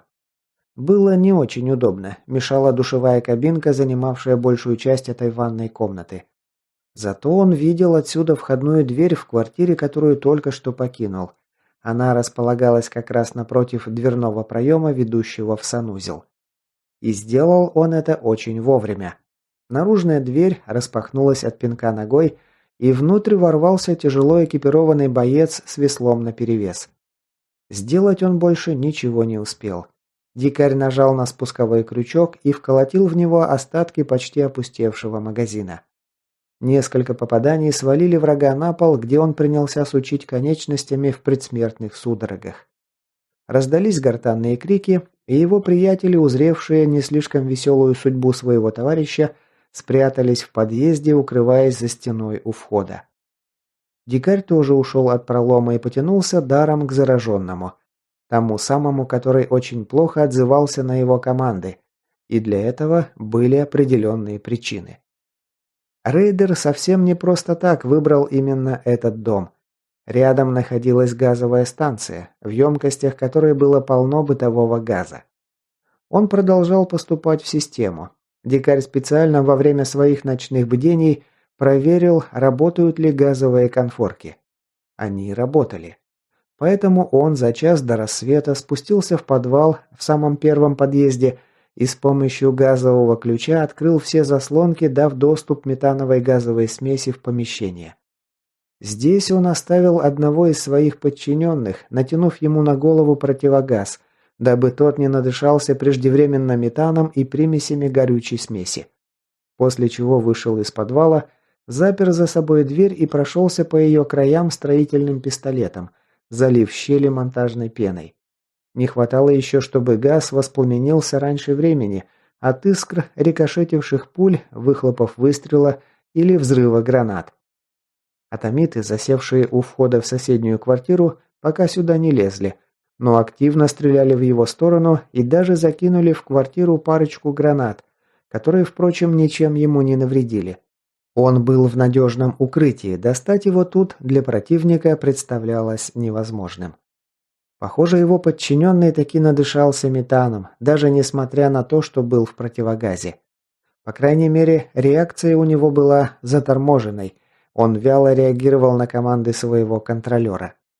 Против этого также играло как приличное расстояние, так и множество препятствий на пути. Словом, связь с абонентом была скверной, и дикарю стоило больших усилий заставить того вытащить из кармана никелированную бензиновую зажигалку, откинуть крышку на ней и высечь кресалом искру из кремня. В следующую секунду связь с ним прервалась. Дом содрогнулся до самых верхних этажей. Рейдер не успел ничего понять, как очутился на полу. Стены вокруг него закачались, затрещали бетонные перекрытия, по потолку побежали трещины, а на голову сыпануло побелкой. Дикарь испугался, представив себе, как его заваливает бетонными плитами, но помещение выдержало. До его ушей донесся громкий треск. Здание зашаталось, как во время землетрясения. Где-то внизу, ближе к поверхности земли, послышался ужасающий грохот, после чего все затихло. Разве что продолжали угрожающе потрескивать стены здания. Дикарь откашлялся, помотал головой в попытках прийти в себя, после чего выглянул в проем, пробитый толовой шашкой. С той стороны, сквозь густые клубы дыма и пыли, виднелся городской ландшафт и голубое небо. Взрыв бытового газа вышел на совесть. Часть многоэтажного дома с другой стороны лестничной площадки в соседнем подъезде прекратила свое существование. «Дикарь, ты там жив? Ау, приятель!» «Жив, да, пока еще дышу вроде бы». «Что это было, мужик?» Голос Фиделя звучал до нельзя изумленно и ошарашенно. «А сам как думаешь? Конкретная подстава для наших друзей. Что видишь, лучше расскажи». Первый и половина второго подъезда рухнули вниз, словно карточный домик. Не знаю, сколько там было в этот момент атомитов, но им всем каюк, без вариантов. Красивая работа, мужик. И да, ты был прав. Я совершенно не разочарован.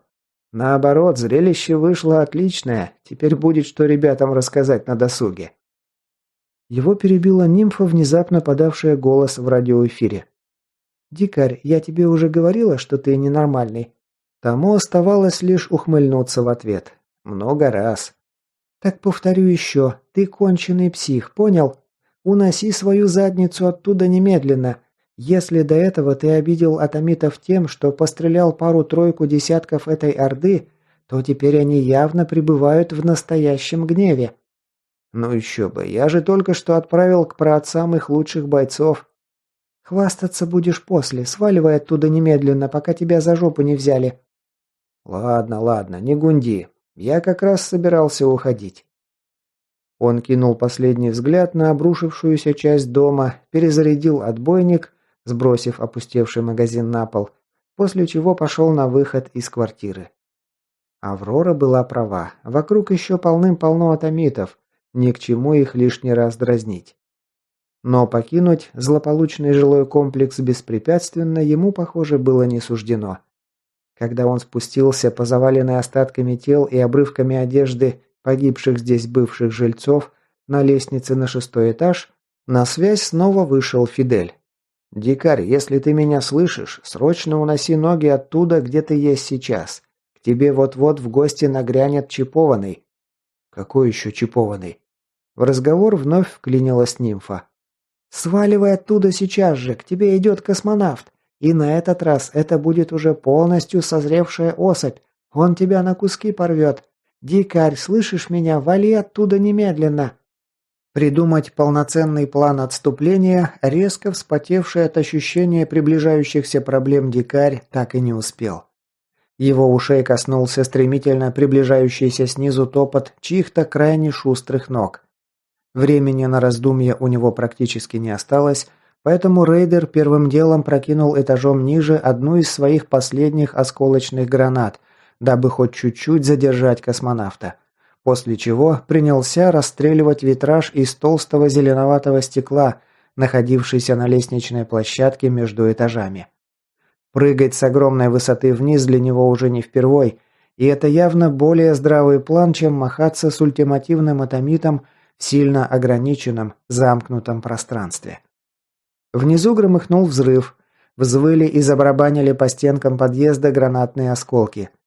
Дикарь сорвал с разгрузки флешку и со стуком бросил себе под ноги ребристый цилиндр светошумовой гранаты. В дыму взрыва мелькнула размазанная тень, а через мгновение космонавт очутился прямо перед ним. В его руке был зажат металлический ломик, которым он молниеносно врезал по вскинутому корпусу отбойника. Рейдер ощутил, как страшный удар отсушил ему руки, изувеченный автомат внешников выбило из рук, и он свалился вниз, повиснув на ружейном ремне. Еще через удар сердца ломик мелькнул стальным горизонтальным полумесяцем, явно целясь ему в голову, но дикарь подставил защищенную силовым полем ладонь и перерубил оружие врага напополам. Больше он ничего сделать не успел, лишь зажмурился, что было сил. Вспышка светошумовой гранаты засветила сетчатку даже сквозь плотно сжатые веки. Уж слишком близко он находился к флешке. От грохота взрыва и взрывной волны его спасла линза кинетического поля, а вот у космонавта ее не было, его крепко приложило взрывом. Атомит на стероидах на мгновение забыл о противнике и яростно тер свои непроглядно черные глаза. Рейдер не стал упускать такую прекрасную возможность. Он вцепился за грудки врага и, крутнувшись волчком, вынес телом атомита изувеченный пулями витраж, вышвыривая космонавта наружу. При этом он и не подумал разорвать контакт, вцепившись в того словно клещ. Этаж был 6-й, лететь до земли прилично, и у дикаря, оседлавшего в воздухе космонавта, захватило дух от вида стремительно приближающейся поверхности Земли. Казалось, он успел с невероятной отчетливостью рассмотреть каждую трещинку на приближающемся тротуаре, все пыльные разводы на стальных крышах, брошенных рядом с подъездами автомобилей. Атомит, все еще толком не пришедший в себя после вспышки флешки, осознал, что с его телом творится что-то недоброе, и постарался вырваться из схватки Стронга. Но не тут-то было. Пока защита дикаря активна, что-то противопоставить ей с помощью простой грубой силы задача явно провальная. Так что все его попытки освободиться из захвата прошли впустую. Спустя несколько бесконечно долгих секунд падения, намертво сцепившаяся парочка со страшным грохотом приземлилась на капот, припаркованной прямо напротив дверей подъезда черной иномарки. Дикарь на мгновение ощутил, как у него потемнело в глазах после удара. Защита компенсировала страшную нагрузку от столкновения с твердой поверхностью. Он разжал пальцы и отключил щит. Он больше ему не нужен. По крайней мере, прямо сейчас. Космонавт, познакомившийся своей спиной с моторным отсеком изувеченной машины, капот которой смялся гармошкой и продавился внутрь, под весом двух немаленьких мужских тел, лежал переломанной куклой и не подавал признаков жизни. Дикарь схватил за волосы и задрал бессильно повисшую голову вверх, оглядев содержимое его окровавленной спины. Суперпаразит, первым принявший на себя удар от столкновения с твердой поверхностью, при приземлении превратился в неопрятно выглядевшую раздавленную массу и теперь смахивал на неаппетитное черно-лиловое желе. Рейдер рухнул на землю и сорвал с себя маску противогаза. Ему не хватало воздуха. Бешено колотившее молоточками в висках сердце, казалось, того и гляди выскочит из груди. Он сидел на холодном после ночи асфальте, прислонившись к дверце автомобиля, и пытался успокоить дыхание ровно до тех пор, пока не услышал неподалеку от себя гулкий удар о кирпичную стенку. Оглянувшись на звук, он метрах в 15 от себя с замиранием сердца увидел на стене выбоину от попадания серьезной пули и кровавую кляксу вокруг нее. На земле под этой кляксой разлегся слабо подергивающийся труп атомита. Только после этого до него дошло, что просто так тут валяться – занятие не самое разумное, и подскочил на ноги. Гарнитура рации от падения выпала из уха, пришлось вставить ее на место. «Фух, ты живой! Я уже думал, тебе край!» Голос Фиделя звучал чертовски взволнованно. «Дикарь, сваливай оттуда срочно, иначе тебя сейчас зажмут со всех сторон. В окрестностях атомитов как чертей в преисподней, и они все направляются прямиком к тебе». «Это ты только что стрелял?» «Атомита-то? Да, я. Пришлось, иначе он бы тебя уже продырявил. Не тяни время, тебе пора уходить оттуда». Рейдер напялил противогаз и осмотрел отбойник, после чего со вздохом отцепил его от ремня и отбросил в сторону.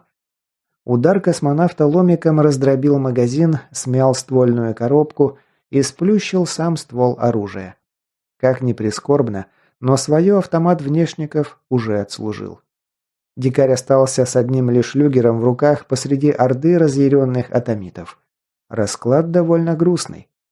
Впрочем, тут еще можно было кое-что сделать. Он приблизился к скрючившемуся на земле мертвому атомиту. Пуля, выпущенная из мощной крупнокалиберной винтовки Фиделя, попала ему в грудь, проделав в ней серьезную дыру. Тот погиб практически сразу. Дикарь наклонился и поднял с земли оружие погибшего. Затертый и ржавенький СКС с облупившейся деревянной ложей. Приоткрыл затвор, проверив наличие патронов в магазине, охлопал карманы покойника в поисках боеприпасов. Нашел россыпью еще с десяток патронов со слегка окислившимися от влаги гильзами. Это сразу вызвало много вопросов относительно их работоспособности.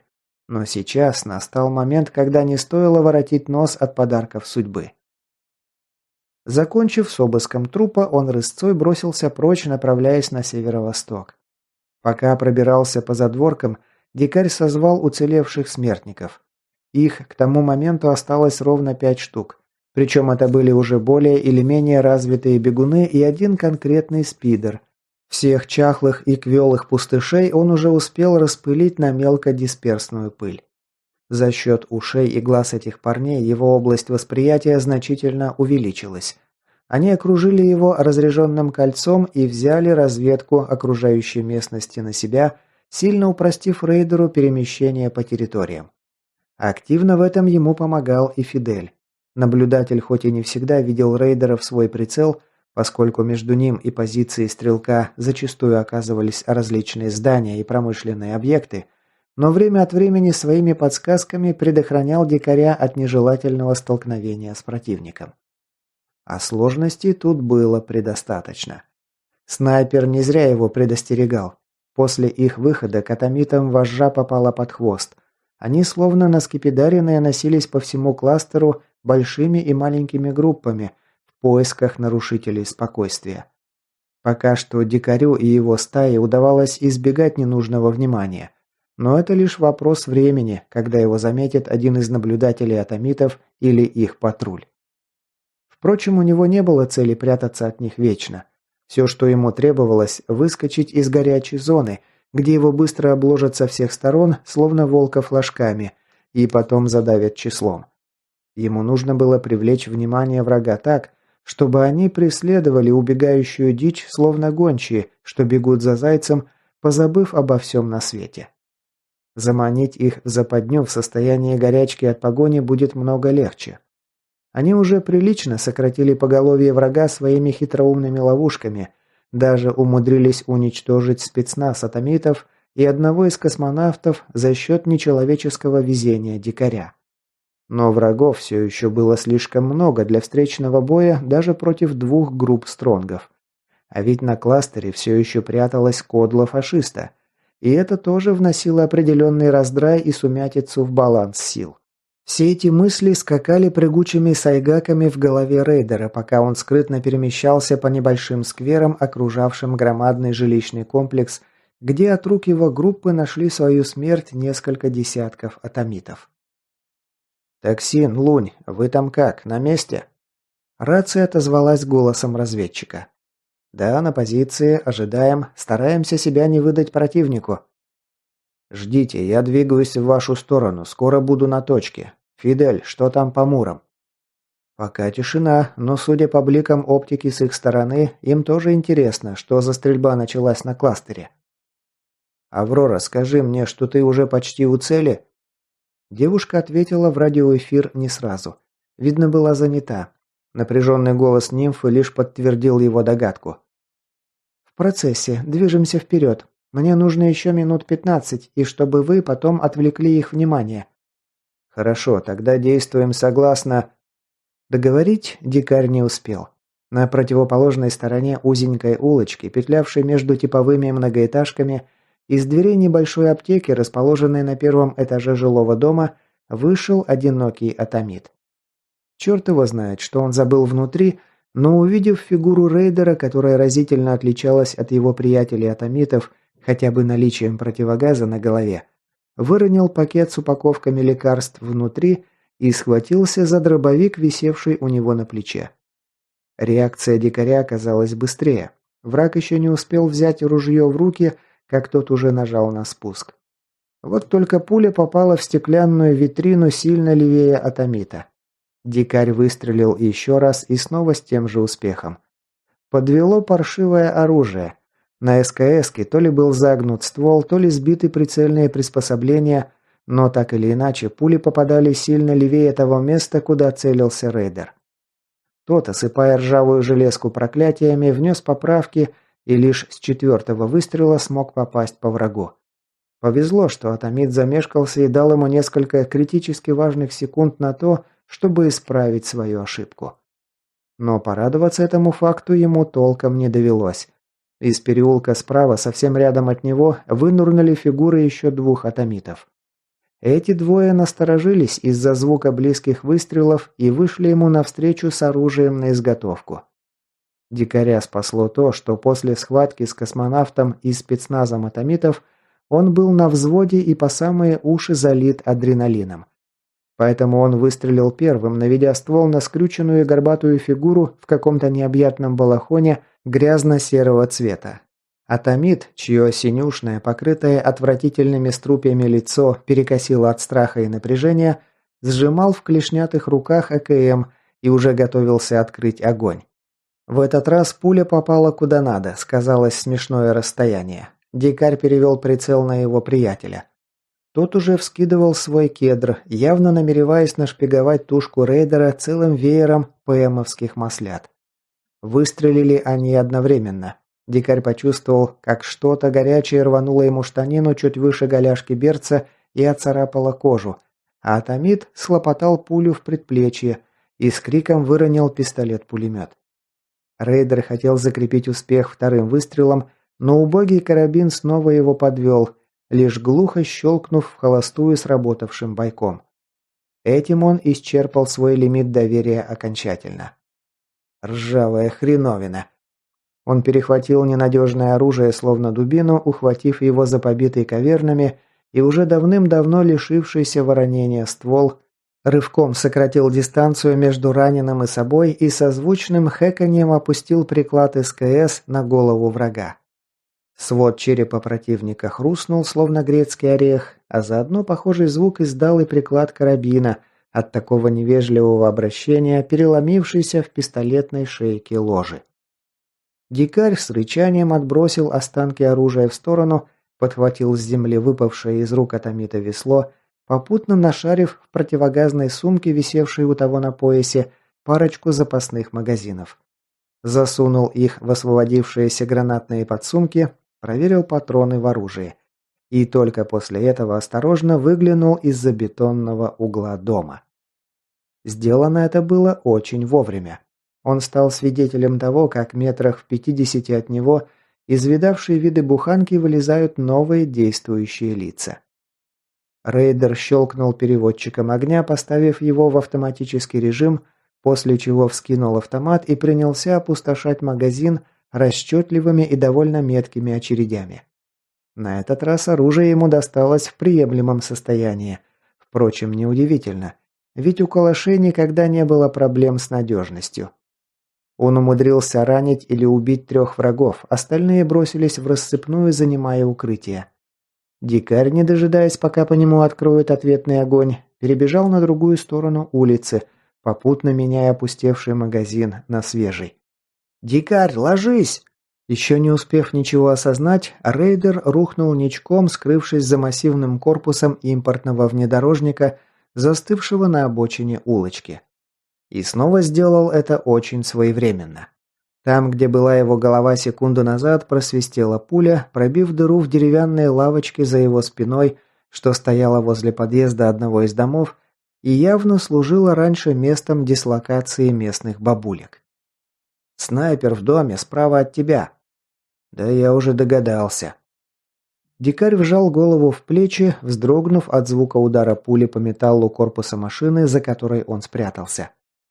«Не дергайся, сейчас я эту суку сниму». Его ушей коснулся звон разбитого оконного стекла, а потом издалека донесся хлопок выстрела серьезной винтовки Стронга, после чего снайпер снова подал голос по рации. «Готово, сваливай оттуда. Спасибо за помощь». Рейдер поднялся на ноги и, подстегивая мысленными командами свой отряд смертников, да и себя самого заодно, рысью припустил по улице. «Дикарь, видим тебя!» Токсин дал о себе знать, когда до условленного места оставалось метров 200. В качестве огневой точки он выбрал небольшое двухэтажное здание ветеринарной клиники, если верить вывеске над входом. На крыше этого же здания, обшитого серым сайдингом, залег с его блазером и лунь.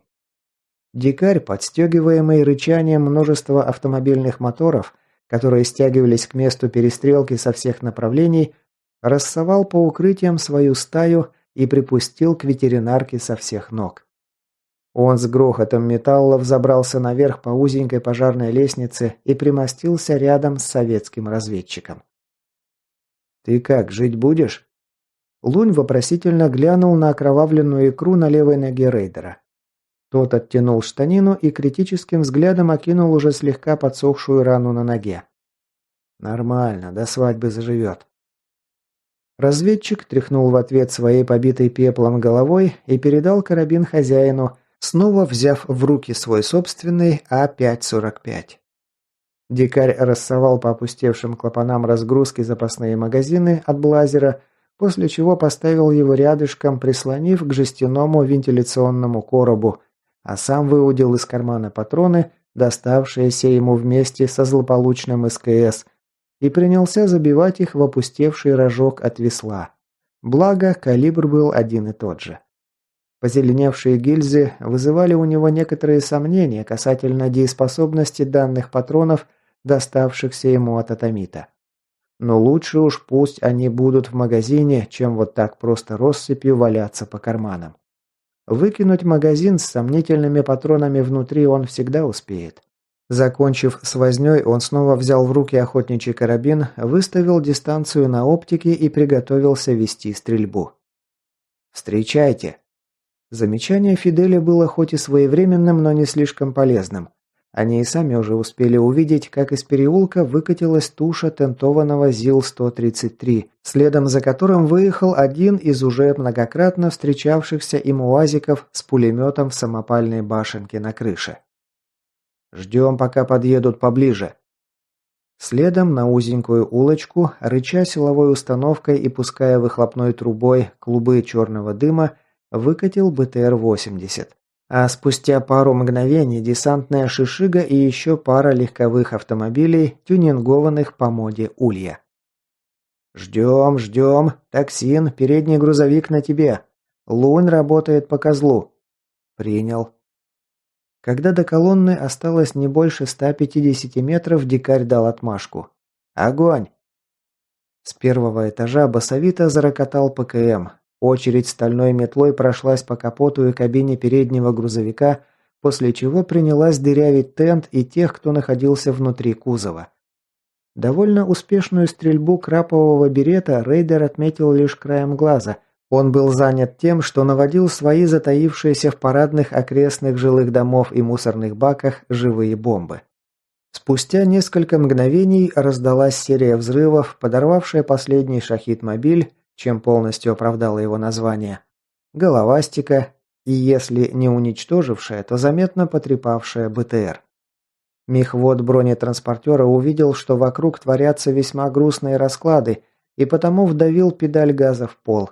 Бронемашина на ускорение скрылась в подворотне, дикарь переключился на другую приоритетную цель. Он принялся целиться в грудь высунувшегося в люк на крыше пикапа пулеметчика, который моментально сориентировался по трассерам пулеметной очереди и тоже открыл огонь по зданию ветклиники.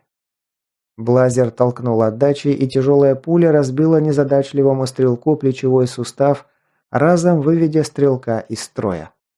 Рядом затарахтел глушителем автомат «Луня», покрыв лобовое поржавевшего козла сеткой трещин и отверстий от пуль, отчего тот вильнул в сторону и вылетел на обочину. Поняв, что тут ему уже делать нечего, дикарь принялся расстреливать магазин, попытавшимся покинуть кузов ЗИЛа, ставшего внезапно смертельной ловушкой фигурам атомитов. Выжившие атомиты поспешно выгрузились из транспорта и начали покидать зону обстрела, расползаясь по округе, как тараканы. Оказавшись вне досягаемости пуль стронгов, они начали вести активную ответную стрельбу, а учитывая, что против них работало 30-40 вражеских стволов одновременно, ситуация у их группы резко стала очень грустной. Но дикарь и не планировал принимать здесь последний и решительный. Свою задачу они выполнили более чем, снова подразнив и без того разъяренных атомитов своеобразной морковкой и выиграв немного времени для нимфы. Едва он настроился дать команду на отход, его внимание привлек выехавший из-за замершей туши грузовика пикап. И то, что он разглядел на этом пикапе, ему очень не понравилось.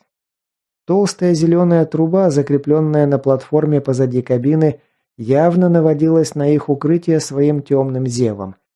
И если познания дикаря в военной технике его не подводили, эта труба была ничем иным, как безоткатным орудием весьма солидного калибра.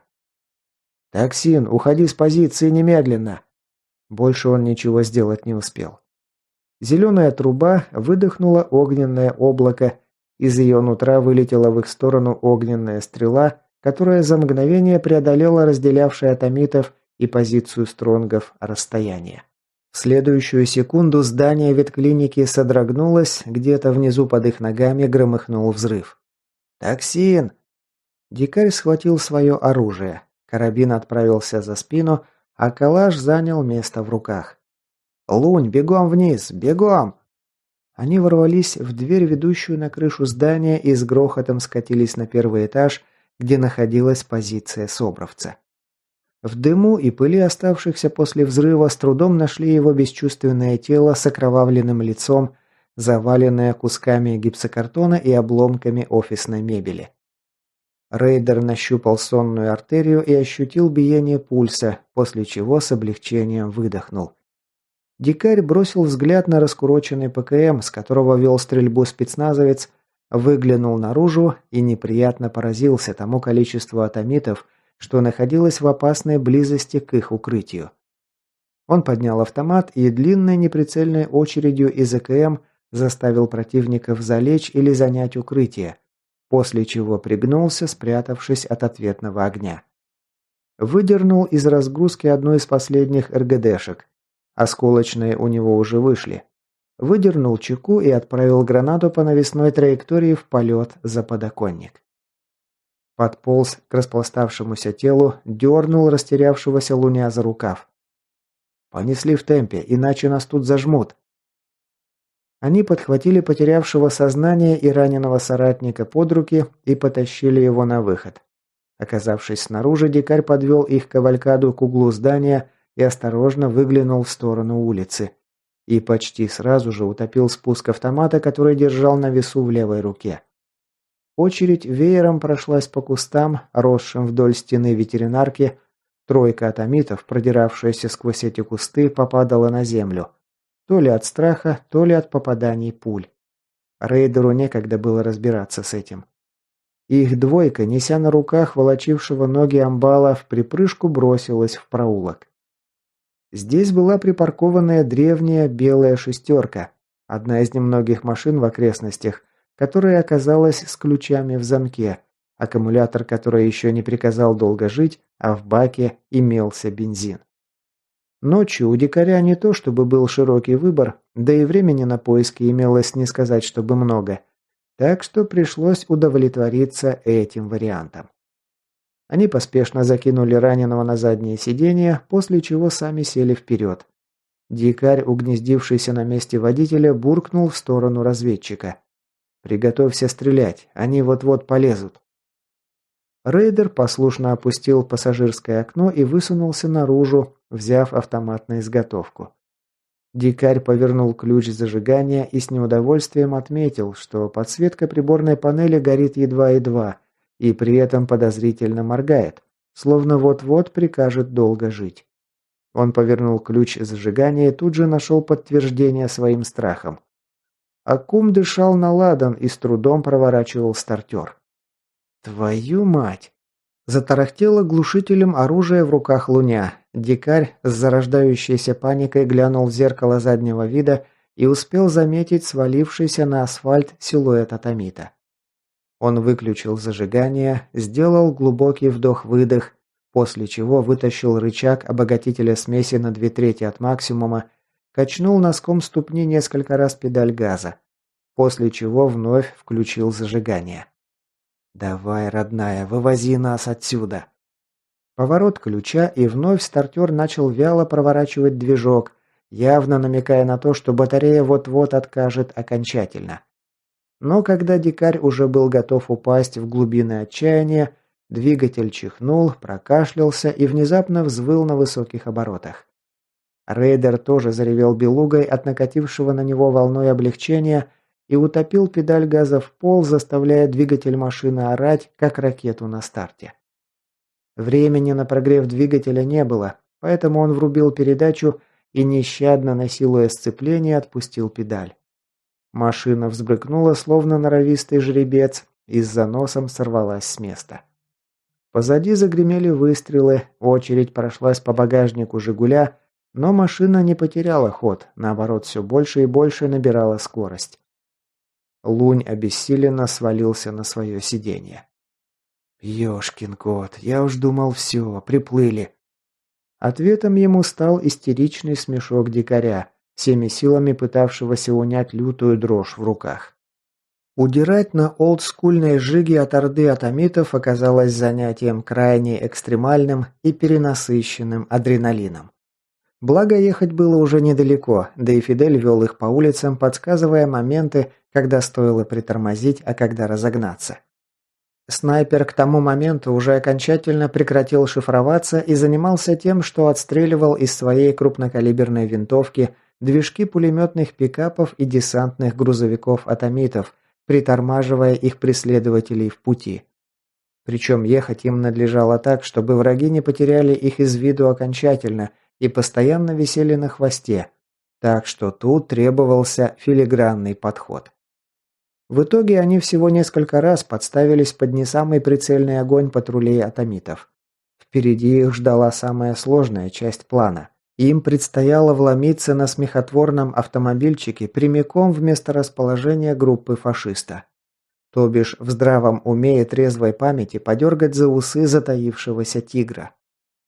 Муры в качестве укрытия выбрали шиномонтажку, затесавшуюся в небольшом гаражном кооперативе посреди спального района на северной части этого кластера. Вот к ней дикарь направил свой суперкар, стараясь не подставляться под пулеметный огонь повисшего на хвосте шахид-мобиля. «Аврора, я надеюсь, что ты готова действовать, потому что мы исчерпали все временные лимиты, какие только могли». «Я на месте и готова, жду вашего появления. И не вздумайте входить внутрь, а то вас тоже шибанет». «Уж постараемся». Когда ворота из темно-зеленого металлического профиля, за которыми спряталась заветная шиномонтажка, появились прямо по курсу, дикарь защелкнул ремень безопасности у себя на груди и после этого выжал из своего агрегата всю скорость, на которую только тот был способен, идя на таран. «Лунь, держись!» Разведчик благоразумно вцепился в ручку справа от своей головы и уперся ногами в торпеду. Капот завывающей шестерки выбил злополучные ворота из притвора, машину бросило в сторону, и она с лязгом и грохотом впечаталась в борт припаркованной неподалеку от шиномонтажа грузовой «Газели».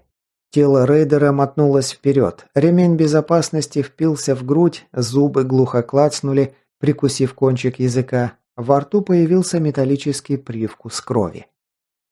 «Лунь, ты живой?» Голос у рейдера был словно не свой, хриплый. Разведчик, не имевший понятия о ремнях безопасности, таки познакомился головой с лобовым стеклом, так что выглядел слегка ошарашенным, но вполне живым. Токсину все так же, пребывавшему в беспамятстве, повезло меньше. Он ударился боком о спинку водительского сиденья и застонал едва слышно, но вроде бы дышал, так что тут еще не все потеряно. Сквозь покрытое белесой паутиной лобовое стекло дикарь увидел приближающегося к ним с оружием наперевес человека в узнаваемой полосатой форме. Он едва не заорал от неожиданности и принялся со стервенением рвать люгер из кобуры, но в этот момент осознал, что вновь вылетевший наушник гарнитуры рации что-то шелестит. «Дикарь, не стреляй, я держу их, они мои, слышишь?» Рейдер, уже едва не пустивший пулю в физиономию приблизившегося к месту аварии Мура, с облегчением выдохнул. Он плечом выбил перекосившуюся после столкновения с «Газелью» дверцу «Жигуленка» и вышел наружу. Потом с грехом пополам повторил процедуру с задней дверцей и принялся вынимать наружу бесчувственное тело токсина. Тот застрял между задним сиденьем и спинкой переднего, и вытащить его оттуда в силу солидных габаритов оказалось не так уж просто. Когда он справился с этой задачей и привалил спецназовца спиной к борту автомобиля, принявшись выуживать из салона свое оружие, сбоку торопливым шагом к ним приблизилась нимфа в окружении 1,5 десятка серьезно выглядевших муров, обвешанных стволами. «Так, готовимся к обороне, укрепляем позицию, огонь ведем на поражение и до последнего патрона. Ты...» – она ткнула пальчиком в крепко сложенного ренегата со штайром на груди. «Идешь с нами». Дикарь с интересом наблюдал за тем, как блондинка деловито раздает приказы своим марионеткам. Хоть он и не впервые стал свидетелем эффекта от ее главного дара, менее занятным тот от этого не стал. Девушка между тем приблизилась к лежавшему бревном токсину, поводила руками ему над головой, после чего отвесила знатную пощечину, от которой тот вмиг пришел в себя, ошарашенно крутя головой. «Проснись и пой, спящая красавица!» За спиной дикаря у въезда на территорию шиномонтажной затарахтела очередью глушенная эмка одного из ренегатов, явно давая понять, что времени у них осталось совсем мало. «Все, уносим ноги, нехрен тут больше делать». Их разномастная компашка трусцой направилась к черному входу на территорию. Перед небольшой дверцей дикарь вдруг насторожился и дал знак окружающим замереть. Не понравившийся ему шорох с той стороны металлического профиля повторился вновь, и рейдер без лишних церемоний выпустил очередь из АКМ, оставив в стальных листах ряд ровных дырочек на уровне груди взрослого человека. С той стороны забора донесся звук падения чего-то тяжелого, что свалилось на землю, и дикарь пинком ноги распахнул калитку. Его взору предстал распростершийся на земле прямо по курсу слабо подергивающийся труп атомита и спина еще одного облученного горе-вояки в лохмотьях, самозабвенно улепетывавшего в закат. Впрочем, далеко убежать ему не удалось. Нимфа отточенным, едва уловимым движением вскинула витязя, пистолет-пулемет чихнул глушителем, и атомит, взмахнув руками, словно птица крыльями, шлепнулся лицом в грязную лужу посередине разбитой дороги, петляющей между рядами гаражей. Девушка скорым шагом направилась вперед, на ходу выйдя на связь по рации. «Якут, прием!» «На связи». «Мы закончили с акцией отвлечения и сваливаем отсюда на всех парах. Вам советую сделать то же самое. Муры вряд ли продержатся долго, поэтому используйте это время с умом». «Принял, спасибо за помощь». «Ага, вам того же по тому же месту. До связи, Якут. Удачи вам». «Вам того же, Аврора». Лидер Стронгов отключился, а дикарю в голову пришла мысль, что неплохо бы попрощаться и со снайпером из союзного отряда. Без его путеводной нити Ариадны рейдеру сегодня пришлось бы очень туго. Шустро перебирая ногами, он тоже нажал клавишу вызова на рации, висевшей у него на поясе. «Эй, Фидель, слышишь меня?» Снайпер ответил запыхавшимся голосом. Он уже явно завязал с отстрелом вражеской техники и теперь поспешно покидал облюбованное им под снайперскую позицию высотное здание. «Ясно и отчетливо. Спасибо за помощь сегодня, приятель. Я у тебя в долгу». Стронг лишь хмыкнул в ответ. «Живы будем, сочтемся. Это я должен тебя благодарить. Зрелище было крайне занятным. Будет о чем парням на досуге рассказать. Удачи вам на рывке». «Аналогично, чувак. Береги себя». За их спинами вспыхнула яростная перестрелка. Похоже, атомиты наткнулись на заслон из муров и вступили с ними в открытое противостояние. Сколько конкретно протянут марионетки Авроры, пока было неясно, но вряд ли слишком уж долго, поэтому следовало спешить. «А это кто?» Рейдер кивнул на сопровождавшего их хмурого Мура с крайне неприятными чертами лица, который за все время не обронил ни слова. Девушка, бежавшая резвой трустой рядом с дикарем, ответила ему. «Это фашист, собственной персоной, знакомься». «Ну и на кой черт ты его поволокла с собой?» «Этот упырь довольно много знает о чертях и их связях с внешниками и другими группировками муров. Нужно его как следует допросить, но сейчас, как ты сам понимаешь, время для этого неподходящее». Спустя несколько минут они всем кагалом погрузились в «Тигра», на котором сюда прибыла нимфа. Перестрелка в гаражном кооперативе нарастала, время, отведенное им на отступление, стремительно утекало. Дикарь взялся за рацию. «Там-там, ты на маршруте?» Сенс, голос которого звучал на фоне отчетливо слышимого гула двигателя БМП, отозвался по рации. «Приближаюсь к точке рандеву. Надеюсь, что вы тоже неподалеку. Тут становится довольно людно, мне без бортового стрелка как-то не по себе». «Почти на месте, не трясись». Спустя несколько минут хаотичной езды между промышленными объектами и складами, которые раскинулись за покинутым ими гаражным кооперативом, боевая машина внешников встала рядом с ними. «Токсин, ты со мной. Аврора и Лунь на вас броневик. И подопечного своего себе оставь, мне он даром не нужен». После того, как все расселись по местам, рейдер занял уже давно ставшее привычным для него место оператора боевых систем и дал команду на выдвижение. «Эй, Ви, ты как?» Девушка посмотрела на него громадными глазищами. «Я в норме, только очень страшно». «Это нормально. Что насчет топора?» Брюнетка пожала плечами. Я не врач, но насколько могу судить, дела у него не очень. Пульс слабый и прерывистый, сильный жар, дыхание частое и поверхностное. К тому же тряска в пути явно не идет ему на пользу. Рейдер поморщился. Он надеялся, что прогнозы нимфы о состоянии трейсера не сбудутся, но слова девушки о скором ухудшении состояния топора оказались пророческими. «Словно у нас есть выбор. Ладно, сделай ему внутривенно инъекцию тем шприцом, который тебе дала Аврора». Она сказала, что это можно сделать лишь в самом крайнем случае. «Ну так это он как раз и есть. Если не случится ничего непредвиденного, через несколько часов мы окажемся в стабе. А если случится, хуже для топора от этого уже не будет».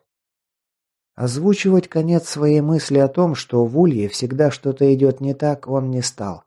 Ни к чему усугублять и без того не самый позитивный настрой Ви.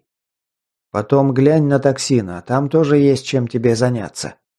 Спецназовец после того, как нимфа привела его в чувство, не проронил ни слова.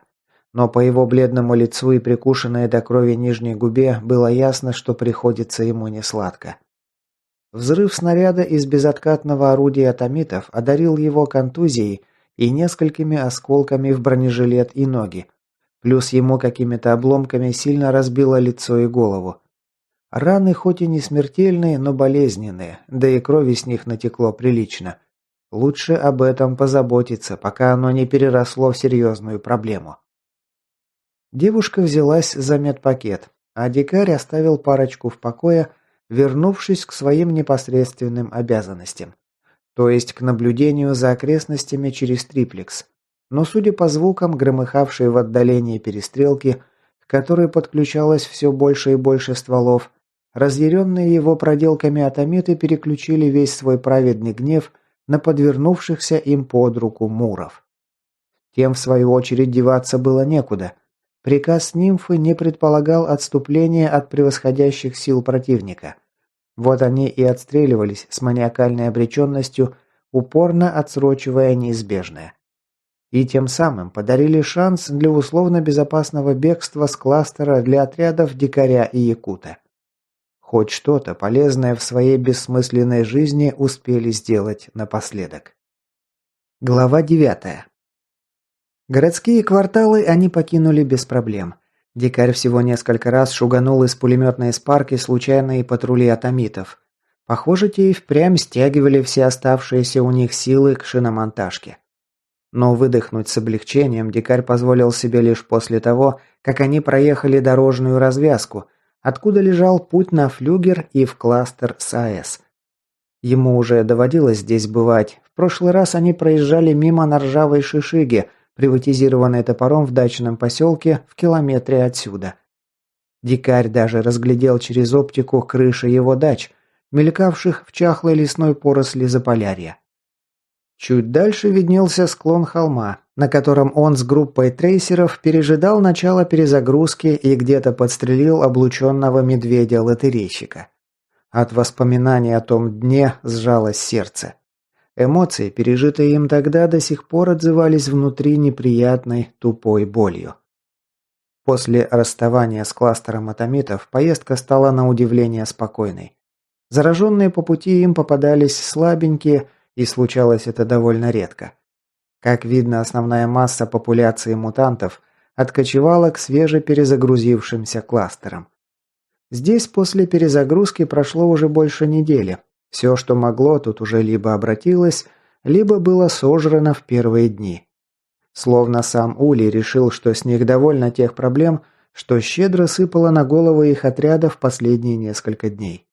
Впрочем, Стикс очень скоро дал понять, что это впечатление было ошибочным, и забывать об осторожности на стандартных кластерах – идея весьма глупая и недальновидная. Места вокруг раскинулись незнакомые, ведь в прошлый раз дикарь проделал часть пути пешком по лесным чащобам, а еще часть его везли на буханке глухой ночью, так что пейзажи, раскинувшиеся вокруг, были для рейдера в новинку. Правда, смотреть тут было особо не на что. Перелески да лиственные рощи с маячившими на заднем фоне промышленными объектами. трубами ТЭЦ, градирнями, топливными терминалами, сельскими фермами и тому подобным. Крупные зараженные ему на глаза не попадались. Возможно, это заслуга орды атомитов, прокатившейся по окрестным кластерам, а может быть, башковитые мутанты сами опасались связываться с зубастой пищей и прятались от взглядов. К колонне изредка бросались пустыши и бегуны, и всего пару-тройку раз в поле его зрения мелькали лотерейщики и топтуны, бросавшиеся на перерез боевым машинам. Но несколько очередей из орудийной спарки отбивали у них желание лезть под пули пулемета, и они поспешно ретировались прочь. Вестником проблем явился солидный, явно рукотворный холм, возникший справа от дороги. В его недра уходил крутой спуск, выложенный бетонными плитами. В конце спуска дорожку перегораживал мощный стальной створ, на порыжевшей поверхности которого виднелся уже набивший оскомину узнаваемый знак радиационной опасности. Черный трехлопастный вентилятор на желтом фоне. Треугольные стальные таблички с похожей символикой были разбросаны по полю на подходах к холму. Едва увидев это строение, дикарь ощутил, как страх ледяными пальцами сдавил ему сердце. Взвыла сиреной недобрых предчувствий интуиция. Через пару мгновений он осознал, откуда же шел такой поразительно сильный сигнал об опасности. Вершина рукотворного холма, насыпанного поверх ядерного могильника, а это был, вне всякого сомнения, именно он, обвалилась внутрь замурованного помещения. И как только маленькая колонна из боевой машины пехоты и броневика приблизилась метров на 300, из глубины могильника донесся странный чужеродный звук, смахивающий на шорох гигантских маракасов, который он расслышал, даже сидя внутри стальной коробки БМП, несмотря на гул силовой установки и грохот ходовой. Следом воздух разрезал пронзительный свист, который болезненно ударил по ушам, словно неподалеку закипел, сигналя свистком, чайник титанического размера. А потом, перед взором рейдера, уже догадавшегося о том, где находится источник этих чудовищных звуков, и уже взиравшего на ядерный могильник через оптику триплекса, предстал молниеносно выбравшийся на поверхность хозяин улья. Россказни о скреберах оказались правы, перепутать его с зараженными мог только слепец. Огромное, с десяток метров тело, смахивавшее на громадную круглую шайбу, покрытую лопастями чешуйчатой брони серебристо-черного цвета. Со всех сторон к этой шайбе крепились суставчатые длинные ноги, штук 10, не меньше, сильно смахивавшие на манипуляторы какого-то неизвестного робота или насекомого. Каждый конец ноги заканчивался ланцетовидным уплощенным острием, словно скальпель хирурга. Сверху к телу ужаса улья крепилась длинная изогнутая шея. Нечто среднее между лошадиной шеей и шеей лебедя, тоже вся покрытая защитной тускло мерцающей чешуйчатой броней. Заканчивалась длинная, словно у жирафа, шея крохотной в пропорции к остальному его телу, ромбовидной головой с челюстями насекомого вида, усаженной целой гирляндой мелких черных глазок. Их холодный взгляд пробрал дикаря до самых печенок. Рейдер четко ощутил, что тварь смотрит прямо на него, словно она обладала рентгеновским зрением и видела слабых людишек даже сквозь толщу брони. И взгляд этот был совсем не такой, каким смотрели на свою добычу зараженные.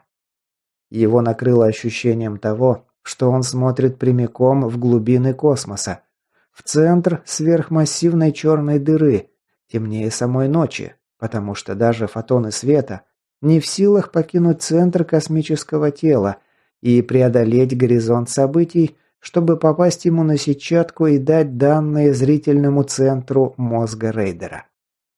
Словно сама тьма посмотрела только что в душу человеку, имевшему глупость вторгнуться на территорию скреббера.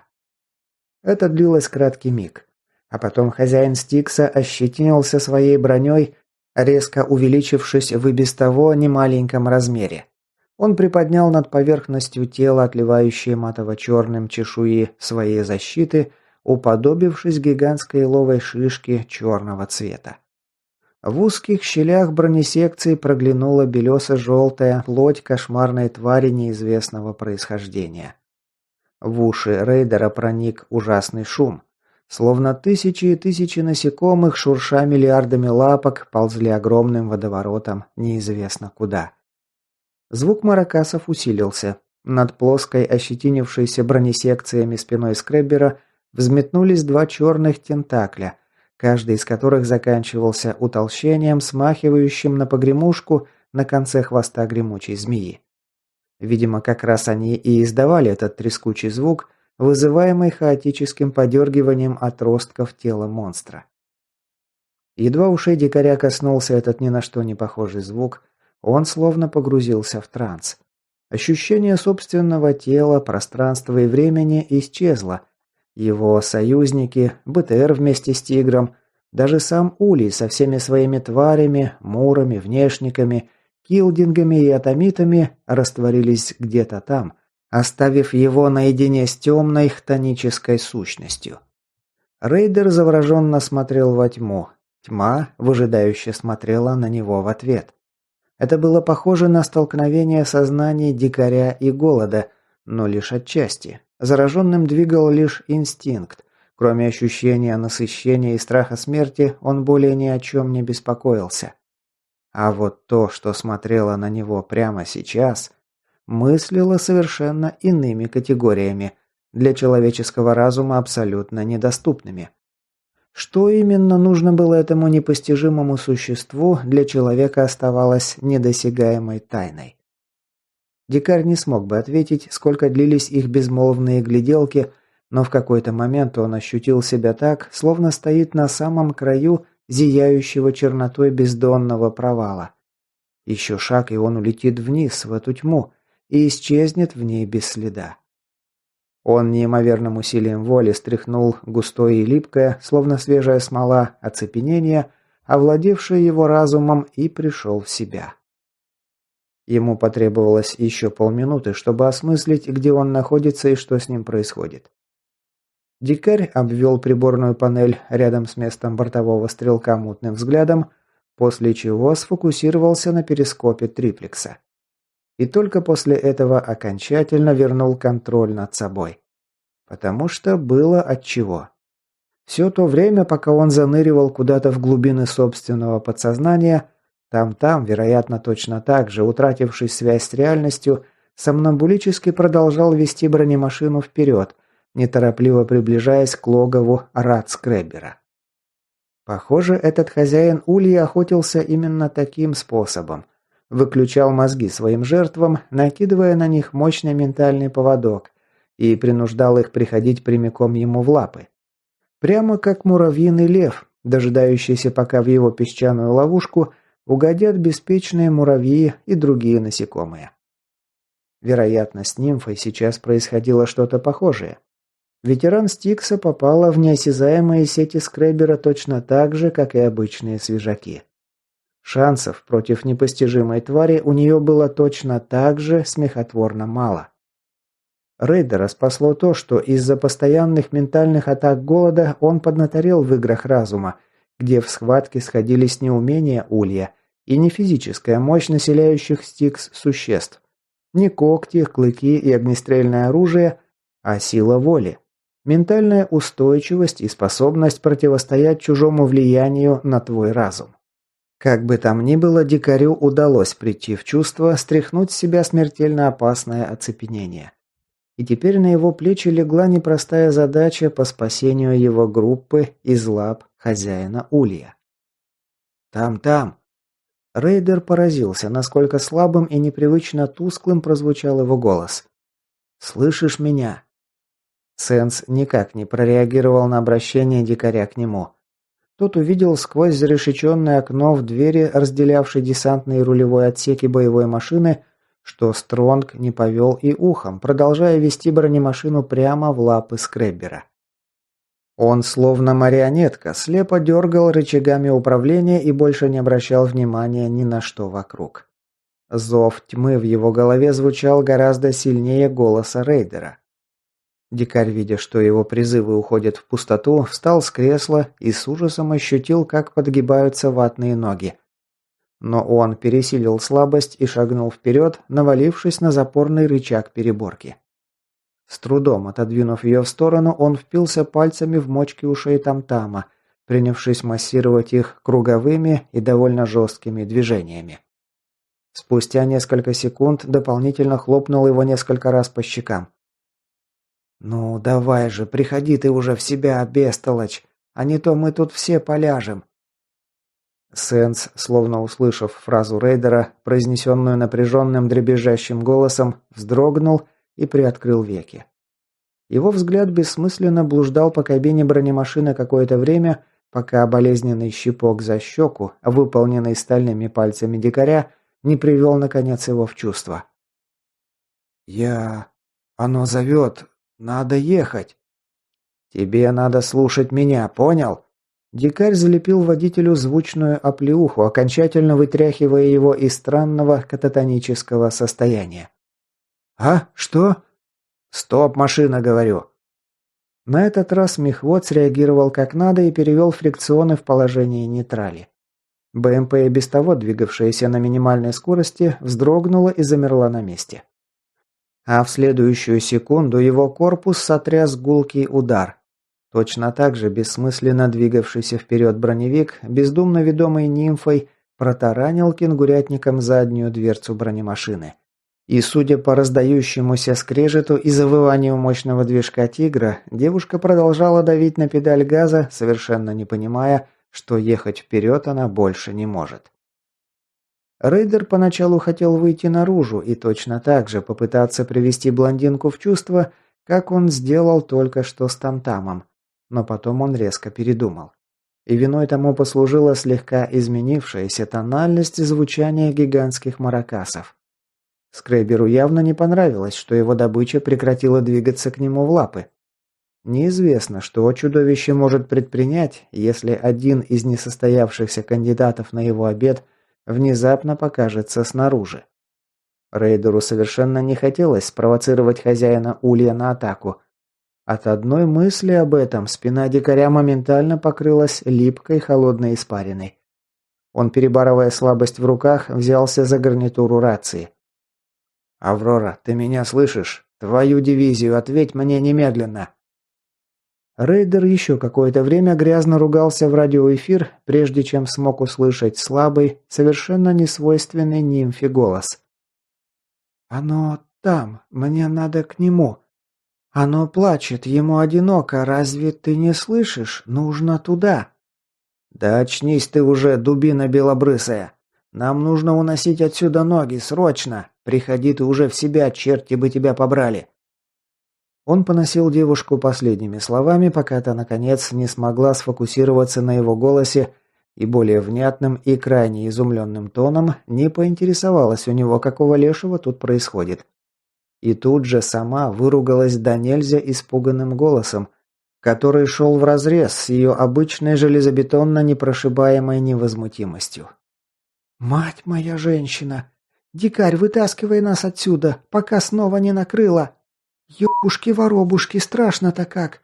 Тварь эта мне прямо в самое нутро смотрит!» «А ты не смотри в ответ. Слушать мою команду. Едем на малом газу назад. Сильно не газуем». «А что, если оно на нас тогда нападет?» Дикарь язвительно хмыкнул в рацию. «Молись, чтобы не напал. В противном случае шансов у нас 0,1. Все, поехали, нефиг нам тут делать». Скребберу определенно не понравилось, что добыча, уже практически угодившая ему в лапы, внезапно изменила курс движения на обратный. Он снова пронзительно засвистел, отчего у дикаря заломило в висках и нестерпимо заболели уши. Шорох, похожий на шум ползущих орд насекомых, тоже резко прибавил в децибелах, ментальное давление навалилось с новой силой. Там чуть снова не потерял сознание. Нимфа захрипела в рацию. Рейдер снова отвесил оплеуху Стронгу. Аврора же справилась сама, продолжая вести броневик задом, постепенно удаляясь от ядерного могильника и его кошмарного хозяина. Он потерял счет времени, пока их маленькая колонна на смешной скорости покидала владение Радскреббера. Спроси его после, и он не смог бы ответить, длилось это 5 минут или 5 часов. Все силы уходили на то, чтобы вновь не соскользнуть в черную пучину, куда его так и подталкивало давление со стороны хозяина улья. Авроре и Тамтаму приходилось и еще хуже. Они то и дело отключались. И если привести в чувство Стронга было еще относительно легко, то соскальзывающая время от времени в бессознанку нимфа вызывала у дикаря серьезные приступы паники. Но ему каким-то чудом удавалось раз за разом приводить ее в чувство. Им еще повезло, что у руля БМП и броневика оказались старожилы. Лунь, Токсин и Ви так и лежали в повалку без чувств, совершенно не реагируя на происходящее вокруг. А топор и без того находился в отключке после второй убойной порции спека. И рейдер вообще затруднялся ответить на вопрос, жив ли трейсер еще, или уже отправился в страну вечной охоты, не выдержав всех испытаний, свалившихся на его обезображенную ожогами полысевшую голову. Радскреббер, к немалому удивлению рейдера, так и не стал нападать на удалявшуюся добычу. Он лишь давил их ментальными импульсами и продолжал раздраженно свистеть и шелестеть, да покачивался на месте из стороны в сторону, словно кошмарный маятник. Возможно, он принадлежал к тому типу этих монстров, прямая атака которых не была в числе их сильных сторон. Впрочем, его серповидные устрашающие передние конечности говорили об обратном. В любом случае, сегодня смерть решила обойти их стороной. Когда злополучный могильник остался за поворотом, дикарь, не веря самому себе, выдохнул с таким непередаваемым облегчением, какого ему еще не доводилось испытывать никогда в жизни. Ни до улья, ни в нем. Они, не сговариваясь, отъехали от страшного места еще на пару километров, и лишь после этого притормозили на обочине у опушки небольшой осиновой рощицы, выбравшись наружу, чтобы подышать влажным воздухом стандартного кластера. Сенс на подгибающихся ногах вылез через люк наружу, спрыгнул на дорожное покрытие разбитой колесами тяжелой техники и грунтовки, едва при этом не свалившись на землю.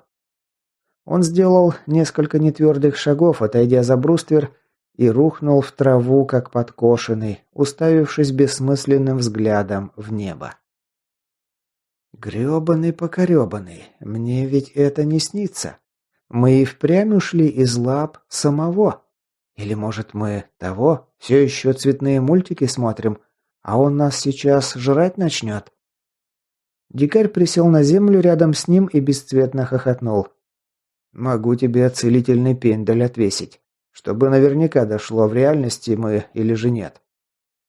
Сенс истерично хихикнул и ответил ему, явно с трудом подавляя неуместный смех. «Спасибо за заботу, но у меня от твоих оплеух до сих пор лоб трещит. Какого у тебя такая рука тяжелая? Не мог, что ли, полегче меня лупить, Ирод?» Ответила ему нимфа, последовавшая общему примеру и распластавшаяся на траве, раскинув руки в стороны. «Радуйся, что голова твоя еще в состоянии болеть, и ее тебе та тварь не отгрызла. Черт меня побери, да этот день можно считать вторым днем рождения, если вообще не первым». Дикарь хмыкнул и закинул руки за голову, вытянувшись на земле. Он, подобно Тамтаму, бездумно пялился на проплывающие по небосводу белые перистые облака. «Вы как хотите, а я только до стаба доеду, сразу напьюсь в стельку. Да что там, в слюни, в сопли, в нулину, в дрободан. Нажрусь так, как никогда еще не нажирался. Всю горючую жидкость в Динкином баре в себя залью, пока блевать не потянет дальше, чем вижу. А как проблююсь, снова пойду бухать до потери пульса. Нахер этот ваш улей с его грёбаными приключениями. Обрыдло до слез уже». Нимфа вздохнула рядышком. «Присоединяюсь. Насвинячимся вместе, так и знай, что я следующая в очереди». Забились. Троица какое-то время хранила единодушное молчание, пока Сенс не нарушил его первым. «Вот ведь расскажешь кому и не поверят», — ответила ему Аврора. «Не вздумай пока никому об этом трепаться, понял? Если во флюгере прознают, что всего в нескольких часах езды от их стаба поселился сам, потом говна не оберешься. Надо с Палашом сперва все обсудить. После решим, что и кому говорить. Непонятно, откуда этот гад только взялся, но теперь, похоже, он стаб от атомитов прикрывает. Спорить с ней никто не стал. Девушке явно было виднее, как правильно стоило поступить в подобной ситуации. Они еще какое-то время тупили на обочине, пока дикарь, похоже, сохранивший максимум душевных сил и психического здоровья в этой переделке с радскребером, не заставил их идти и приводить в чувство остальных членов этой смертельной экспедиции.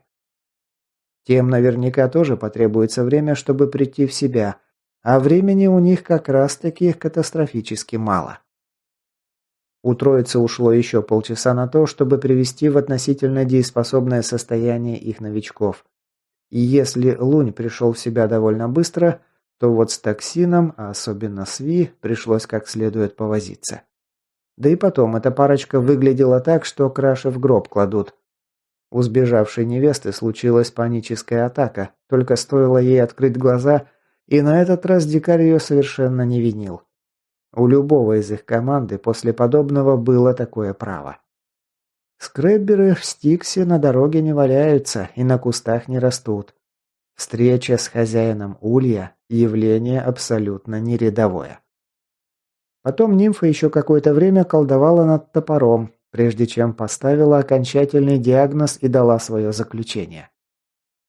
Жив, из-за спека он всего этого переполоха, скорее всего, вовсе не почувствовал.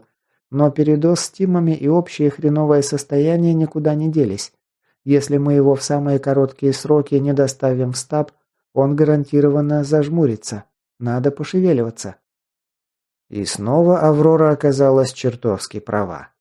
Их колонна, наконец, смогла вновь начать движение в поисках обходной дороги в сторону флюгера, минуя логово самой страшной твари в улье.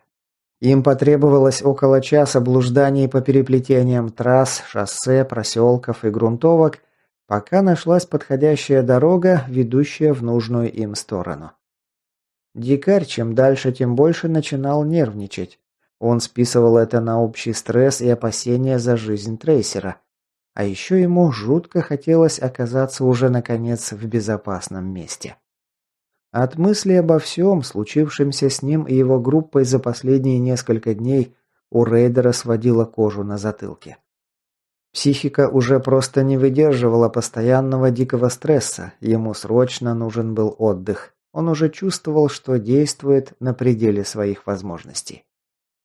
Когда до стаба оставалось километров 20, за ними увязалась небольшая стая зараженных, состоявшая из упертого топтуна, лотерейщика и десятка бегунов. Сигнал об опасности очень своевременно выдал уже окончательно оправившийся от встречи с радскреббером Сенс, а дальше за уничтожение несущихся из близкого перелеска на перелез техники мутантов взялся дикарь. Он уже настолько взвинтил сам себя, что расстрел не самых сильных зараженных воспринял не как угрозу, а как шанс сбросить лишнее нервное напряжение. Поэтому он безо всякой жалости размолотил сначала самых опасных зараженных, отстрелив ногу топтуну и сразу же выведя его из строя, а после устроил кровопускание и жрачу, до которого дошло, что они связались не с той добычей. Он попытался укрыться за рекламным баннером, стоявшим около трассы, но эта штука давала нулевую защиту от пулеметного огня, и дикарь его срезал очередью, остро ощущая местоположение мутанта своим внутренним чутьем, пусть и не видел его. «Топтуна добьем?» – это мехводу стало любопытно. «Хрен с ним, не будем терять время». Оставшиеся бегуны большей частью прекратили погоню, осознав бесперспективность этой идеи. Разве что один из спидеров проявил недюжинную настойчивость, уцепился за какой-то выступ на броне и взобрался на коробочку. Некоторое время его не было слышно, но потом спидер добрался до водительского люка и принялся долбиться кулачищами в броню. «Дикарь, у вас безбилетный пассажир. Луню снять его?» Аврора посчитала нужным отметить через рацию появление Зайца на БМП. Дикарь лишь поморщился. «Не надо, сам его сейчас стряхну». Рейдер взял люгер на изготовку и отпер башенный люк, после чего нащупал способностью близкого зараженного, накинул на него поводок, исключив даже малейшую возможность сопротивления со стороны того. Выбрался наружу, заставив спидера подползти к бронелюку и безропотно подставить беззащитный затылочный нарост под удар рукоятью пистолета, после чего точно так же безропотно умереть. Дикарь, морщась из-за неудобного положения тела, прямо на ходу принялся потрошить его споровый мешок на предмет ценностей. Нечего им просто так пропадать. Раз уж они бросили на произвол судьбы затылки недостреленного топтуна и лотерейщика, надо хотя бы это прибрать к рукам, раз уж спидер оказался настолько любезен, что притащил спараны прямиком к ним в машину. Закончить с потрохами дикарь не успел. Он краем глаза заметил, как слева в зеленке сверкнула вспышка, а после к бронемашине, казалось, прямиком ему в лоб устремилась огненная стрела. «Берегись!» Вопль нимфы запоздал. Птур за мгновение ока преодолел расстояние, разделявшее пусковую установку и цель. Еще со времен стычки с танком внешников БМП лишилась динамической защиты с правой стороны, за что их группа едва не поплатилась во время встречи с бывшими коллегами «Токсина», тогда еще отзывавшегося на позывной «Змей». И вот теперь, похоже, это сыграло свою роковую роль. Дикарь что-то невразумительно вопя мог лишь наблюдать, как тупоносая темно-зеленая ракета, которую он успел разглядеть в мельчайших подробностях, подлетела к коробочке и вонзилась ей в борт в каких-то нескольких метрах от него самого. В следующую секунду остроносый корпус бронемашины поглотила яркая вспышка взрыва. «Нет!» Верхнюю часть тела от огня и взрывной волны частично защитила откинутая крышка бронелюка орудийной башенки, но лишь частично. К тому же от кумулятивной высокотемпературной струи пламени, сперва проплавившей стальную броню БМП, а после проникшей внутрь, защиты не было. Дикарь не успел среагировать вовремя и слишком поздно активировал силовой кокон. Невыносимо обжигающее пламя, бурлившее внутри бронированной скорлупки и живьем сжигавшее находившихся внутри людей, лизнуло его ноги, после чего взрывная волна вытолкнула преграду из бронелюка, словно пробку из горлышка бутылки с шампанским. Тело рейдера в огненном ореоле, вырвавшегося из внутренности коробочки языка пламени, словно из жерла пробудившегося вулкана, пролетело по воздуху с десяток метров и рухнула на обочину дороги. От жгучей боли, резкой перегрузки и удара озимь дикарь на какое-то время отключился, провалившись в темноту. И в этой темноте его уже ждали.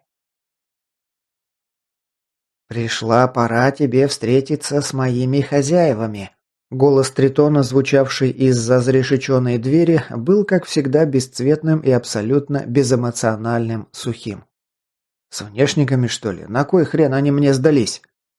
«С моими настоящими хозяевами. Что касается внешников, то я лишь делал вид, что работаю на них.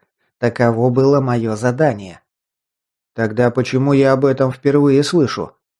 «Потому что тогда тебе было еще слишком рано об этом знать. Тогда я повторяю свой вопрос. Зачем мне с ними встречаться?» «Потому что это важно. А еще потому, что иначе остатки твоих выживших друзей сейчас отправятся на тот свет следом за остальными. Но в любом случае ты можешь рискнуть и проверить сам». «Тварь!» Реальность вернулась рывком вместе с гулом пламени и оглушительным грохотом перестрелки. А еще с невыносимой болью в обожженных ногах. От нестерпимого жара синтетика штанов вплавилась в кожу бедер и голени, расплавившиеся резиновые подошвы берцев чадно тлели и нещадно жгли ступни сквозь истончившийся материал. Дикарь захрипел, скрипя зубами. «Настя, обезболивающее». Когда спустя несколько секунд тело обдало волной благодатного тепла и боль немного отступила, дикарь услышал крик нимфы и с чудом сохранившей работоспособность рации. «О, Господи, он жив! Лунь, держись!» Рейдер повернул голову налево и увидел, как броневик в сотни метров от него с треском петляет по зарослям ивы в попытках сбить прицел пулеметчику БТР, которого дикарь сейчас не мог видеть. Его скрывал огромный жаркий факел, в который превратилась их БМП. Зато он прекрасно видел росчерки трассеров яркими штрихами, вспарывающих воздух на пути к цели. Девушка использовала обочину дороги и небольшую низменность как защиту от пулеметного огня, и пока ей удавалось уйти из вражеского прицела. Но долго так продолжаться не могло, с такой плотностью огня рано или поздно «Тигр» достанут из башенного орудия и накроют очередью. Он стиснул челюсти, скрипнув зубами, с хрустом сжал обожженные, почерневшие от копоти кулаки. Там-там, Ви, Токсин и даже Топор, которого он так отчаянно пытался спасти, все они погибли в огне, кумулятивная струя противотанковой ракеты выжгла внутренности бронемашины вместе с находившимися внутри людьми. Лишь он один умудрился уцелеть, да и то по какому-то невероятному стечению обстоятельств. Дикарь почувствовал, как внутри него заклокотал расплавленный свинец. Разум захлестнула дикая, нечеловеческая ярость, направленная на убийц его друзей. Ему неистово захотелось оказаться рядом с ними и вцепиться им в горло, сдавить его со всей силы, рвать глотки с наслаждением, слыша сдавленный последний хрип этих нелюдей. Лишь неимоверным усилием воли он смог подавить в себе неконтролируемый поток эмоций и остудил голову. Того сейчас требовала ситуация. Оплакивать погибших он будет после, сейчас есть более срочные дела. К тому же месть – это блюдо, которое полагается подавать холодным. Рейдер высунул нос из-за дорожного бруствера и, прикрываясь ладонью от жара пылающей БМП, принялся рассматривать поле боя. Но почти сразу увидел, как в его сторону полетела цепочка трассеров. Пули взрыли гравий обочины в каком-то метре от него, забросав глаза песком, и вынудили дикаря юркнуть обратно. Пулеметчик врага точно знал свое дело, среагировал на его появление так, словно только этого и ждал. Сучары, хорошо подготовились. Но той пары секунд рейдеру хватило, чтобы хоть примерно оценить расстановку сил. И из этой информации был вынужден сделать неутешительные выводы. Они крепко встряли. Противник организовал грамотную засаду, вырваться из которой шансов у них практически не было. Вновь зашипела рация. «Это Хвост, чтоб его! Его БТР лупит по нам с холма! А, черт! Лунь, пригнись, а то пулю поймаешь!» Дикарь снова скрипнул зубами, принимая волевое решение. «Аврора, уходите!» Голос девушки, напряженный, злой, и, судя по ноткам в нем, слова, сказанные рейдером, нимфе совсем не понравились. «Чего ты там бубнишь? Сейчас я тебя подберу!» «Они играются с нами. Стоит мне залезть в машину, нас тут же расстреляют из крупняка. Валите отсюда нахрен!» «Чёрта с два, я тебя тут брошу, понял?» Дикарь зарычал, словно волк, угодивший лапой в капкан. «Это приказ, твою мать! Сваливайте немедленно, слышишь меня? Я уйду один, не думайте обо мне, спасайтесь сами!» И, похоже, это возымело эффект. «Блять!» Рейдер с облегчением увидел, что, несмотря на отборную ругань девушки в эфире, броневик изменил курс и принялся петлять в небольшом овражке, постепенно удаляясь от места засады. Хотя радоваться пока было рано, противник, занявший выгодную позицию на местности, в любой момент мог уничтожить машину пуском еще одного птура или очередью из крупняка. Дистанция вполне это позволяла. Похоже, ему придется прислушаться к словам своего пассажира и поступить так, как предложил ему Тритон. Разве что сделает он это на своих условиях. Дикарь выдохнул, вырвал корпус рации из частично оплавившегося клапана разгрузки, после чего перешел на канал, которым обычно пользовались в повседневной жизни Стронги. Враг почти наверняка слушает его. «Хвост, слышишь меня? Прекратить огонь!» Пока противник молчал, рейдер с тревогой прислушивался к перестрелке, страшась услышать грохот взрыва или перестук крупнокалиберных пуль по металлу бронированного автомобиля. Но злопамятный лидер одной из группировок стронгов, затаивший на него злость после их последней встречи, И впрямь слушавший эфир ответил спустя некоторое время. «О, да у нас тут уцелевший турист. И с какой стати мне прекращать стрельбу?» Дикарь выдохнул, гася вновь вспыхнувшее от звуков издевательского голоса хвоста пламя ярости внутри себя. «Отпусти машину, и я сдамся тебе без сопротивления». Абонент на другом конце глумливо хохотнул. «Ты и так у меня в руках. Мои парни кроют всю территорию, тебе некуда деваться». Рейдер ответил ему с долей злорадства в голосе. Тритон тоже так считал. И где он сейчас? Повторяю предложение. Отпускаешь моих людей живыми, и я сдамся тебе без сопротивления. Твое начальство, он подчеркнул последнее слово интонацией, наверняка совсем не против заполучить меня живым и здоровым. Я ведь прав? Повисшая в эфире пауза дала понять, что его слова угодили в точку. Хвост обдумывал ситуацию, решая, как поступить. И, судя по внезапно прекратившемуся перестуку пулемета, его выбор был сделан в пользу предложения дикаря. Тот с облегчением услышал постепенно удалявшийся гул мотора «Тигра». Значит, машина все еще на ходу и уезжает прочь. «Ладно, выходи». «Не гони лошадей. Ждем 5 минут, пока тачка не скроется из виду. Потом я выйду». Дикарь уловил перемену в голосе вражеского стронга. Тому явно не понравилось, что собеседник, даже находясь в такой проигрышной ситуации, продолжает диктовать ему свои условия. «Ты не в том положении, чтобы торговаться. Выходи с поднятыми руками». «Ага, сейчас. Шнурки только поглажу. Я выйду, а ты еще одним птуром тигр поджаришь. Я сказал, ждем 5 минут, пока тачка не отъедет на безопасную дистанцию. Потом я сдаюсь». Хвост какое-то время молчал, после чего неходя пошел на уступки. «Даже не вздумай что-то выкинуть, усек? Попытаешься меня поиметь, и тебя тут же пришьют на месте, а шалаву твою поймают и повесят на первом дереве». «Я слово свое держу. Раз сказал, что сдамся, значит сдамся. Сам, главное, свою часть сделки выполни, тогда и проблем не будет. Время пошло, жду ровно 5 минут, потом либо ты выходишь сам, либо мы тебя вытащим на веревке из той ямы, где ты засел».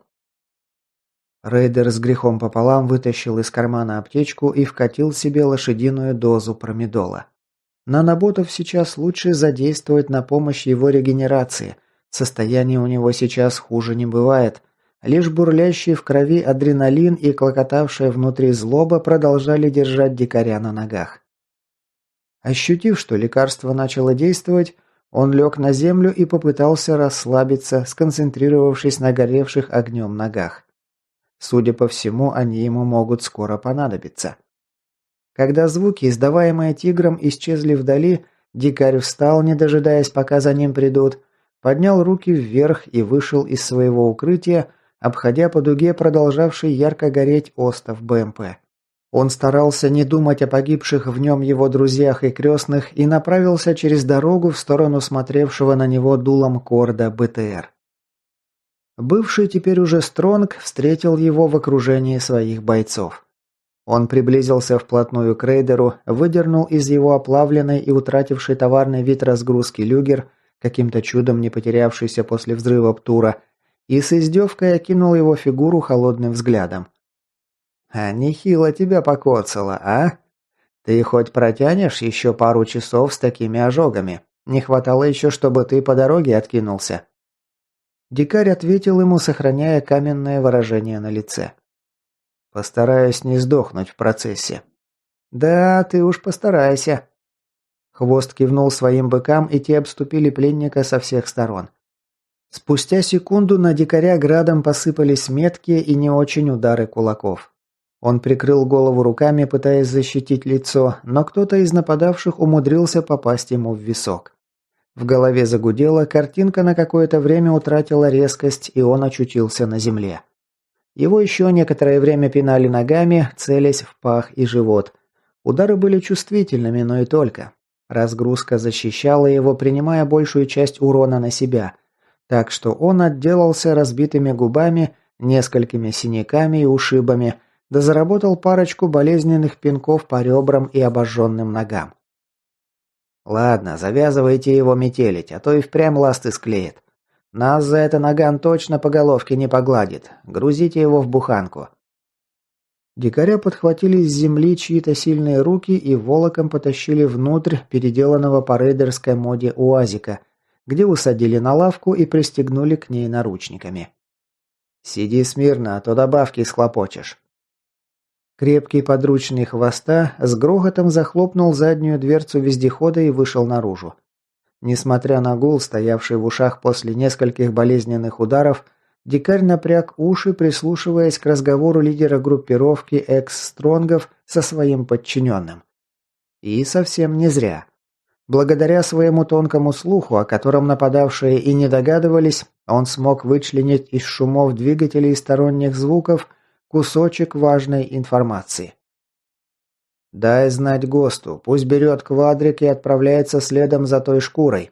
Нужно узнать, куда ее хрен понесет, а при случае попробовать ее прищучить.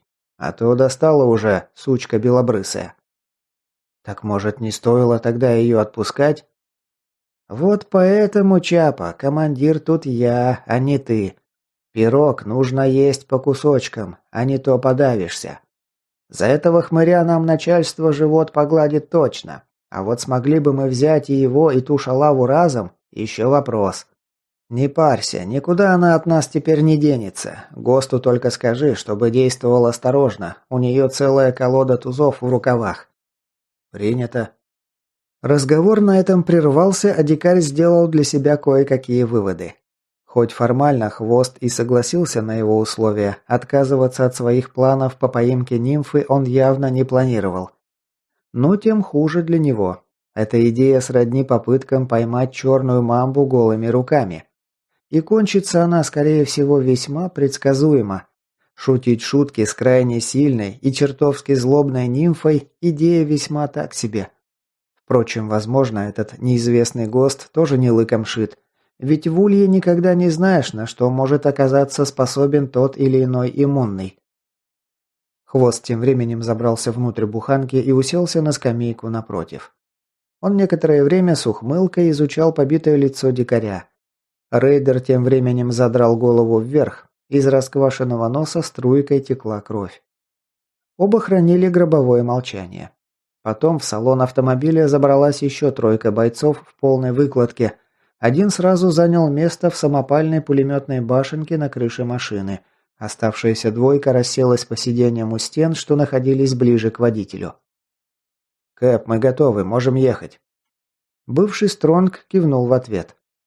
«Тогда двинули, не будем тут задерживаться. Не хватало сейчас еще на рейдерскую группу из флюгера напороться. Наверняка кто-то на шум прикатит. Шах, держи этого хмыря на мушке, чтобы чего не вышло. Мутный он слишком». Его подручный постучал ладонью по перегородке, давая знак водителю, после чего недвусмысленно направил ствол своего ППС-43 прямо в лицо рейдеру. Машина взвизгнула стартером и тронулась с места, покачиваясь на неровностях почвы. Хвост извлек из кармана потертый люгер рейдера, проверил патрон в казне, осмотрел пистолет со всех сторон. «Неплохой подгон, спасибо за подарочек». Дикарь сплюнул кровавую тягучую слюну на обрезиненный пол. «Придержи пока у себя, только сильно не привыкай, он мне скоро понадобится». Тот лишь хохотнул в ответ. «Да уж, уверенности тебе не занимать. Но я, будь на твоем месте, слишком сильно на этот счет обольщаться бы не стал. Хотя кто его знает, как еще все обернется. Мы вполне можем оказаться на одной стороне. Не зря же наши так хотят с тобой повидаться». «Упаси меня, боги Улья!» Хвост на это никак не отреагировал. Он закатил глаза, откинулся назад и обмяк всем своим телом. Несколько мгновений ничего не происходило, а потом бывший Стронг напрягся, как-то неуверенно принял прежнюю сидячую позу и облокотился на небольшой столик, заодно выполнявший функцию подоконника. Дикарь с оторопью отметил про себя некоторые перемены во внешнем виде хвоста. Зрачки его карих глаз расширились, как у зараженных, превратив их в черные провалы. Мимика и жестикуляция заметно изменились. Теперь перед ним словно сидел совершенно другой человек. От этих внезапных перемен у рейдера по спине побежали мурашки. Он окинул взглядом подручных хвоста, но те сохраняли на лицах бесстрастное выражение. Словно ничего необычного с их лидером не происходило. «Время дорого, поэтому сразу перейду к сути. Зови меня Черный. У нас есть к тебе предложение». «А куда подевался хвост? И у кого это у нас?» «Ты сделаешь мне и себе огромное одолжение, если впредь прекратишь меня перебивать. Что касается твоего вопроса про хвоста, я его отодвинул на время этого разговора. Мы – это дети Стикса. Ты и тебе подобные заблудшие души обычно зовут нас килдингами». Класс, только безумных фанатиков мне не хватало для полного комплекта. И что же детям Стикса потребовалось от моей скромной персоны? Прикуси язык. Ты за последнюю неделю обеспечил нас целой кучей проблем и неурядиц. Заодно только это тебя следовало прибить к столбу вверх ногами и оскопить. Но мы оценили твою настойчивость и навыки, поэтому было решено предложить тебе место в наших рядах. Склонись пред нами. Такой шанс выпадает заблудшим крайне редко. Картина в голове дикаря наконец-то прояснилась. Он осознал, о чем ему толковал его пассажир. «Хотите сказать, что Тритон на самом деле был вашей марионеткой? И не только он, но и вот эти вот гаврики тоже?» Он мотнул головой в сторону подручных хвоста. «С точки зрения пчелы, она просто живет своей жизнью, собирая нектар с цветов. Но для пасечника она часть роя, который беспрерывно обеспечивает его медом. Пчела просто не в силах этого осознать, это выше ее понимания. Вот ты как раз такая пчелка и есть. Правда, на твою удачу весьма полезная в перспективе, и которая может нам пригодиться в будущем. Так что хватит тратить мое время, я хочу услышать ответ». Дикарь глубоко вдохнул и выдохнул, утрясая в голове новую информацию. Он потратил еще пару секунд, чтобы привести себя в полную готовность, после чего, наконец, ответил Черному, что использовал тело хвоста как ретранслятор. «Я не веду переговоров с убийцами моих друзей, да и безумных фанатиков недолюбливаю. Так что прошу меня простить, но вынужден ответить отказом на ваше заманчивое предложение». Черный лицом Стронга скривил недоверчивое и пренебрежительное выражение, после чего обронил тяжелую фразу. «Ты еще не раз пожалеешь о своем решении. Мы...» Что еще он хотел сказать, для дикаря так и осталось загадкой. Выжимая из себя последние соки, он сформировал вокруг себя линзу кинетического поля. Со звоном лопнула цепочка и браслеты наручников, рука рейдера, словно змея, дотянулась до разгрузки сидевшего слева от него бойца и сорвала кольцо с гранаты, висевшей на его разгрузке. Тот выпучил от страха глаза, вскочил на ноги, пригибаясь и крутясь на месте, словно ужаленный, и пытался вытащить грозивший вот-вот взорваться ребристый кругляш наружу. «Граната! Граната!» В салоне машины заорали на разные голоса люди. Тот боец, что держал его на прицеле Судаева, наконец среагировал и нажал на спусковой крючок. Дикаря ослепила дульной вспышкой, но пистолетные пули расплющились о защиту, не нанеся никакого урона. Сам же рейдер шагнул к обмякшему телу хвоста, дернул его на себя и обнял, словно тот был самым близким для него человеком, защищаясь его телом от осколков. «Это вам за моих ребят, твари!» В следующую секунду в тесном салоне рванул взрыв. Глава 10. Побитый и продырявленный крупнокалиберными пулями, но все еще остававшийся в рабочем состоянии тигр с треском въехал в подлесок, ломая кусты и молодые деревца. Аврора резко нажала тормоз, окончательно погасив ход, и сжала подрагивающие пальцы на руле. Сердце бешено колотилось, норовя выскочить из груди. Она вздохнула глубоко раз, и еще, до гипервентиляции и черных кругов в глазах. «Мы его там бросили. Я бросила». Фашист промолчал, что, впрочем-то, неудивительно. А вот Лунь ответил хриплым от едва сдерживаемых эмоций голосом. «Ежели бы нас там изрешетили, это дикарю ничем бы не помогло. Мы должны были уехать, он сам нам приказал». Девушка сжала кулачки с такой силой, что ногти впились в тонкую кожу и с размаху ударила ребром ладони по рулю. «Сука, черт, твою мать!» Эмоции просили выхода, но выплеснуть их нимфа могла лишь на саму себя. Больше винить некого. Лунь с болезненным выражением на лице положил сухую ладонь ей на плечо. «Ничего, дочка, это ничего. Нам просто нужно вернуться и вызволить его оттуда, верно?» «Что, если его уже убили? Так же, как Ви, Токсина, Топора, Тамтама? Что, если приедем и найдем его обгоревший, расстрелянный труп?» Разведчик флегматично пожал плечами. «Не проверив, мы этого не узнаем». Блондинка снова глубоко задышала, постепенно приходя в норму. «Да, верно, ты прав. Истерикой делу не поможешь. Собираемся по варианту пеший рейд и сваливаем отсюда». Пока они фасовали вещи, отбирая то, что могло им понадобиться в предстоящей вылазке, Мур-марионетка стоял на стреме, чтобы никакая тварь, или четырехногая, внезапно не подкралась к ним незамеченной. Когда основной груз, паёк, патроны, оружие и прочее, был расфасован по 3 рюкзакам, а остальное полезное барахло предусмотрительно убрано в объемистые баулы и спрятано в тайнике под выворотнем наполовину рухнувшего дерева, порядком поредевший отряд споро двинулся по обратному маршруту. Нимфа сразу задала высокий темп движения, благо за прошедшую неделю Улей порядком прокачал смазанный красным жемчугом организм советского разведчика, и тот, если и не догнал по выносливости Аврору, то как минимум довольно сильно к этому приблизился. Девушку беспокоило, что при таком темпе движения они запросто могли нарваться на сильного мутанта. Территории чертей с уменьшенной дронами популяцией мутантов давным-давно остались позади, но беспокойство за дикаря было сильнее. Они около получаса трустой двигались по перелескам и полям, придерживаясь юго-западного направления, стараясь не нарушать лесную тишину, прерываемую лишь щебетом певчих птиц, далеким кроу-ворона, летавшего где-то над деревьями в стороне, да редким урчанием иногда попадавшихся им пустышей и слабеньких бегунов, по каким-то причинам оказавшихся далеко от основных трасс, по которым перемещались зараженные. Птиц рейдерская группа игнорировала, а с зараженными разбирался клювом молчаливый Мур. Но вскоре все изменилось. Внезапно голос подал весь день хранивший молчание фашист.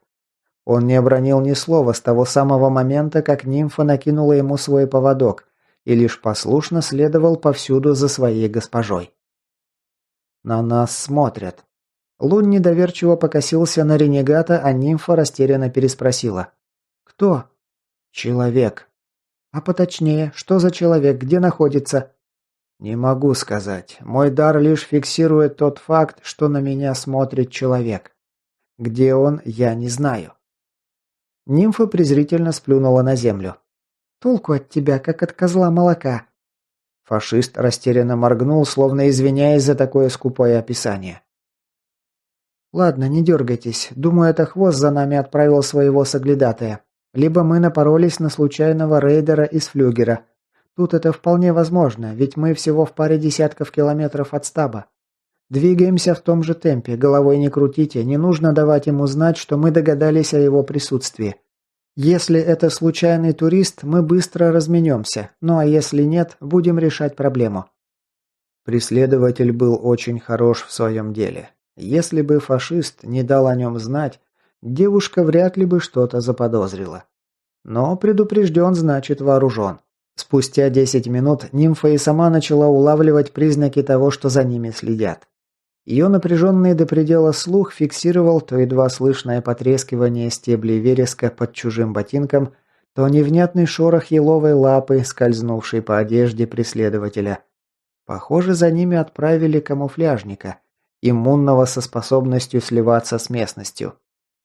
Нимфа старалась не крутить головой на 360 градусов, дабы не выдать себя, а нехотя окидывала ничего не выражающим взглядом окрестности, словно просто сканировала ближайшие кусты на предмет стандартных угроз кластеров. Против стелсера еще играло то, что они двигались довольно шустро и шли без каких-либо явных ориентиров, напрямую через лес. Поэтому ему приходилось поддерживать высокий ритм, а отойти подальше в условиях густой зеленки, где потерять свою цель, что раз плюнуть, преследователь просто-напросто не мог себе позволить. Но точно определить его местоположение девушке все еще никак не удавалось. Все решилось, когда девушка намеренно направила группу к небольшому оврагу, попавшемуся им на пути в глубине стандартного кластера. Невидимка был вынужден либо сблизиться с ними, либо остаться позади.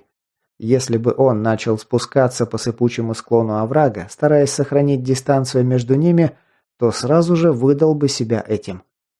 Увидев овраг, нимфа шепнула разведчику. «Как дам знать, чеши вперед, что есть мочи, чтобы я тебя не зацепила. А ты постарайся прикрыть меня стрельбой». Это уже было обращено к плененному Муру. Дальше события понеслись вскачь. Нимфа крикнула «Пошел!» и разведчик рванул вглубь леса. Сама девушка, придерживая на весу витязя, бросилась зигзагом примерно в то место, где только что услышала легкий шорох. Мур же отскочил левее и принялся стричь кусты из своей эмки. Хлыстом щелкали выстрелы, пули дятлом тюкали деревья и со скрипом и хрустом выламывали из них щепу. В какое-то мгновение Аврора почувствовала неладное, словно дыхание смерти прошлось по коже на затылке. Она прямо на бегу упала назад, проехавшись ягодицами и спиной по прелой листве.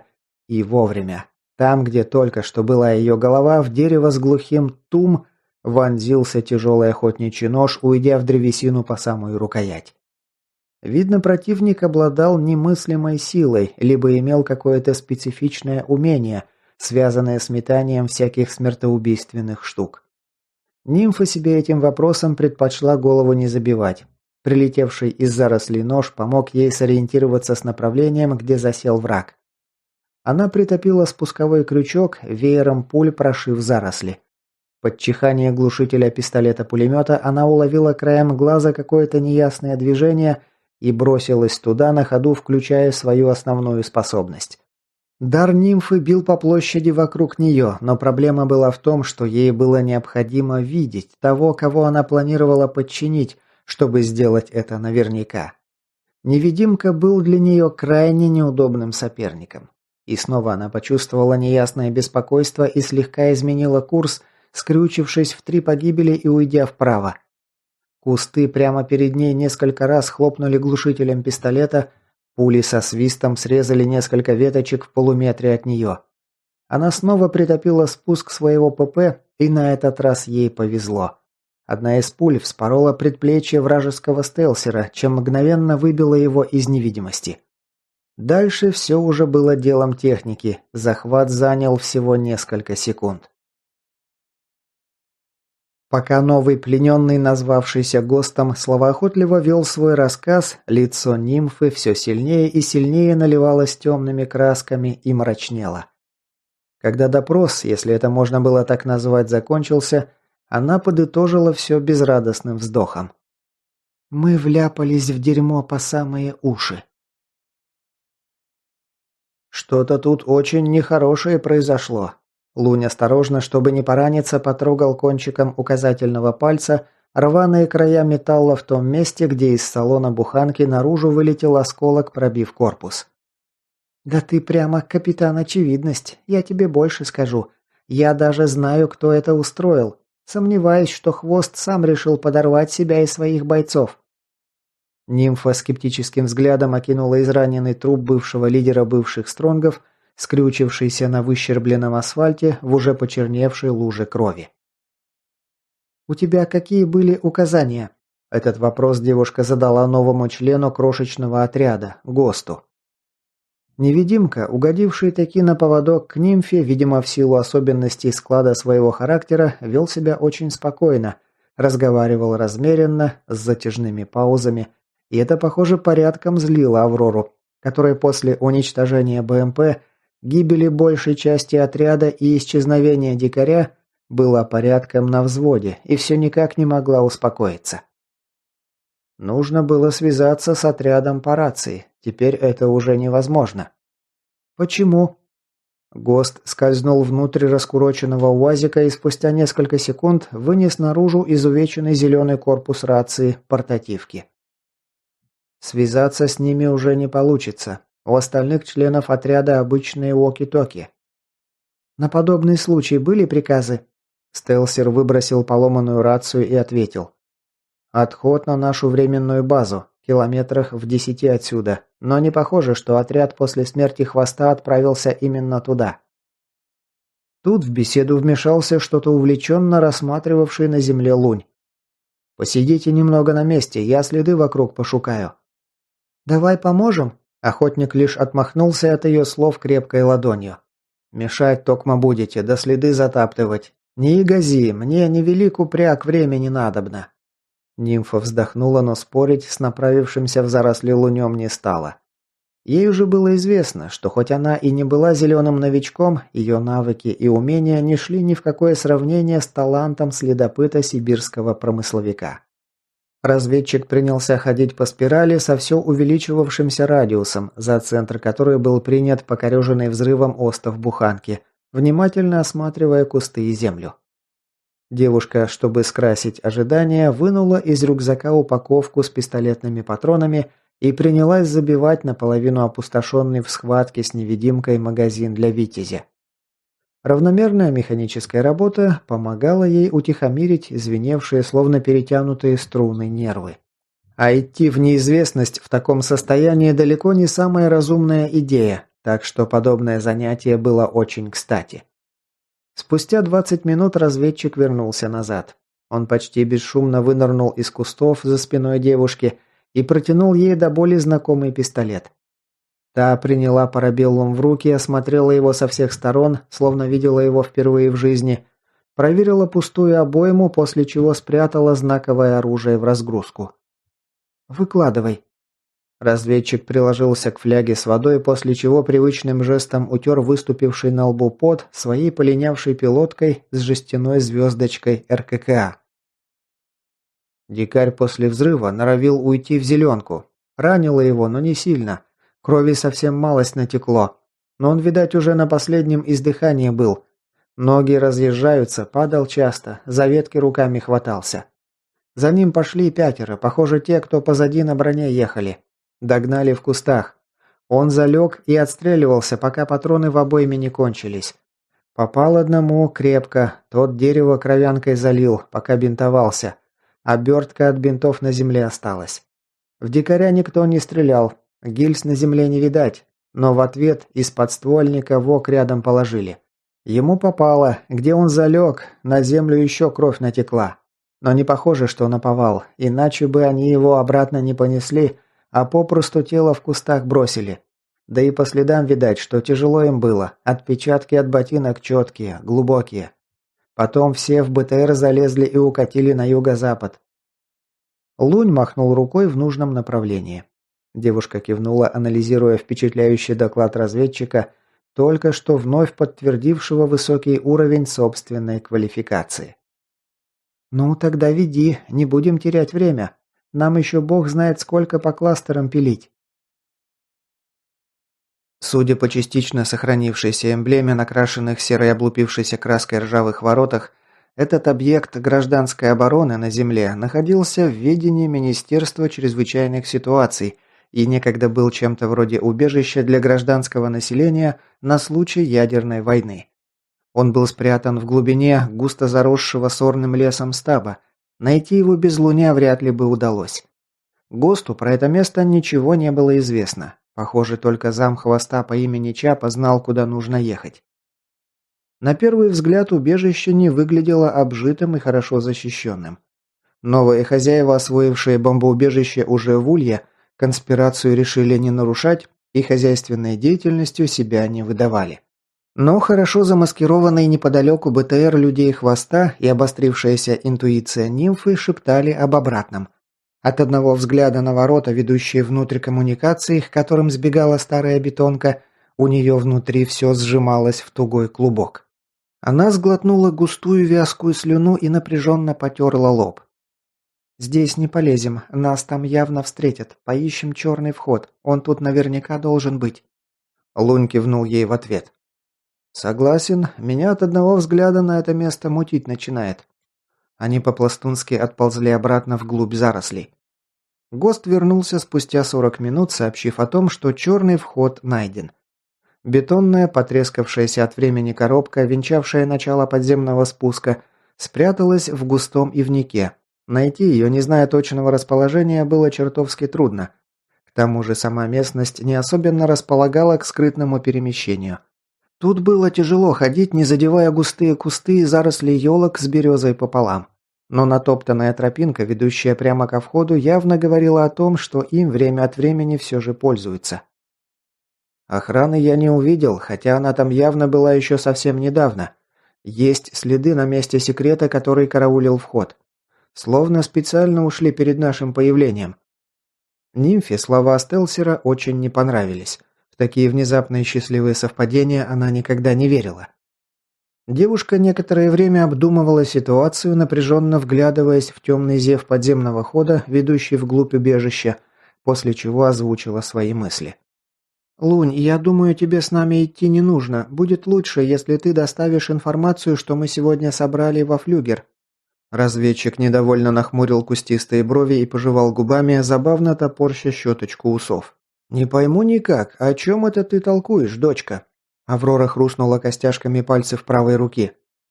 «Килдинги, это тебе не муры, не атомиты и даже не внешники. Шутки кончились, теперь все очень серьезно. Эти ребята жестоки, хитры и дьявольски опасны. Они двинутые фанатики, понимаешь? Людей живьем жгут, кожу с них снимают, прибивают к крестам просто ради забавы. Таким в руки живым лучше не попадать. Я лично выберу пулю в голову. Как только мы спустимся вниз, шансы на то, что мы сможем выйти обратно, станут весьма призрачными. А весточку обо всех их темных делишках нашим нужно доставить обязательно. Я иду с тобой, и это не обсуждается. Нужен посыльный, отправляй, своих вон. Он насупился и угрюмо мотнул головой в сторону марионеток нимфы. «Гос нам еще может очень пригодиться, а фашиста отправлять туда никакого смысла нет. Его каждая собака в лицо знает, пришьют безо всяких разговоров и делу конец». Девушка тяжело вздохнула. Она знала, что Лунь обязательно откажется, но попытаться все равно стоило. «Ладно, хрен с ним. Пошли, тянуть больше смысла нет. «Гост, ты впереди, мы в 50 метрах за тобой. Если увидишь что-то подозрительное, сразу дай знать. Рисковать лишний раз ни к чему». Убежище встретило их тусклым светом редких ламп в длинном безлюдном коридоре. Не было никого и дальше в подсобных помещениях, хотя, судя по обстановке, люди тут присутствовали еще совсем недавно. Кружка с теплым кофе, недоеденная еда, разбросанные в помещениях вещи – явно намекали, что подземелье основательно заселено. А вскоре они нашли и самих обитателей убежища. Обстановка вокруг внезапно превратилась в декорации какого-то жуткого фильма ужасов. Повсюду были разбросаны еще теплые, растерзанные в пух и прах тела. Разорванные, расчлененные с оторванными конечностями и головами, со сломанным оружием и снаряжением, они лежали повсюду, медленно остывая в густеющих на воздухе лужах темной крови. Тут творился какой-то кошмар. Килдинги поначалу спешили на помощь своим соратникам, а потом уже разбегались от неведомой опасности, но смерть настигала их повсюду. Заляпанные красным стены и пол, густой металлический запах, пропитавший собой все вокруг, от этого мутило даже всякого повидавшую на своем веку нимфу. Девушка считала разбросанные на полу останки, но на третьем десятке сбилась и бросила это дело. Что за жуть тут творилось? Вопрос Луня был риторическим. Ответа на него ни у кого пока все равно не было. А потом они наткнулись на выжившего. Неизвестно, что с ним произошло, но Килдинг явно повредился в уме. Он сидел в углу комнаты на полу, обняв колени и раскачивался из стороны в сторону, что-то невнятно бормоча себе под нос. Аврора прислушалась и смогла понять кое-что из этого невнятного шепота. «Он пришел, он здесь, и он голоден». Девушка взяла безумца на мушку и посветила ему в глаза фонарем. «Эй, что тут произошло?» Но Килдинг вместо ответа заорал нечеловеческим голосом и схватился за пистолет, лежавший неподалеку от него. а Блондинка уже выжила холостой ход спуска, намереваясь прикончить ненормального, пока он не наворотил дел, но тот ее опередил. Он приставил оружие к подбородку и вышиб себе мозги. «Твою ж мать!» Девушка в страхе отскочила от агонизирующего тела и грязно выругалась. Лунь с нескрываемым ужасом окинул взглядом помещение. Стены залиты кровью, в центре массивная столешница, нечто среднее между медицинским столом и столом для пыток. К нему явно кого-то привязывали крепкими кожаными ремнями, сейчас порванными. На полу рядом труп в окровавленной одежде, грудная клетка которого проломлена внутрь чьим-то ударом. Толстая стальная дверь изуродована крест-накрест чем-то твердым, напоминающим когти, и выбита мощным ударом изнутри. Словно что-то нечеловечески сильное вырвалось наружу из этой камеры. Перед входом еще два обезображенных тела. Один располовинен от плеча до паха, второй лишился головы. Судя по их форме и амуниции, охранники, стоявшие на страже. «Да что тут стряслось-то?» Нимфа, продолжавшая тяжело дышать, подошла к краю экзекуторского стола и ухватилась за его край. Ее мутило, в ушах стоял шум. Справившись со слабостью, она ответила на вопрос. «Кажется, я догадываюсь, что именно, и если я права, это полный абзац». Сознание возвращалось трудно, медленно, словно кит, поднимающийся из глубин океана к поверхности, чтобы вдохнуть воздуха в легкие. Придя в себя, он еще некоторое время плохо понимал, что же происходит вокруг. Он напряг память, пытаясь вспомнить, как тут оказался.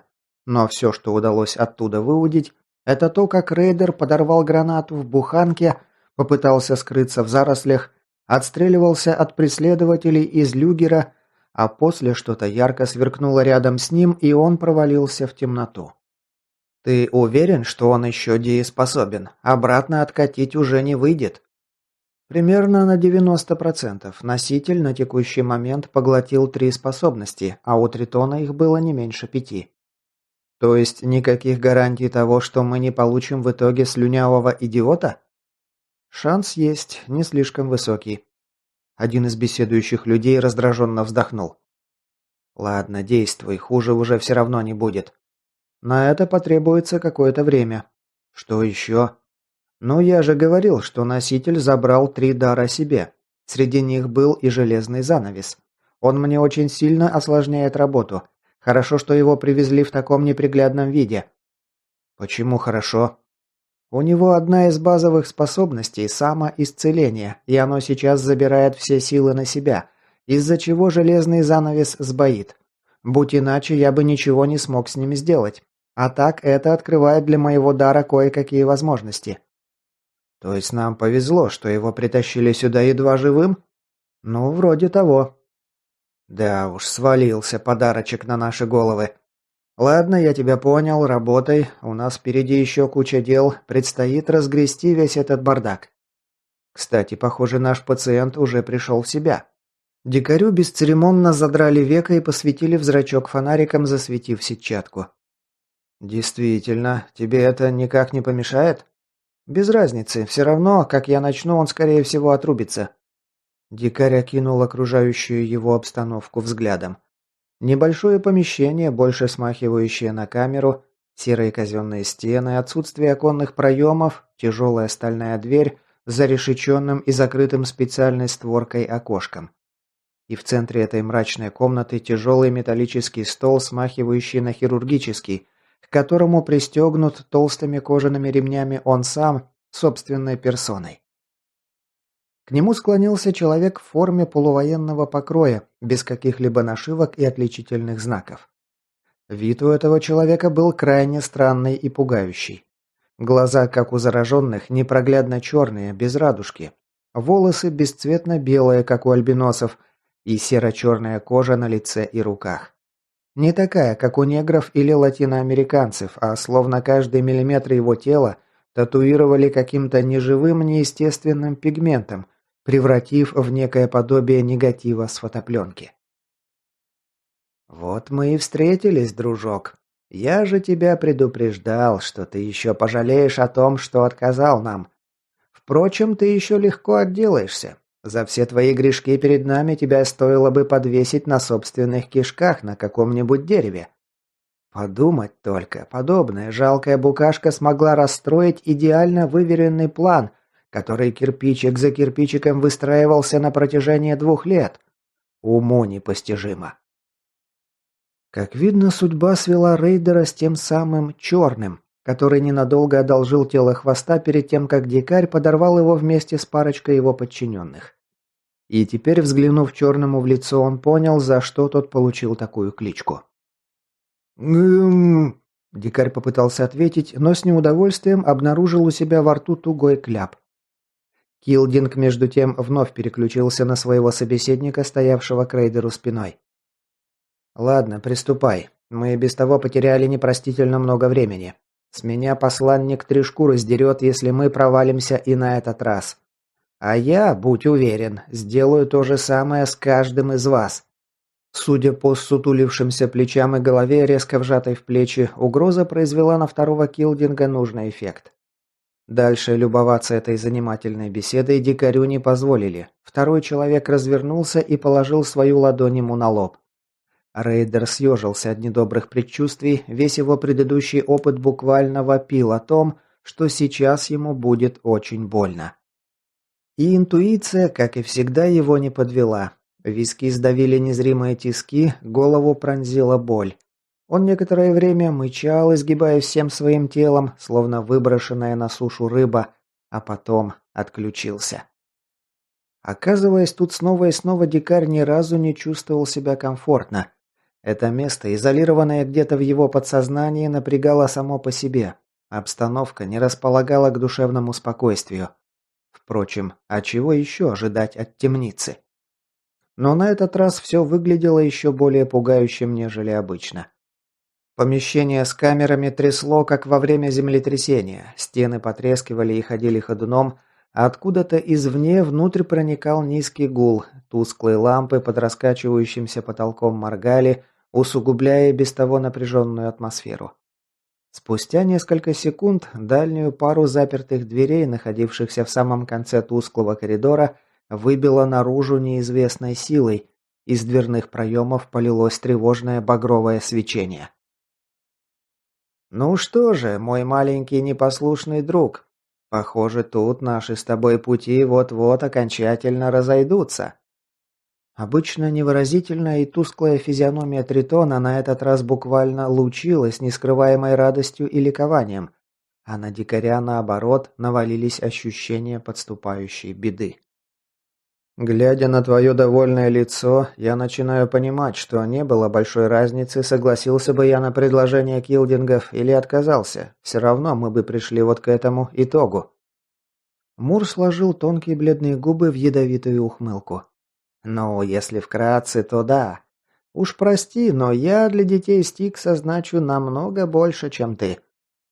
Рейдер оглянулся назад. За его спиной с треском распахнулась еще парочка замурованных прежде дверей. Сам собой напрашивался вывод, что когда запечатанные двери закончатся, ему явно не поздоровится. Это было ясно, стоило лишь взглянуть на ликующее выражение лица Тритона, который радовался словно ребенок, дождавшийся новогоднего подарка. И похоже, что эйфория и осознание близости своей победы слегка снесли ему крышу. Выходит, все, что происходило вокруг все это время, их рук дело. Твоя банда, команда Хвоста, атомиты, куда еще килдинги запустили свои пальцы. Это ведь они на самом деле хотели прибрать регион к рукам, а не ты. Ну надо же, в тебе никак спящая дедукция проснулась, не иначе. Мур даже хохотнул от избытка чувств. Видеть его в таком приподнятом настроении для дикаря было чертовски раздражающим и мерзким, но он старался держать себя в руках. «Теперь понятно, откуда ты взял техническую информацию по технологии киборгизации. Тебе ее дали килдинги, чтобы подмазать внешников. А те тебе в ответ особое отношение среди прочих банд муров и белку отвалили, я ведь прав?» «И снова в точку, приятель. А ты соображаешь, жаль только не там, где надо». «Зачем им это?» «Власть, мой маленький тупоголовый друг. Влияния никогда не бывает много». Мур некоторое время снисходительно смотрел на дикаря сквозь прутья своей темницы. Так, наверное, родители смотрят на своих неразумных чад, которые по детской неразумности творят глупые поступки. «Знаешь, а ты ведь сам виноват в том, что сейчас происходит». За спиной с грохотом распахнулась следующая пара дверей, багровое сияние за спиной, так же, как грохот и тряска, постепенно нарастали. Дикарь постарался сосредоточиться на собственных мыслях, стараясь не отвлекаться на этот шум, который работал как обратный отсчет. «О чем ты говоришь?» «Да брось, все ты прекрасно понимаешь. После того, как я очутился внутри твоего сознания, я был готов объединиться с тобой в одно целое, честное слово. Но ведь ты все это время только и делаешь, что суешь свой нос везде, куда не просят. Так и напрашиваешься на то, чтобы тебе голову оторвали нахрен». «Не понимаю, о чем ты?» «Все ты прекрасно понимаешь. Научная станция Веги, тот суперэлитник, подземелье с личинками, кластер атомитов. Ты словно поехавший, раз за разом ныряешь в самую гущу неприятностей, словно ищешь смерти. А я хочу еще пожить, так что ты просто не оставил мне выхода». Теперь настала очередь рассмеяться рейдеру. «Ты хоть сам-то веришь в ту пургу, что несешь? Да ты с самого начала планировал забрать мое тело себе, чертов отброс. Завязывай корчить из себя Робин Гуда. Мы оба прекрасно знаем, какая ты расчетливая, хладнокровная мразь. Давай без оскорблений, хотя бы в последний раз. Хотя, знаешь, к черту. Ты прав, я и впрямь расчетливая мразь, и я действительно планировал забрать это тело себе. И в конечном итоге так оно и вышло. Теперь даже не жаль белку, которую ты сожрал. Это тело стоит намного дороже белого жемчуга. Да что там, оно практически бесценно. С ним я смогу достичь гораздо большего, чем раньше.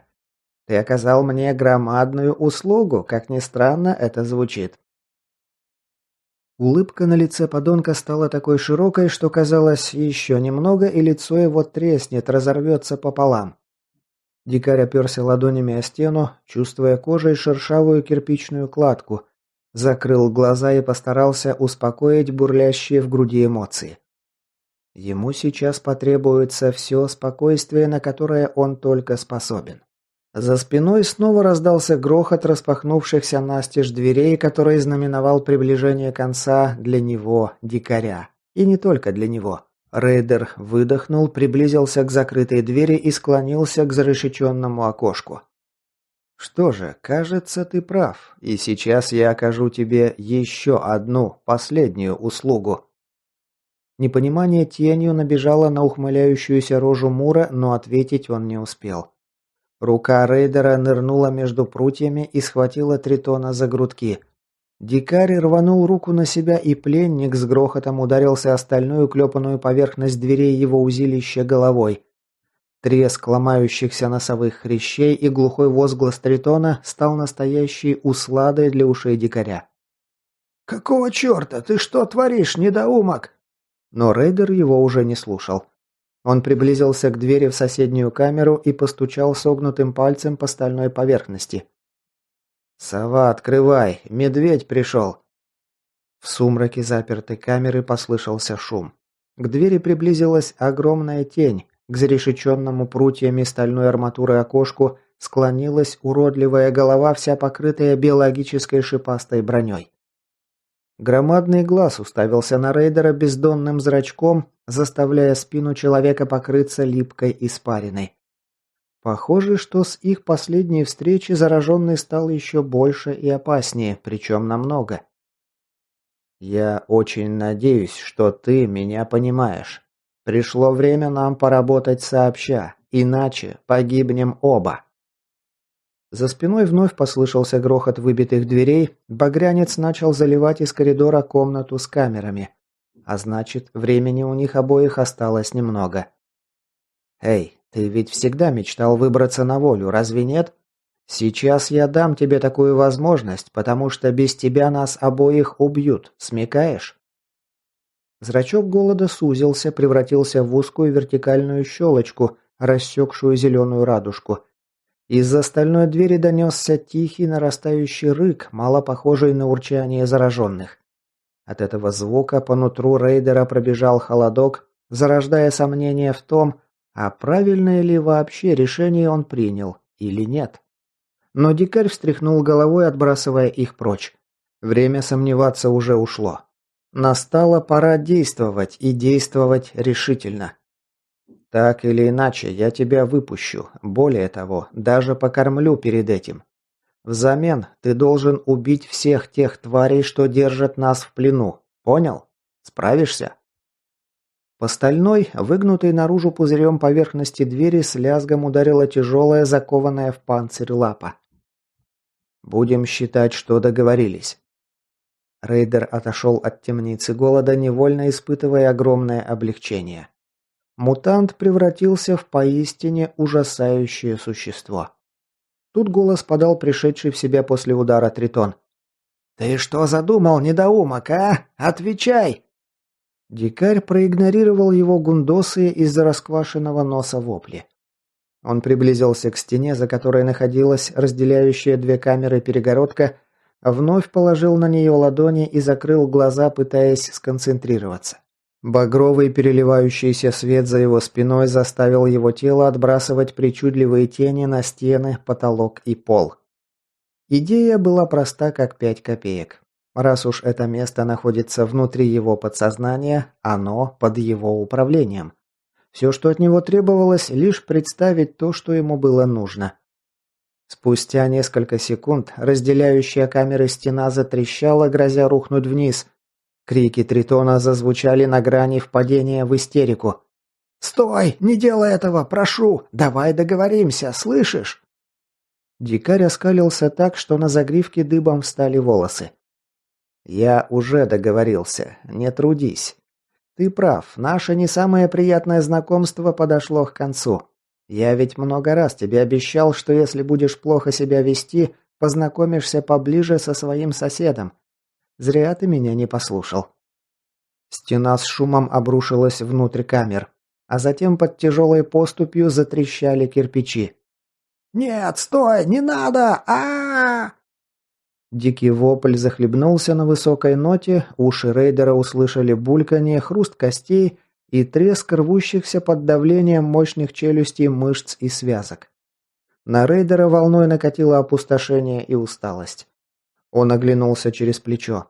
В коридоре уже не осталось запечатанных дверей, багровый свет проникал почти повсюду. Запертые камеры – это все, что осталось от его личности. Путей для отступления у него больше не было. Рейдер стиснул зубы и налег на запорный механизм. Приржавевшая тяжелая щеколда поддавалась со скрипом, но спустя пару секунд освободила дверную плиту. Он потянул ручку на себя, распахивая дверь во всю ширь. Чернильный мрак хлынул из отпертой камеры, словно морская вода во время высокого прилива. Дикарь судорожно вздохнул и закрыл глаза. Голод открыл глаза и обвел помещение непроглядно черными зрачками. Килдинг, державший руку на лбу пленника, вздрогнул всем телом и торопливо отдернул руку, прижав ее к груди. Что за ерунда? Больше ничего сделать он не успел. Заскрипели и с треском порвались крепкие кожаные ремни, что удерживали руки пленника. В следующую секунду вытянутая, словно меч, ладонь вошла Килдингу под ребра, словно горячий нож в застывшее масло разорвало диафрагму. Пальцы стальной хваткой стиснули трепыхающееся сердце и с треском вырвали его из разрубленной пополам грудной клетки. Килдинг удивленно засипел, а потом вырубился от болевого шока и рухнул вниз. Его помощник обернулся на странный шум и умер. Ладонь пленника мелькнула в неуловимом глазом движении, разрубив ему хрящи гортани и часть шейных позвонков. Он рухнул вниз следом за своим напарником, на стене за его спиной, как последняя эпитафия погибшему, осталась вытянутая алая клякса. Голод встал на ноги, сжал все еще продолжавшее синхронно сокращаться в его ладони, исходящее темной кровью сердце, и с урчанием вонзил клыки в горячую плоть, чувствуя, как по ослабевшему, обожженному и изможденному телу приятной волной распространяется тепло и энергия. Когда первый голод был утолен, пленник приблизился к запертой двери и ударил кулаком в закрытое металлом оконце. «Ну, чего там?» Недовольный охранник открыл небольшой проем в стальном листе и склонился к нему. В следующий миг палец, окруженный кинетической линзой, вошел ему в глазницу и достал до мозга, подарив Килдингу неоправданно легкую смерть. Руки голода, превратившиеся в страшное оружие, косым взмахом превратили стальную дверь в ни на что негодную мешанину рваного металла. Сильный удар выбил едва державшиеся железные обрывки наружу, открыв ему проход наружу. «Что за херня?»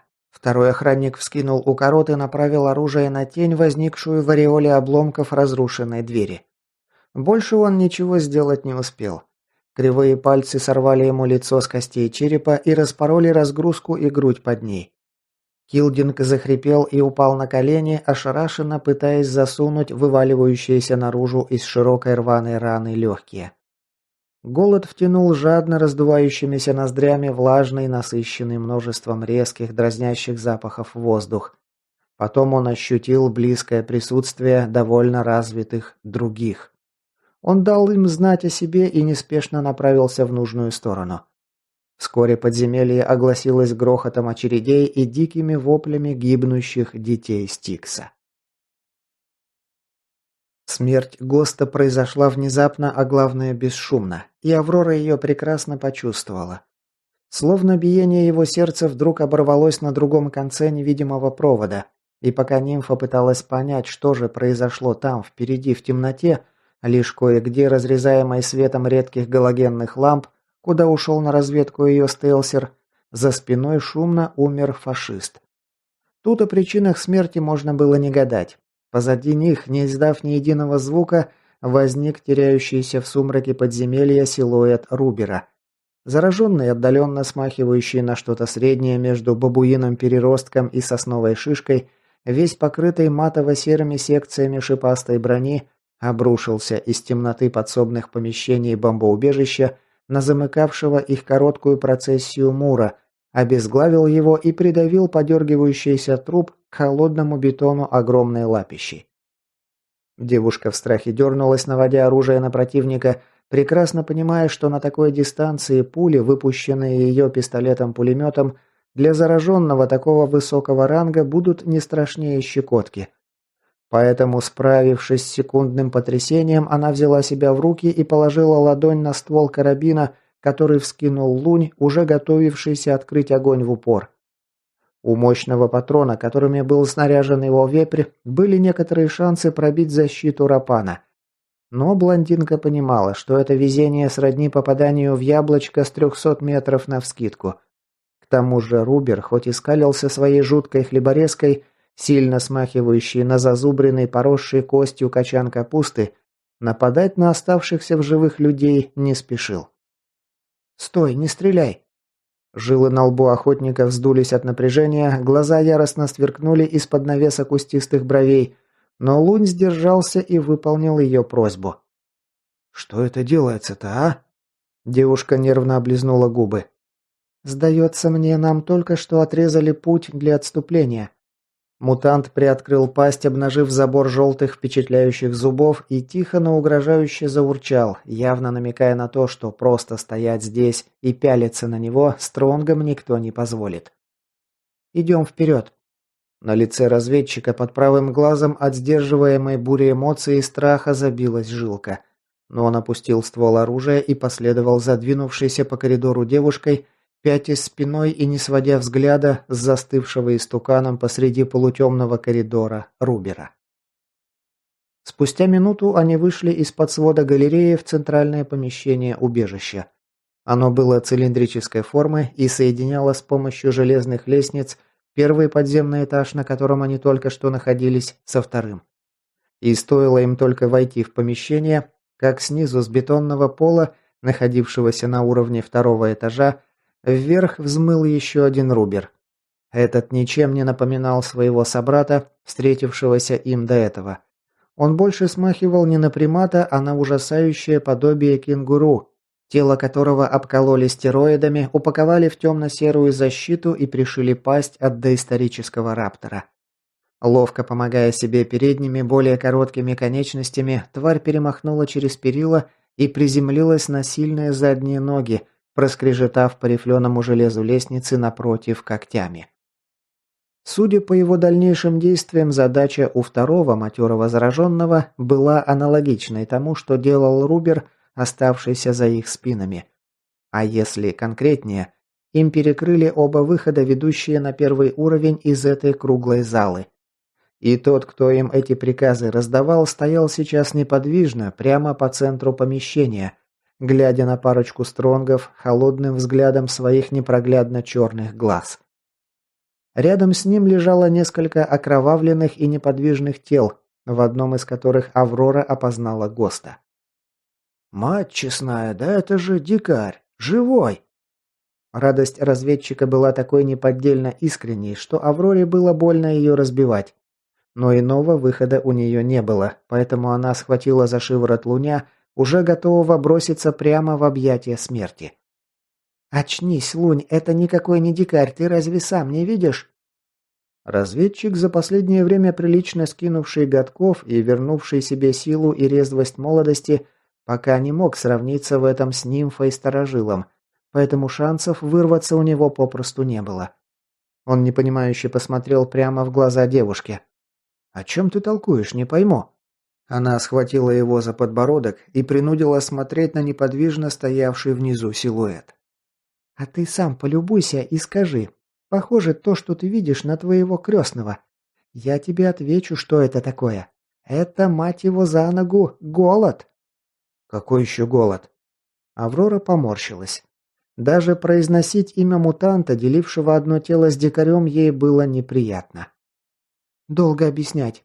Если кратко, в голове у дикаря все это время существовало и жило сознание сильного зараженного.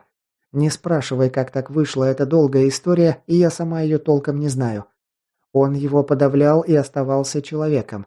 Но сейчас по какой-то причине мутант взял контроль на себя. Поэтому существо, что стоит там, нам с тобой совсем не друг. Я даже больше скажу. Он там специально нас с тобой дожидается, судя по поведению его стаи». «То есть двух этих абразин оно контролирует, так?» «А сам-то как думаешь?» Девушка раздраженно цокнула языком. «Вспомни сам-то, какие умения есть у дикаря. Эта тварь сейчас пользуется его телом, а значит и всеми его способностями. Только она почему-то вдруг стала какой-то совсем нереально сильной. Дикарь при всем желании не смог бы управлять даже одним рубером, а голод сразу двумя рулит и делает это так легко, словно ему ничего не стоит». Аврора вздрогнула и зябко передернула плечиками. «Да чего там говорить, у меня от одного взгляда на него мороз по коже идет и затылок сводит. Он чертовски силен. Я не уверена, что мы с тобой против него потянем». Охотник перехватил карабин поудобнее. «То есть нам надо с ним схлестнуться, и чем это поможет самому дикарю?» «У меня есть одна идея. Если мы измотаем голода, сможем довести его до предела, дикарь вернет себе контроль над телом. Не знаю уж, как так вышло, что эта тварь вырвалась на свободу, килдинги тут постарались, или еще по какой причине, но дикарь раньше вполне успешно держал своего песика на поводке. Будем надеяться, что наш друг справится и на этот раз». Девушка, глядя напряженно в холодное и ничего не выражающее лицо голода, продолжавшего невозмутимо ждать их внизу, судорожно и прерывисто вздохнула и постаралась унять озноб, внезапно возникший во всем ее теле. От жуткого взгляда мутанта внутри ее сковал арктический лед. Ей уже очень давно не было так страшно, а это явный признак того, что схватка им предстоит не на жизнь, а на смерть. Аврора проверила оружие и, почувствовав себя немного увереннее, принялась настраиваться на неизбежный бой. «Помнишь, чему я тебя учила там, в убежище?» – разведчик кивнул. «Здесь тебе придется продемонстрировать все, на что ты способен, понял? Экономь силы, потому что это будет схватка на выносливость, но не позволяй себя сцапать. Не думай о дикаре, сражайся так, словно от этого зависит твоя жизнь, потому что так оно и будет. Если голод доберется до тебя, он тебя тут же прикончит, не колеблясь ни секунды. Стреляй в него, пока он сконцентрируется на мне, и убегай, когда переключится на тебя.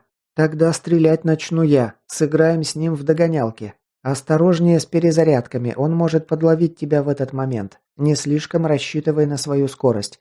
Тело дикаря хоть и уступает нам в этом, но не намного. А теперь, когда у руля голод, все может быть еще хуже, понял?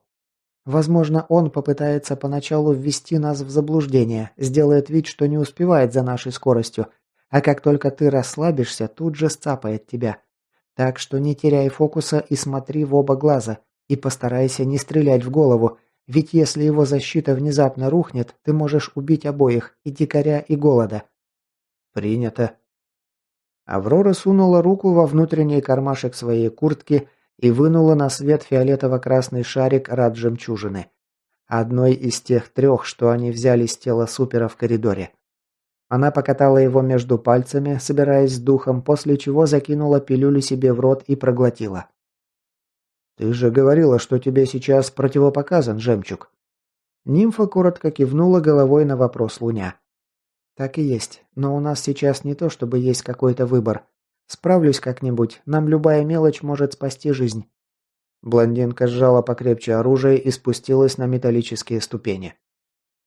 «Тогда погнали. И постарайся не умереть, лады?» Когда голод рухнул на бетонный пол, девушка едва не последовала за ним. Она упала на одно колено и вцепилась в металлический поручень лестницы, ведущей наверх. Аврора со страхом посмотрела наверх, ведь где-то там притаились оба Рубера. И если они сейчас, когда голод выбыл, вздумают прийти по ее душу, она даже сопротивляться толком не сможет. Ей это делать попросту нечем.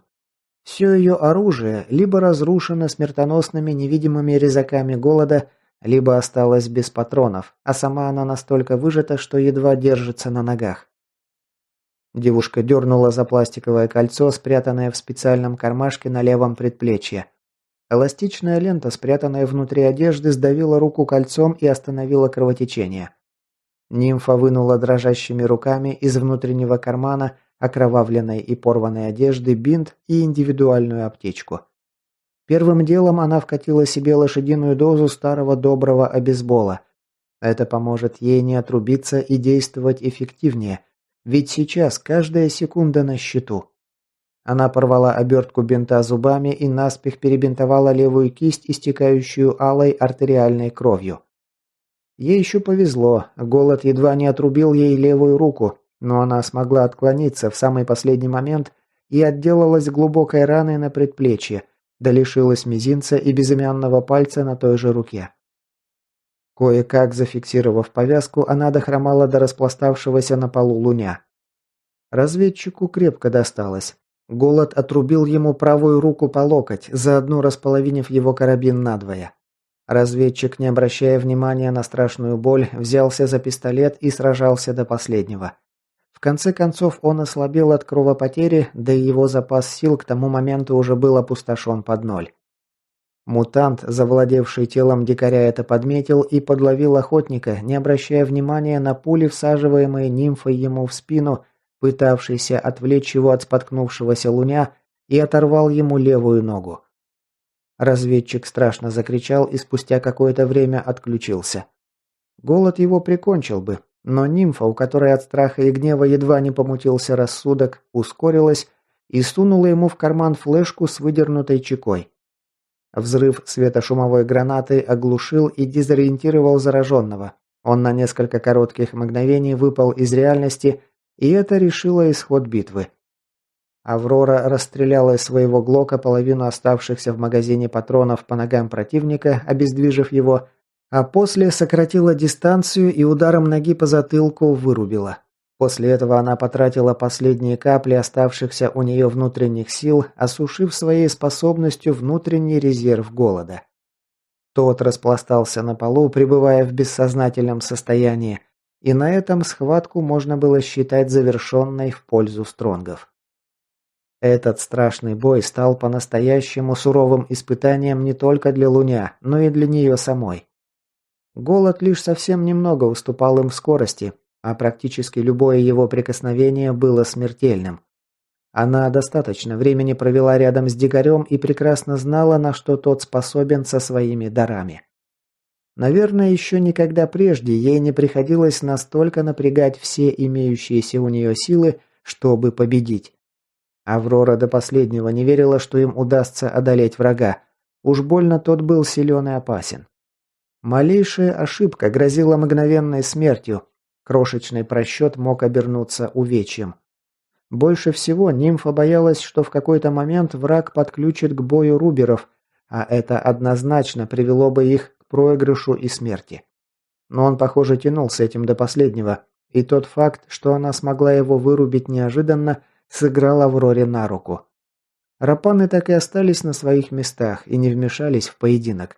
Даже после того, как их хозяин отключился, они сохраняли неподвижность и не нападали. Девушка поморщилась и зашлась кашлем. В какой-то момент, уходя от секаторов голода, она напоролась боком на перила лестницы, и в нем что-то нехорошо хрустнуло. Похоже, она сломала себе пару ребер, и теперь справа колола и пощелкивала при движении. Благо морфий уже начал действовать, и боль постепенно отступила. Она приблизилась к лежавшему на бетонном полу Луню и проверила пульс. Сердце разведчика пока билось, но судя по огромной луже крови под ним и мертвенно-бледному лицу, он вот-вот может загнуться от кровопотери. Аврора вынула из кармана кровоостанавливающие ремни и перетянула пострадавшие конечности разведчика. Потом она доковыляла до рюкзака, сброшенного ею на пол перед самой схваткой. Там лежало несколько доз трофейного спека, которые она благоразумно подняла с тел павших от рук, вернее лап, голода килдингов. Их собственные запасы стимов ушли на погибшего топора, так что девушка озаботилась сделать запас этого важного и крайне полезного средства, как только такая возможность представилась. И сейчас ее предусмотрительность окупилась втройне. Лайт-спек у килдингов был первоклассный. К тому же в одном из клапанов ее рюкзака лежала емкость с физраствором, а он явно не помешает серьезно потрепанному в этой заварухе разведчику. Да и живчик, находившийся там же, ей сейчас очень поможет. Воткнув трубку с иглой, идущей от пакета с физраствором в вену Луню, она вколола ему дозу спека и торопливо принялась бинтовать пострадавшие конечности перевязочным материалом. Закончив с этим делом, девушка крепко приложилась к горлышку алюминиевой фляги с живцом, опустошив ее более чем наполовину, задрала голову раненому и влила пару глотков ему в приоткрытый рот. Энергия, поглощенная жемчужиной, еще продолжала бурлить внутри нее, и это, наверное, единственная причина, по которой она не свалилась с ног прямо посреди тяжелой схватки, как это случилось с Лунем. Направляя эту энергию на работу своего знахарского дара, Аврора принялась лечить свои раны и самые опасные ранения разведчика. За этим делом ее застал врасплох шепот дикаря, раздавшийся за спиной девушки. «Аврора, подойди». Девушка оставила свою возню и приблизилась к распластавшемуся на полу рейдеру. Судя по скривившемуся от боли лицу и нормального вида глазам, дикарь вновь взял рычаги управления в свои руки. «Как там Лунь?» — говорил он надсадным тихим голосом. Было заметно, что даже это дается ему с огромным трудом. «Сильно потрепан, но жив. Если быстро довезем его до стаба, все будет в порядке. А вот насчет тебя я не так уверена. Но ничего, сейчас мы и тебя подлатаем». Выглядел рейдер кошмарно. Вплавившаяся из-за огромной температуры прямо вплоть бедер и голеней синтетика, которую она сама еще дополнительно продырявила в нескольких местах из пистолета. А огромная подпалина на боку в том месте, где взорвалась флешка, из-под обугленных лохмотьев проглядывает обожженная плоть. К тому же, судя по всему, голод не слабо повеселился. Все тело рейдера было покрыто коркой чужой засохшей крови. Но он же неплохо поработал над израненным телом. Нимфа видела, что его регенерация излечила большую часть утренних ранений Стронга. Девушка вколола половину дозы спека в руку дикарю и принялась колдовать над ранами на ногах. Они вызывали у нее больше всего беспокойства. «Оставь, тебе надо уходить отсюда. Прямо сейчас». Девушка хрустнула пальцами и нахмурилась. «Даже не начинай, понял? Я тебя второй раз тут не брошу. Одного раза достаточно. Хватит с меня». Дикарь схватил ее за руку и с удивительной для своего измордованного состояния силой сдавил ей кисть. Он заставил девушку посмотреть ему в глаза. «Ты не понимаешь». Он глубоко вздохнул и подавился кашлем, морщась от боли. «У нас на это нет времени. Вам двоим нужно срочно отсюда уходить». Аврора упрямо покачала головой. «Даже и не думай, ты тут не останешься, и точка. Я все сказала». Рейдер вновь сдавил ей пальцы, но на этот раз осторожно, почти ласково. «Аврора, уже слишком поздно. Пойми ты уже, наконец. Я открыл ящик Пандоры. Обратно уже не отмотаешь. Голод, он... Когда я съел белую жемчужину, мы стали примерно равны по силам, и я смог его подавить. Но потом... Та рад-жемчужина, она усилила только его. Почему-то». Девушка вздрогнула. «Это моя вина». «Никто не виноват. Хватит. Теперь, когда он сожрал Тритона и еще кучу килдингов, я держусь из последних сил.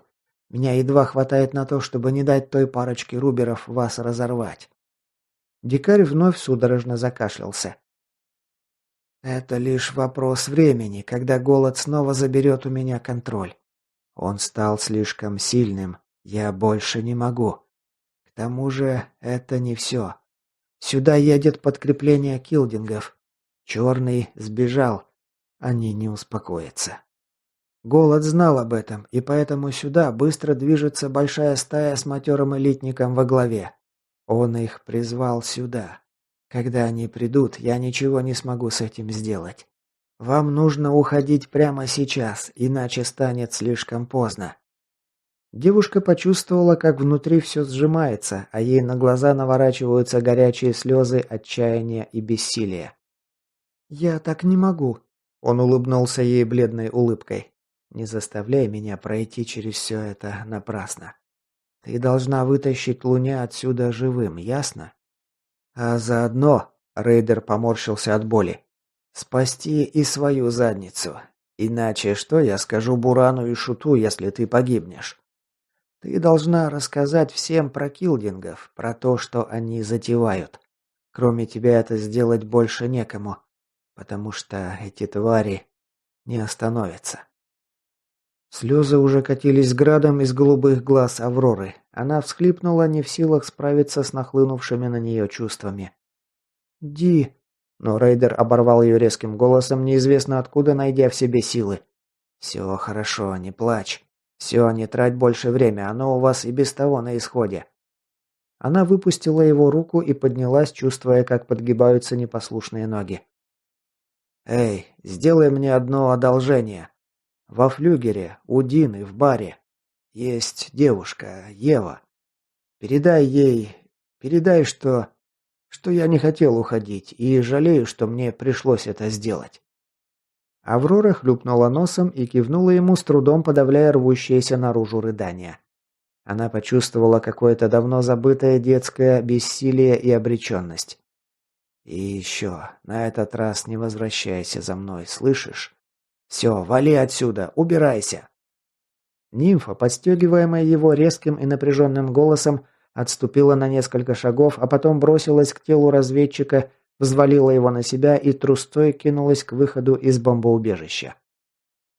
Дикарь, по лицу которого градом текли крупные капли пота, скрипя зубами и напрягая последние оставшиеся у него силы, дождался, пока девушка с раненым разведчиком на закорках уберется подальше и, наконец, смог расслабиться. Лютая усталость навалилась на него неподъемной ношей. Казалось, у него не осталось сил даже пошевелить пальцем.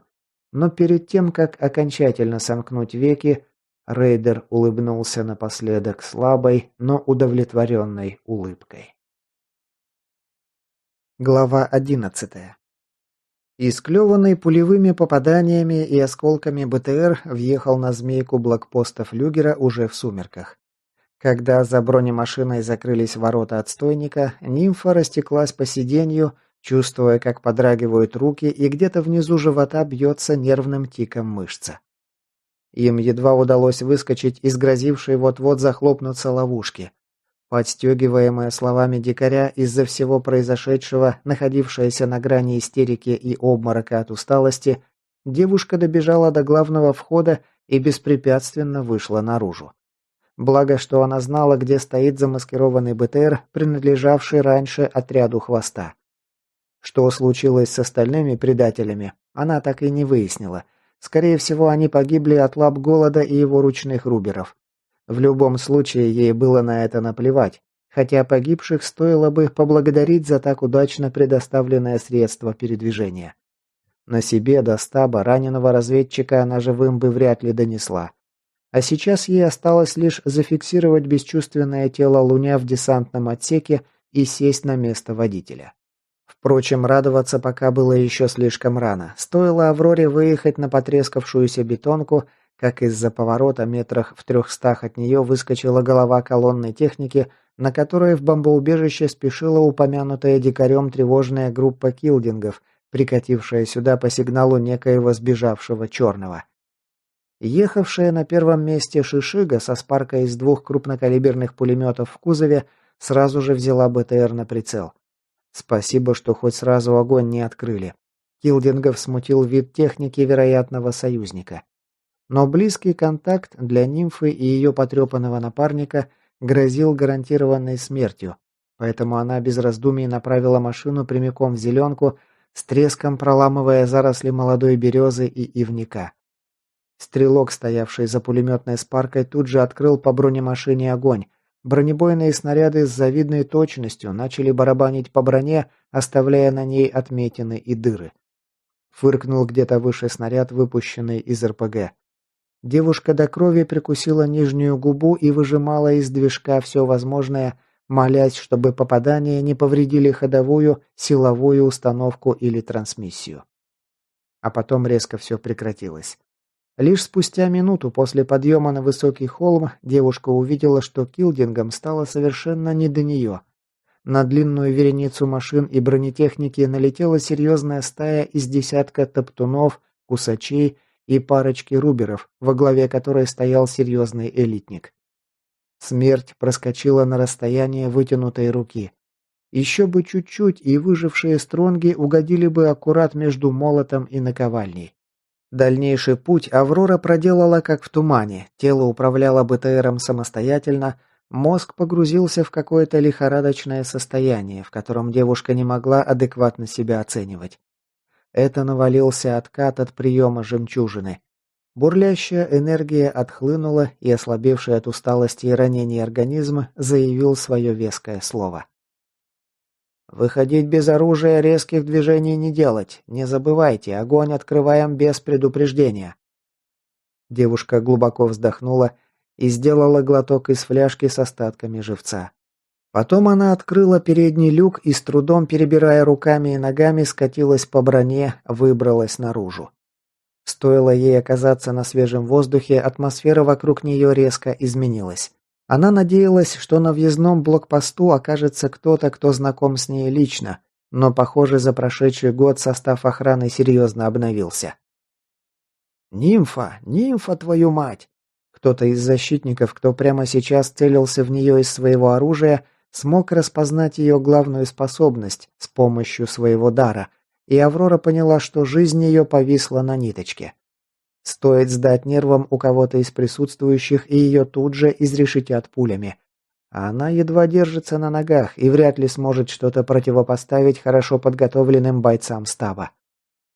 «Все замерли. Тому, кто откроет огонь без приказа, я лично голову оторву».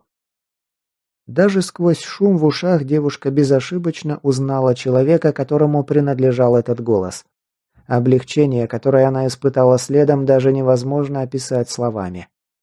Скрипнула дверь, ведущая в отстойник, захрустел гравий под берцами, и рядом с ней очутился грек.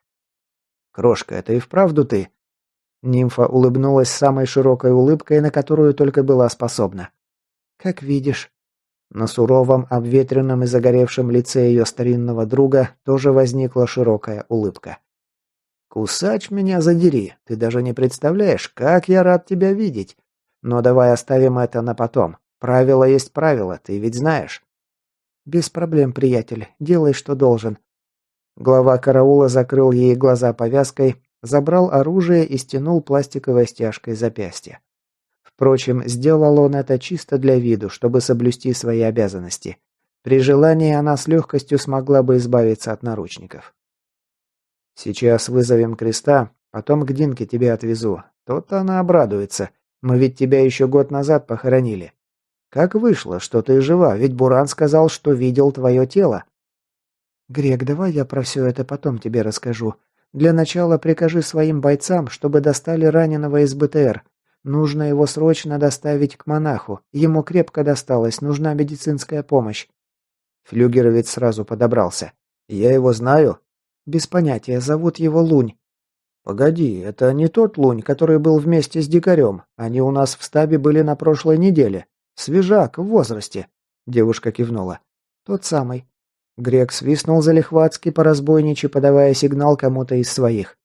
«Сейчас все организуем». Аврора оперлась на плечо старого знакомого, Грек участливо подхватил ее рукой, не давая девушке осесть на землю. «Креста сюда тащить не нужно. Скажи ему, чтобы сразу ехал к Палашу, и меня туда же вези. Есть несколько нетерпящих отлагательств дел, которые мне срочно нужно с ним обсудить». Грек завел ее в приемную, где усадил на табуретку, а сам вынул рацию и принялся по ней вызывать вышестоящее начальство. Спустя пару минут ничего не видевшую вокруг девушку снова подхватили чьи-то руки и повели вглубь коммуникаций. Потом ее посадили в машину и захлопнули дверцу. Рыкнул движок, и средство передвижения, ведомое опытным водителем, въехало на территорию стаба. «Грек, ты еще тут?» Начальник караула флюгера отозвался с соседнего сиденья с усмешкой. «А кому еще я могу доверить перевозку такого ценного груза?» «Слушай, ты как, не растерял еще своих навыков?» Старый знакомый хохотнул задорно. «Это смотря о чем ты спрашиваешь, но вообще есть еще порох в пороховницах». «Рада это слышать, потому что мне нужна твоя помощь». Судя по резко изменившемуся тону голоса, Грек подобрался. «Какая именно помощь?» Девушка вздохнула, используя паузу, чтобы подобрать нужные слова. «Возьми у меня в нагрудном кармане пакет». Рука мужчины осторожно, даже излишне осторожно, забралась в глубокий карман и выудила содержимое наружу. При этом машина, на которой они ехали, даже не сбросила скорости. Грек рулил виртуозно. «Сколько там?» 9, нет, 10 рад горошин. Неплохой пакован». «На эти деньги нужно привести мой БТР в порядок в ближайшую пару часов. Топливо, технические моменты, БК, все по полному разряду. Еще я хочу, чтобы ты нашел 2 или 3 толковых бойцов с оружием, которые умеют держать язык за зубами. Среди них должен быть сенс, можно не самого серьезного, просто чтобы он был рядом с тобой и мог чувствовать людей и зараженных. И хотя бы один боец должен уметь водить грузовики. То, что останется, твоя оплата». «Даже с учетом таких трат это очень много. А значит, рейд будет опасным. Извини, Аврора, но я не думаю, что могу согласиться. Динка за это с меня шкуру спустит, ты же знаешь». «Рейд будет короткий, около суток или чуть больше, и не особо опасный. Такая оплата – это цена молчания. Я не хочу, чтобы о моих делах узнала хоть одна живая душа». Грек некоторое время молчал, размышляя над ее словами. Лишь гудение движка и шорох коробки передач нарушал тишину в салоне автомобиля. «Почему именно я? За такие бабки ты можешь нанять с десяток самых крутых бойцов в стабе». «Потому что я тебя знаю и доверяю тебе. К тому же ты умеешь то, что мне нужно». Девушка ощутила колебания Грека. Сумма в переводе на спараны и впрямь выходила немаленькая, особенно учитывая тот факт, что ее старый знакомый уже достаточно давно перешел на службу стаба и отказался от рейдов по стандартам. «Даже если я соглашусь, вряд ли Палаш меня отпустит. На мне, знаешь ли, половина охраны стаба держится. Не смотри, что я по-прежнему на блокпосту штаны протираю». «С Палашом я уж как-нибудь сама разберусь. Мы договорились?» Грек пожевал губами, принимая окончательное решение.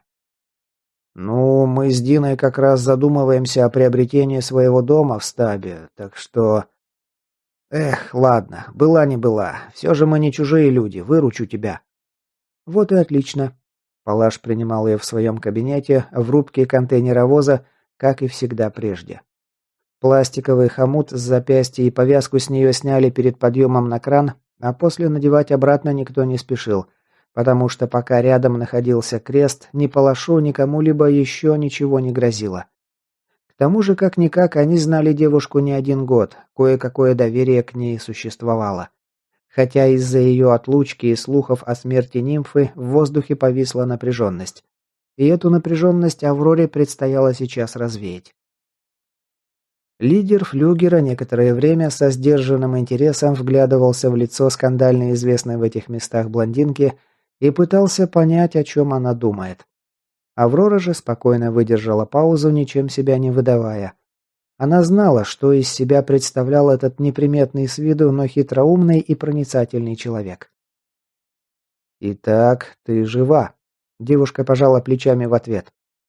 «Как видишь, барсук инсценировал мою смерть». «Зачем?» «Спроси его, хотя нет, не спросишь, он уже почти наверняка покойник». «Уверена?» Девушка злорадно ухмыльнулась, окунувшись в воспоминания о своей свершившейся мести. «Более чем. Я около недели назад срастила его руки с деревом на стандартном кластере и оставила там.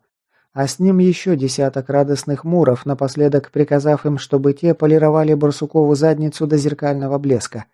Если он еще не помер, они наверняка все еще его там дрючат». Тут настала пора сдержанно улыбнуться Палашу. «Вижу, ты по-прежнему не изменяешь себе». «Этот уебок убил Ржавого и Фараона. А я из-за него целый год провела в плену у Тритона. Я еще мягко с ним обошлась, честно говоря».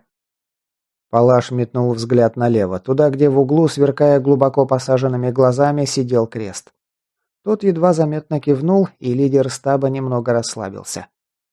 «Значит, ты смогла сорваться с поводка Тритона и не находишься сейчас на нем?» «Ну, ему теперь сложновато брать людей под контроль, потому что он немножечко умер». Собеседник подобрался и заметно напрягся, лицо его отвердело. «Ты уверена, это точная информация?» Девушка потянулась в кресле. Мышцы гудели от усталости и просили отдыха. «Точнее не бывает.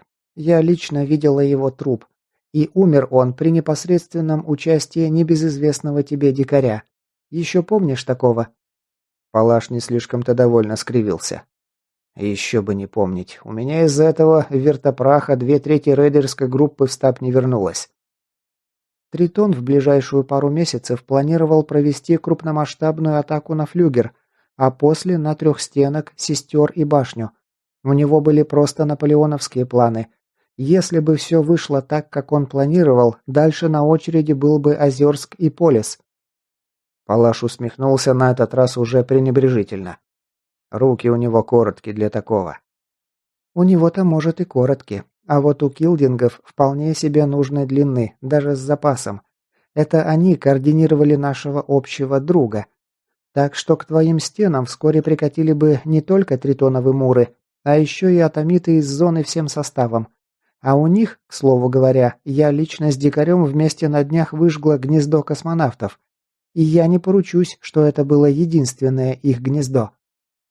Вот теперь Палаш напрягся всерьез. Это весьма громкое заявление. Ты уверена насчет килдингов? Изначально девушка не планировала посвящать лидера флюгера во все подробности деятельности детей Стикса. По крайней мере, до тех пор, пока не обсудит все с Бураном. Но по здравому осмыслению приняла решение, что утаивать информацию от Палаша, который должен в будущем стать одним из самых важных союзников новообразованного дикого стаба, решила выложить все карты на стол. К тому же законспирированная ранее база фанатиков находилась на подконтрольной флюгеру территории, и существовала довольно высокая вероятность, что одна из его рейдерских групп или свободные рейдеры ее рано или поздно обнаружат. Глупо было сейчас терять такую козырную карту. Поэтому девушка встала, подошла к стенду со схемой кластеров, взяла красный маркер и жирным крестом пометила нужный. Вот здесь находится секретная база детей Стикса. Вернее, находилась до сегодняшнего дня. Мы ее разнесли, но твои разведчики могут прогуляться туда и проверить мои слова на правдивость. Только пусть действуют осторожно.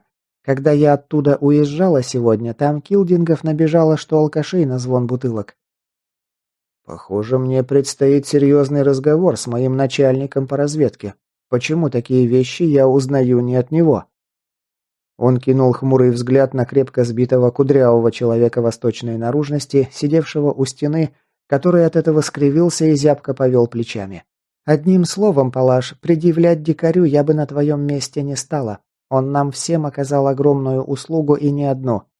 Этот, как ты выразился, вертопрах не только прикончил Тритона и разнес склады по кирпичику, он практически в одиночку уничтожил мощный опорный пункт внешников, где у тех находился бункер с порталом.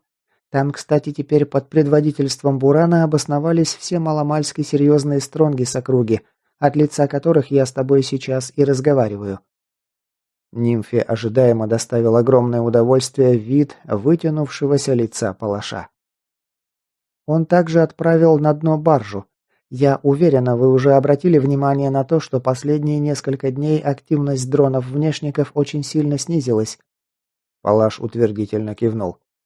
Все потому, что полосатики потеряли один из своих ключевых аэродромов и перевалочных пунктов. Девушка налила себе воды из граненого графина, стоявшего на столе. От разговоров у нее пересохло в горле. Как я уже говорила, мы выжгли гнездо созревающих космонавтов, а помимо этого, при непосредственном участии дикаря, мы весьма нехило потрепали самые отборные отряды атомитов. И как вишенка на торте, сегодня дикарь расхреначил уже упомянутую законспирированную базу детей Стикса. Так что тебе его нужно благодарить и в ножки кланяться. Он отвел дамоклов меч от твоего обожаемого стаба. Не многовато ли подвигов на одного? Он точно человек? Девушка ухмыльнулась. Ты прав, многовато, но он везучий как черт и при этом совершенно отмороженный. Начальник стаба ответил на ее улыбку. Такая характеристика из уст самой стервы с Востока дорогого стоит. То есть ты ручаешься, что это не какая-то хитрая постанова от тех же килдингов, и дикарь этот не их засланный казачок? Девушка посмотрела долгим взглядом прямо в глаза палашу. Он мне за последние несколько дней множество раз спасал жизнь, и это только самая малая часть заслуг. Да и помимо этого есть очень много моментов, которые говорят в его пользу. Я ему верю как Бурану или самой себе.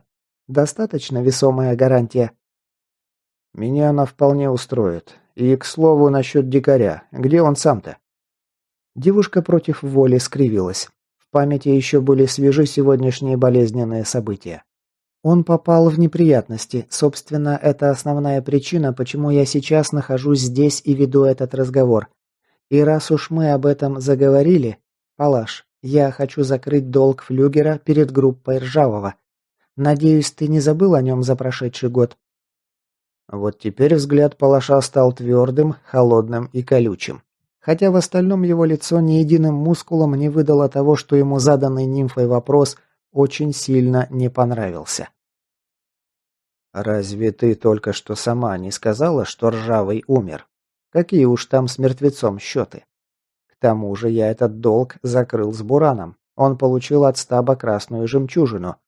И ее, если я не ошибаюсь, принял Шут. Странно, что ты об этом ничего не знаешь, раз уж ведешь со мной разговор от его лица». Девушка потерла ладошкой шею и покрутила головой. Если бы Буран ей об этом рассказал заранее, вести этот диспут было бы не в пример легче. Но теперь жалеть об этом уже поздно. У нас с Бураном не было достаточно времени, чтобы обсудить все необходимое. К тому же этот долг был не лично перед Ржавым, а перед всей его группой. Фараон и Ржавый мертвы, но я-то сижу прямо перед тобой целая и невредимая. Согласна, стаб расплатился красной жемчужиной перед Бураном, но мы оба понимаем, что этого совершенно точно недостаточно. Но я пришла сюда не как вымогатель, я пришла сюда как вестник доброй воли. Палаш сдержанно улыбнулся. И чего же ты хочешь, вестник? Я хочу 2 из тех машин, что мы отбили в том рейде у внешников». Даже речи быть не может. «Погоди, дай мне договорить. Я не забираю их навсегда. Я беру их в аренду на сутки. Более того, я даже внесу за это арендную оплату». Аврора выудила фиолетово-черный шарик из внутреннего кармана и щелчком пальца отправила его в сторону палаша. Тот ловким движением поймал его и положил на стол прямо перед собой. «Рад жемчуг?» Он на мгновение задумался. «Теперь эта сделка уже не выглядит такой уж выгодной для тебя. Зачем тебе это?» Девушка подарила ему самую обворожительную улыбку, на которую только была способна. «Считай это долгосрочным вложением нашей группировки в дальнейшие взаимоотношения с флюгером. Мы сейчас и впредь рассчитываем на ваше расположение и на долгое и плодотворное сотрудничество». Палаш побарабанил пальцами правой руки по толстой дубовой столешнице, задумчиво глядя на рад-жемчужину и размышляя над словами девушки. Потом он кивнул сам себе, накрыл крепкой ладонью жемчужину и смахнул ее в ящик стола. «Что же, раз так, то я даю свое согласие. В связи с той информацией, которой ты с нами сейчас поделилась, мы тоже возлагаем большие надежды на этот союз. Чувствую, нам еще не один раз придется прибегать к помощи друг друга, верно?» «Именно». «Что-то еще?» «Я заберу у тебя на те же сутки или чуть больше Грека и пару-тройку бойцов, которых он отберет. Опасность для них будет минимальная. Вернется в стаб в целости и сохранности. Переживать об этом не стоит. К тому же он ведь мой старый друг, верно?» «Я могу дать тебе эскорт из своих бойцов. Если уж в окрестностях объявились килдинги, лишняя предосторожность точно не повредит». Палаш явно всерьез воспринял ее слова о сотрудничестве со стронгами, но нимфа отрицательно покачала головой. «Спасибо, но нет. Я планирую свой рейд провести тихо и не привлекать к себе внимания. Хотя ты вполне можешь отправить группу, чтобы встретить своих ребят на обратном пути. Я дам знать по рации, как только закончу свои дела». «Подходит». Палаш приблизился к девушке и скрепил договор крепким рукопожатием. «Аврора, что бы ты там ни задумала, я очень надеюсь, что твои действия ничем не навредят флюгеру». Девушка ответила на его рукопожатие и весело рассмеялась. Настроение после разговора у нее немного улучшилось. «Тебе не о чем волноваться. Скажу даже больше, это определенно пойдет этому стабу на пользу. Палаш, будь добр, дай сигнал своим техникам, я немного тороплюсь и планирую через пару часов отсюда отчалить». Лидер флюгера кивнул, и на этом переговоры благополучно завершились. Дина, увидев, кто именно заглянул к ней в бар, завизжала так, что у всех присутствующих заложило уши. Владелица бара бросилась из-за стойки и сгребла миниатюрную блондинку в охапку, принявшись кружить ее по залу. Аврора для проформы ругалась и колотила кулачком по рукам владелицы бара, которая была выше ее на целую голову и заметно крепче, но на самом деле была тоже чертовски рада увидеть свою давнюю подругу. Когда-то давно Буран, Аврора, Грек и Дина вместе ходили в рейды на стандарты, но в результате первые окончательно примкнули к стронгам, а последние осели во флюгере и выбрали более спокойную и размеренную жизнь постоянных жителей крупного стаба.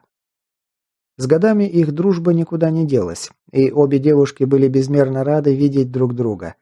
Особенно Дина. Та ведь успела похоронить Аврору и очень переживала по этому поводу. Поэтому сейчас ее ликованию не было конца. Однако нимфа, несмотря на свою искреннюю радость от встречи, не забыла, что пришла сюда по делу. «Динка, я безумно рада тебя видеть, но прости, у меня сейчас совсем нет времени. Я знаю, что мы прорву времени не виделись и клянусь, что в следующий раз, причем очень скоро, я приду и мы поговорим обо всем на свете. Но сейчас я не могу, прости». Дина надула губы и уже хотела возмутиться, но потом посмотрела долгим взглядом в глаза нимфе и просто кивнула головой в ответ. «Надеюсь, что мне не придется ждать еще целый год». Блондинка рассмеялась и обняла свою фигуристую подружку. Не говори ерунды, я теперь часто буду к тебе заглядывать, так и знай. Ладно, так и быть, я тебя прощаю на этот раз. Слушай, у тебя тут девчонка должна быть, Евой зовут вроде бы. Если ты про Европу, то да, есть у меня такая. Она новенькая, совсем недавно в стабе. А ты ее откуда знаешь? У меня для нее есть сообщение. Это от кого же? От дикаря. Владелица бара взметнула удивленно брови вверх. Ого, а ты его откуда знаешь? Нимфа потерла ладошкой лоб. Голова после всех сегодняшних неурядиц гудела, словно колокол. Это он меня вытащил из лап муров. Если бы не он, мы бы сейчас с тобой не разговаривали. Дина задумалась на мгновение. Раз так, слушай, ты бы поаккуратнее с девчонкой, ладно? У нее к этому балбесу чувства вспыхнули, а он ее тут бросил. Она места себе не находила. Я учту. А она у тебя с остальными девочками работает? Нет, барменом. Ее в первый день муры изнасиловали, так что я ее на заплечную работу звать не стала. Она хорошая девочка, не для нее это занятие. Аврора пожала плечами. Ладно, слушай, может, ты покормишь меня? Я слона сожрать готова, честное слово. Подруга лишь усмехнулась в ответ. Сейчас Горбуну дам команду, чтобы сообразил тебе чего-нибудь из фирменного меню. Блондинка села за столик в углу и погрузилась в свои мысли, размышляя о том, правильное ли решение она приняла, и чем это может обернуться для нее самой и для дикого стаба. Но потом встряхнула головой и выбросила эти мысли прочь. Она в долгу перед дикарем, и вернуть этот долг для Авроры было делом чести. А от своих принципов девушка не отказывалась никогда. Спустя 10 минут ей принесли тушеное мясо, и девушка принялась жадно наполнять желудок. Спустя еще пару минут в зал спустилась стройная привлекательная девушка с копной светло-русых волос, посмотревшая прямо на нее твердым взглядом своих сине-серых глаз. Едва увидев ее, Аврора вынуждена была признать, что у дикаря был отличный вкус на женщин. Такие, как эта Ева, встречаются нечасто. Это с первого взгляда понятно. Европа, между тем, присела напротив нимфы и вопросительно уставилась на нее. «Мы знакомы?» Та лишь отрицательно кивнула головой, продолжая пережевывать мясо. Она вытерла губы салфеткой, вынула из кармана люгер, принадлежавший рейдеру, и положила его перед собеседницей на стол. Та внимательно посмотрела на оружие, а потом перевела ставший вдруг задумчивым взгляд на Аврору. «Откуда это у вас?» «Ты знаешь, кому он принадлежит?» Ева кивнула головой в ответ. «Дикарь просил меня передать тебе сообщение. Он сказал, что единственное, о чем он жалеет, это то, что ему пришлось от тебя уйти». Миловидное лицо Европы окаменело. «К чему весь этот цирк? Он бросил меня здесь, а сам ушел непонятно куда». Аврора вздохнула и постаралась собрать воедино все свое спокойствие. У нее не было абсолютно никакого желания вмешиваться в чужие амурные дела. Но просьбу дикаря она выполнит как следует, ведь она ему обещала. Сегодня днем наша группа из 8 человек попала в засаду. Большинство погибло. Луня сильно ранила, и чтобы мы с ним смогли уйти, дикарь пожертвовал собой. Губы Евы дрогнули. «Он погиб?» Нимфа поморщилась. «Жив, но угодил в серьезные неприятности. Суть в том, что в тот момент, когда он остался, чтобы мы могли уйти, он ни мгновения не думал о себе. Все его мысли были направлены на тебя, и он просил тебе передать то, что я сказала раньше. Не знаю, что ты там себе надумала, но если он ушел, а тебя оставил тут, то только потому, что не мог поступить иначе». Девушка порывисто вздохнула, и нимфа последовала ее примеру.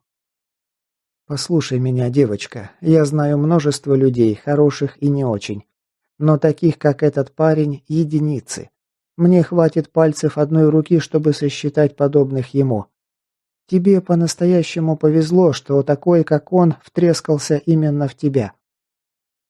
У Европы исказились черты лица и вновь дрогнули губы. Похоже, ни один дикарь думал об этой девушке. Она занималась примерно тем же самым. «Я думала, ему наплевать на меня. Ушел, ничего толком не сказав. Как думаешь, если бы ему было плевать, я бы тут сидела сейчас и разговаривала с тобой?» Глаза Евы увлажнились на мгновение, но она тут же смахнула влагу со своих длинных ресниц и решительно посмотрела на свою собеседницу. «Вы ведь пойдете к нему на выручку? С чего ты так решила? Вы сказали, что он пожертвовал собой, чтобы спасти вас. Так обычно говорят, когда чувствуют себя обязанным человеку. Даже если и так, что ты хочешь сказать? Вы не ответили, я ведь права? Ну, допустим, дальше-то что?» Девушка посмотрела нимфе прямо в глаза. «Возьмите меня с собой. Дикарь спас меня из лап муров, когда я только-только появилась в Улье. Я ему многим обязана». Аврора неожиданно для себя улыбнулась. «Возможно, у нас есть кое-что общее». Она задумалась ненадолго.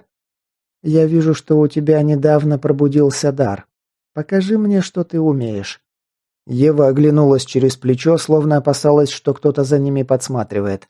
Потом наморщила лоб и уставилась на нож, которым нимфа резала на части свое жаркое. Столовый прибор задрожал и спустя короткий миг взмыл в воздух.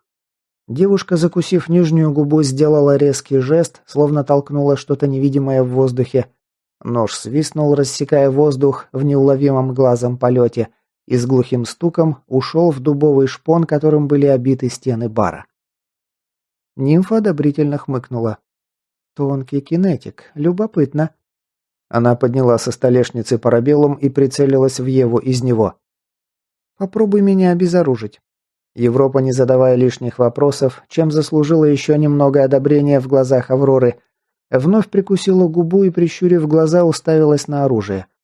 Спустя несколько секунд в рукоятке люгера что-то тихо клацнуло, и магазин вывалился из пистолета и со стуком упал на столешницу. «Неплохо».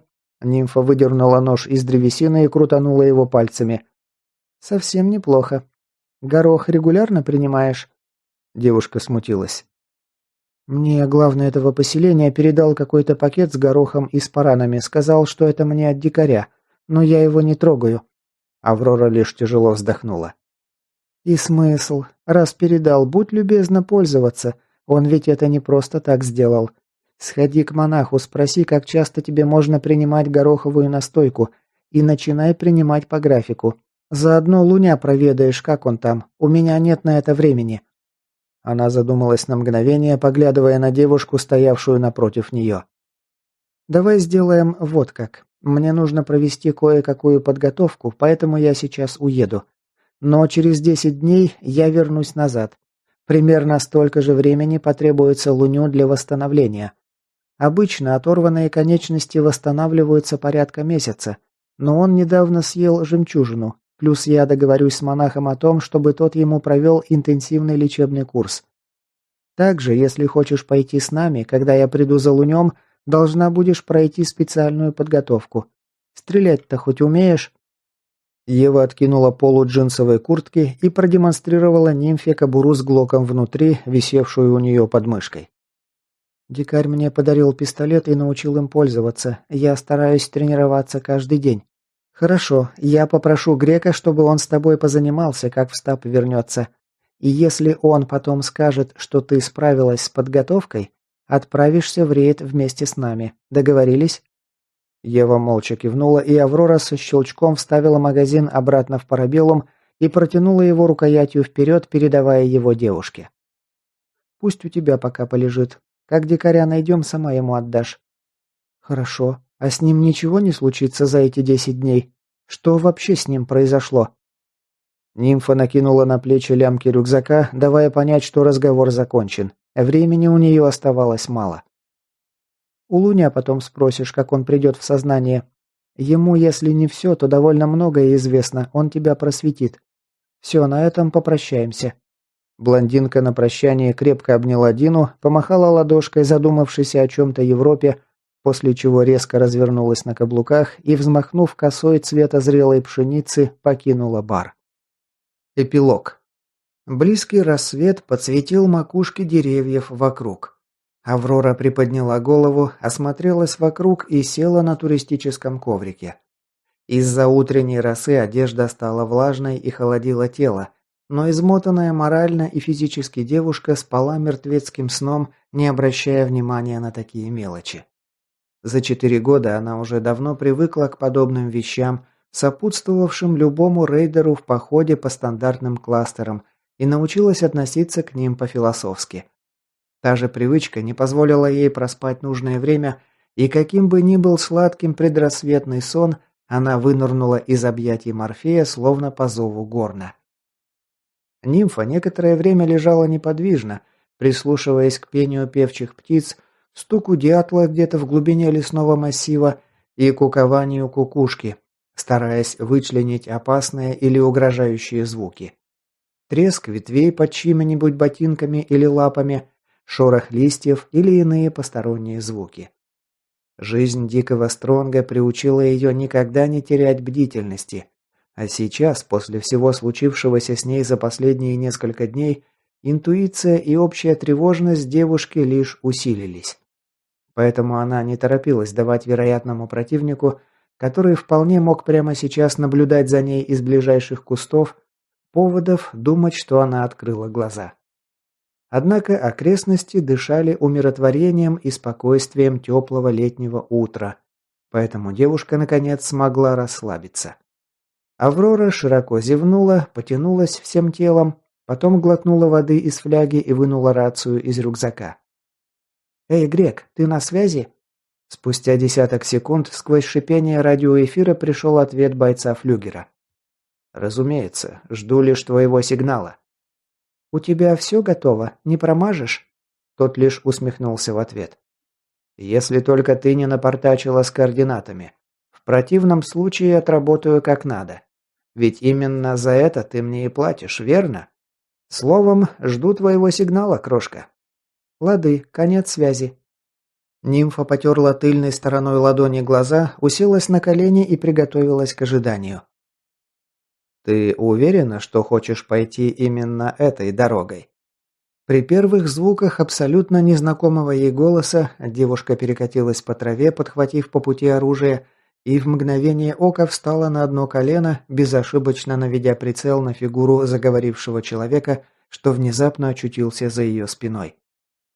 Сердце заколотилось в груди. Аврора могла бы поклясться на что угодно, что еще секунду назад позади нее никого не было. Это впервые за очень долгое время, когда она подпустила к себе противника так близко, пребывая в полной уверенности, что находится в безопасности. Незнакомец сидел на кочке в нескольких метрах от нее, приподняв раскрытые ладони вверх и не проявляя никакой агрессии. Обычный, ничем не примечательный мужик неопределенного возраста, линялая горка. Разве что сильно выделялись глаза. Они словно горели каким-то внутренним огнем, производя очень сильное впечатление. Руки пустые, никакого оружия она у него не заметила, кроме разве что ножа на поясе. Впрочем, это еще ни о чем не говорит. В улье иной безоружный опаснее вооруженного до зубов головореза. «Я не желаю тебе зла, ни к чему в меня целиться из оружия. Если бы хотел, уже бы скрутил тебя трижды». Голос спокойный, размеренный, словно текущий неспешно ручей. Либо он очень хорошо контролирует свои эмоции, либо не воспринимает нимфу как серьезного противника и полностью уверен в своих силах. И если правильным будет второй вариант, дела у нее плохи. Неизвестный должен быть дьявольски силен. «Позволь мне решать, в кого целиться, а в кого нет. Держи руки на виду, так, чтобы я их видела». Тот лишь пожал беззаботно плечами и медленно опустил ладони на колени. «Кто ты такой и что здесь забыл?» «Кто я?» Мужчина всерьез задумался, словно этот вопрос поставил его в серьезный тупик. Можешь звать меня Компас. А насчет того, что я тут делаю, очевидно же, что с тобой разговариваю, разве нет? Мы давно уже присматривались к тебе, Аврора». «Что еще за мы? И на кой черт я вам сдалась?» Незнакомец, назвавшийся Компасом, вновь задумался ненадолго. «Мы – это мы. Тех, кому ты рано или поздно примкнешь. Если доживешь до этого светлого дня, разумеется». Шестеренки в голове девушки заскрипели, переваривая полученную информацию. «Вы великий знахарь, верно? Как холод крестные дикаря». Девушка так опешила, что даже перешла на «вы». «И почему вы здесь? Или из-за меня? Ты проницательна. Впрочем, меньшего от тебя мы и не ожидали. Ты права, я пришел сюда из-за дикаря и из-за тебя. Больше, конечно, из-за тебя. Что вы имели в виду, когда сказали, что я к вам примкну? Как и любой знахарь, ты имеешь все шансы когда-нибудь стать единым с нами. Что?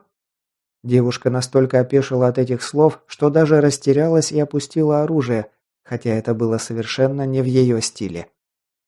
То, что ты слышала. Нет другого способа стать великим знахарем, кроме как примкнуть к единому, стать частью целого. В голове растерянной нимфы молнией сверкнула догадка. Вот как вы заглядываете в будущее.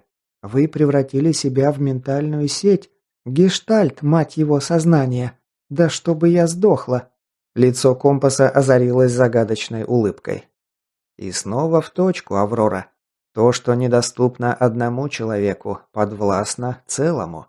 Это величайшее событие в жизни любого знахаря. Ты поймешь это, когда объединишься с нами. Не уверена, что теперь, когда узнала, хочу этого. Она некоторое время молчала, переваривая ошарашившую ее новость. «Постойте, но что вас привело ко мне?» «Мы пришли к тебе с предостережением. Путь, на который ты вот-вот вступишь, приведет тебя к смерти. Нам бы этого не хотелось.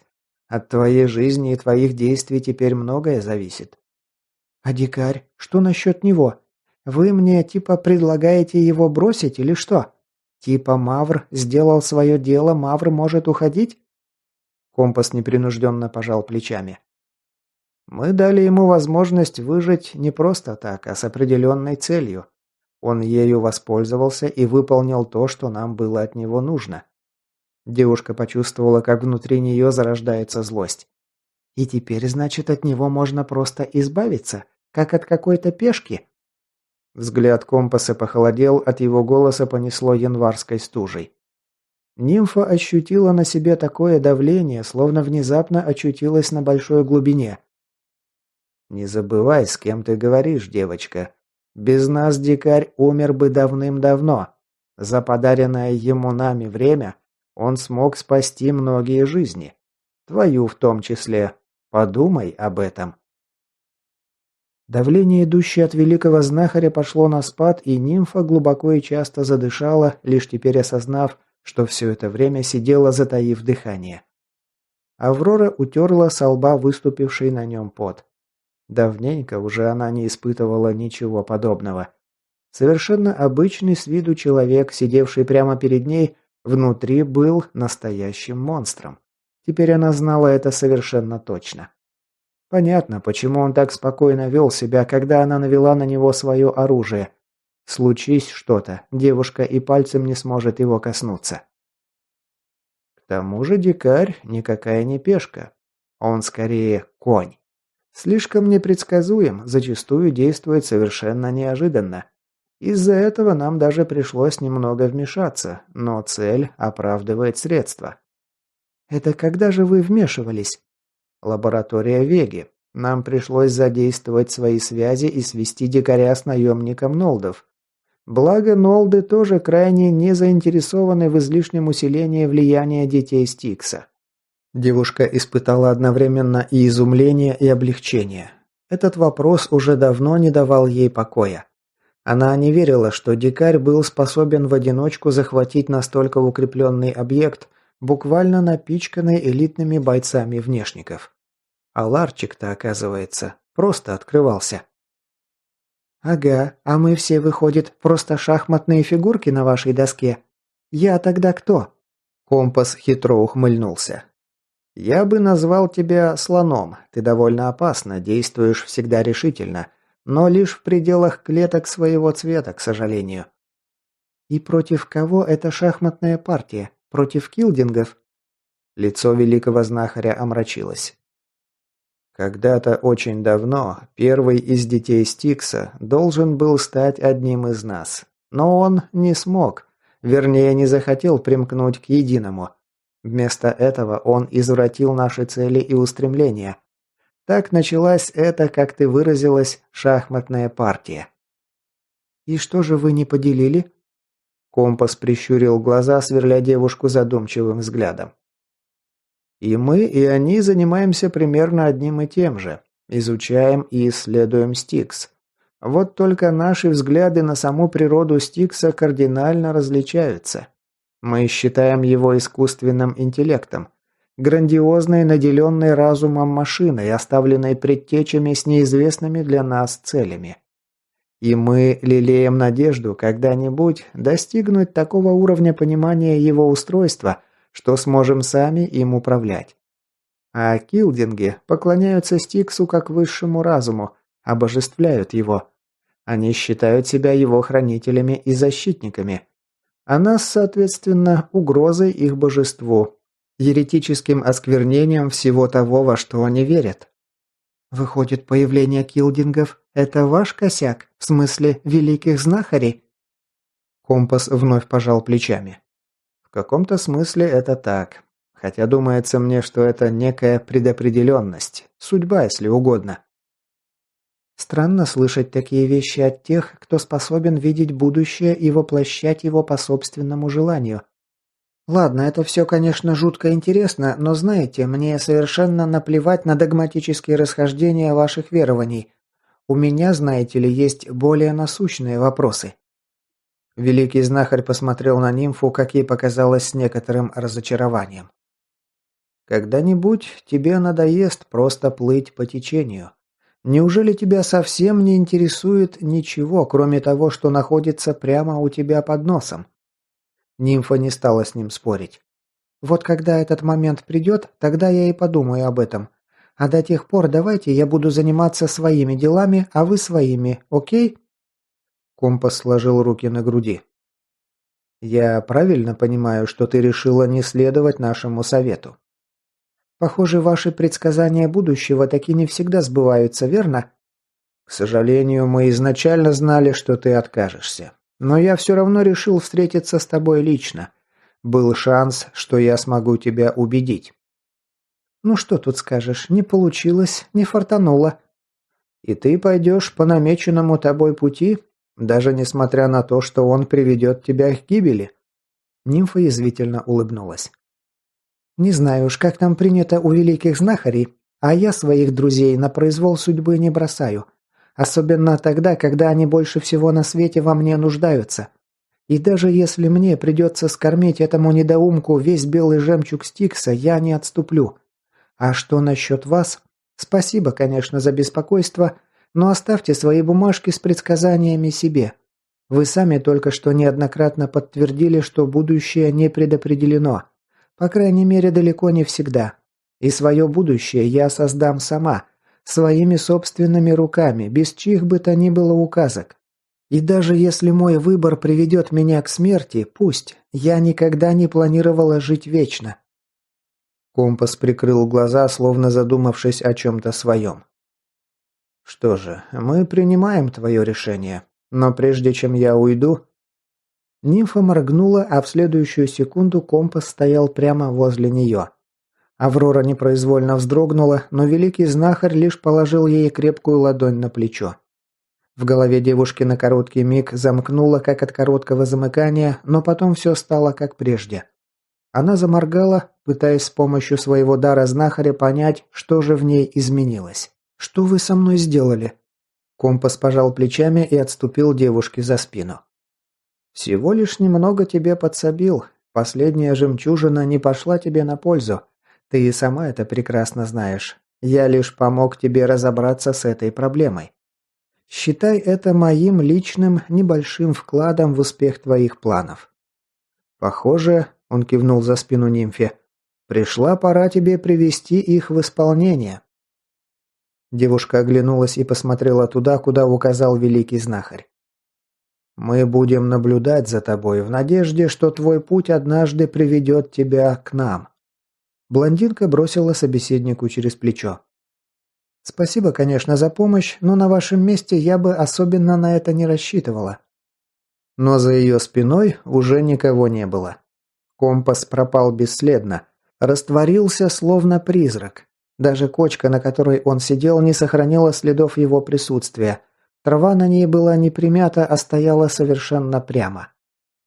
Аврора вздохнула поглубже, успокаивая яростно колотившееся сердце, после чего вновь взялась за рацию. «Грек, прием! Момент настал!» Светило выглянуло из-за горизонта и принялось щедро одаривать макушку холма, под которым покоился ядерный могильник, своими первыми лучами. Из темного зева провала, ведущего внутрь, вынырнула ромбовидная голова на сегментированной шее. Гирлянда черных глазок уставилась на восток, прикрывая их бронированными веками. Рад Скреббер некоторое время не шевелился и не подавал признаков жизни, но потом засвистел пронзительно, зашуршал сегментами брони и принялся выбираться наружу, явно планируя погреться в первых лучах восходящего солнца. Помогая себе множеством суставчатых ног, он вылез наружу, угнездился на макушке холма и оттопырил элементы своего рыцарского доспеха, превратившись в некое подобие шишки. Он засвистел, довольно впитывая тепло, и замер неподвижно, словно статуя из оникса. Того, как в нескольких километрах от него заработали пусковые установки 2 градов, он не услышал. Не услышал он и гула и шипения огня, изрыгаемого соплами взмывающих в небо неуправляемых реактивных снарядов. Лишь в последний момент хозяин улья напрягся и повернул голову в ту сторону, откуда приближался необычный звук летящих на высокой скорости стальных болванок, начиненных огнем и смертью. В следующее мгновение окрестности ядерного могильника превратились в клокочущее огнем яростное чистилище. И на протяжении минуты во все увеличивавшееся в размерах смертоносное огненное облако снова и снова ныряли продолговатые зеленые корпусы снарядов, выпущенных градами, внося свою лепту в эту вакханалию смерти. Конец книги. Читал Фан 12.